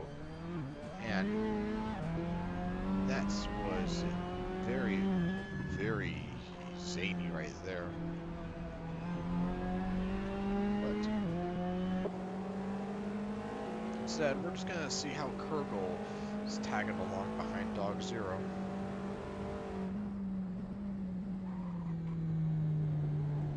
Dog Zero seems to be flumming around just a little bit. Perhaps he is getting a little tired. As he was hopping around on those sausage curbs like no tomorrow, like a flea market sale at Sam's Club, or a Sam's Club parking lot, rather.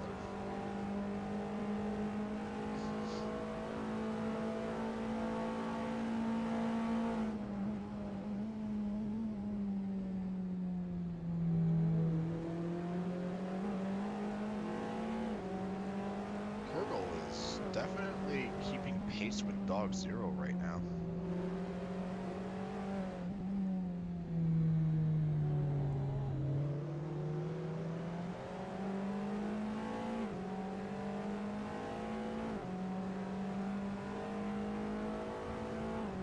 We're gonna go back to Bork Boy and see how he is doing against, oh my word, go back to him, and he is hopping off the sand trap right now on turn 13. But Steph's concedes and needs to get some tires changed. Bork Boy signing off and saying, victory is mine, Hawks, victoriously. But the real question here is, at what cost? Steph's getting a tire change and everything, Bork Boy gets his position back, but his tires at this point definitely have to be hurting.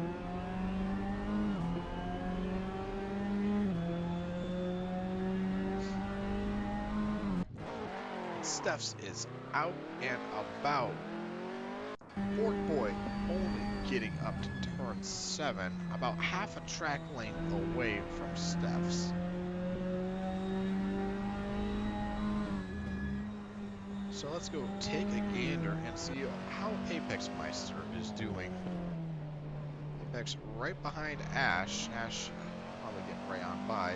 Steph's right behind Apex Meister.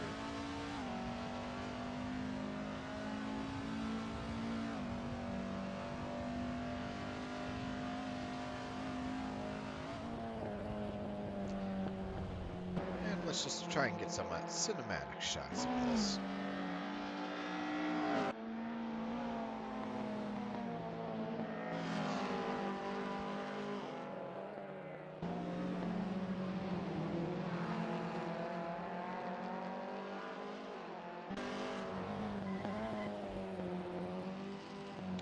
There he goes, letting Steph's right on by.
Despite getting lapped by Steph's, Apex Meister still holding on very, very nicely. Not letting Steph's go on without a fight.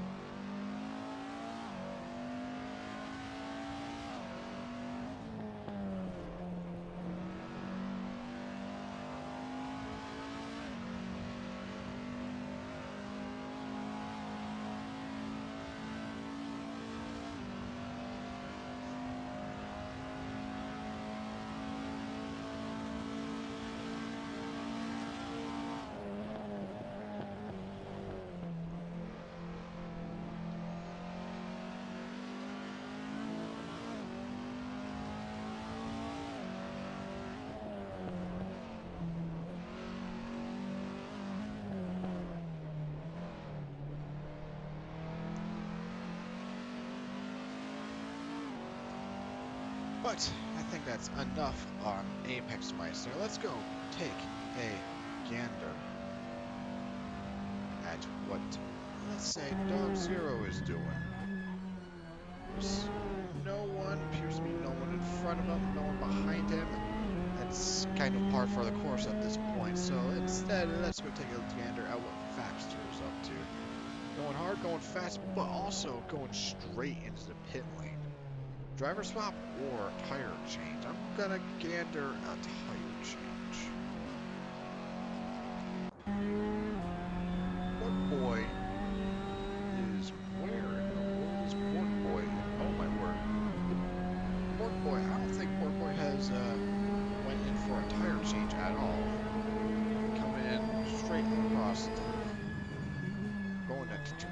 right now. Steph's hot behind him, but also from Steph's is Ash.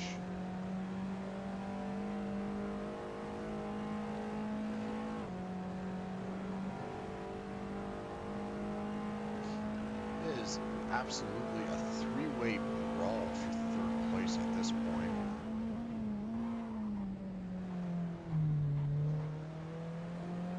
First and second might be determined. Might be. I think first. Ooh, actually, looking at the lap count. Huh. Actually, I'm gonna have to calculate that. It's gonna be. It's gonna be very close. It's gonna be very, very close. But instead, we're gonna take a gander and see what Flo is doing. Flo just came out of pits. Napster in front of him. Kurgle also in front of him. Perfect opportunity to try and unlap himself.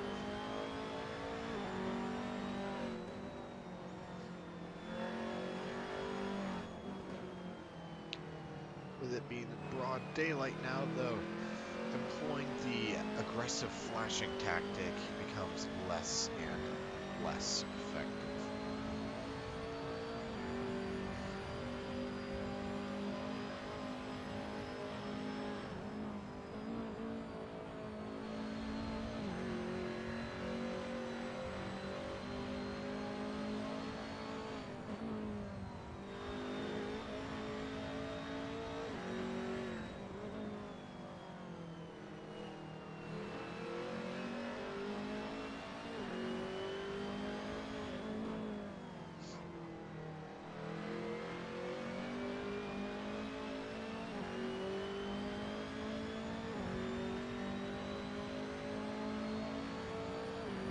Person from Flo right now seems to be Kurgle. Kurgle not wanting to lose his position that easily. Sick and tired of getting lapped by everyone else, pushing it pedal to the metal right now. Flo rapidly gaining on Kurgle though. Is he gonna find an opportunity to pass him on the straightaway? Time will tell. Looks to be the case. Good clean pass.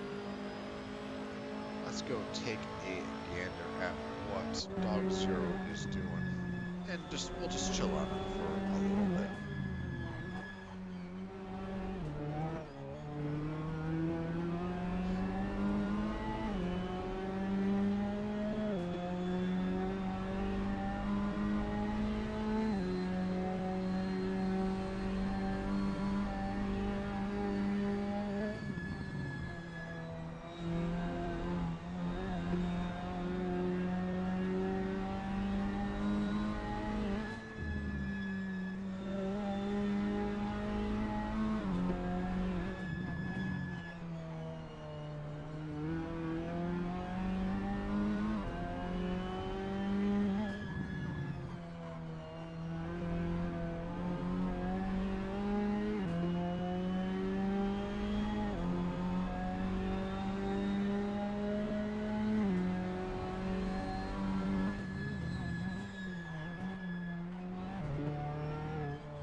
At how few people Dog Zero has encountered throughout his entire stint.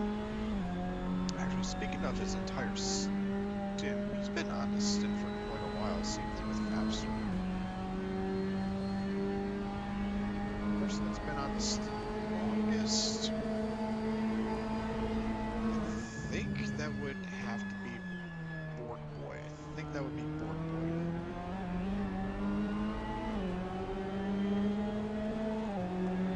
Said we're at 9 hours in. Leader is approximately around 493 laps, let's say. So there's a good chance that we'll be able to go over 600 laps by the end of this 24-hour race. I was about to say 200-hour race, so that would be a little too long. Actually, how many days would that even be?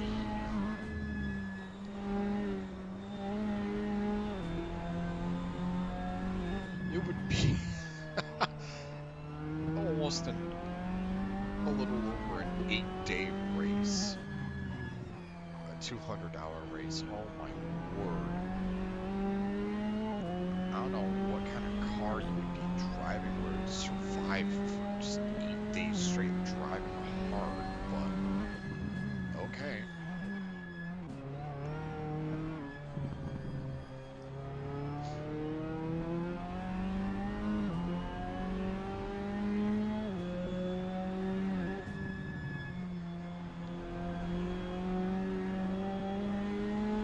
But it is 3 a.m. Eastern Standard Time, so you know what time it is. It's time for the hourly reminder to get up, stretch. Actually, that's a lie. I never really said get up and stretch, but I'm saying it now. Get up, stretch, grab a favorite hot or cold beverage and enjoy it, because staying hydrated is important to not only staying healthy, but also staying awake. Being hydrated can help with that. That is all.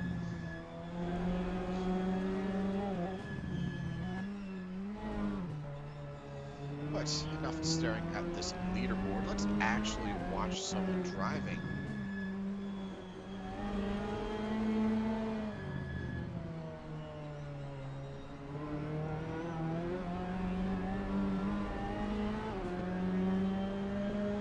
So we got some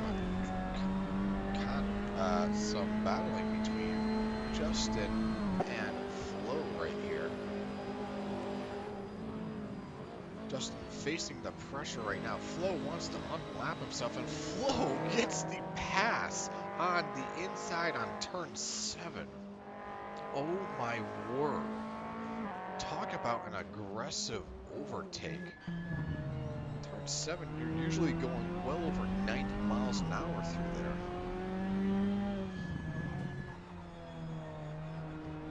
What a great pass.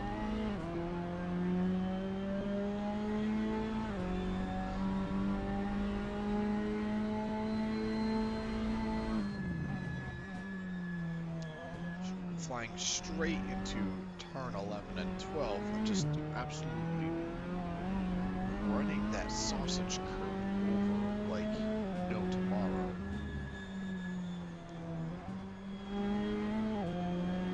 And Flo slowly pulling away from Justin.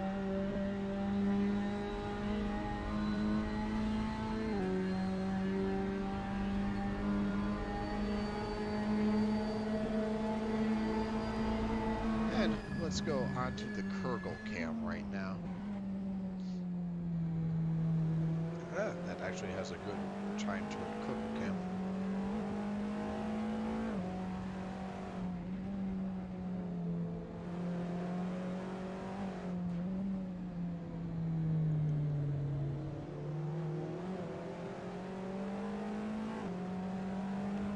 Kurgle seems to have gotten his pace back. It's rapidly approaching Justin right now.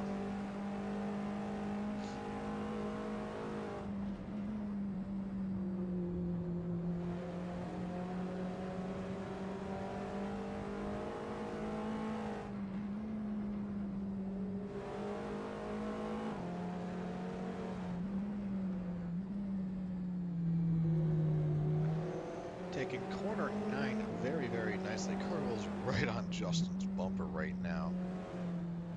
Ball is in your court right now, Justin. You gonna defend your line, or are you just gonna let Kurgle pass right on by? He's gonna defend it, or at least try to, but Kurgle goes hard into turn 11, understeers into turn 12, and that costed him a lot. That cost him quite a bit. Turn 12 seems to really enjoy eating the cars this race.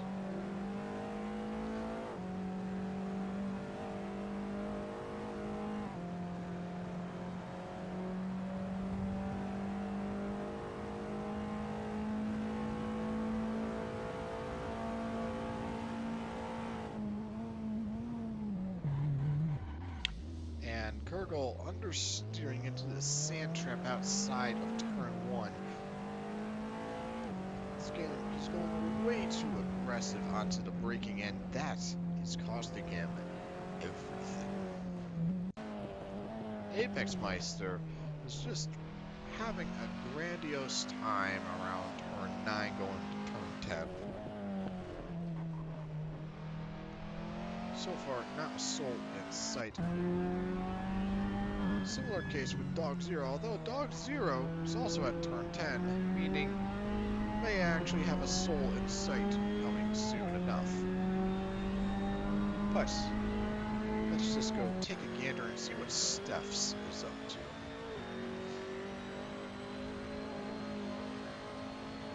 Coming out turn 12, Steph's right there.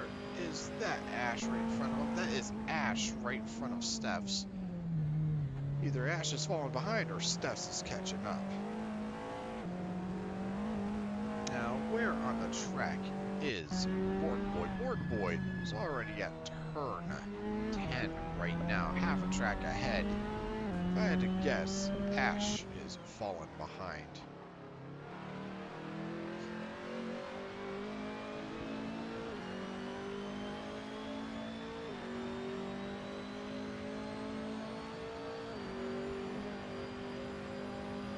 But it is still early on in the hour, so you know what time it is as well. It's time to give out the hourly read-off of Leaderboard stats.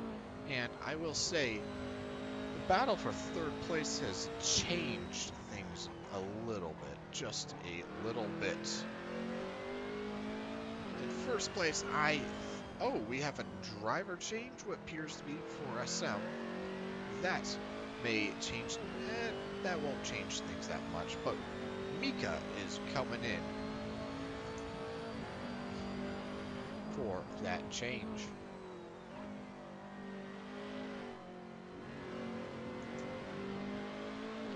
But let's get on to the actual whomst is actually in first place. At 502 laps, we have our Roselia Hart, which I believe that is in first place. Tass, though, is a very close second. I don't know if Tass has outdone them or not. They have not outdone them. They're at 499. So that would put them in second place. ICN KGR Lizard Beats merger group. They are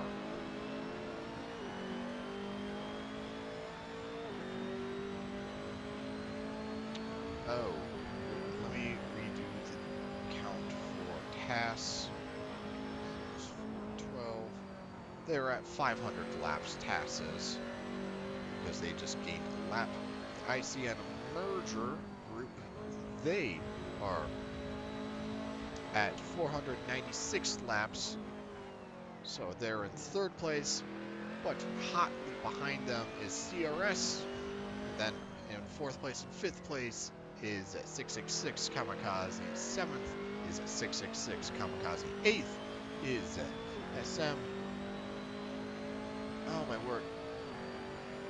I have to work backwards. Ninth is TSR. Eighth is Spain Speedstar. Seventh is SM. Sixth is 777 Kamikaze. Fifth is 666 Kamikaze. Fourth is CRS. Third is ICN Lizard Beats KGR. Second is TAS. And first is Roselia Hart.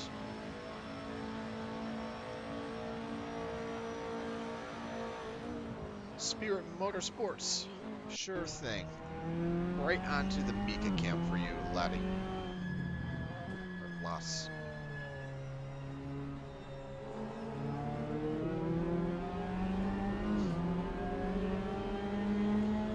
Right in front of Miku, we have Board Boy.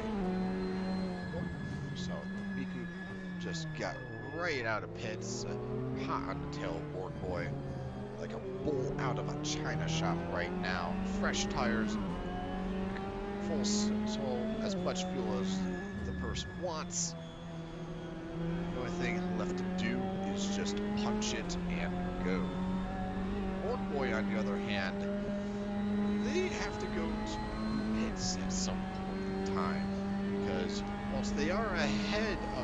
Steffs and Ash, they haven't pitted yet. Sportboy hasn't, and eventually you're going to have to. Otherwise, I mean, I guess you don't have to, but you'll be driving on rims by the end of your stint. And driving on rims isn't exactly fast.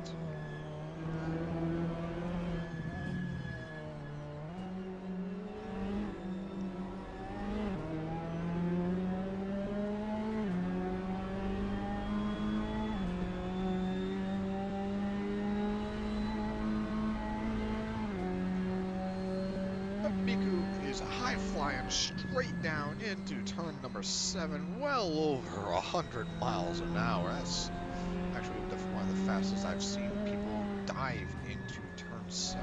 This actually, highest I've seen someone dive into turn 7 would be around 107 miles an hour. And Boardway going super wide on turn 9. One gaffe after another.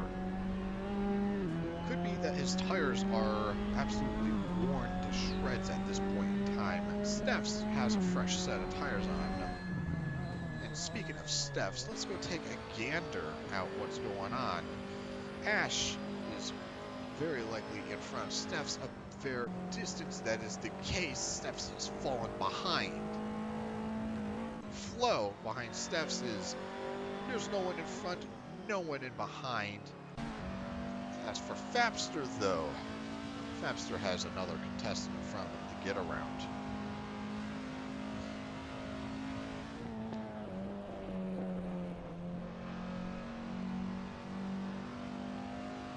Fapster flying heavy into turn 7 and turn 8 now.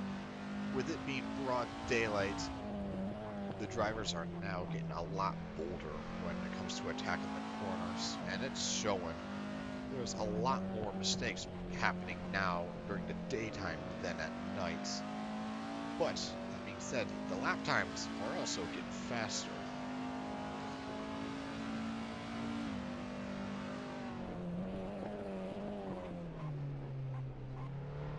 Oh my word, we actually will have a battle between Dog Zero and Fapster at some point in time.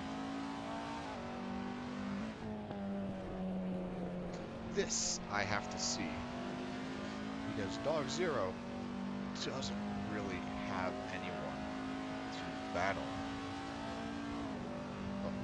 He just rarely sees anyone, so this is something worthwhile to see.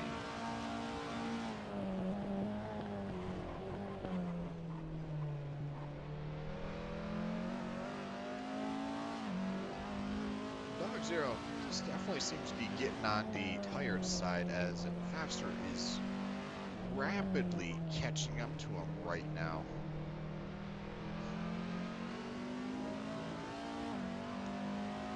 He's absolutely rapidly catching up. One has to wonder what in the world is going on.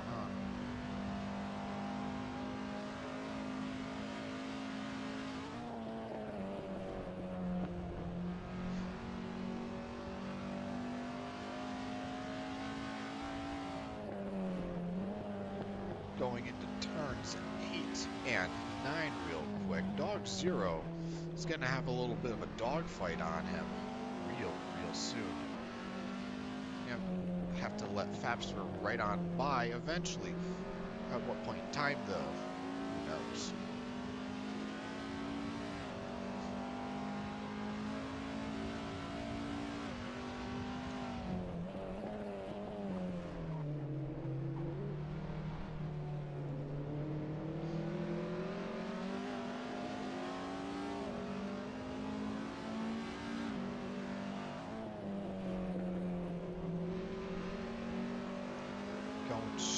Out at turn 14 right now.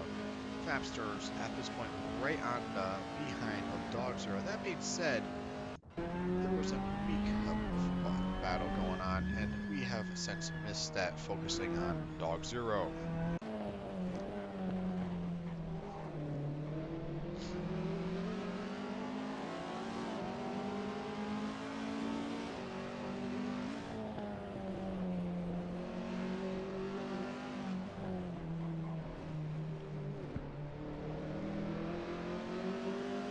got a nice little sandwich going on right here.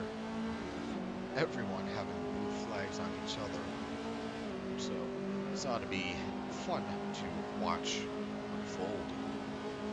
Going straight into turn 7.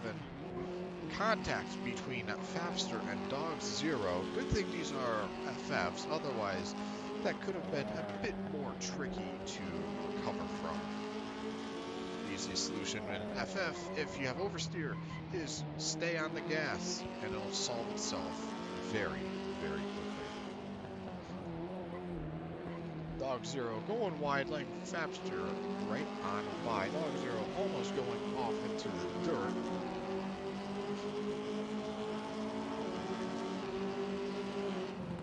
Dog Zero breaking a little bit earlier, letting Fapster in all the way. Fapster not completely massacring the sausage curve, and he carries on with life. Back onto Mika. Nothing going on. No one in front. No one in behind. As for Kurgal, a very, very similar situation. No one in front. No one behind. And a Board Boy. Wash, rinse, repeat. No one in front. No one in behind. We are now at that point in the hour where we must wait a little bit. Closest action I believe we will have is between Steph's and Ash for the battle for 4th place. So we'll stay on Steph's for a little bit and gander at what goes on.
Battle happening between Ash and Mika right now. A little battle. Miku has to let Ash right on by, but that doesn't necessarily mean Mika can't prevent Ash.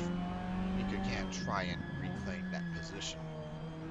So we'll just stick around and see what happens.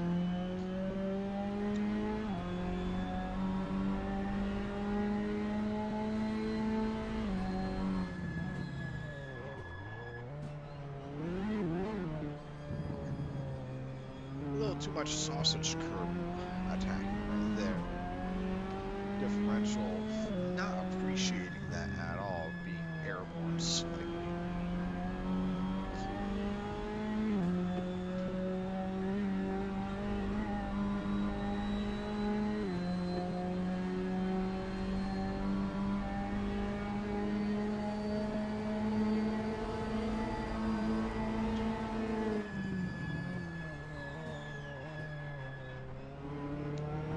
But let's go take a gander and see what Dog Zero is up to.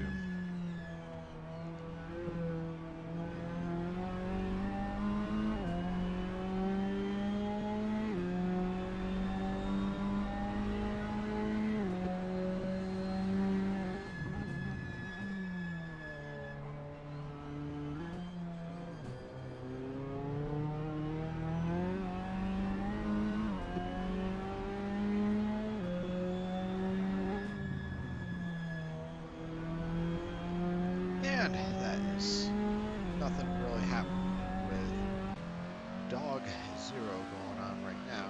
So we'll just chill on Apex Meister for a hot minute as we get our bearings as to what is going on the server.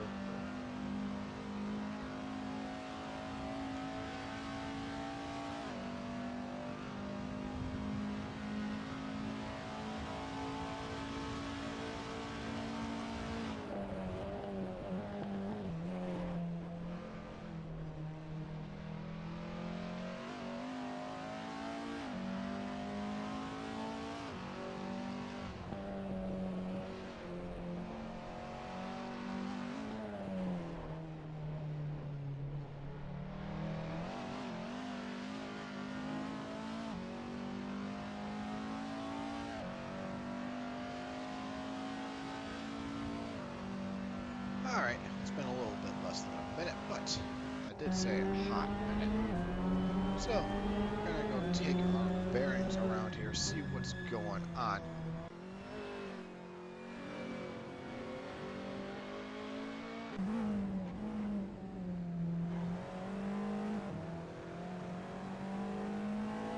We got Ash, who appears to be approaching.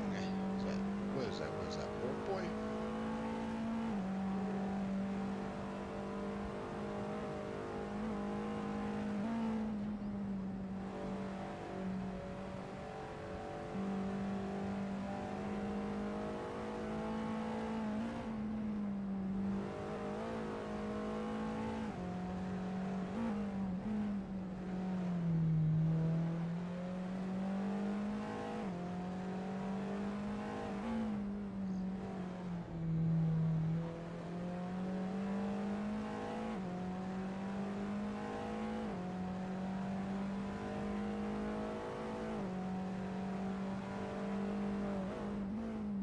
And that is indeed Board Boy. We have Ash right here trying to, looks like, unmap himself from board and advance forward. He kind of forgot to shift there into 5th gear, so instead he was pinging off the rev limiter for a solid second. Not exactly the best thing to do, but to each their own. That being said, when you run out of gear, you can only do so much.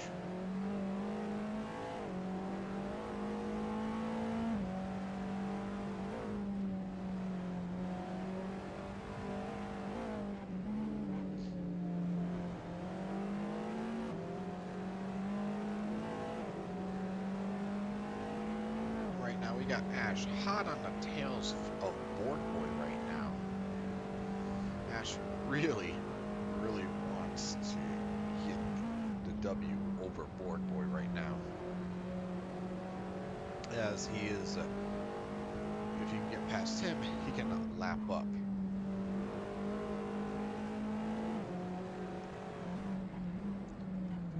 being said, he still has to contend with Steph's, but getting past Bork Boy is just one step closer to achieving that goal.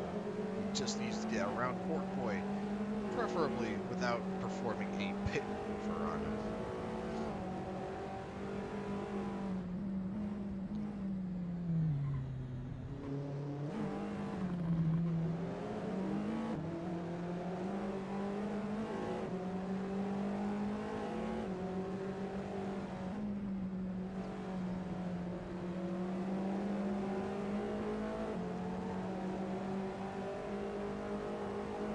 Thank you, Spirit JM. Thank you. And, oh my word, is Ash going to get the pass on Borkway? It's going to be very, very close. It's almost side by side into turn one. It's got to brake at the same time as Borkway. Braking at the same time. Slight understeer gets the pass on Borkway right now.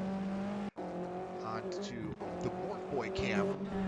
Is Borkway going to let this pass? He's going to let this stand? We're going to have to find out on this one. Both of them swing wide onto turn three. Both of them costing them some distance. Borkway even more. I still don't know if Borkway has actually went to pits or not to redo and to get better tires. He might be running the tires into the ground. I don't even know at this point.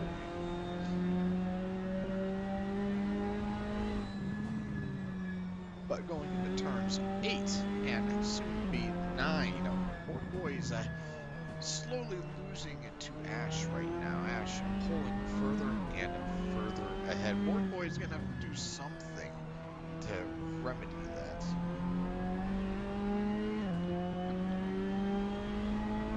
Sure thing, kids. Sure thing.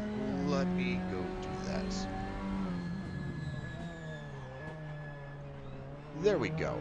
That should be a bit better. Should be a bit better.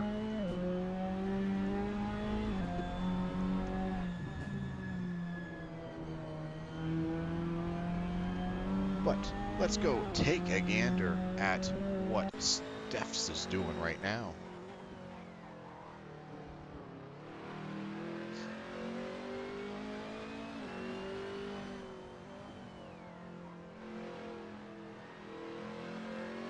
Nothing really happening with Steph's. Whole lot of nothing in front of him, whole lot of nothing behind him. So we're just gonna continue on as Steph's goes around turns 11 and 12. Dog Zero. He has someone in his rearview mirror, and that someone looks like it's Flo. Is Flo gaining on Dog Zero, or is Flo losing on Dog Zero? That's the real question here. Dog Zero in recent times, at least, it's been getting a little bit sloppy around the corners, losing pace.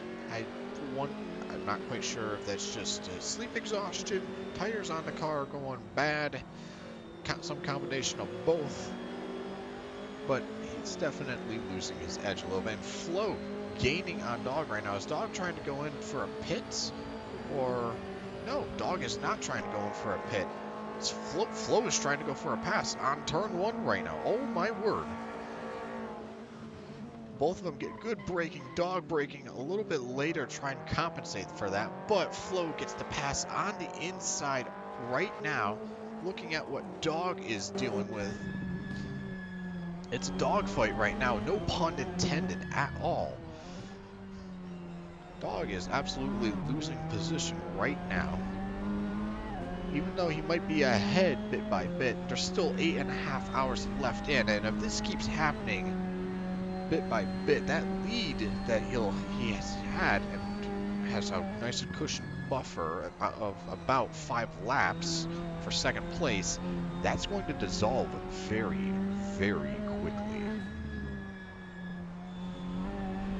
So something has to give.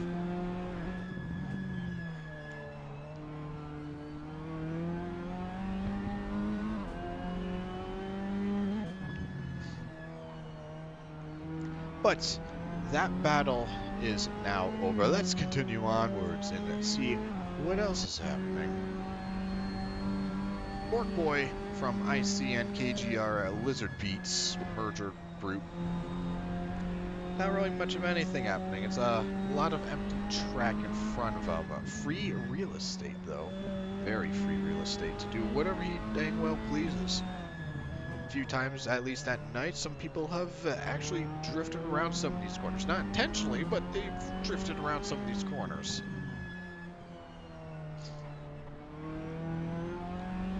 But we're gonna go take a gander at what Mika is doing. Mika is testing out the suspension on the car using the gravel and grass. Suspension works okay. Not exactly designed for that, but works well enough and going very, very wide early on into turn 10. Oh my word. He's trying to take this thing rally crossing through 11 and 12. Absolutely attack that sausage curb. Doesn't hit the inner sausage curb on 12. We're a-okay fine with this. And taking 13 through 14, no problems whatsoever. That being said, Flo has done a driver swap into Kimmy right now.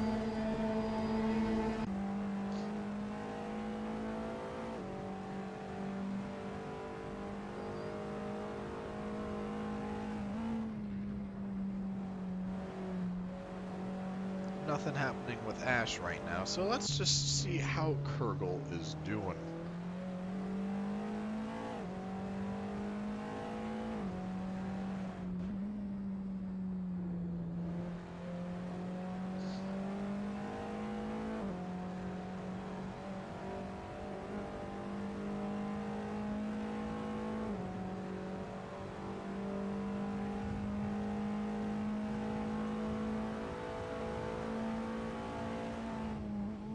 Nothing too much, so let's go bring it back now and see what Apex Meister is up to.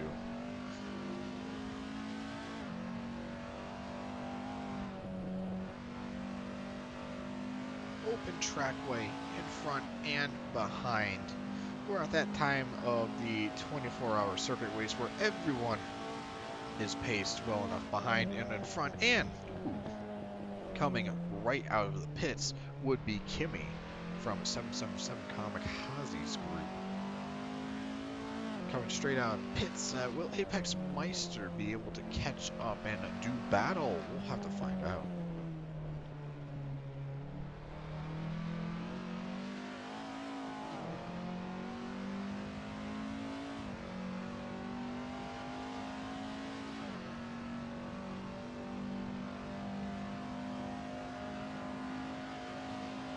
Does not appear as though Apex Meister is going to be able to catch up to Kimmy and do battle.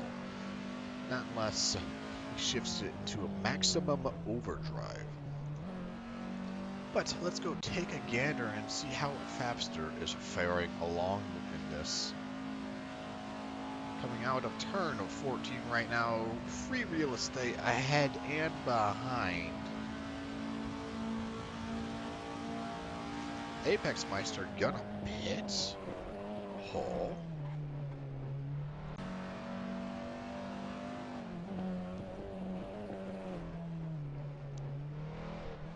I mean, to be fair, Spider, you have Striker. Spain Speedstars has went through one engine already. Why not go through an entire set of tires, rims and all, right? Just think of it as weight reduction. You know, you don't have rubber on the tires, so therefore just less weight to dish around.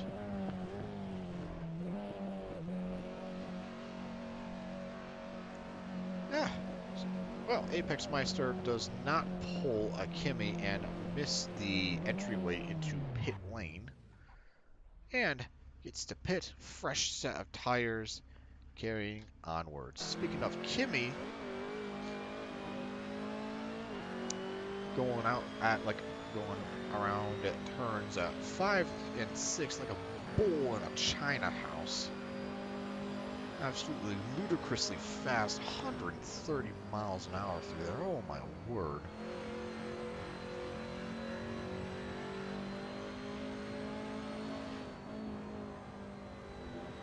But, as you can see, there's quite a bit of free real estate in front and rear.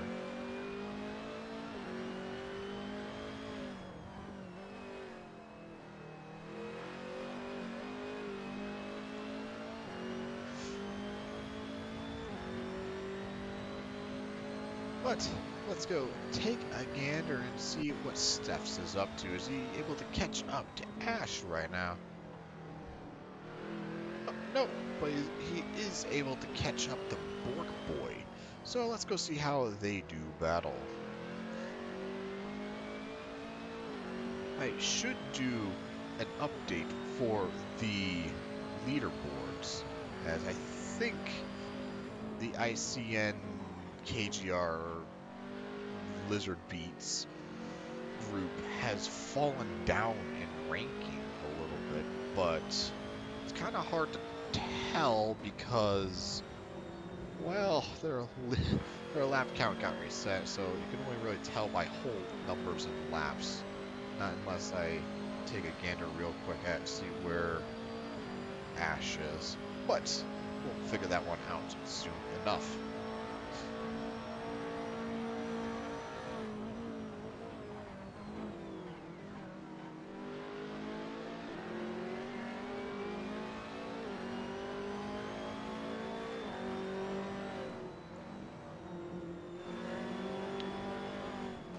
And we have, oh my word, Bork Boy going very, very wide on to turn 3. Steph's doing his patented aggressive flashing technique.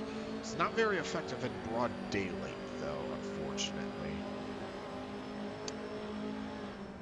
While it may be good at nighttime, not very good in the daytime. And Steph's looks like he's gonna try and weasel his way in. Got spooked off by the General Leehorn, the only natural defense of the Audi right here. But unfortunately, the Audi decides to test out the suspension as well, and Bork Boy made some bad decisions.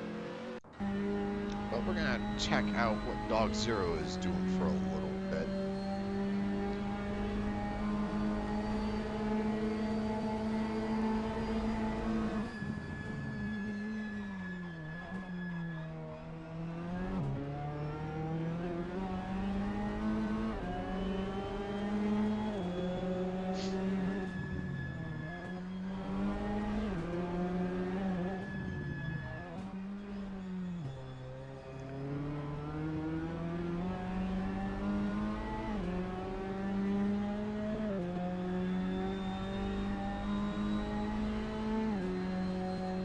Alright, let's go take a gander and see how exactly Bork Boy is doing. After that accident, too, that car has got to be hurting for a little bit.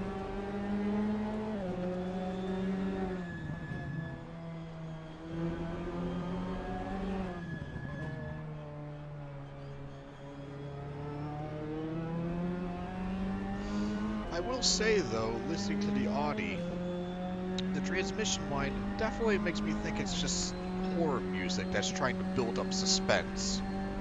Like, don't open up that door, don't open up that door, and it's just a violin that's just constantly strumming, or however you play a violin. I feel like it's strumming, but you use a bow against a string, so I'm not quite sure. Either way, that definitely is unsettling in feeling, at least how I hear it.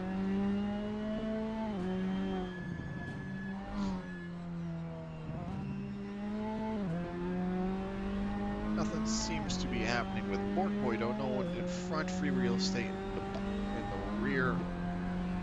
Well, let's go around and see how Mika is doing. A bit of the same, Oh, trying to get a little bit of oversteer there on turn 10. Not quite sure if that's going to work out for you. but I am quite surprised since these things, to my knowledge, don't have a handbrake.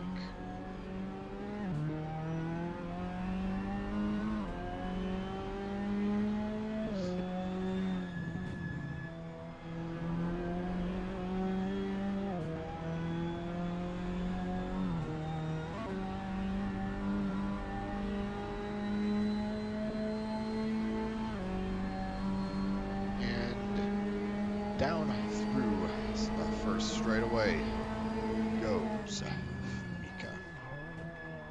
And Dog Zero has left, replacing him with Basikesu.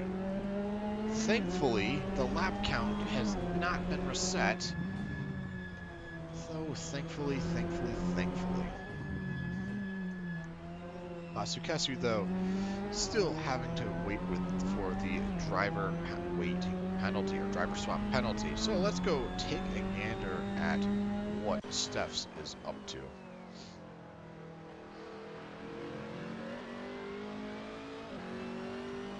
Open skies, open road. All you got to do is pin it and win it. Not exactly great advice, pin it and win it, but, well, sometimes it can work. Sometimes it can work.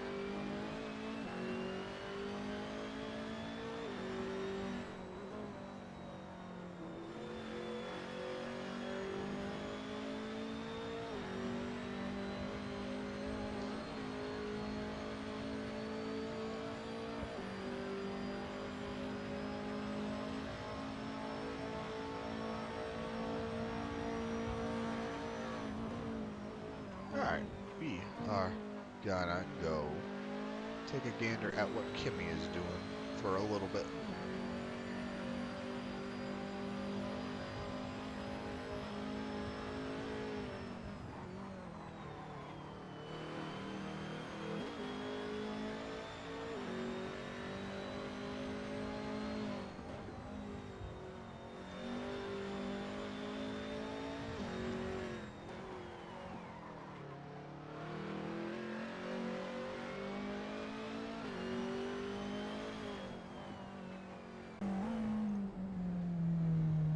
Behind Kimmy, though, we got Ash. Ash is looking to gain some positions right now, or at least some laps, through the power of cornbread plastered on the dashboard. It may just be possible.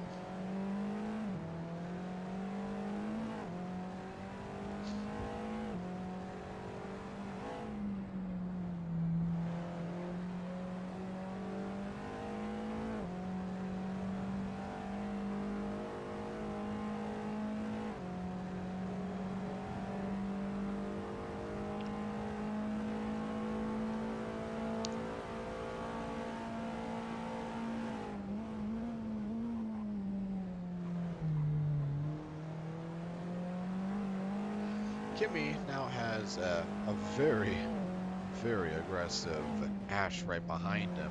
He's going to have to let him pass at some point in time. What that point in time is, who knows? Who knows?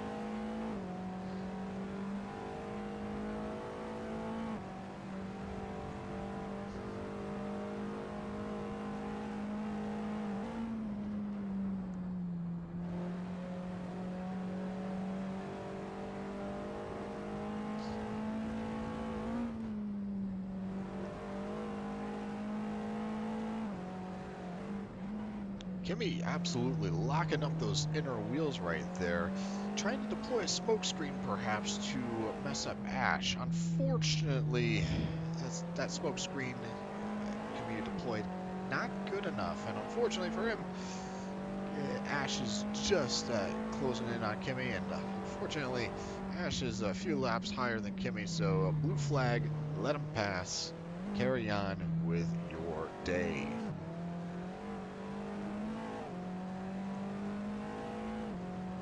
And Fabster has left, and Joseph McKenna has swapped positions, thankfully retaining the lap count as well. Last thing we need is more laps getting lost to time. just confuses things, like, a lot. But anyway, we are gonna go take a gander at what Basukesu has to offer.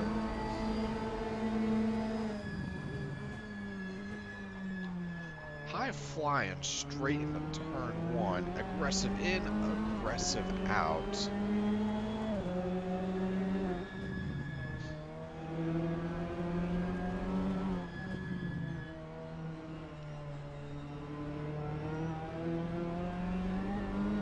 Ah, welcome. Welcome. Welcome to the stream.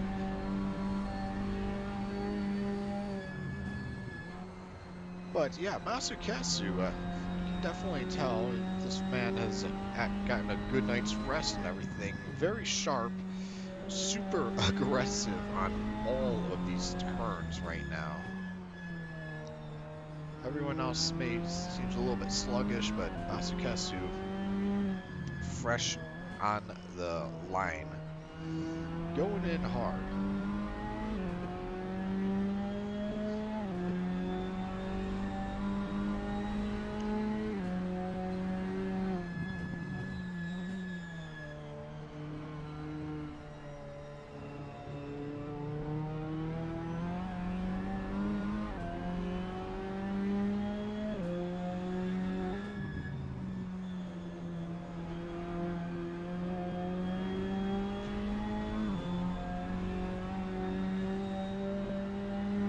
But for everyone joining in, reminder, stay hydrated, grab your favorite hot or cold beverage and consume it at your own leisure. Because staying hydrated not only helps keep you awake, it's also healthy.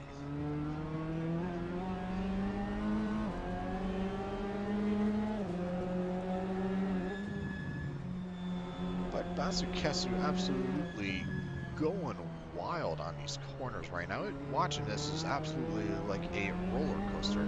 But let's go take a gander at some of the other drivers.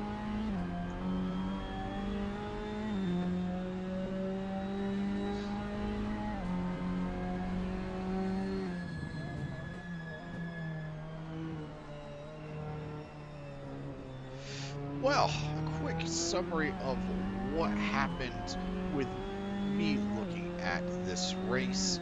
I hopped in at around the 9 hours in mark, and there's 8 hours and 21 minutes remaining in the race. For what I witnessed, there was an accident between Steph's and a driver from CRS that resulted in, I think, a disqualification of sorts. I think. Don't quote me on that. Basukesu getting a good clean pass right there. Not Basukesu. Actually, I thought Morkboy did a change. It is. This is Speeding Red. I can't actually read the name, but anyway. Yes. So, quick summary.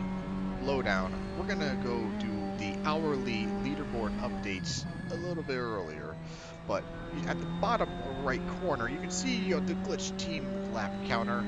Yeah, unfortunately some of the laps got reset, so we have to manually add them in. So in first place typically and so far has been Roselia Hart, but we're gonna go add up those numbers real quick, make sure that is still the case. They are currently at 525 laps. That's pretty dang high up right now. I think that's in first place, but let's go compare that to TAS right now. TAS is at 527. No, not 527. 522 laps TAS is at, which that does put them in second place. First place is Roselia Hart. Second place is TAS. Third place would typically be ICN, although that may have changed and CRS may have overtaken them. That I think, yes, I think CRS has overtaken ICN. So CRS is third, ICN, KGR, Lizard Beats is fourth, fifth is Kamikaze Steps, because I don't think Steps has gotten past Spade. I don't think they have.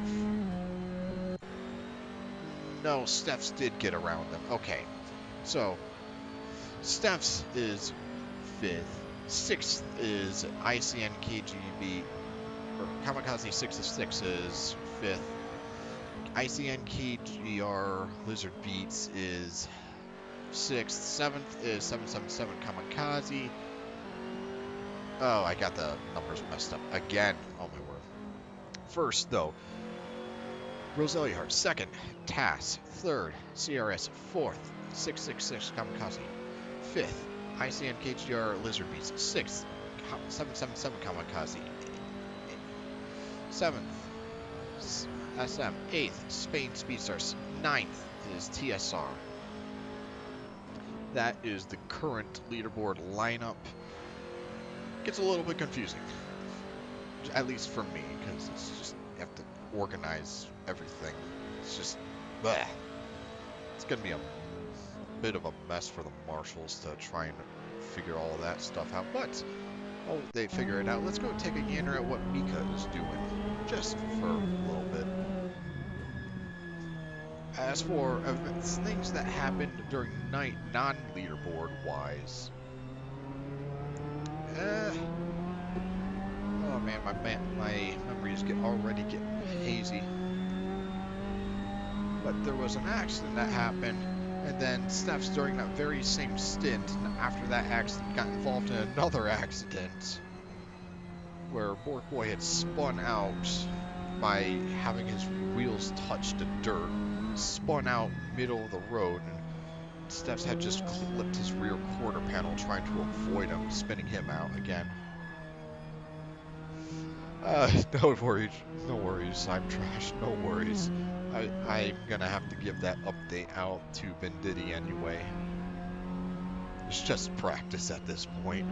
Which, speaking of, Benditti should be getting back on to complete the little trifecta of streaming. Him streaming for like 9 hours, me streaming for 9 hours, and him finishing the stream. I think it was 9 hours the first stream. All I know is that I started streaming at 6 p.m. Eastern Standard Time, maybe 6:15 Eastern Standard Time, and it is currently 4 a.m. Eastern.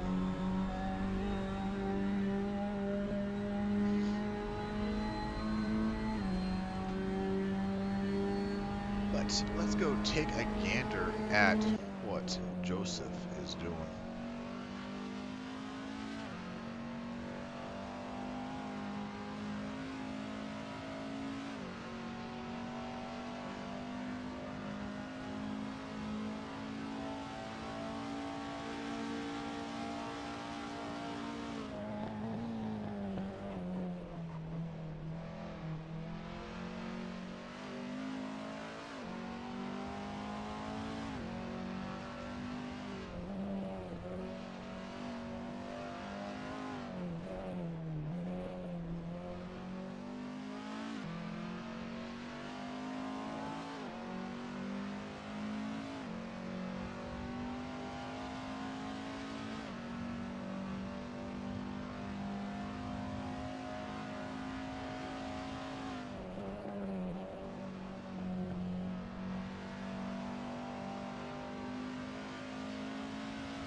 let's go take a very, very quick look at where everyone is on the field. Ash is going straight through turns 11 and 12. Steph's is not that far behind, about 2-3 turns behind Ash right now. Steph's, if he keeps going at this rate, can possibly overtake him, which would give him another position up. Very, very good, considering that there's only 8 hours and 13 minutes left in the race. There's not that much time left to do some last-minute plays. Once you get down to about the 4-hour mark, the positions start to become static. You don't really have much to gain, but a lot to lose.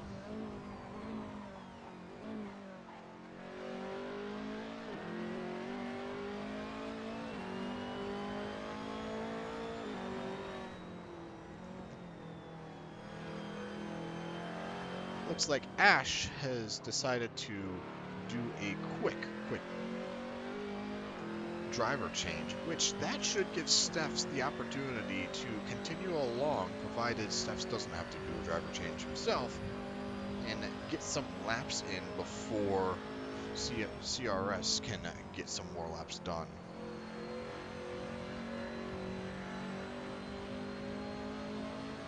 But let's go see how Kimmy is doing.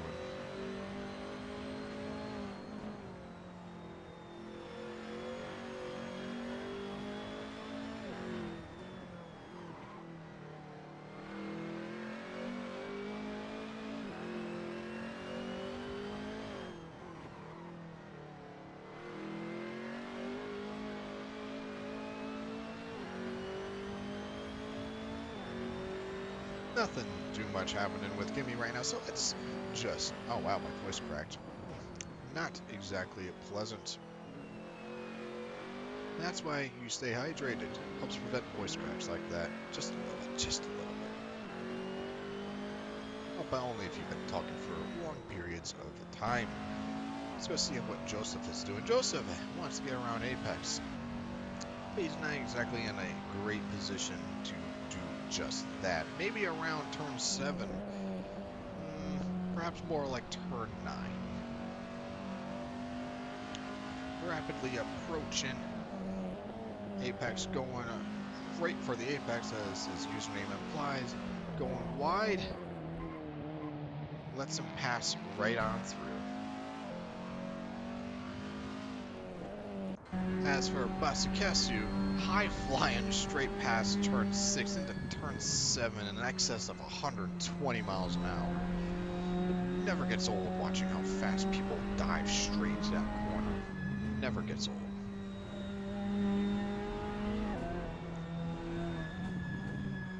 That being said, looks like all the stops are being called now.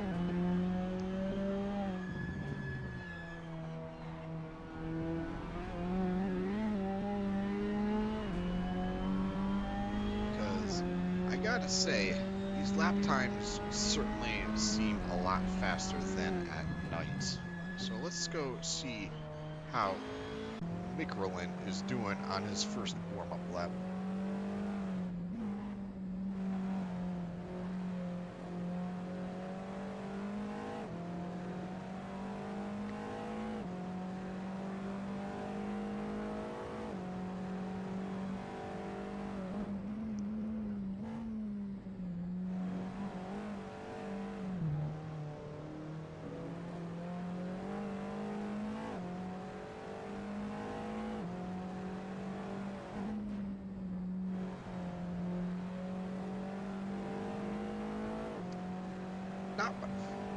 Not too shabby, not too shabby at all. High flying like crazy.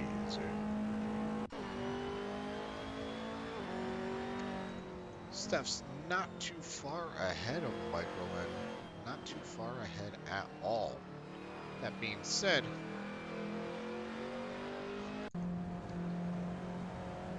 let's go see how Kurgle is handling things on his end.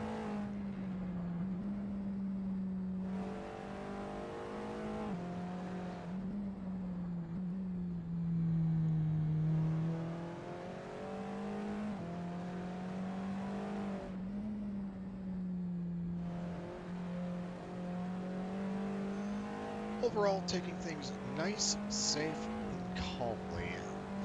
Best thing you could ever really hope for in an endurance race, at least. Because the last thing you want to do is blow your engine up or something like that.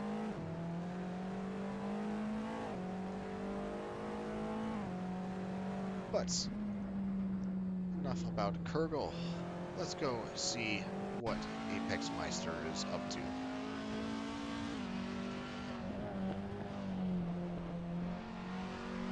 Looks like Joseph finally got around Apex.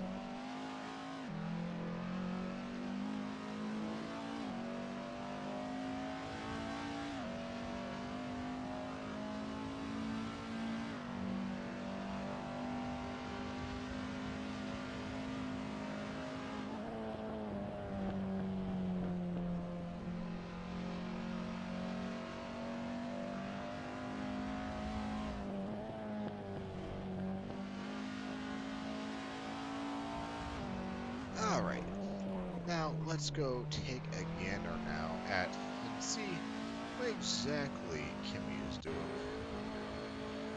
High flying straight out turn 14 down the center way.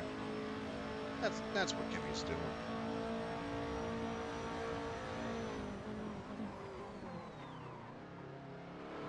Braking a little bit late in turn 1. It's still a late apex on that, but still braking a little late on that.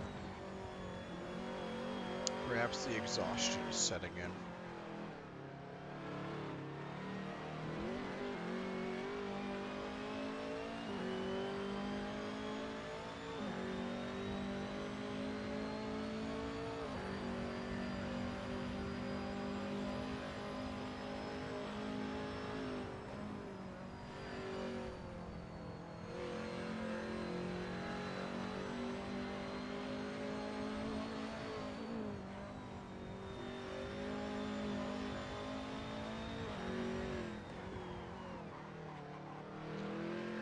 Taking turn 9 a little bit too hard, locking those inside wheels, but there's free real estate in front of him and behind him, so nothing too much to be immediately worried about. But Masukesu is trying to make his way around Kurgle, giving him a little honk right now, letting him know, hey, I exist, I'm here, please let me through. Kurgle seems to have gotten the memo. Kimmy is... Oh, that's a good question, Sagi. That's a good question. What position is Kimmy in? I think Kimmy is in... First, second, third...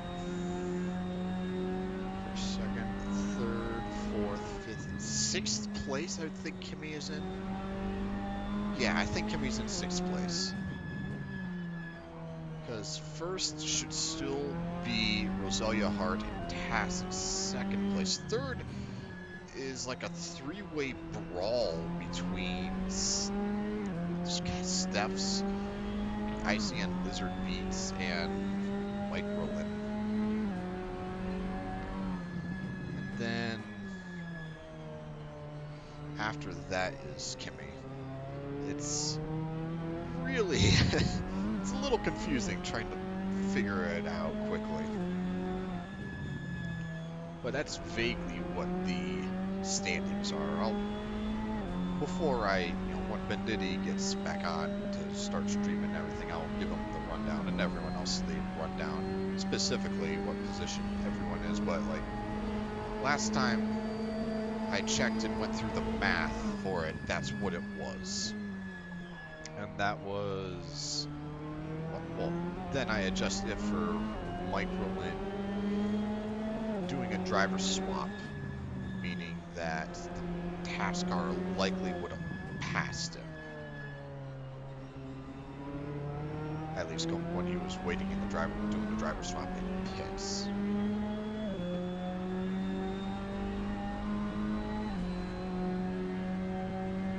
But for Masukesu, no one's really in front of him or behind him. There's a lot of free real estate for a lot of these drivers. That being said, Microland passes right on by Mika. So now there's free real estate for the both of them, unless Mika really throws down the hammer.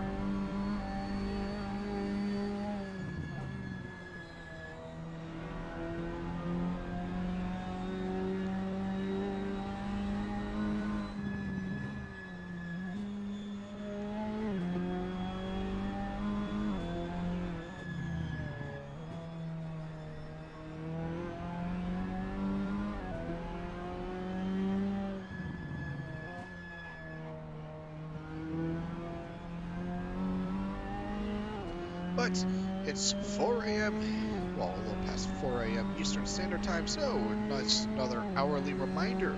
Stay hydrated, people, because it's what helps keep you awake, and also it's also healthy for you. So grab your favorite hot or cold beverage, consume it at your own leisure.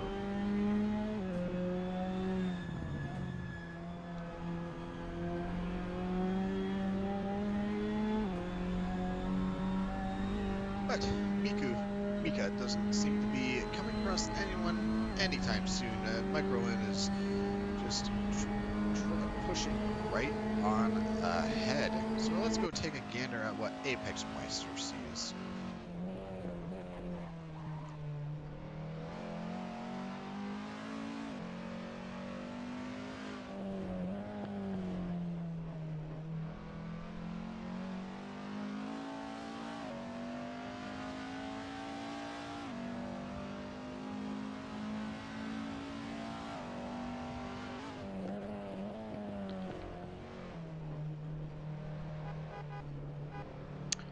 Got some aggressive honking right now. Not quite sure to whom that honking was directed towards, but aggressive honking nonetheless.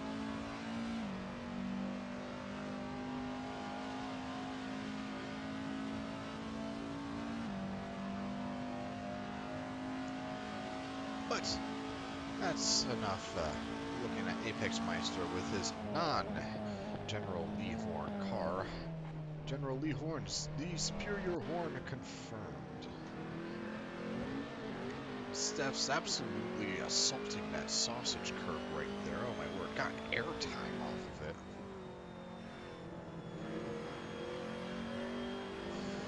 I don't know, Striker, I don't know. You say that, but the way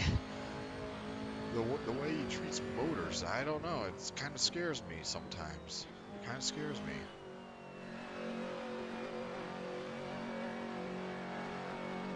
But appears as though Steph's is going in. Is it for a driver change? Or is it just for a normal gas and go? It looks like gas and go. Steph's been on here for a little while, but appears as though it's not really affecting him at all. Let's go and take a look at how Microland makes advantage of this.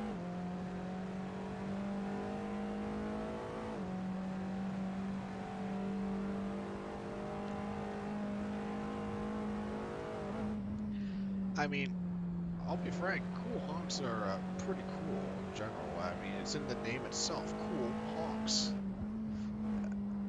That being said, you know, I certainly wouldn't mind having a car that has two dedicated horns, one normal horn and one special horn. And oh my word, Microland caught the dirt there and got some serious oversteer. You can't really drift these cars because, well, for one, they don't have a handbrake, and two, because they don't have a handbrake in their FF, you kind of can't counteract the understeer that easily. Granted, you rip the e-brake in an FF and you just punch it, kind of can't really drift, but like, you can try. But, well, you can only try so hard. Either way, he's high flying down the straightaway. Steph's is already on his way. Apex Meister right behind Steph's now.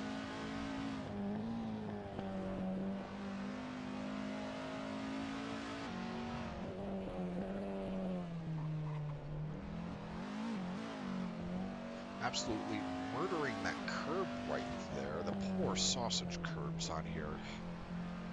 We're gonna have to get an F in chat for them.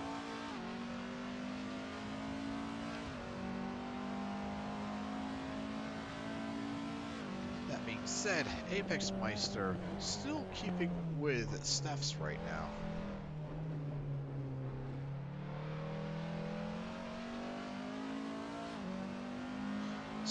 That being said, Steph's is slowly pulling away from Apex Meister, just gradually, and going into the sand trap certainly doesn't help. Certainly does not help. Anyway, we are going to take a gander and see exactly what Speeding Red is up to.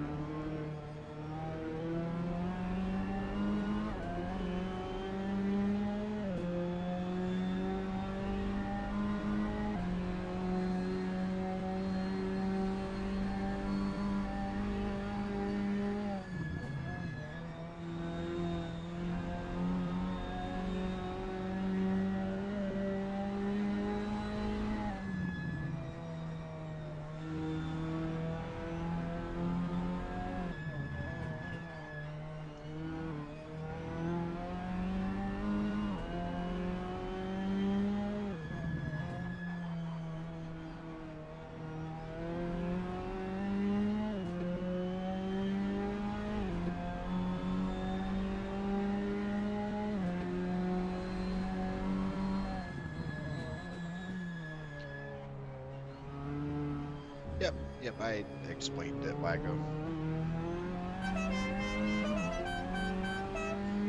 Ah, the General Lee horn never gets old. It's quite a classic, if you ask me. Quite a classic. We have a request for cornbread. We have a request for cornbread. Cornbread you shall have for it but a lap.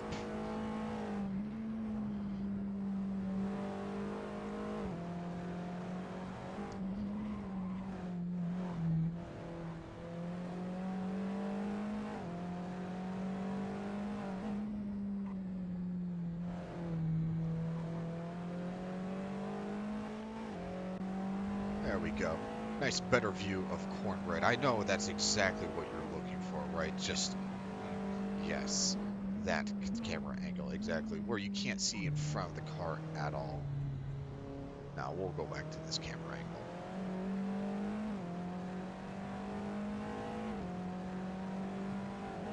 But Microland going straight into turn 13, attacking out hard, very, very hard, coming straight out into 14. Flat out, no rest or lift. Gonna be pinging off the rev limiter super, super hard. And if only you had more gear. If only you had more gear. But alas, there's some free real estate forward and free real estate behind. Unfortunately, no amount of cornbread will mean that we should stay on this for any longer. There might be other things happening in the race. So, vamos to Kamikaze. As he goes a little wide on turn 8 into turn 9, we got someone in front. They're blocking his free real estate. We'll have to take a gander and see who that is.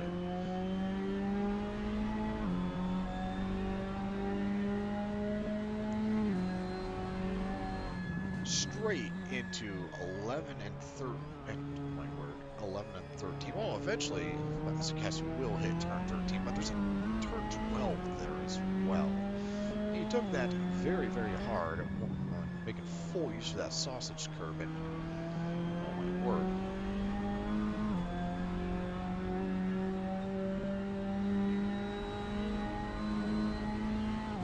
Kamikaze just hitting those sausage curbs like they're just no Dance Dance Revolution.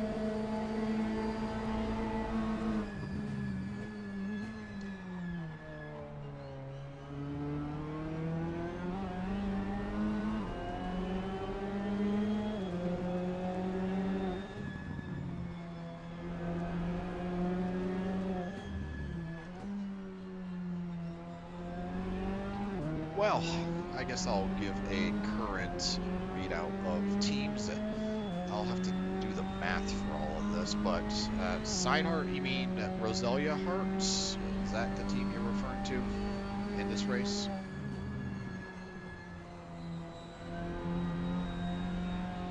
If so, the Roselia Hearts should be in first place, should be.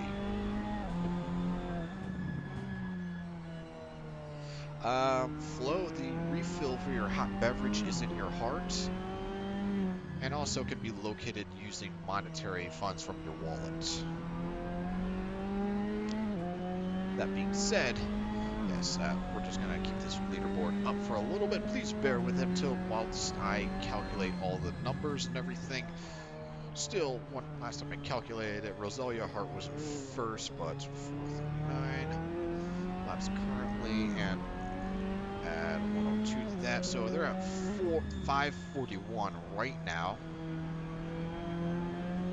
That being said, they might not be in first place. Tass has been keeping up with them. That being said, Tass is at 537. Yeah, Roselia Hart definitely in first place by a solid chunk. Then we got Tass in second place, very likely, at 537. The ICN merger group is somewhere in third through fifth place. It's kind of vague. They're at 534.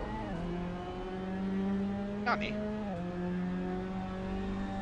Okay, they are in second. No, not second. They are in third place, assuming my math is not wrong. It's not wrong, so yeah, they are in third place. Then the rest of them is actually correct. So Steph's is in fourth, or 666 Kami is in fourth, CRS is in fifth, 777 Kami is in seventh, no, sixth. I almost made that same mistake again. SM is in seventh, Spain Speedstars is in eighth, and ninth is TSR. Rose Hearts. I always butcher at least one name. At least one name. I've been calling it Roselia Hearts for the past, 10 hours now? Wow. That, feels bad, man. Feels really bad.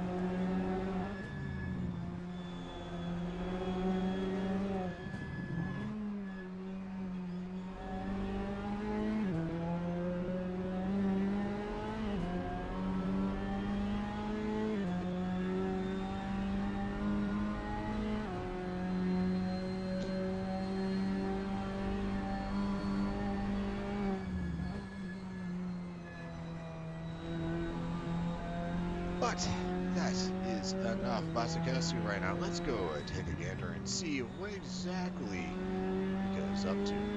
Ika! Oh my. Shy is finally here. Just moderating everything.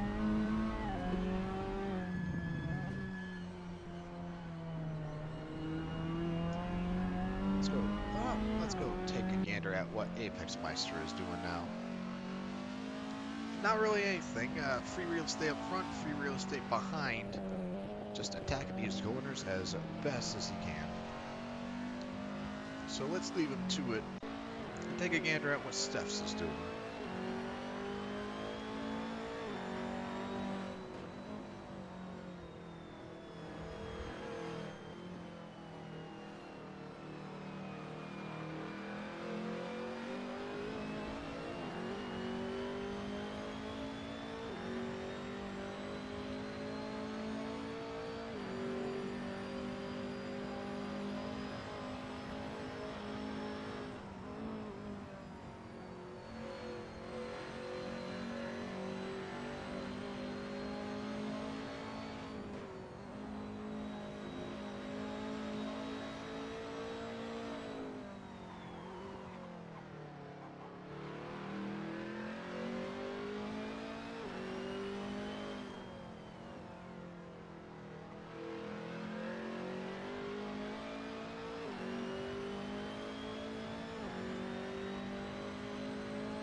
Well, Justin explains it right there. Disconnected due to a power outage.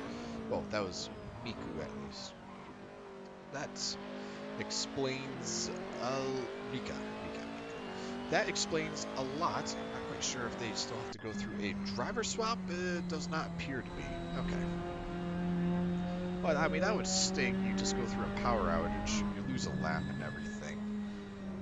Granted, you do start off with a fresh set of tires and everything, so who knows, maybe the trade-off is not as bad. That being said... Alright. Yeah, but he didn't exactly wait anyway, but who knows. Oh, well, who cares. But we'll just stay on Kimmy for a solid second.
Justin lets him pass right on by.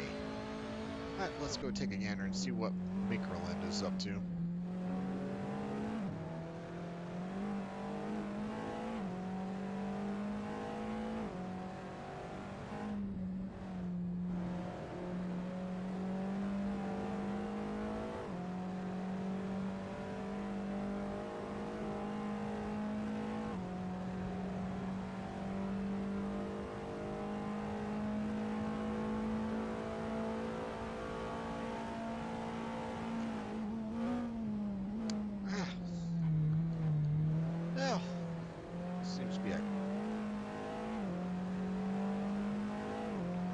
Welcome to the chat, Mika. Welcome to the chat. I heard it was a powder outage.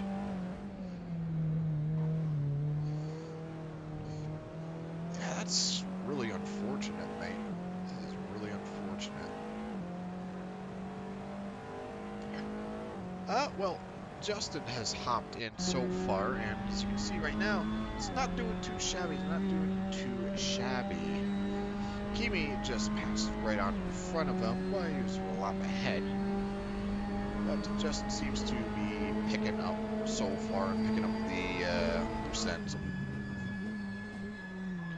Oh, Kimi locking up those inner wheels on turn 1. Perhaps trying to make another smoke screen. Not exactly going to work out in his favor, though.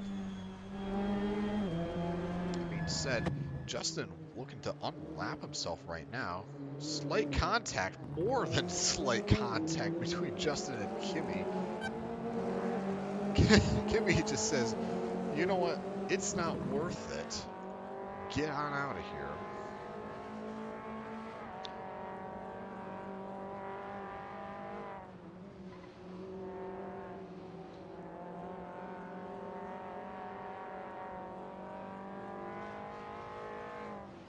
Being said, let's go back onto the Justin camp right now.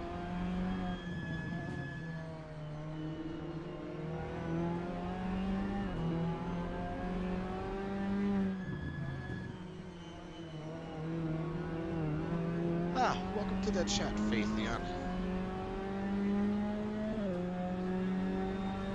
But yeah, SM is hot on the tails of IC and KGR Lizard Beats. I mean, I have usernames floating over people, but that is absolutely just font size 10 times New Roman there.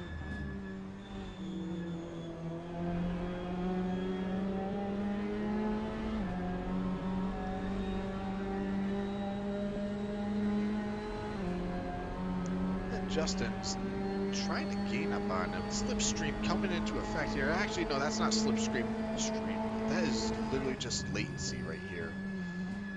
Man is just employing the Fujiwara zone in a straight line. But going side to side right now into turn 2 right now. Justin might be able to get the pass if he gets the braking just right. Doesn't get the pass into turn 3. Are they still going to go side by side? And oh my word. Okay, Justin straight up just passes on the outside. I was not expecting that.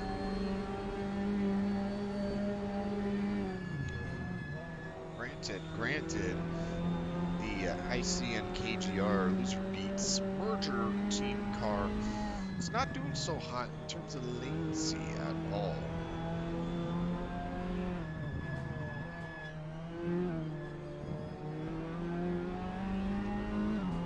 Oh, come on, Jaden. We all know Fapster can... Oh, no.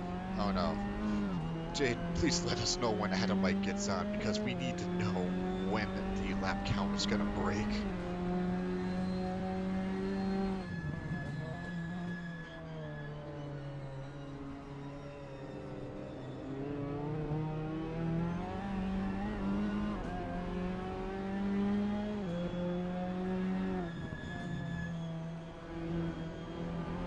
But yeah, no, Fapster, you know, he's driven for like, what, like 7-hour stints before and lasted 24 hours of Kamikaze.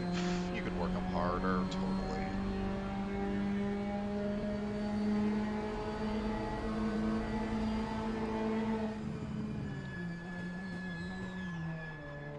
Ah, good morning, lowercase, good morning. Not sure what time it is for you over there. It's 4:30 a.m. here. But through the power of beverages, anything is possible. But we have Justin here just flying right on by.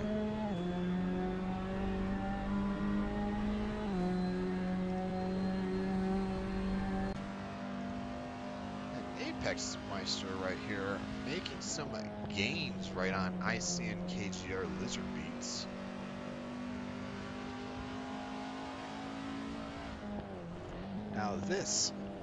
Now it's starting to open up.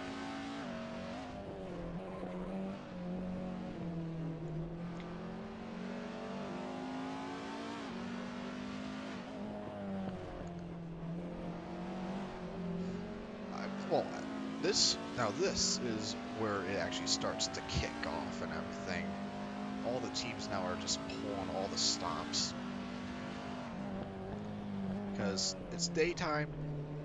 Everyone's in their respective time zone, actually freshly slept and awake.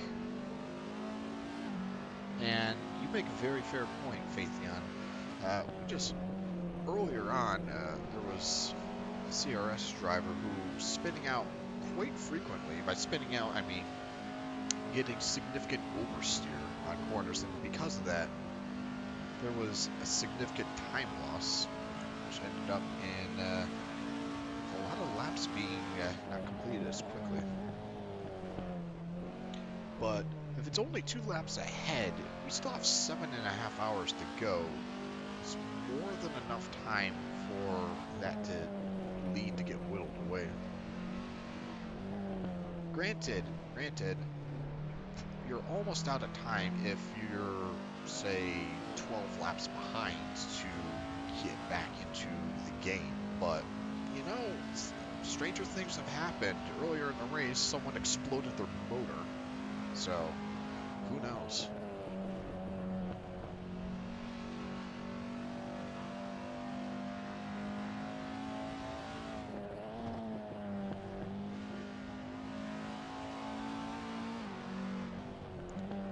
Well, I mean, it's, as the age-old saying goes, it ain't over until the fat lady sings.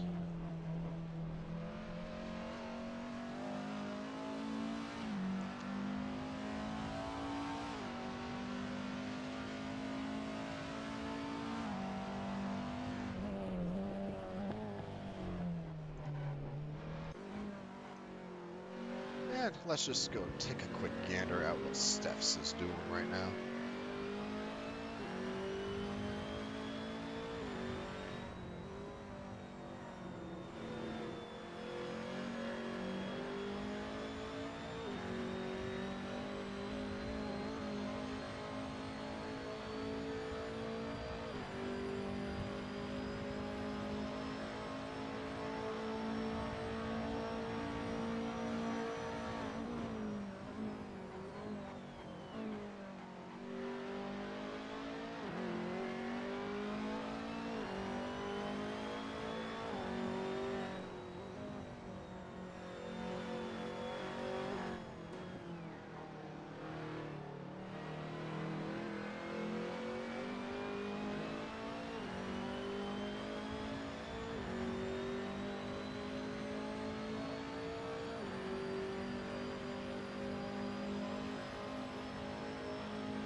Steph's not having an easy time getting around Apex. That's for darn sure. So, once we figure that one out, let's just go take a gander at some of the other racers. And boy howdy, it's starting to really clump up now, which is very surprising since been streaming for about 10 hours now? Yeah, give or take. And it's only just now starting to really clump up like this.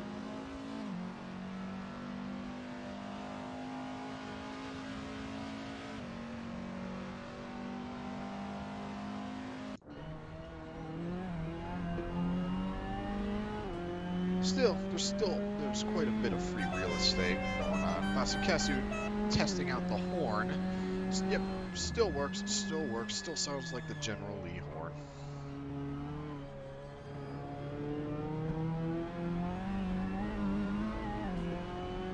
Absolutely destroying that sausage curve on the outside there.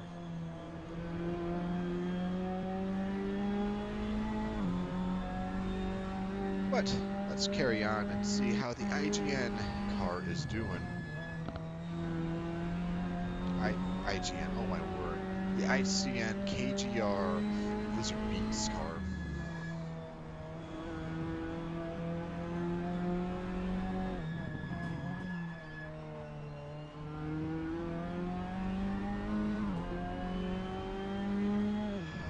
I'm sorry, Wacko. I'm done. Give me a break. It's 4:30 in the morning.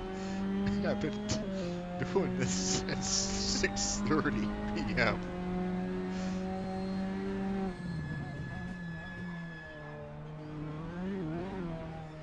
I know. Can we get an effing chat for these sausage curbs?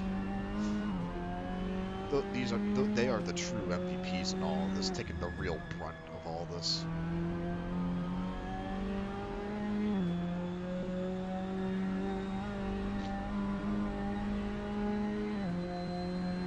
Battle scarred. Well, I mean, the way some of this happened earlier, I mean, there would be some questionable lawsuits going on. But let's go take a gander and see what Microland is up to. Feel like he should be catching up to Steph's, or there should be at least some battle going on soon enough.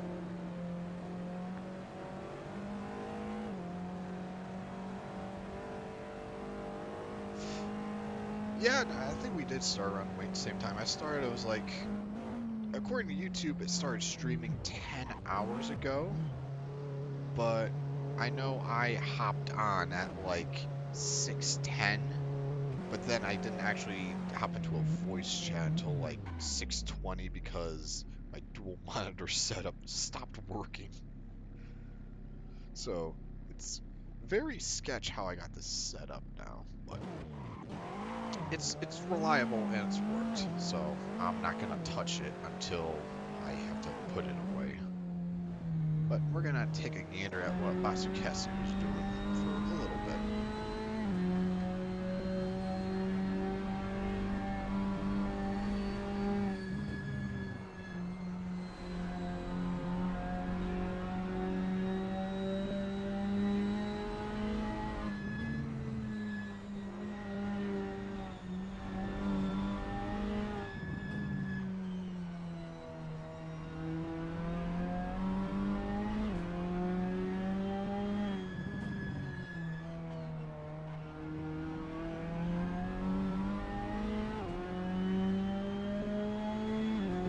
But according to Mendiddy, though, the lad should be getting on in, I don't know, an hour, and we'll be able to transition our streams from then. And hopefully, I can get some sleep before sunrise. Otherwise, I'm not getting sleep. But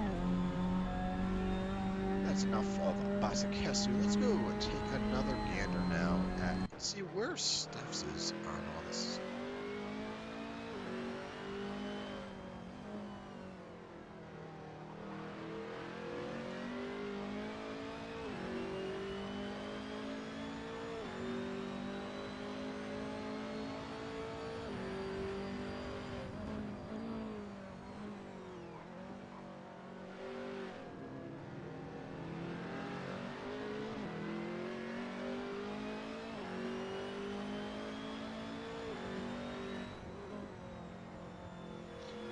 Sleep till okay, I don't quite get that reference. I do not get that reference at all, Waggo. You could say I'm a bit of a boomer and don't understand memes. It is unfortunate, but a reality I must live with.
Ah, I see.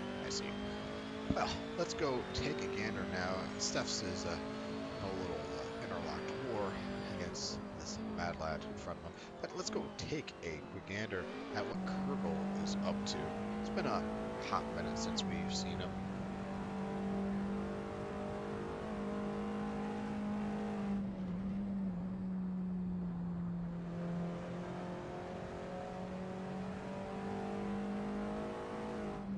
That would explain why I never heard that song, Waggo. When it comes to music, I've lived under a rock. And I do mean this literally. It wasn't until senior year of high school that I actually decided to start looking up song titles. Before senior year of high school, whatever played on the radio was what I listened to. And I didn't turn the radio on all that often.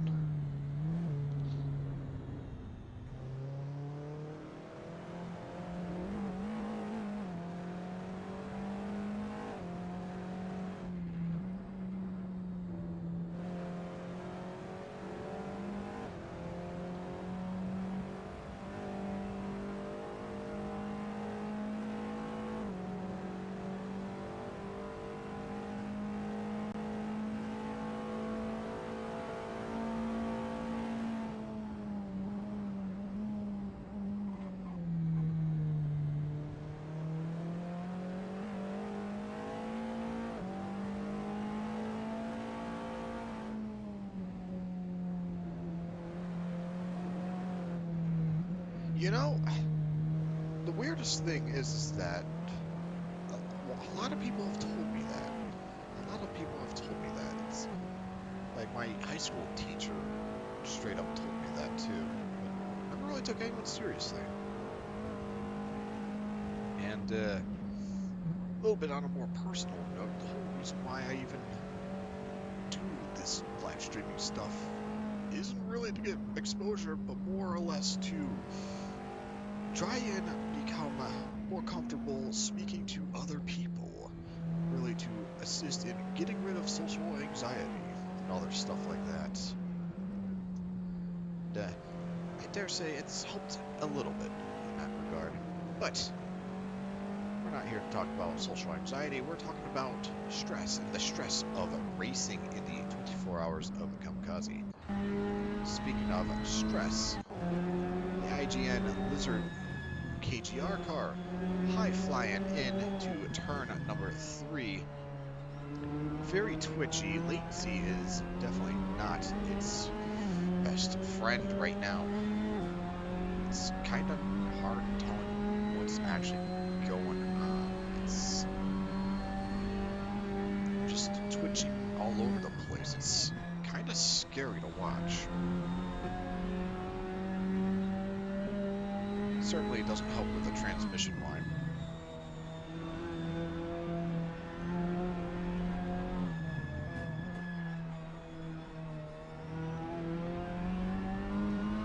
But let's go see just where Justin is in all of this.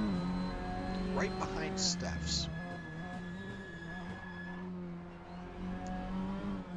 Gains on Steph's on turn 12 right here. Maybe looking to try and do an overtake and unlap himself. Steph's absolutely destroys the inside curve there. Oh my word. Gets a really good exit right there. Both running wide into the dirt slightly. Oh my word.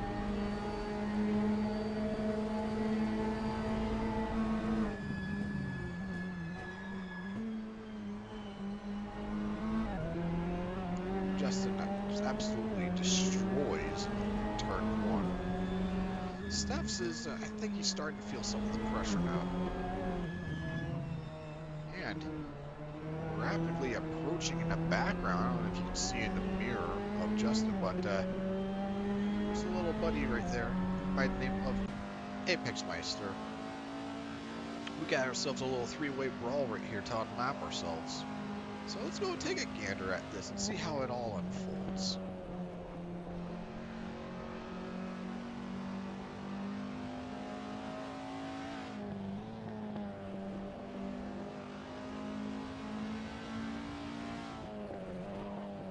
Steph's trying to deploy the secret smoke screen. Not very effective, especially in broad daylight. Justin looked like he got a little bit of oversteer there, braking too hard, but still is gaining on Steph's bit by bit. Apex Meister just chilling out in the background, all of this, looking for his exact opportunity to try and catch up and pass all of them in one fell swoop.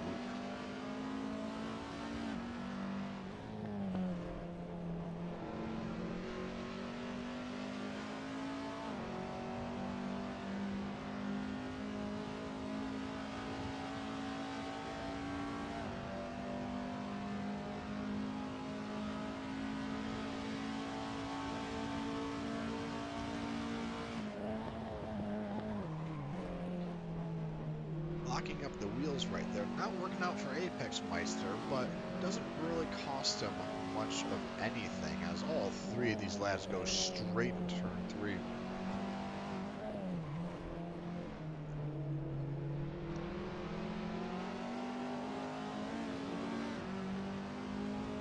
Distance between all of them is really just remaining the same.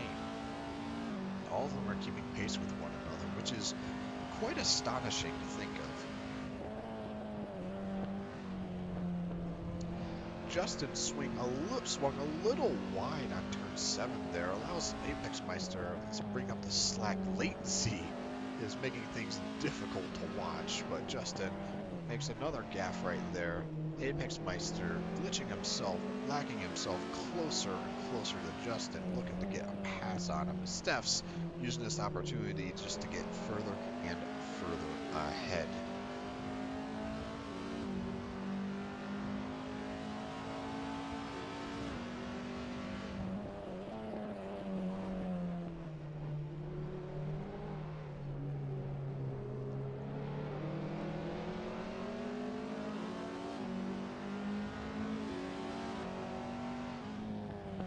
Going into turn 13 right here, Apex Meister slowly gaining on Justin right here and loses him at the exit of turn 14. Steph's going in the pit. Both of them get a nice, easy chance to unlap themselves a little bit.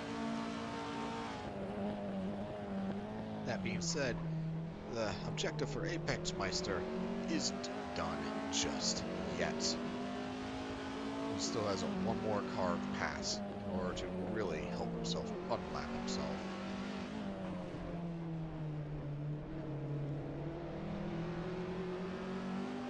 Pressing onwards into turns 4 through 6 is just a high speed chase pursuit between Justin and Apex Meister.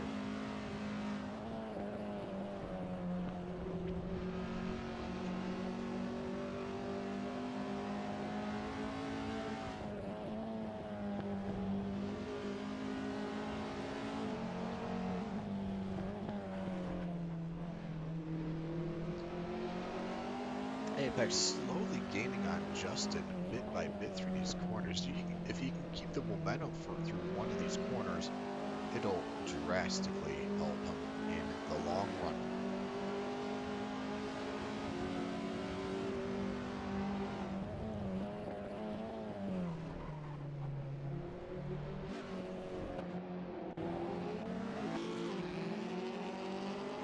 Justin goes super wide on turn 12, going all the way into the dirt.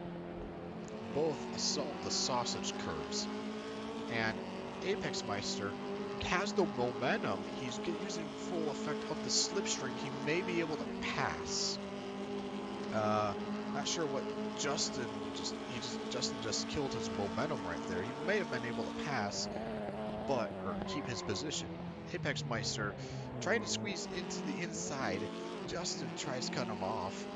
Doesn't work out for either of them. Instead, both of them just end up with damaged bodyworks and potentially damaged suspensions.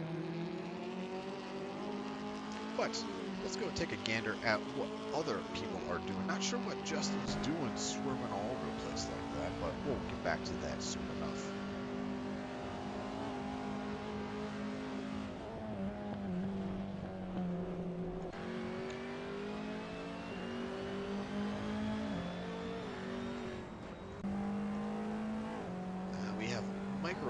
Rapidly approaching what appears to be Steph's and Kurgle.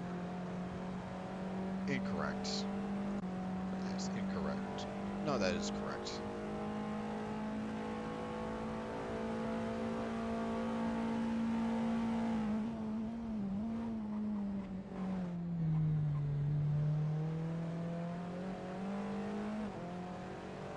But let's get back to what Apex Meister is doing. They have now approached the ICN, the KGR Lizard Beats car.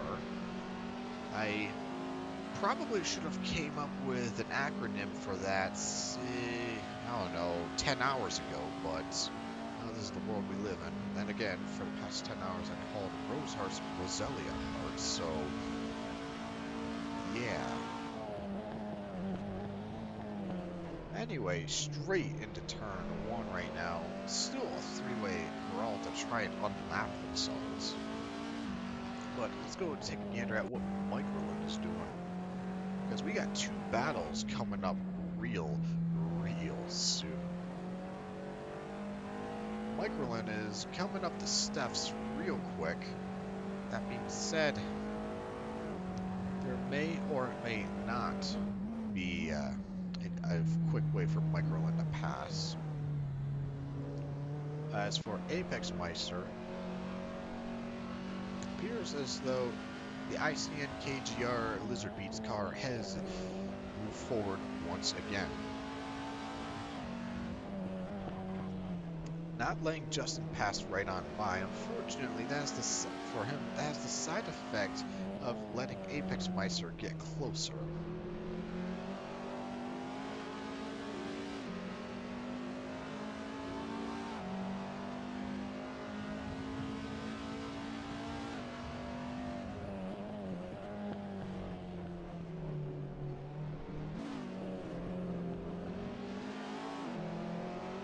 And coming out, oh my word, coming out of turn 12, Apex really abuses the sausage curve on the outside, and then some.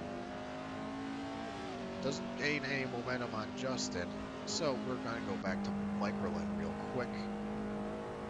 And I'm not seeing where Steph's is. Is Steph's further ahead, or did Steph's get passed right on by? Steph's is further ahead.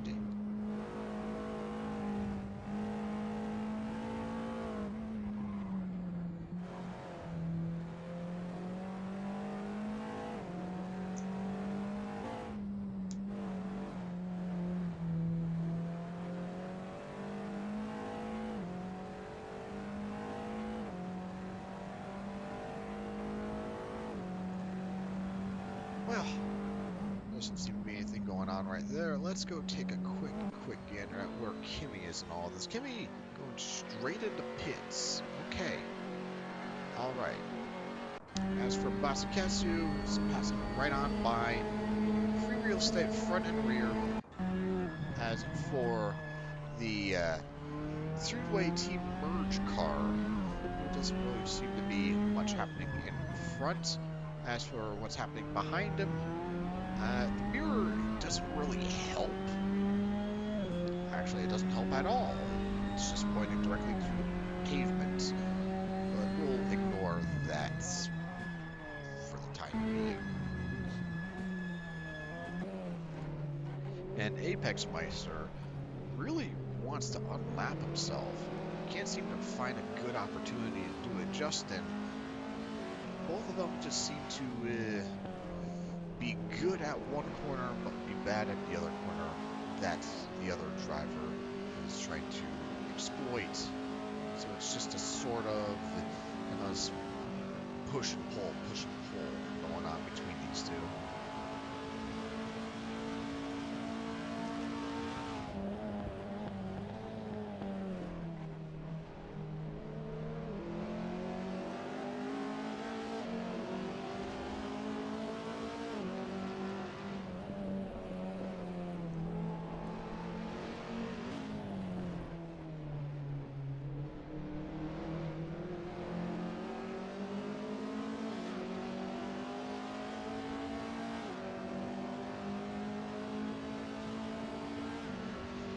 Going straight into turn 7 right now. Both of them going well over 120 miles an hour.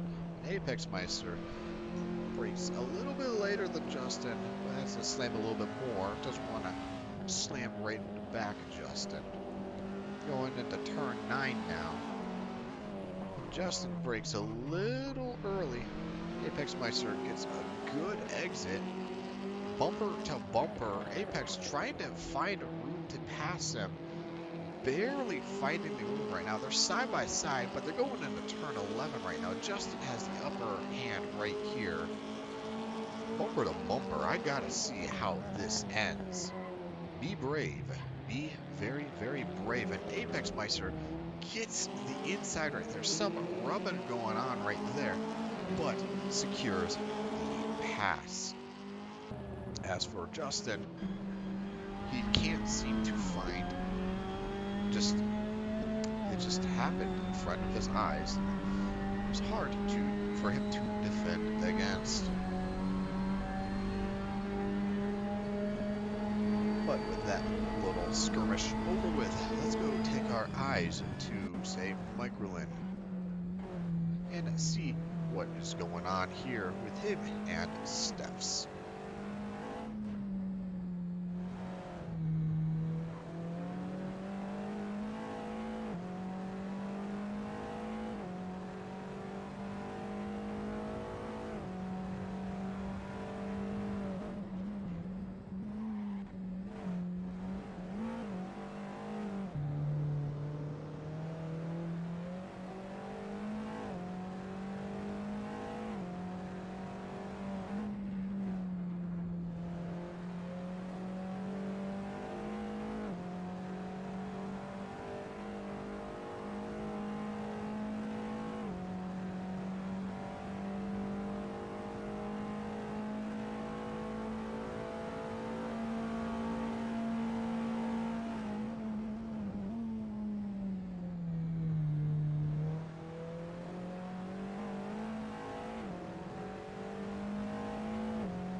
Between Steph's and Microlin, still nothing much going on.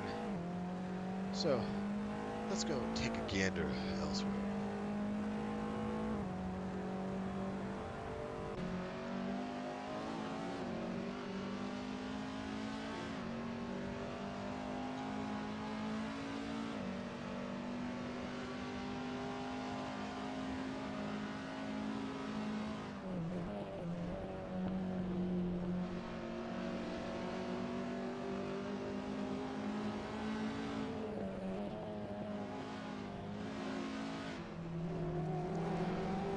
Good pass by Joseph on Justin right there.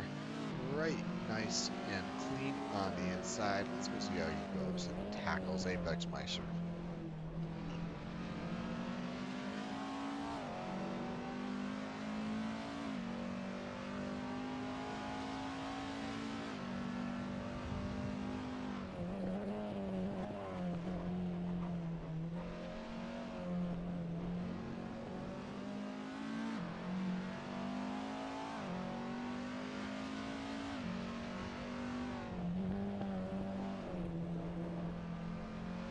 Well, looks like he's having a little bit of a hard time catching up to Apex Meister, so we'll get back to that in a bit.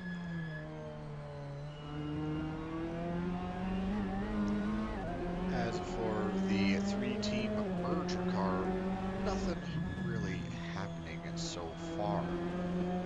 And since it is 5 a.m., another hourly reminder to get up, stretch, maybe grab yourself a nice hot or cold beverage and consume it, because staying hydrated is quite important. Not only healthy, but can also help keep you awake.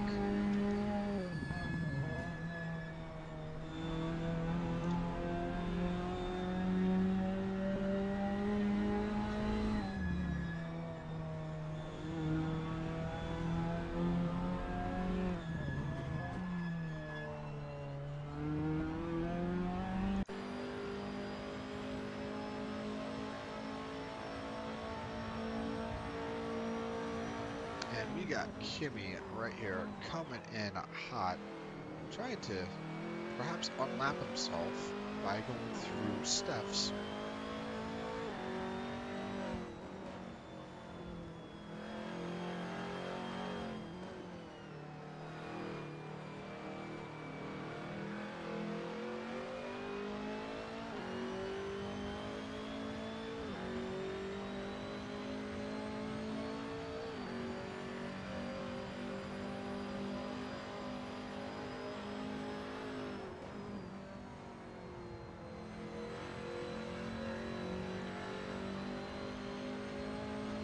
hard to tell whether Kimmy is catching up to Steph's or not. That being said, Steph's has been on here for a little while.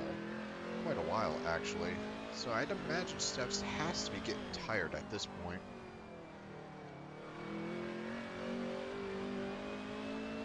And Horsewood has resumed control of the Team TSR's car of choice. Nice driver swap going on right there.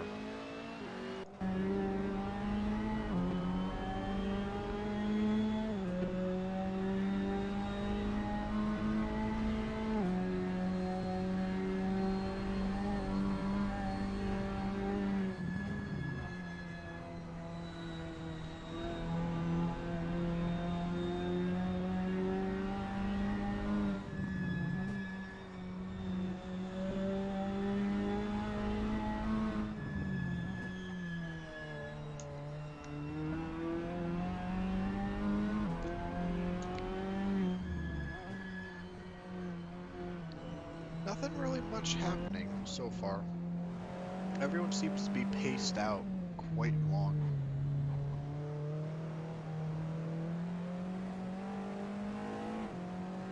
Then again, in terms of battles and everything, it seems to be cyclic. There seems to be a battle about once every 1 hour, and double battles happening simultaneously about every 5 hours, give or take. So, we'll just have to stick around and, well, enjoy the ride. Still, I know I asked this in the past, but how is everyone doing? Either everyone well rested, dying, wants to get sleep? Let me know. Let me know.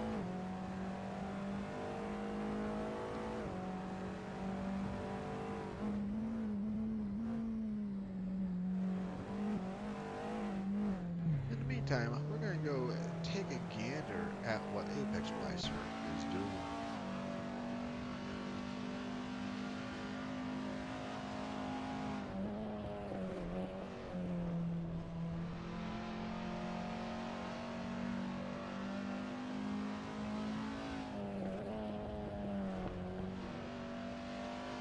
Yeah, I can say for anyone who is in the Western Hemisphere, could use some sleep, could be really useful. Oh my, 25.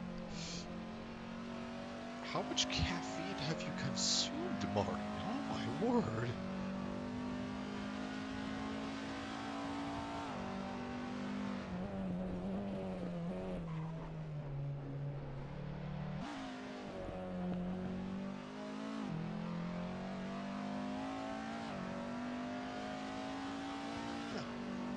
No one in front or behind Apex Meister, so let's go take a quick gander at what Joseph is doing. And for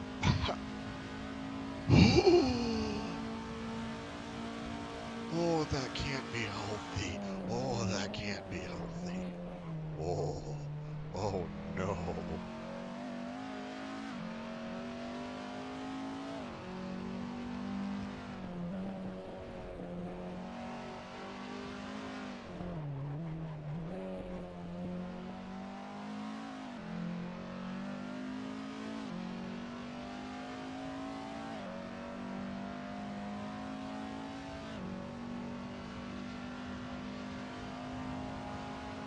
Live well, not long, I guess.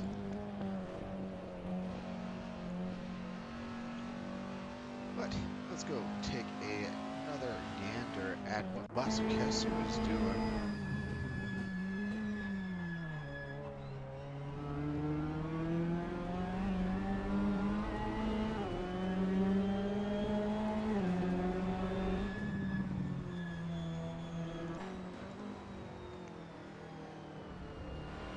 Assetto right along in front of Steph's right now. Steph's, though, I think he's getting a little tired. It's not being as aggressive as he used to be. I mean, I don't think he's done his signature aggressive flashing in know, it's in broad daylight. It's quite surprising. It's quite surprising.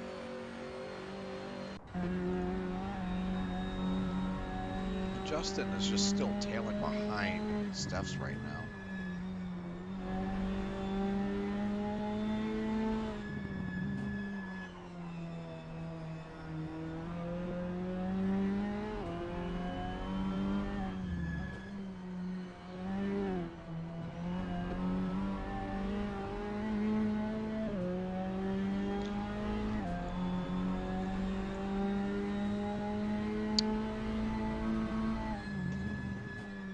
I need to go acquire more beverages at some point in time. Because I am stuck out, which is quite a problem. Quite a problem.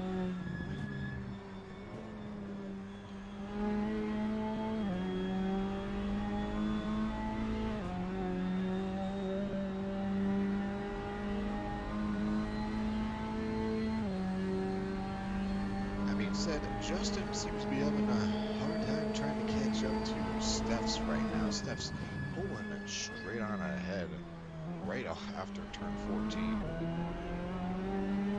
Steph seems to be trying to make a beeline for Basikesu. Basikesu started out strong with his stint, not doing so well right now, at least versus Steph. Steph's been on his stint longer than Basikesu.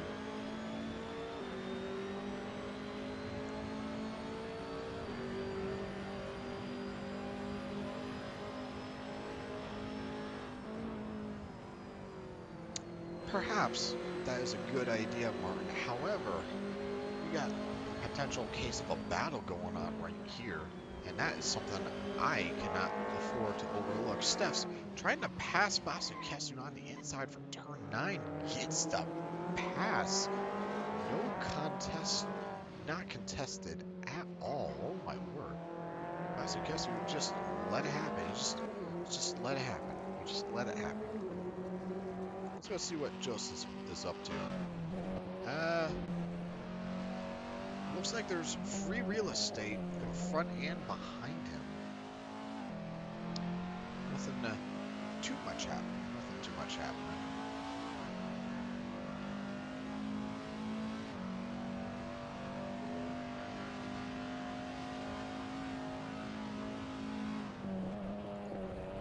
But, alright, let's go take a gander and see how Justin is doing. Justin, alright, Basikesu going straight into pits.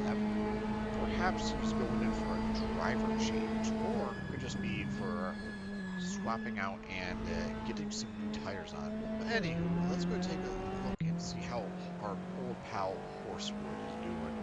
Last time he was on here, the night sky was, well, it was a night sky. Now it's broad daylight for him. Practically new.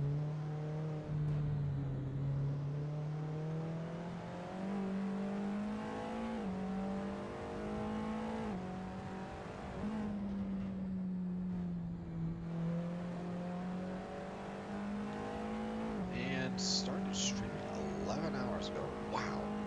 Hard to believe so much time has passed. Hard to believe so much time has passed. That being said, we only have 6 hours and 58 minutes left into this stint.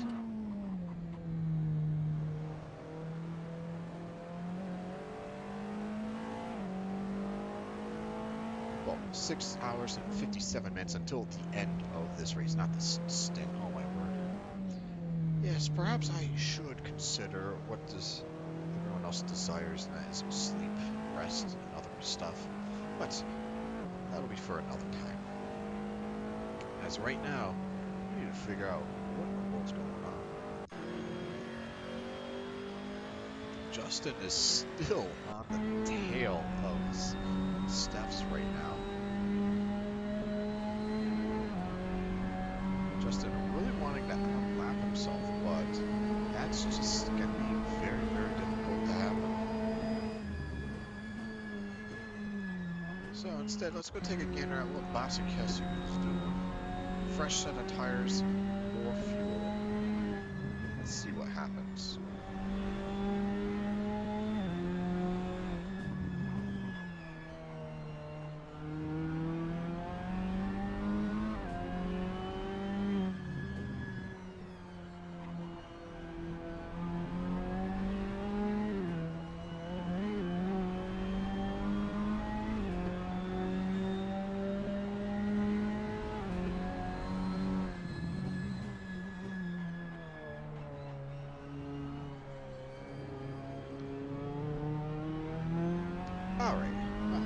seeing enough free real estate front and rear. What's the IGN merger car doing? Getting passed by Apex Meister. That's what it looks like.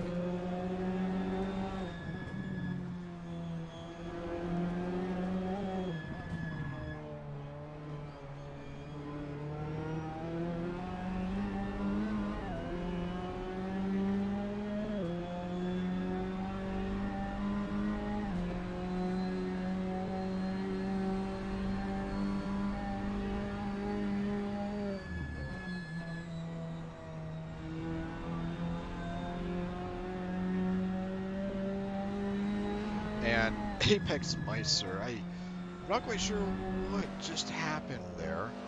I think he just decided to park on the side of the road and perhaps go bird watching for a quick minute. Not quite sure. Striker, explain, please. We need to know. We need to know.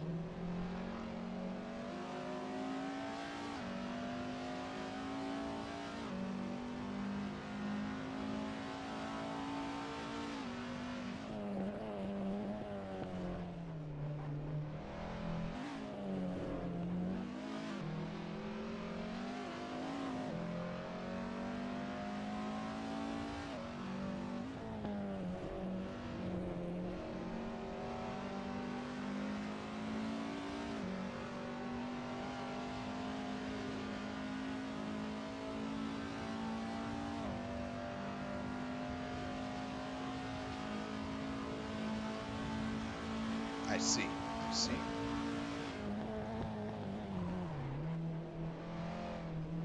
Let us go and take a quick gander at what Kimmy is up to now.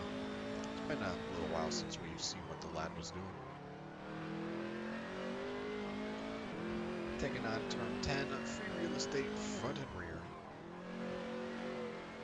That being said, seems to be taking it rather cautiously. Either trying to save tires or exhaustion is really setting in. Who knows?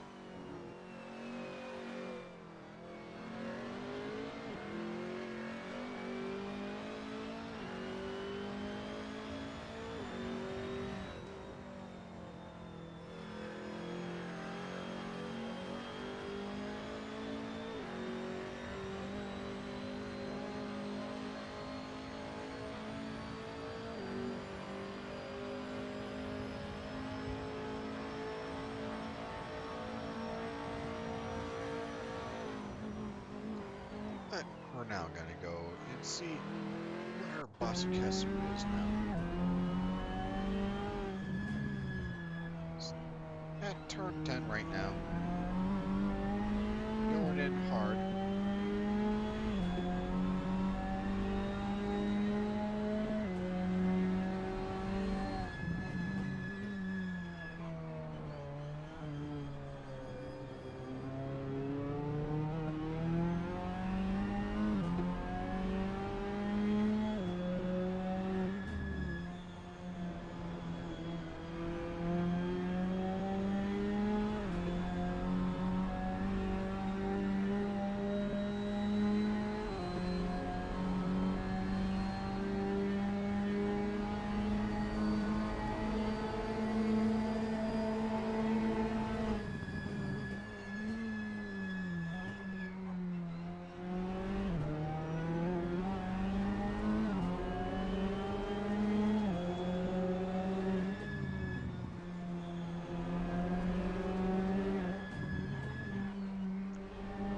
Alright. That is good enough there. Apologies if I'm not speaking as much. Speaking for about 11 hours straight tends to strain your voice. Well, drinking more water than anything. Hope you'll forgive me for not commentating as much.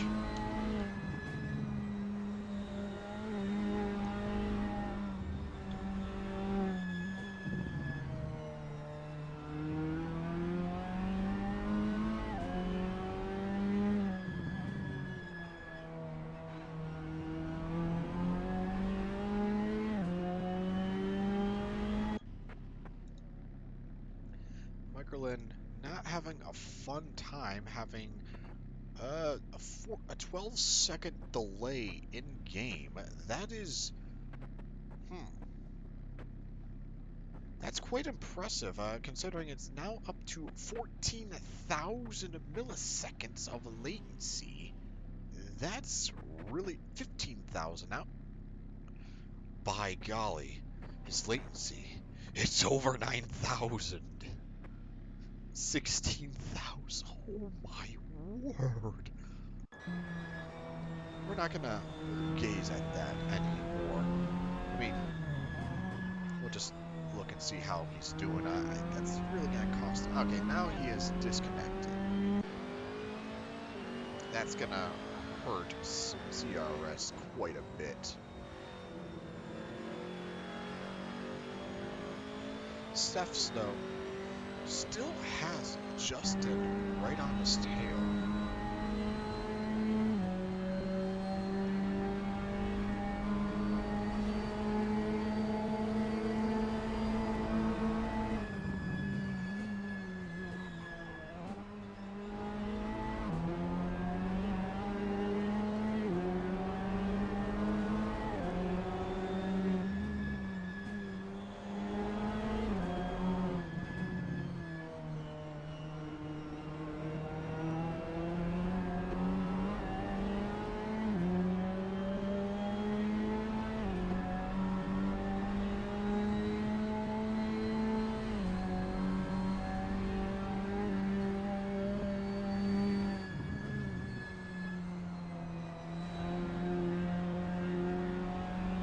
Justin still hot on Steph's tail after all this time, though.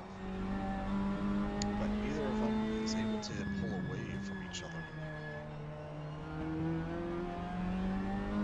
We'll get back to that eventually. Lowercase looks like he's taking over, and perhaps that is better off, as having 16 seconds of latency is probably not a good thing. Yes, now 16 milliseconds of latency. That's pretty good. Let's go see how Apex Meister's doing. Microlin, before he disconnected, he had 16,000 milliseconds of latency, which was quite impressive. Or if you're asking about the person who's making this faults again and again and again, that would be Apex Meister.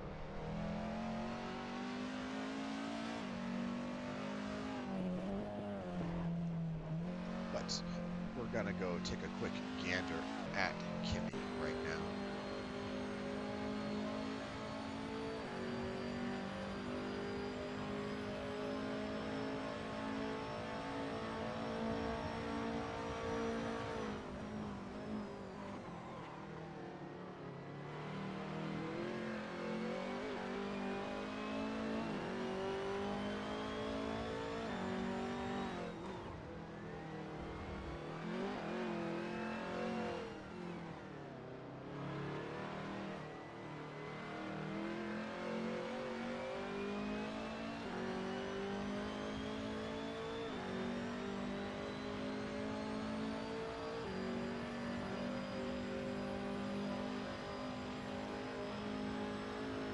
Sure thing.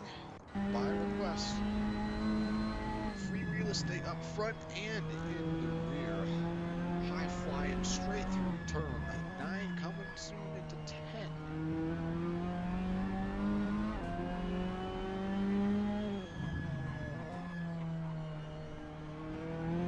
Doesn't seem to be slacking off either. All in on all the corners. All acceleration straight on out. Doesn't seem to be murdering the sausage curbs either.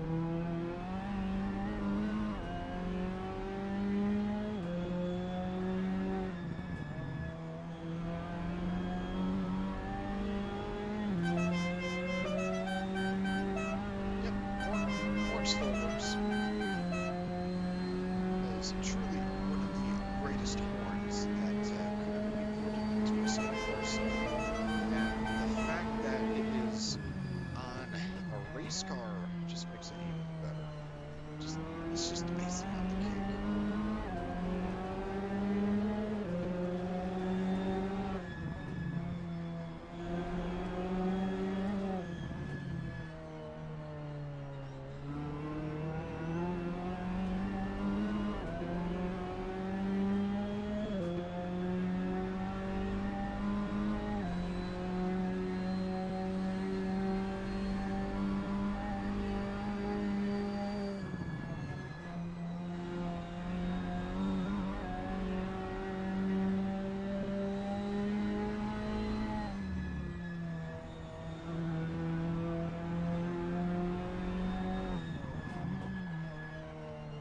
But that is enough IGN, KTR, Blizzard's car action. Let's go take a quick gander at what Justin is doing. See, oh my word, he closed the gap on stuffs. Oh my word, he closed the gap.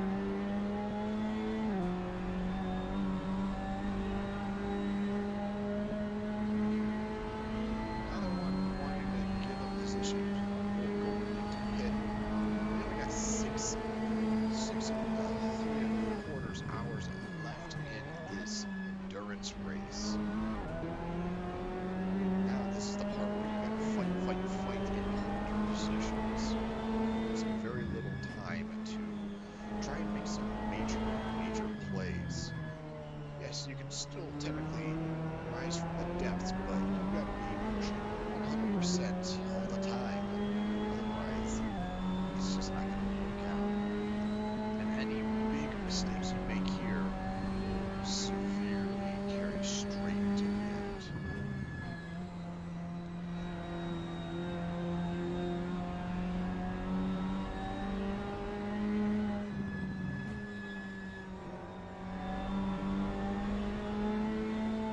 I suppose I should give out a quick readout. But this SM should be, well, if you just want what Spirit is in. So, RH, TAS, ICN. Well, ICN is somewhere in between 3rd and 5th place.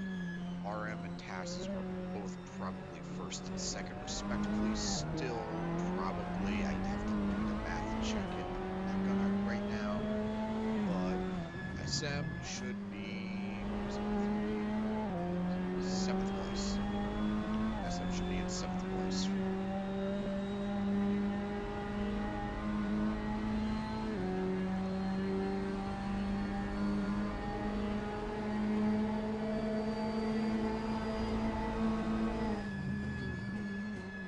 But I will return in a brief moment.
And we're back and in action.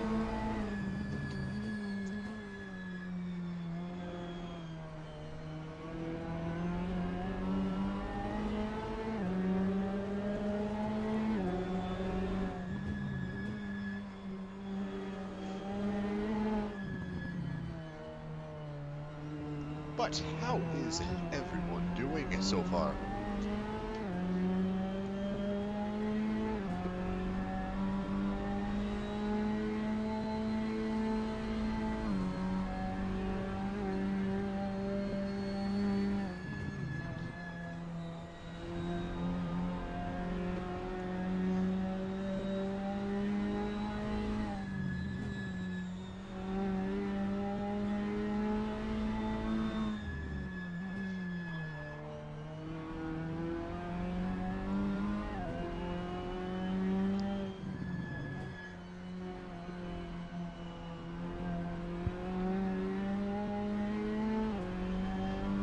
Really? Is my voice really that much quieter than the cars? Could be that I just replaced my microphone incorrectly. That and also streaming for 12 hours and trying to commentate takes a toll on your voice. And well, I hate to say it, but it's a little bit weaker than when it started out. All right, good to know. Good to know.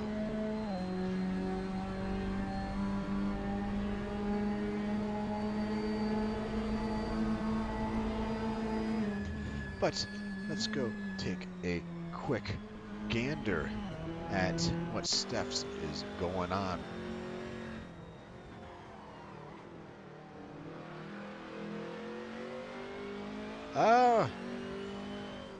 Any time now, really. Not quite sure what exactly happened, but, well, I guess I'll be able to get the magical, mythical 12-hour stream time. Woo. I'm not quite sure what award I'll win for that, but, yeah, we'll do it. But Steph seems to be rapidly approaching a laddie coming up. We'll figure out who that laddie is real soon. That being said, Steph's is pretty quick and is near the front of the pack to begin with leaderboard wise.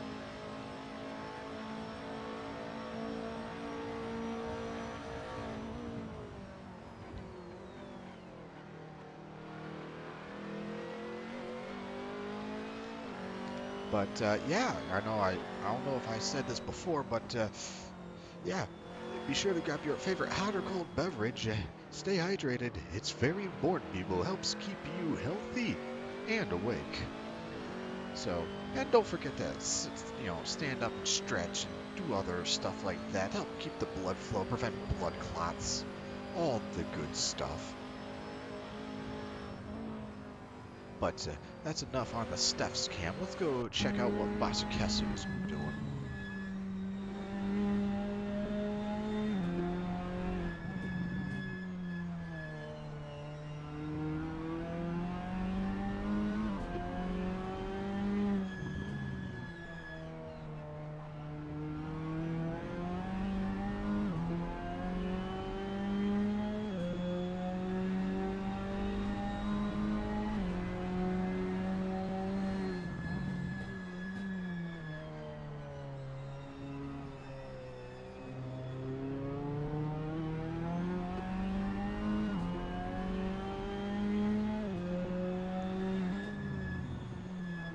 To tell that is in front of Basikesu.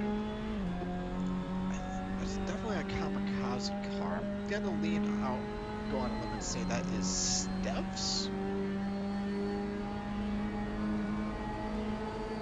No, not Steph's. Not Steph's. Whose is that? Yeah, it is Apex Meister. Wowie.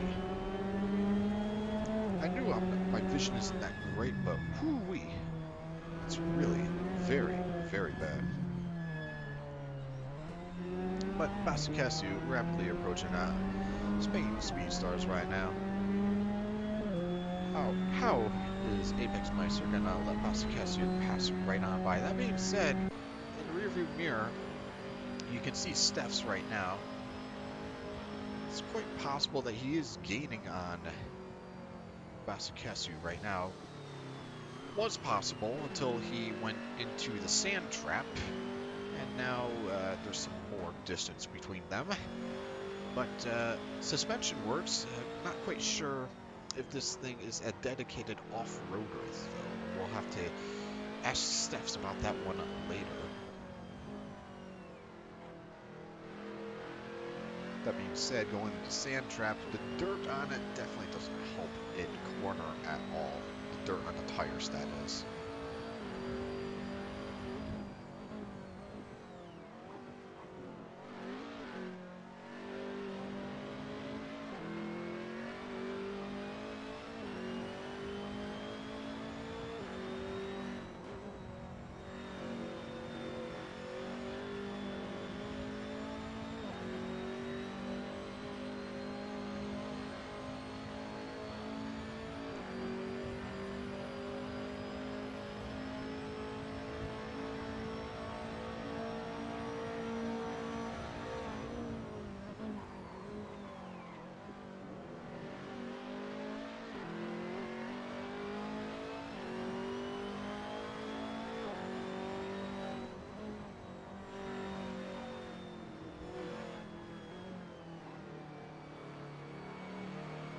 But alright, Steph seems to be a little bit of an impasse right now, him trying to catch up to Basakasu, so we'll go check someone else out for the time being.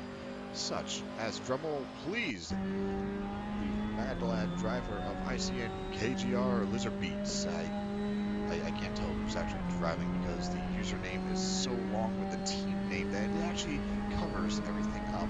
And if I go with the third person, it's in font size 8 times Roman, so it's kind of not legible, like, at all.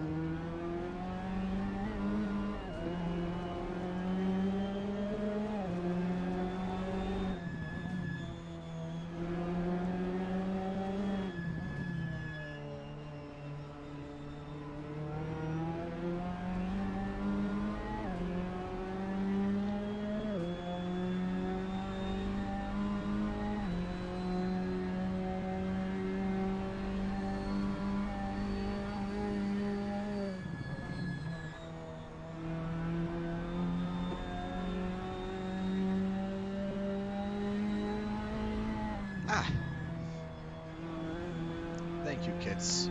Thank you for the information. It's very difficult to tell who the driver is because just the name is incredibly long, incredibly long.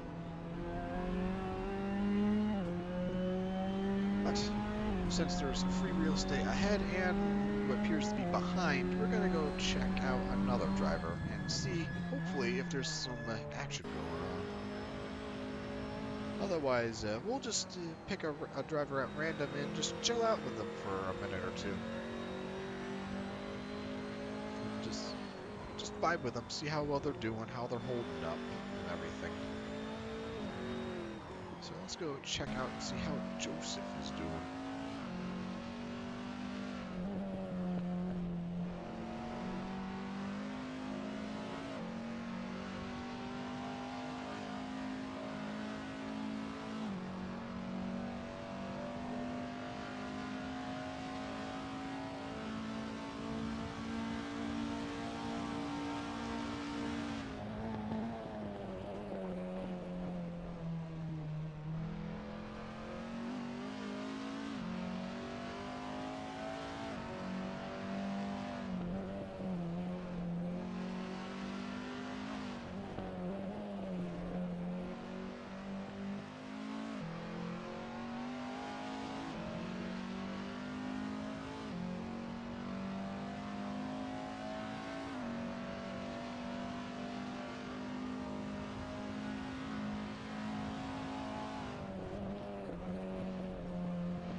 Alright, that's enough. Joseph, let's go take a very quick gander at how lowercase is doing.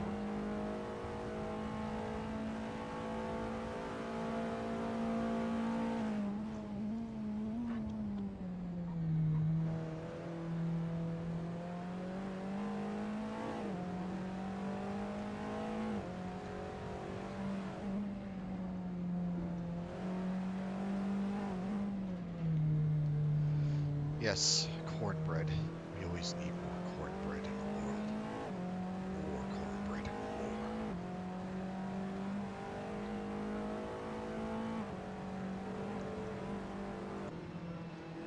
more. Oh my word, what is this pile up?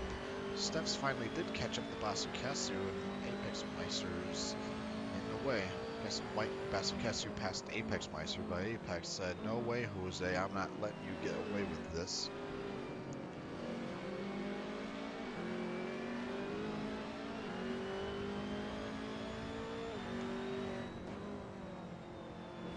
What is this 3-car?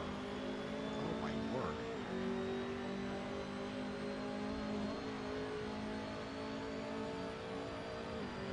No one decided to go into pit lane. I mean, with all this out, Steph's is employing his patented aggressive flashing on Apex Meisters. Does Apex get the hint? I think he does. all that's left is for Masakasu to get pulled over by Steph's, or at least move over. Because that's the only point. Oh, okay. Steph's decided to go off-roading a little bit. Test out the sausage curb. Apex Meister felt that one. Feel bad for him. He's aggressively flashing, letting Steph know that he does not appreciate that at all.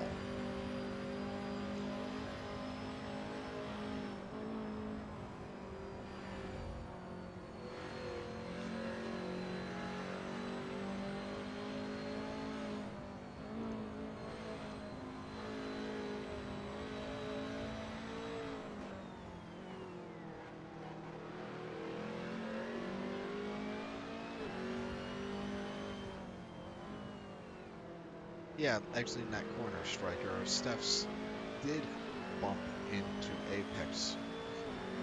Granted, there wasn't really much that Steph's could do about it.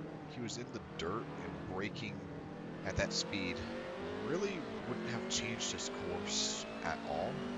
He still would have hit that sausage curb. So, whether you like it or not, Apex Meister was going to get hit. It's unfortunate, but that's just how it was going to go.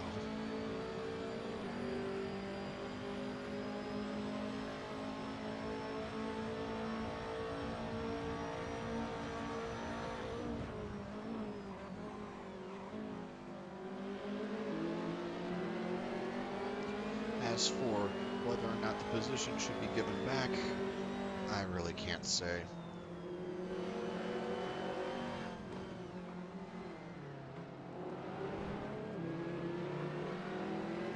That being said, Masakasu is right in front of Steph's right now, so if the position has to get given back, it'll absolutely kill Steph's attempt at trying to overtake Masakasu. But other than that, Steph's is actually absolutely going max attack on Masakasu right now. Maximum attack, maximum attack.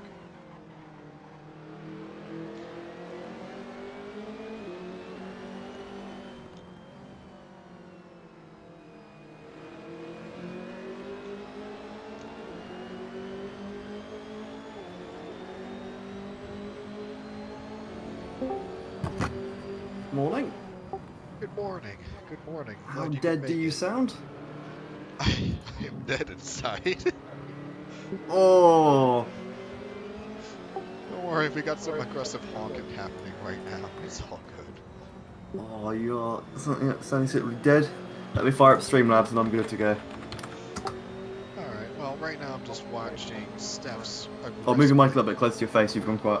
You're falling out of detection range. Are you kidding me? Anyway. There you go. Perfect. Masakasu's trying to get past my Steph's right now. Oh, really? Hang on. Yeah, it's a big right. dogfight. Steph's trying to unlap himself. Oh, nice. Action. Be able to see things and stuff as well. Alright, let me get the Twitch up on my laptop. That being said, a lot has happened while you were away. What happened? How many teams were there that were unlapped or like had broken laps when you left? 3? 3? Yeah. Huh, there's still 3 right now. Oh, so. Yeah, except every time I went wrong, I messaged Eric. I was like, yeah, numbers got reset though. So TAS is add 412 laps to them, and the ICN. it's always TS. Something has gone wrong. They're submitting the wrong information every single time because every single race they have an issue. It's the same teams having the same issue every race. And the ICN KGR group is you got to add 417 laps to them. And when Adam Mike joins in again, you're gonna have to keep track of that. So the winning 3 teams have GUID problems. Whoa. ICN, The top 3. ICN technically isn't in top 3 anymore, I don't think. I'll have a look. I'm hopping in now. Sorry about the slight crunch. Yeah, I'm still eating cereal. Let me eat at speed, but yeah. Steps aggressively honking. Wait, no, that's Kamikaze honking. What in the world? What tarnation?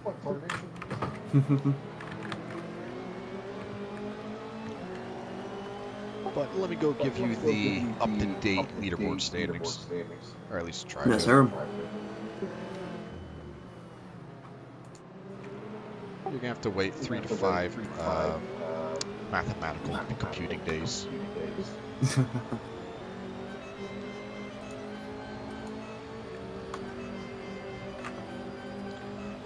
So I believe in first place is Rosehart with 590 laps. I believe. Yeah, because it's 102. Add on to what they've got. Is it that indeed the case? In second place, we should have Taz with 587. Got it.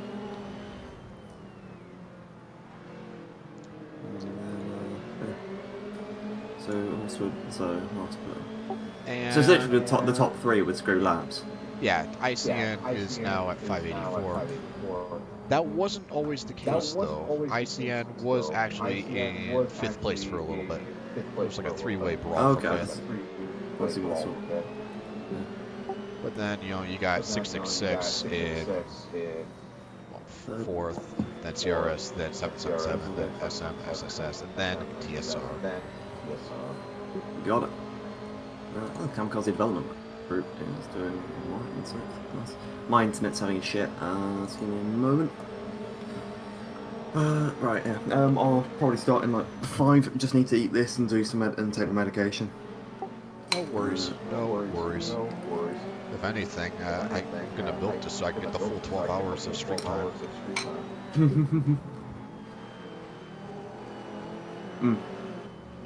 I do want to say, by the way, sorry, in between launches, that we'll try and keep it at mic protection. Thank you very much for this. That is inhuman.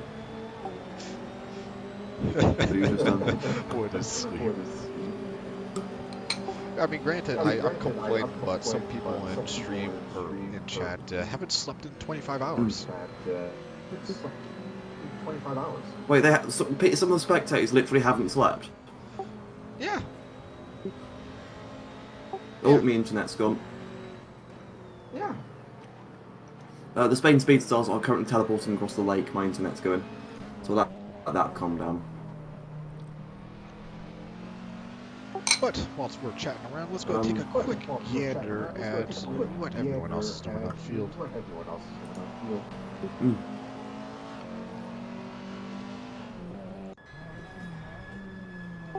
Basakasu really wanted to get his position back from Steph's, but Steph's not letting him have it. So Steph's is unlapped? He's unlapped himself once, but there's a bit of a lap difference between them. Ah. Steph's is terrible. He's been on here for, I think this is like hour 3 of his stint, or hour 4. Which, it's kind of a... Didn't he have like something go wrong medically or something? I think... I heard there was an issue. All I know is that he did a driver swap earlier. And then he was like kind of gone for a little bit, and then he's back. Interesting. Yeah, because I had a quick read of the Marshall chat, and apparently he got forced to pit because he was like nearly fainted or something. Ah, thanks for the tip, Martin. Adam is going to be the next driver swap for RH. Got it. So, screenshot the laps. Yeah, I just have pen and paper. I'm just, whenever someone does a driver change, I just write the number down. Not taking any chances.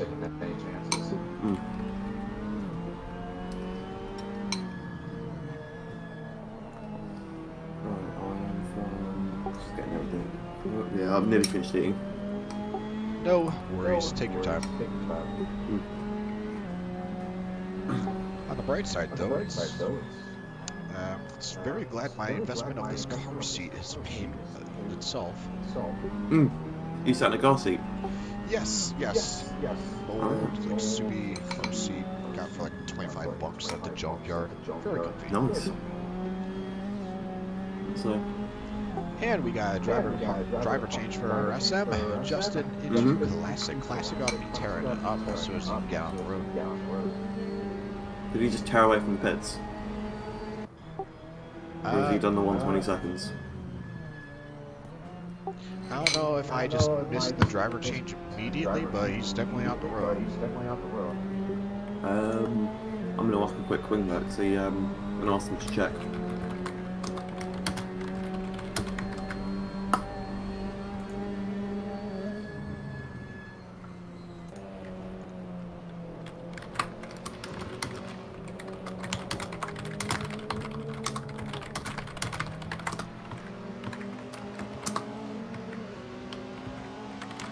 Anyway, while Spindiddy is typing and everything aggressively, we are just gonna go check out everyone else. So yeah, nearly finished. I've Their just thing. accidentally ended up making myself quite a lot of cereal. Imagine not having cereal bars.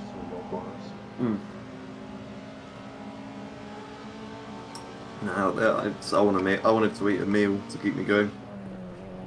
Oh, I know exactly how you feel. I meal prep for this. You did meal prep, yeah. Similar. Oh yeah, no, like I legit just made something that could be heated up in a microwave easy for like 3 minutes. Nice. Eat fast. And you know the thing about cereal is you look at it and go, oh yeah, I want a bit. But it just takes forever to eat. So I'm just sat banging on this bowl just trying to finish it. But yeah, no, to recap all the stuff that you missed, aside from the leaderboard changes. During the night, there was, some oversteer drifting by some of the people. Oh yeah. As all things should be. Yes, Striker. Breakfast with Vendiddy. Also, the Space Team 8 stars blew up their engine. And They what? they blew up their engine. Oh. Yeah, so they had to get that fixed. Yeah, I lost a couple of places due to that, actually, and they could actually get taken back over by TSR. Oh. But funny thing is, after they got the new engine, they were zooming. That is good to hear. Aside from that, there was a major collision between, what was it, Steph's and some driver on CRS. Okay. And then immediately, while Steph's got out of that, like, repaired his car, Yeah. he was involved in another collision where a car had, like, spun out. Oh. And Steph tried to avoid him and instead got hit by the quarter panel. I see. Poor Steph. That was within like 10 minutes of each other. Oh. Yeah, I'm gonna check it. It's in process in Hills and yeah. Let's have a look.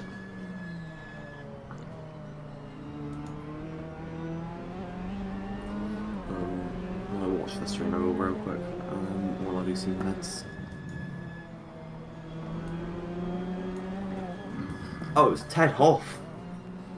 Ooh, well, a bit of interesting I will say though, at night everyone was driving a lot safer than during the day. Yeah, that happens. I noticed it in the Coast to Coast Championship when we did a night race. Everyone was a bit more conservative. The racing was much sort of cleaner.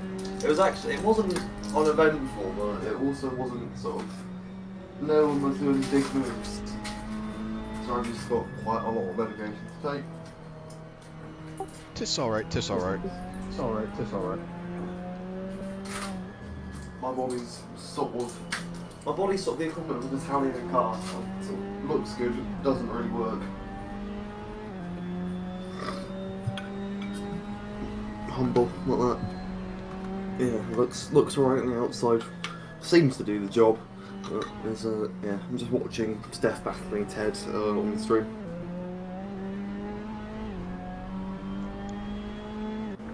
Ooh. I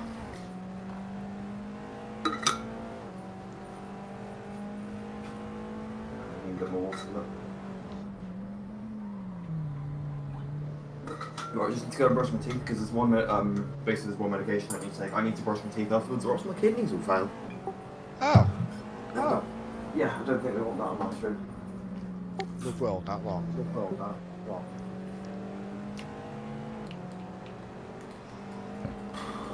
Yeah, just let me take this, brush my teeth, and then I'm good to go. Alright, sounds good. Sweet. Okay, be back in 2. Just do them. Well, Spindity does dental hygiene, which that is another good thing that you should probably do every now and then is dental hygiene. You know, enjoying a nice beverage, you know, hot or cold, you know, to stay hydrated, that's important. But also dental hygiene, you know, that's also very important. You only got one set of teeth. You might as well make the most use of it. That being said, taking a look at what Steph's is doing, he's high flying. He's been on a